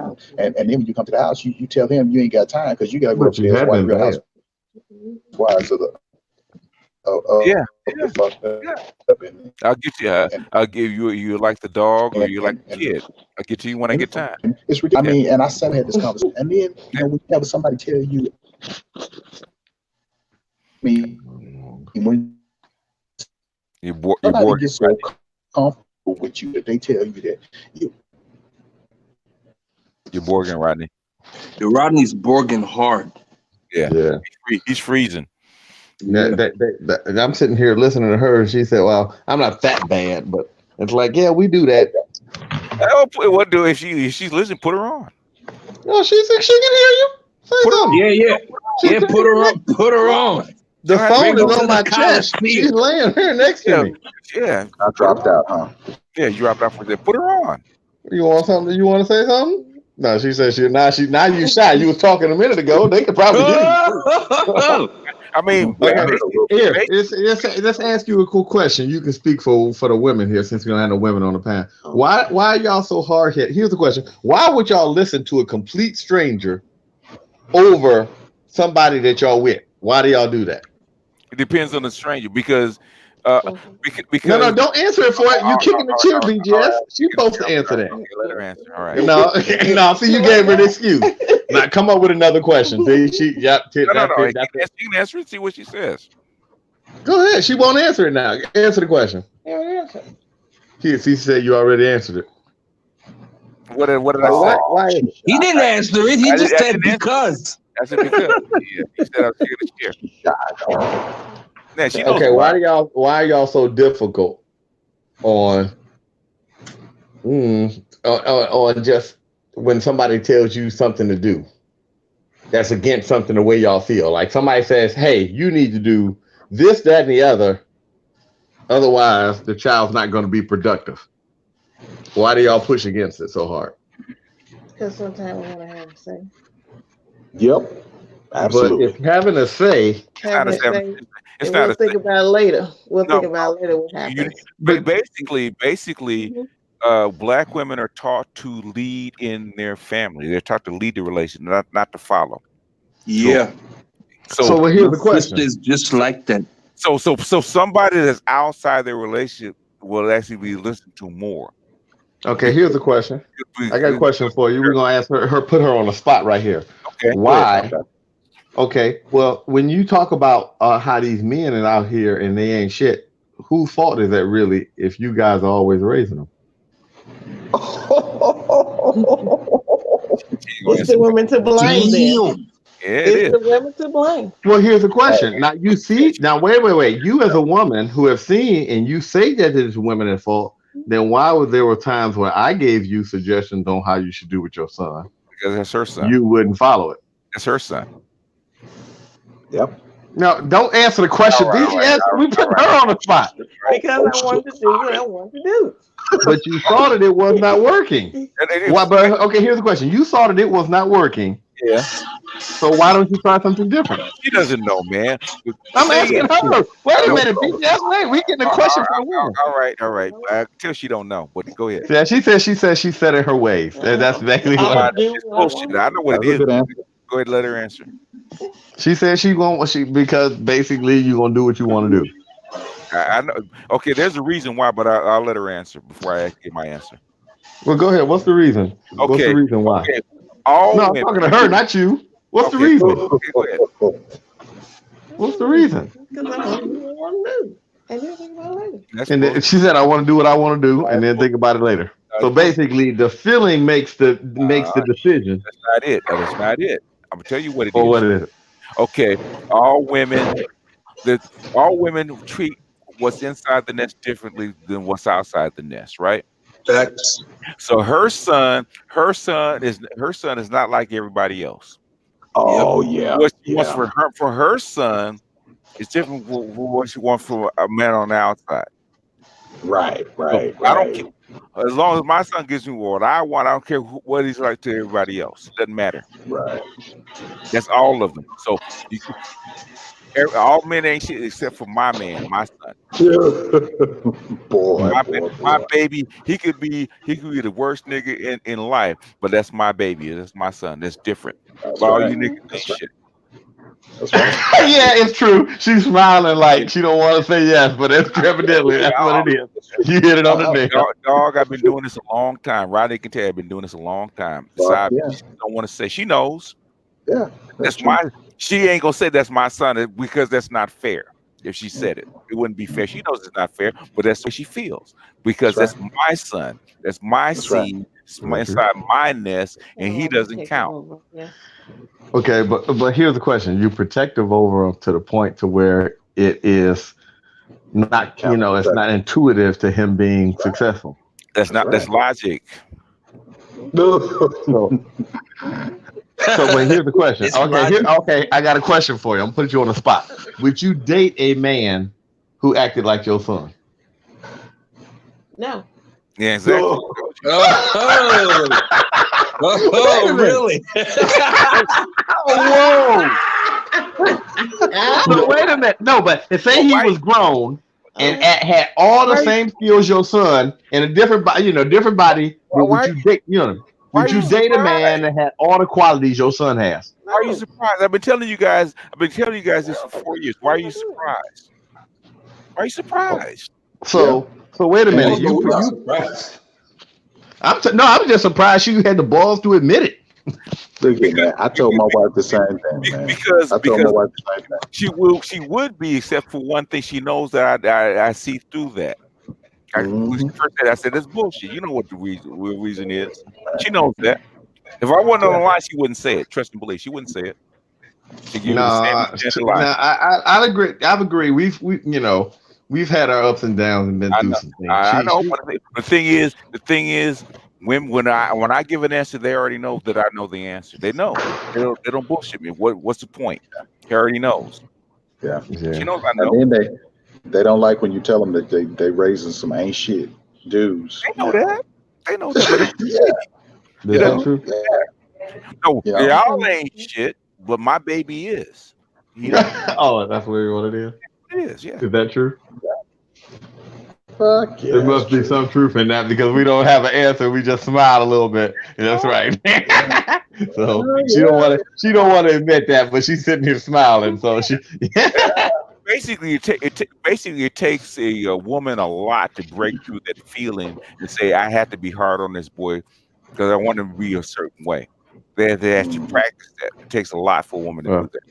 We had a scenario today. I don't know if in the episode of Power that came out today. Basically, people, if y'all don't want to hear this, but the scenario is Ghost put the gun. Weapons free. Right. Ghost put the gun to his son's head for how he was acting. Okay. And to try to scare him straight. Yeah. And I was sitting up there and I told her, I said, well, do you think I could do that? And she said, oh yeah, you could, definitely. Yeah. But I said, well, could you do that knowing that, like, say he was your son and you've been through everything that they've been through on that show, because she watches the show too. It depends how mad. She said no. It depends how mad she is. If she's mad enough, she'll do it. No, she won't. Yes, she will. Man. No, she won't. Yes, she will. No, I'm about listen. Wait a minute. I'm gonna go ahead. This is what I'm gonna go ahead. It's so personal. Her son stole her car, right? And wrecked and did some damage. Stole it one night. Oh Lord! Listen to this. Listen. Her son stole her car. He stole the car. She comes home, find out that the other car had been moved. This, that, and the other. She gets into it. This, that, and the other. Okay. Less than 24 hours later, he took her car again the second time. Now he has no license. Okay. Of course. And wrecked it then. Well, boys do that shit. He wrecked it the second. This is less than 12 hours after. Women expect boys to do that kind of shit. They already know. Is that what it is? You was expecting that? Oh, so we hard headed, huh? She said we hard headed. Women expect that out of their boys. If you did that shit, the gun would be to your head. Well, see, I never borrowed her car while she was sleeping. If you did it, the gun would be to your head, but not her baby. Yeah. It's true. But there's some, and if you're careful, you catch a bullet too. What I'm saying is, there's some things. There's probably one or two things that he could do. He would do that. She be upset about it later, but there's always one or two things that he actually do that make her mad enough to take him out. They're rare. You got to be extreme, but there's one or two things that he could do.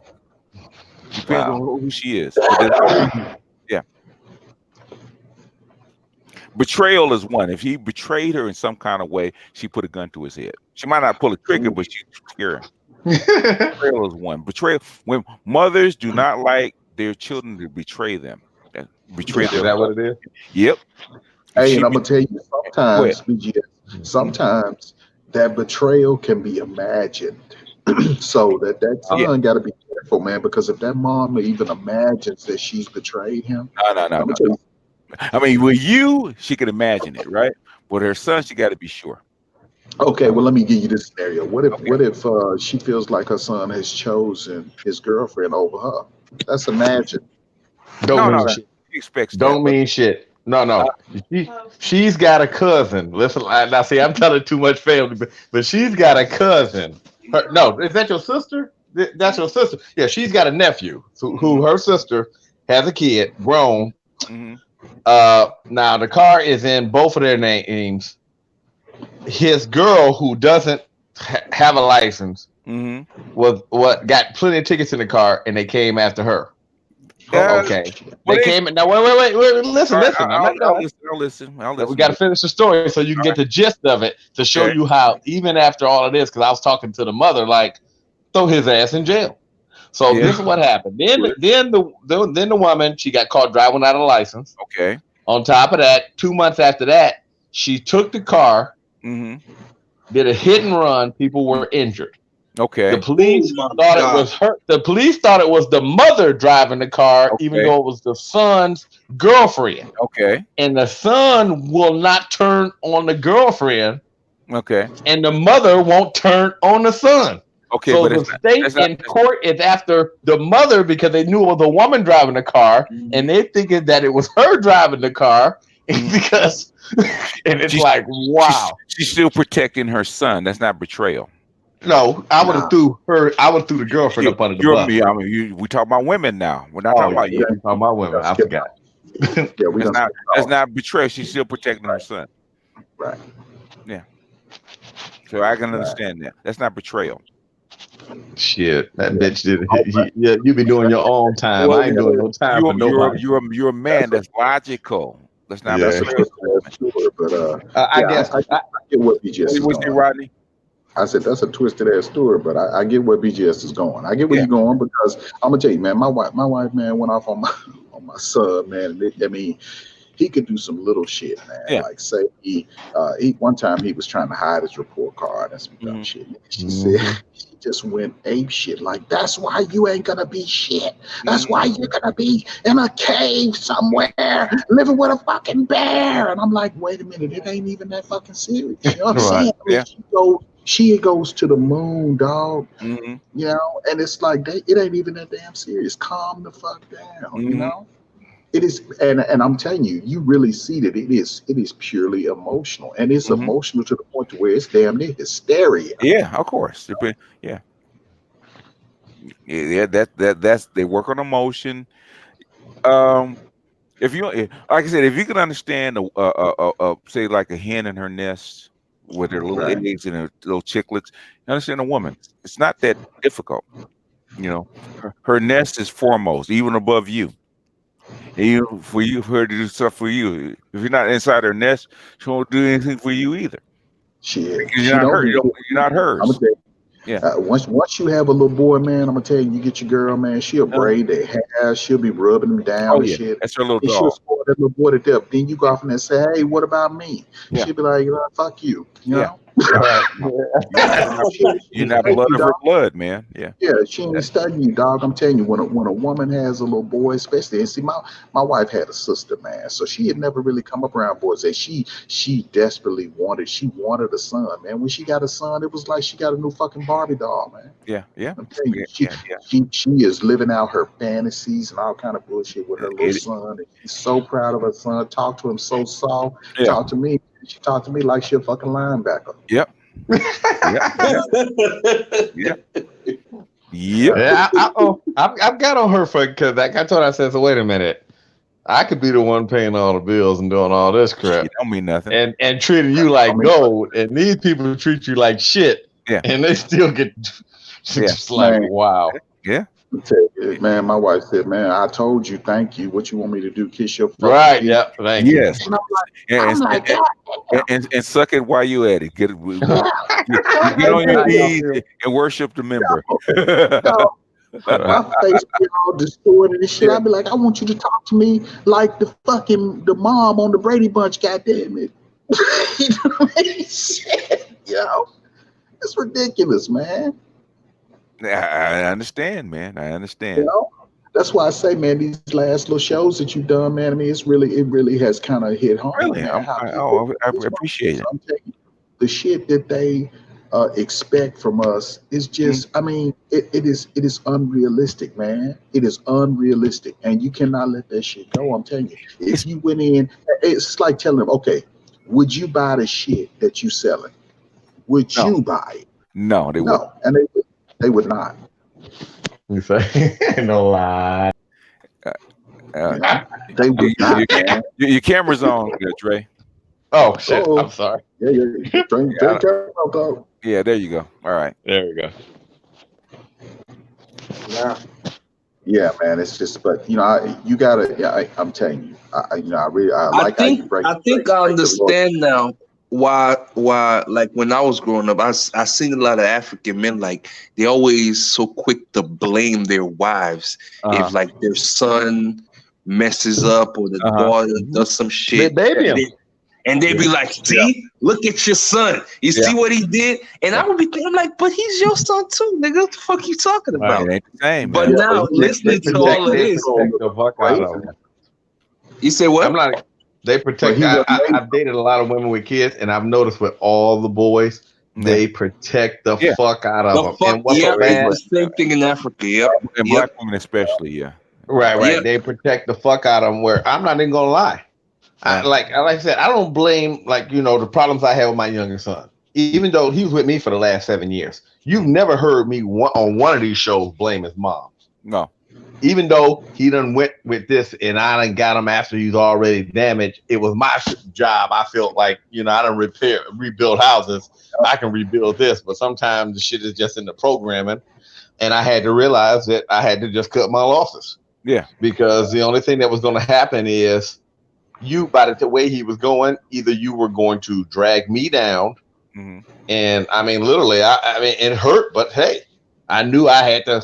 Hey, I remember his mother even told me that his brothers between her brothers between 16 and like 22, you couldn't tell them shit. Yeah, and she's like, the men in my family just been that way. Yeah, and she said she saw it back when he was little. Yeah, but I sit here and laugh because he act just like her. Yeah, and that's why I like them two. They don't get along, but he ain't just like her. Basically, with a little boy, if you don't like elephants, you don't get to them early, they get out of control. Got to start at like 2 or 3, not 12 or 13. Yeah. I got him at about 10. Yeah.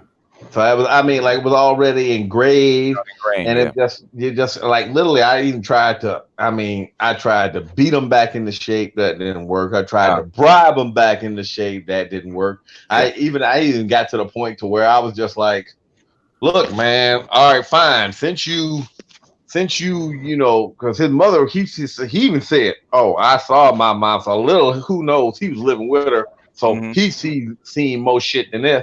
So he told me he saw his mom play the games and use people. Yeah. So it's like, I mean, and I'm like, think about it. Like I even told him, I said, think about it. The other guy that you used to spend, and that's when he told me he was little. Yeah, I remember that I go spend 2 weeks over here, and then my mom picked me up and bring me to you for a couple weeks. So just like, whoa. Yeah. That's bad when a child tell you that. So he's too young to realize what the game was being played, but he just follows a pattern. That's all it is.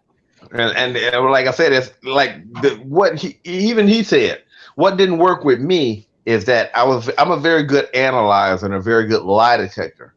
But one of the things I will give him credit, because we were talking about that now. One of the things is, as he knows, he used to even tell us, ain't no point of y'all lying to dad. He can tell when you're lying. Yeah. I mean, I was an auditor. I usually would meet people, and I can tell you if you can tell a story, and within 5 seconds, I can tell you you're full of shit. I mean, I could walk into a store. I only been here an hour. I'm sitting here. These people right here are stealing, or they know the people who's stealing and in on it.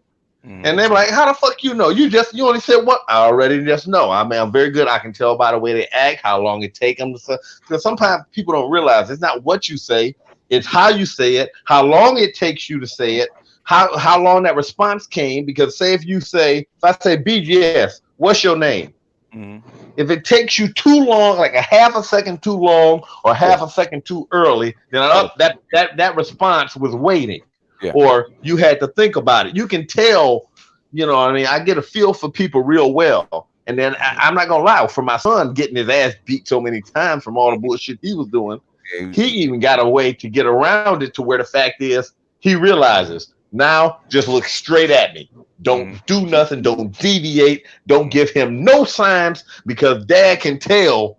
And I heard him telling one of his friends, he said, oh, now when dad catch you, you fucked. He said, so basically, you know you about to get caught. I heard him tell her, he's like, now just look straight at him. Don't say shit because you already hit. And as soon as you say anything, that's going to let him know what else you did. So it's like, just dad already know. Oh, you're up, huh? Right. Yeah, you already kind of fucked. So I'm just going to, take, you know, and it's like he learned. And it's like, wow. And I told him, I said, wow, he's just gotten, you know, kind of like Tyree. He said, he's a damn good liar. Yeah. And I mean, literally. And I told him, look, nigga, you ain't going to manipulate me and do all this bullshit. I said, you don't understand something. I said, I already know how the game is played.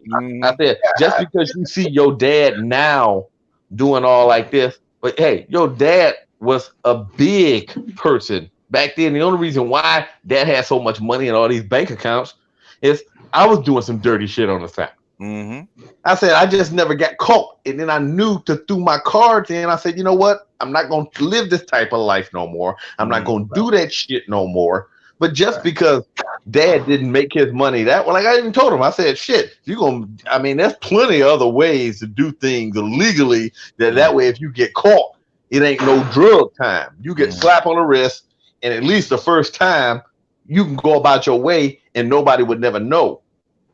But now I watch these people, I tell these young people, if you're going to, there's plenty of ways to get a lot more money and a lot easier than selling drugs. That's the dumb people way out. Yeah. All the smart people do it white collar crime. White collar crime. Yeah, they do. And I mean, literally, I had more money than dope boys. And I mean, I remember plenty of them, they just thought, no, I had more money because my system was better. And I decided that I wasn't going to steal no more. And I knew that. Yeah. Right. Well, not in the fact of that. I knew that every time I did it, every time you do it, there's always a chance to get caught. Yeah. And then I knew that I already said this. My son was about to be born, and I said, you know what? Under no circumstances am I going to lie to my son, no matter what. So no matter, I remember this time my son had asked me a question right in front of somebody, and I'm like, yeah, dad did that before. And they're like, what? You did? What? How would you just? I said, under no circumstances I lie to him. None at all. I do not lie to him at all. Even if it's something I don't want to tell him, I'm going to tell him I don't lie to you. And it was just like, I would have never knew that dad did that. It was stupid. And I told him the reason why I did it, I knew that you were coming. And I knew that one of these days you might ask me, and I would hate to say, yeah, dad did that. But I mean, literally, I'm not even gonna lie. Maybe I would be probably 10 times worse with my mind if we had social media, kind of like it is nowadays. You would. Yeah, you would. Yeah. You know, that makes it easier. Yeah. Yeah. Anyway, guys, it's like 8-hour mark. Let's closing thoughts. I know it went by fast, but yeah. It went by a little too fast. Like, are you gonna have anything else with the lawyer chick on? Please do. Yeah, please. That is entertaining. I love that. Yeah, it's rare when we get together and actually have a chat. But yeah, if she wants to, it's up to her, man. Make it good. I just want something educational for her. You know what I mean? She did a response to somebody, man. So I watched this, and she probably wasn't even talking to me. But, oh man, you gotta set something up. Set something up for us. We gotta, because that's gotta happen. You know, and look up some good shit for us married dudes too, man. You know, I gotta get some hope. What do you want to know, man? What do you want to know? Shit, I don't know, man. You know, a lot of stuff about marriage may get me in trouble. You too, man. I just want something. I just want something hopeful, you know what I'm saying? one good, like I said, one good thing, man, that you have is basically with this economy, she can't go nowhere, so she, you know, her options are limited. It's because she's about your age, right? Yep. And you have extracurricular activities walking around that whole place. Yeah, this whole place. But she's man, it's just the fucker's difficult, man. Just I need some coping skills, dog.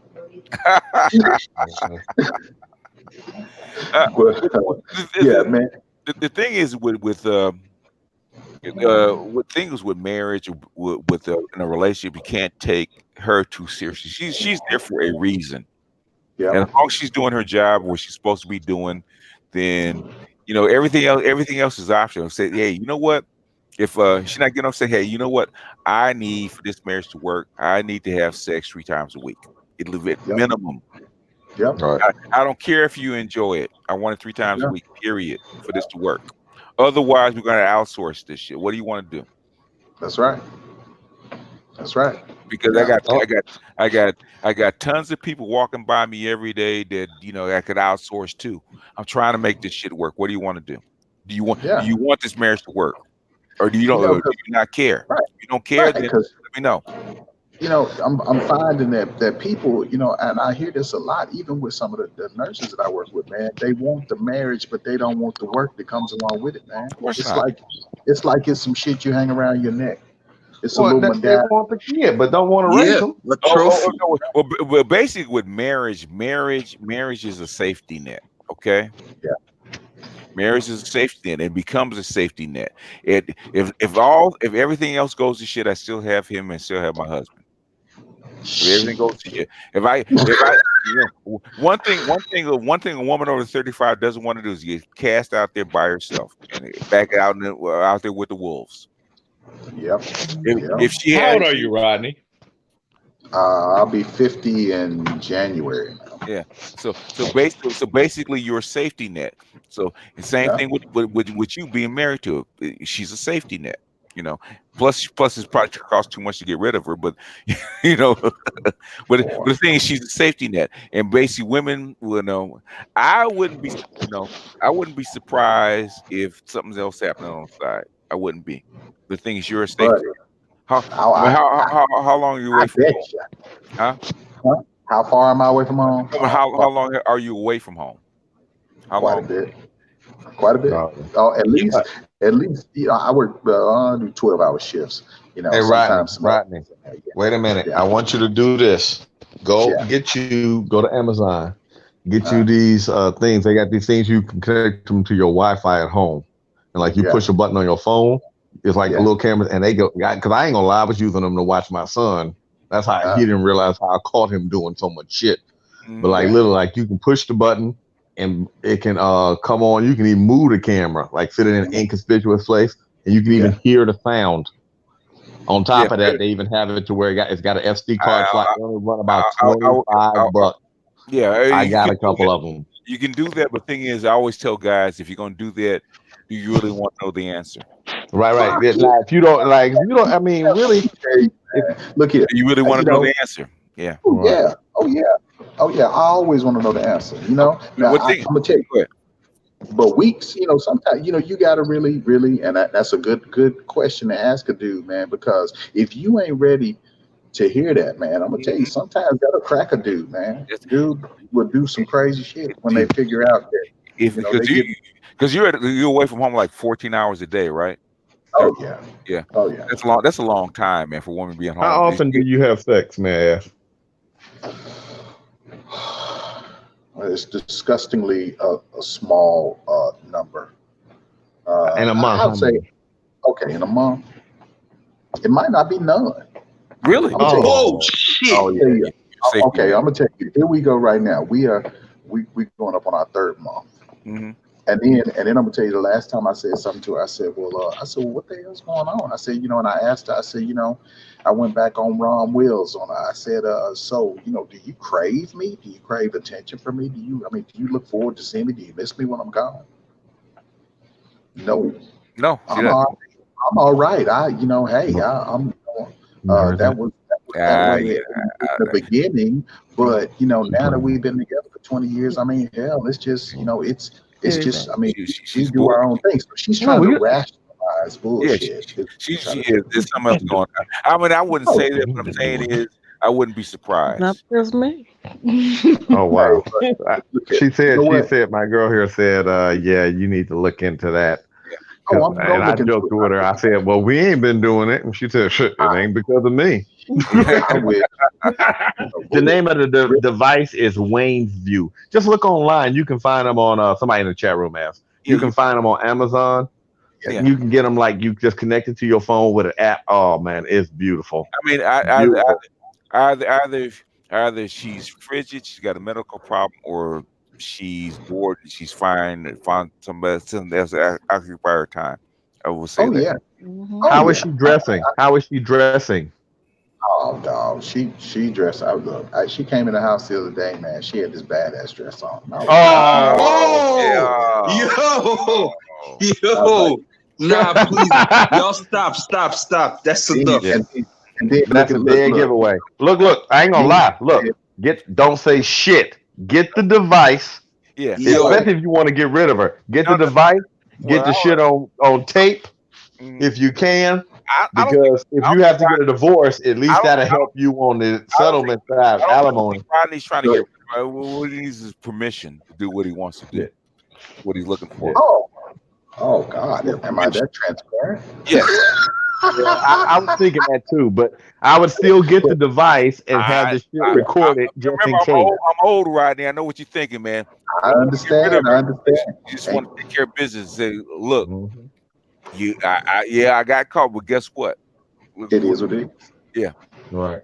So, it is, but I need to try to get. I wish I could get into that phone, man, but it's so hard to get into phones now, man. You can't get into the phone. That's why you need the device. I told you, you put it in a room. Like literally, you can just push the button on your phone, and you can hear everything. Even if you can't see it, you can hear what's going on. Mm-hmm. And they got plenty of them. I mean, literally, these things are so damn cheap. It ain't funny. That's one of the things I would tell people. Right about the way it is now. Technically, you got to even be careful, because say you dating a chick and she come to your house, she can put one of them in the house anywhere and be doing the same damn thing. I mean, I know what Rodney's planning. Basically, it's like it costs too much. I've been with her too long. It costs too much to get rid of her. She's a safety net, and baby, I'm comfortable with it. I just want permission to take care of my. What I need to do. Well, maybe y'all need to say y'all need to have an open relationship. Y'all need to sit down and talk about it. Well, she likes. Okay, I'm guessing, Rodney, that she likes to put on pretenses like she's faithful and all this kind of bullshit, right? Oh, yeah. Oh, absolutely. Absolutely. Oh my God, you would cheat on me! My goodness, I'm a faithful wife. Blah blah blah. Yeah. All right. You don't want that. But listen. But wait a minute, BGS. Talking back, this is what I'm trying to say. Go ahead, get the devices, get the shit, have it recorded, because you talking to somebody who has been fucked by women from 6 ways to Sunday. I mean, through the legal systems, through all of that shit. Make sure you even if you say, well, I don't never plan on leaving her, you need to have the shit as backup anyway. Yeah. This is all I'm trying to say. I'm not gonna lie. I'm about to start posting videos to my channel. Matter of fact, maybe you should tell people to go subscribe to me. Anybody watching? But I'm gonna talk about being fucked 6 ways to Sunday, and what I will make recommendations to what these young men don't make the same mistakes I did. Yeah, Drake, I'm on BGS's Twitter, and I'm under. I think I'm on Rodney Coleman, and I'm under. So all the time, So go on there and hit me. I don't do Twitter. You don't do Twitter? No, I'm on here as Judge Dre, but you can just Judge Dre is my for my channel, but you can just email me at Mr. Dre Doctor 1. Yeah, I'm gonna hit you up on. I'm gonna join me up. Yeah, we can chat. We can chat. I'll let you know about that. Definitely. Your marriage is tricky, depending on the amount of money, the amount of detail, and the out cost, because The outlaws cost, man, can be tricky. You know? Yeah, I mean, and one of the things is too. Yeah, I'm not even gonna lie. If the chances of you, say, if you want to find, it's plenty of ways to do it. You can get you a little bullshit cheap ass phone, right? What you need to do is set the phone. You'd have to put it like under the seat in the car. Make sure you turn all the ringers, all the alerts off, and you can set it for automatic answer, or you can set the phone to do a with the GPS, so that way it'll tell where the car been and back. Yeah, you can do that too. I mean, you set it up like that, but one of the things I'm just letting you know, if you already think she's cheating and like that, she probably is. The signs of that, but he needs confirmation, I'm sure. Yeah, you need confirmation, but you need proof. I mean, but that way too, you can look, you can size up your competition. You can see already, because plain and simple is one of the things I've noticed from all my experience, and you see, I talk the same, even if it's a woman laying next to me. So y'all see, I don't play. You heard my stories tonight. That's you know, as you see, like one thing people say, God dog, that nigga real, because you would not believe somebody sitting next to him and he's talking like that. Hey, give me your email again. Truth. Give me your email again. So even if you found out, Rodney, you wouldn't mind. It's complicated. Oh yeah, I wouldn't mind, but then you got to be smart about these things, bro. It's complicated. Give me put the email in the chat. You put it in the chat. Yeah, and tell everybody go subscribe to my channel, because I need to get over 1,000 subs. I'm gonna get you in a minute. I'm fixing to start my own channel too. Type your name in so I can actually mod you up. There you go. But yeah, man. Trust me too. You can even hit me up on Hangouts too, man. I even talk to you. We can even talk during the day, since you kind of like me. Always seem like you say you working 14 hours a day. Yeah, that's kind of what I do. That's a problem. I'm always at work, but I work for myself. So yeah. Women get bored, man. They get bored with themselves and stuff like that. If you're not around, they actually kind of shepherd them a little bit, and that can happen. But Rodney, man, you don't need that, man. I mean, you're the older you get, we age like fine wine. We're men, you know what I'm saying? You can have so many other. You ain't gotta stay. In other words, it's called a breakup fee that you have to pay. You might not want to pay the breakup fee, man. Yeah, I might want to keep this money I got. Keep this money I got. I remember a buddy of mine, right? He's a old player, right? And he would tell me when his wife was giving him hell, I'm in love with both halves of my money. That's right. Yeah. He had a lot of money. He was a millionaire too. He had a lot of money. That's right. Remember the guy I was working for that was a millionaire that owned that house and all like that. And I'm like, you went from a $2 million house to now you stay in a $500,000 house. Now it's still a big ass $500,000 house. Yeah. And he's still paying for the other one. But one of the things he told me, I'm up here like, man, that be type of hitman type money. Yeah. He's like, man, I don't know what you're talking about. Yeah. He said, shit, after you got enough money, I'm happy. He said, that's what that is. And he said, sometimes, and he said, you don't realize something. Money, after you got enough money to pay for everything you want. Yeah. If somebody said, if you got $5 billion and somebody took half. Yeah. Yeah, I mean, what? He said, I live within my, I can pay for whatever I want. I'm not hurting.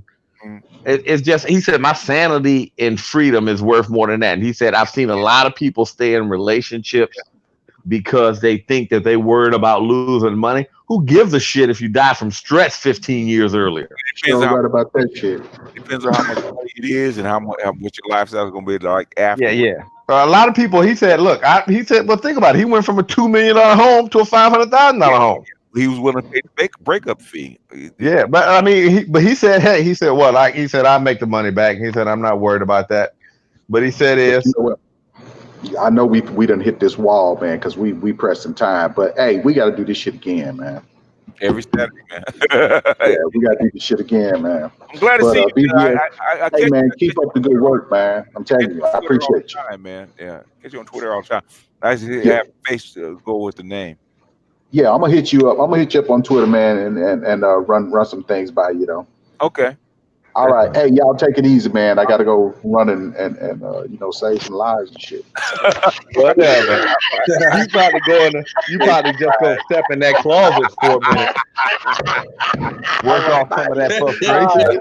All right, I'll see you guys next week, man. Later. All right, peace, y'all. We need new sheets on bed 4. Oh, No.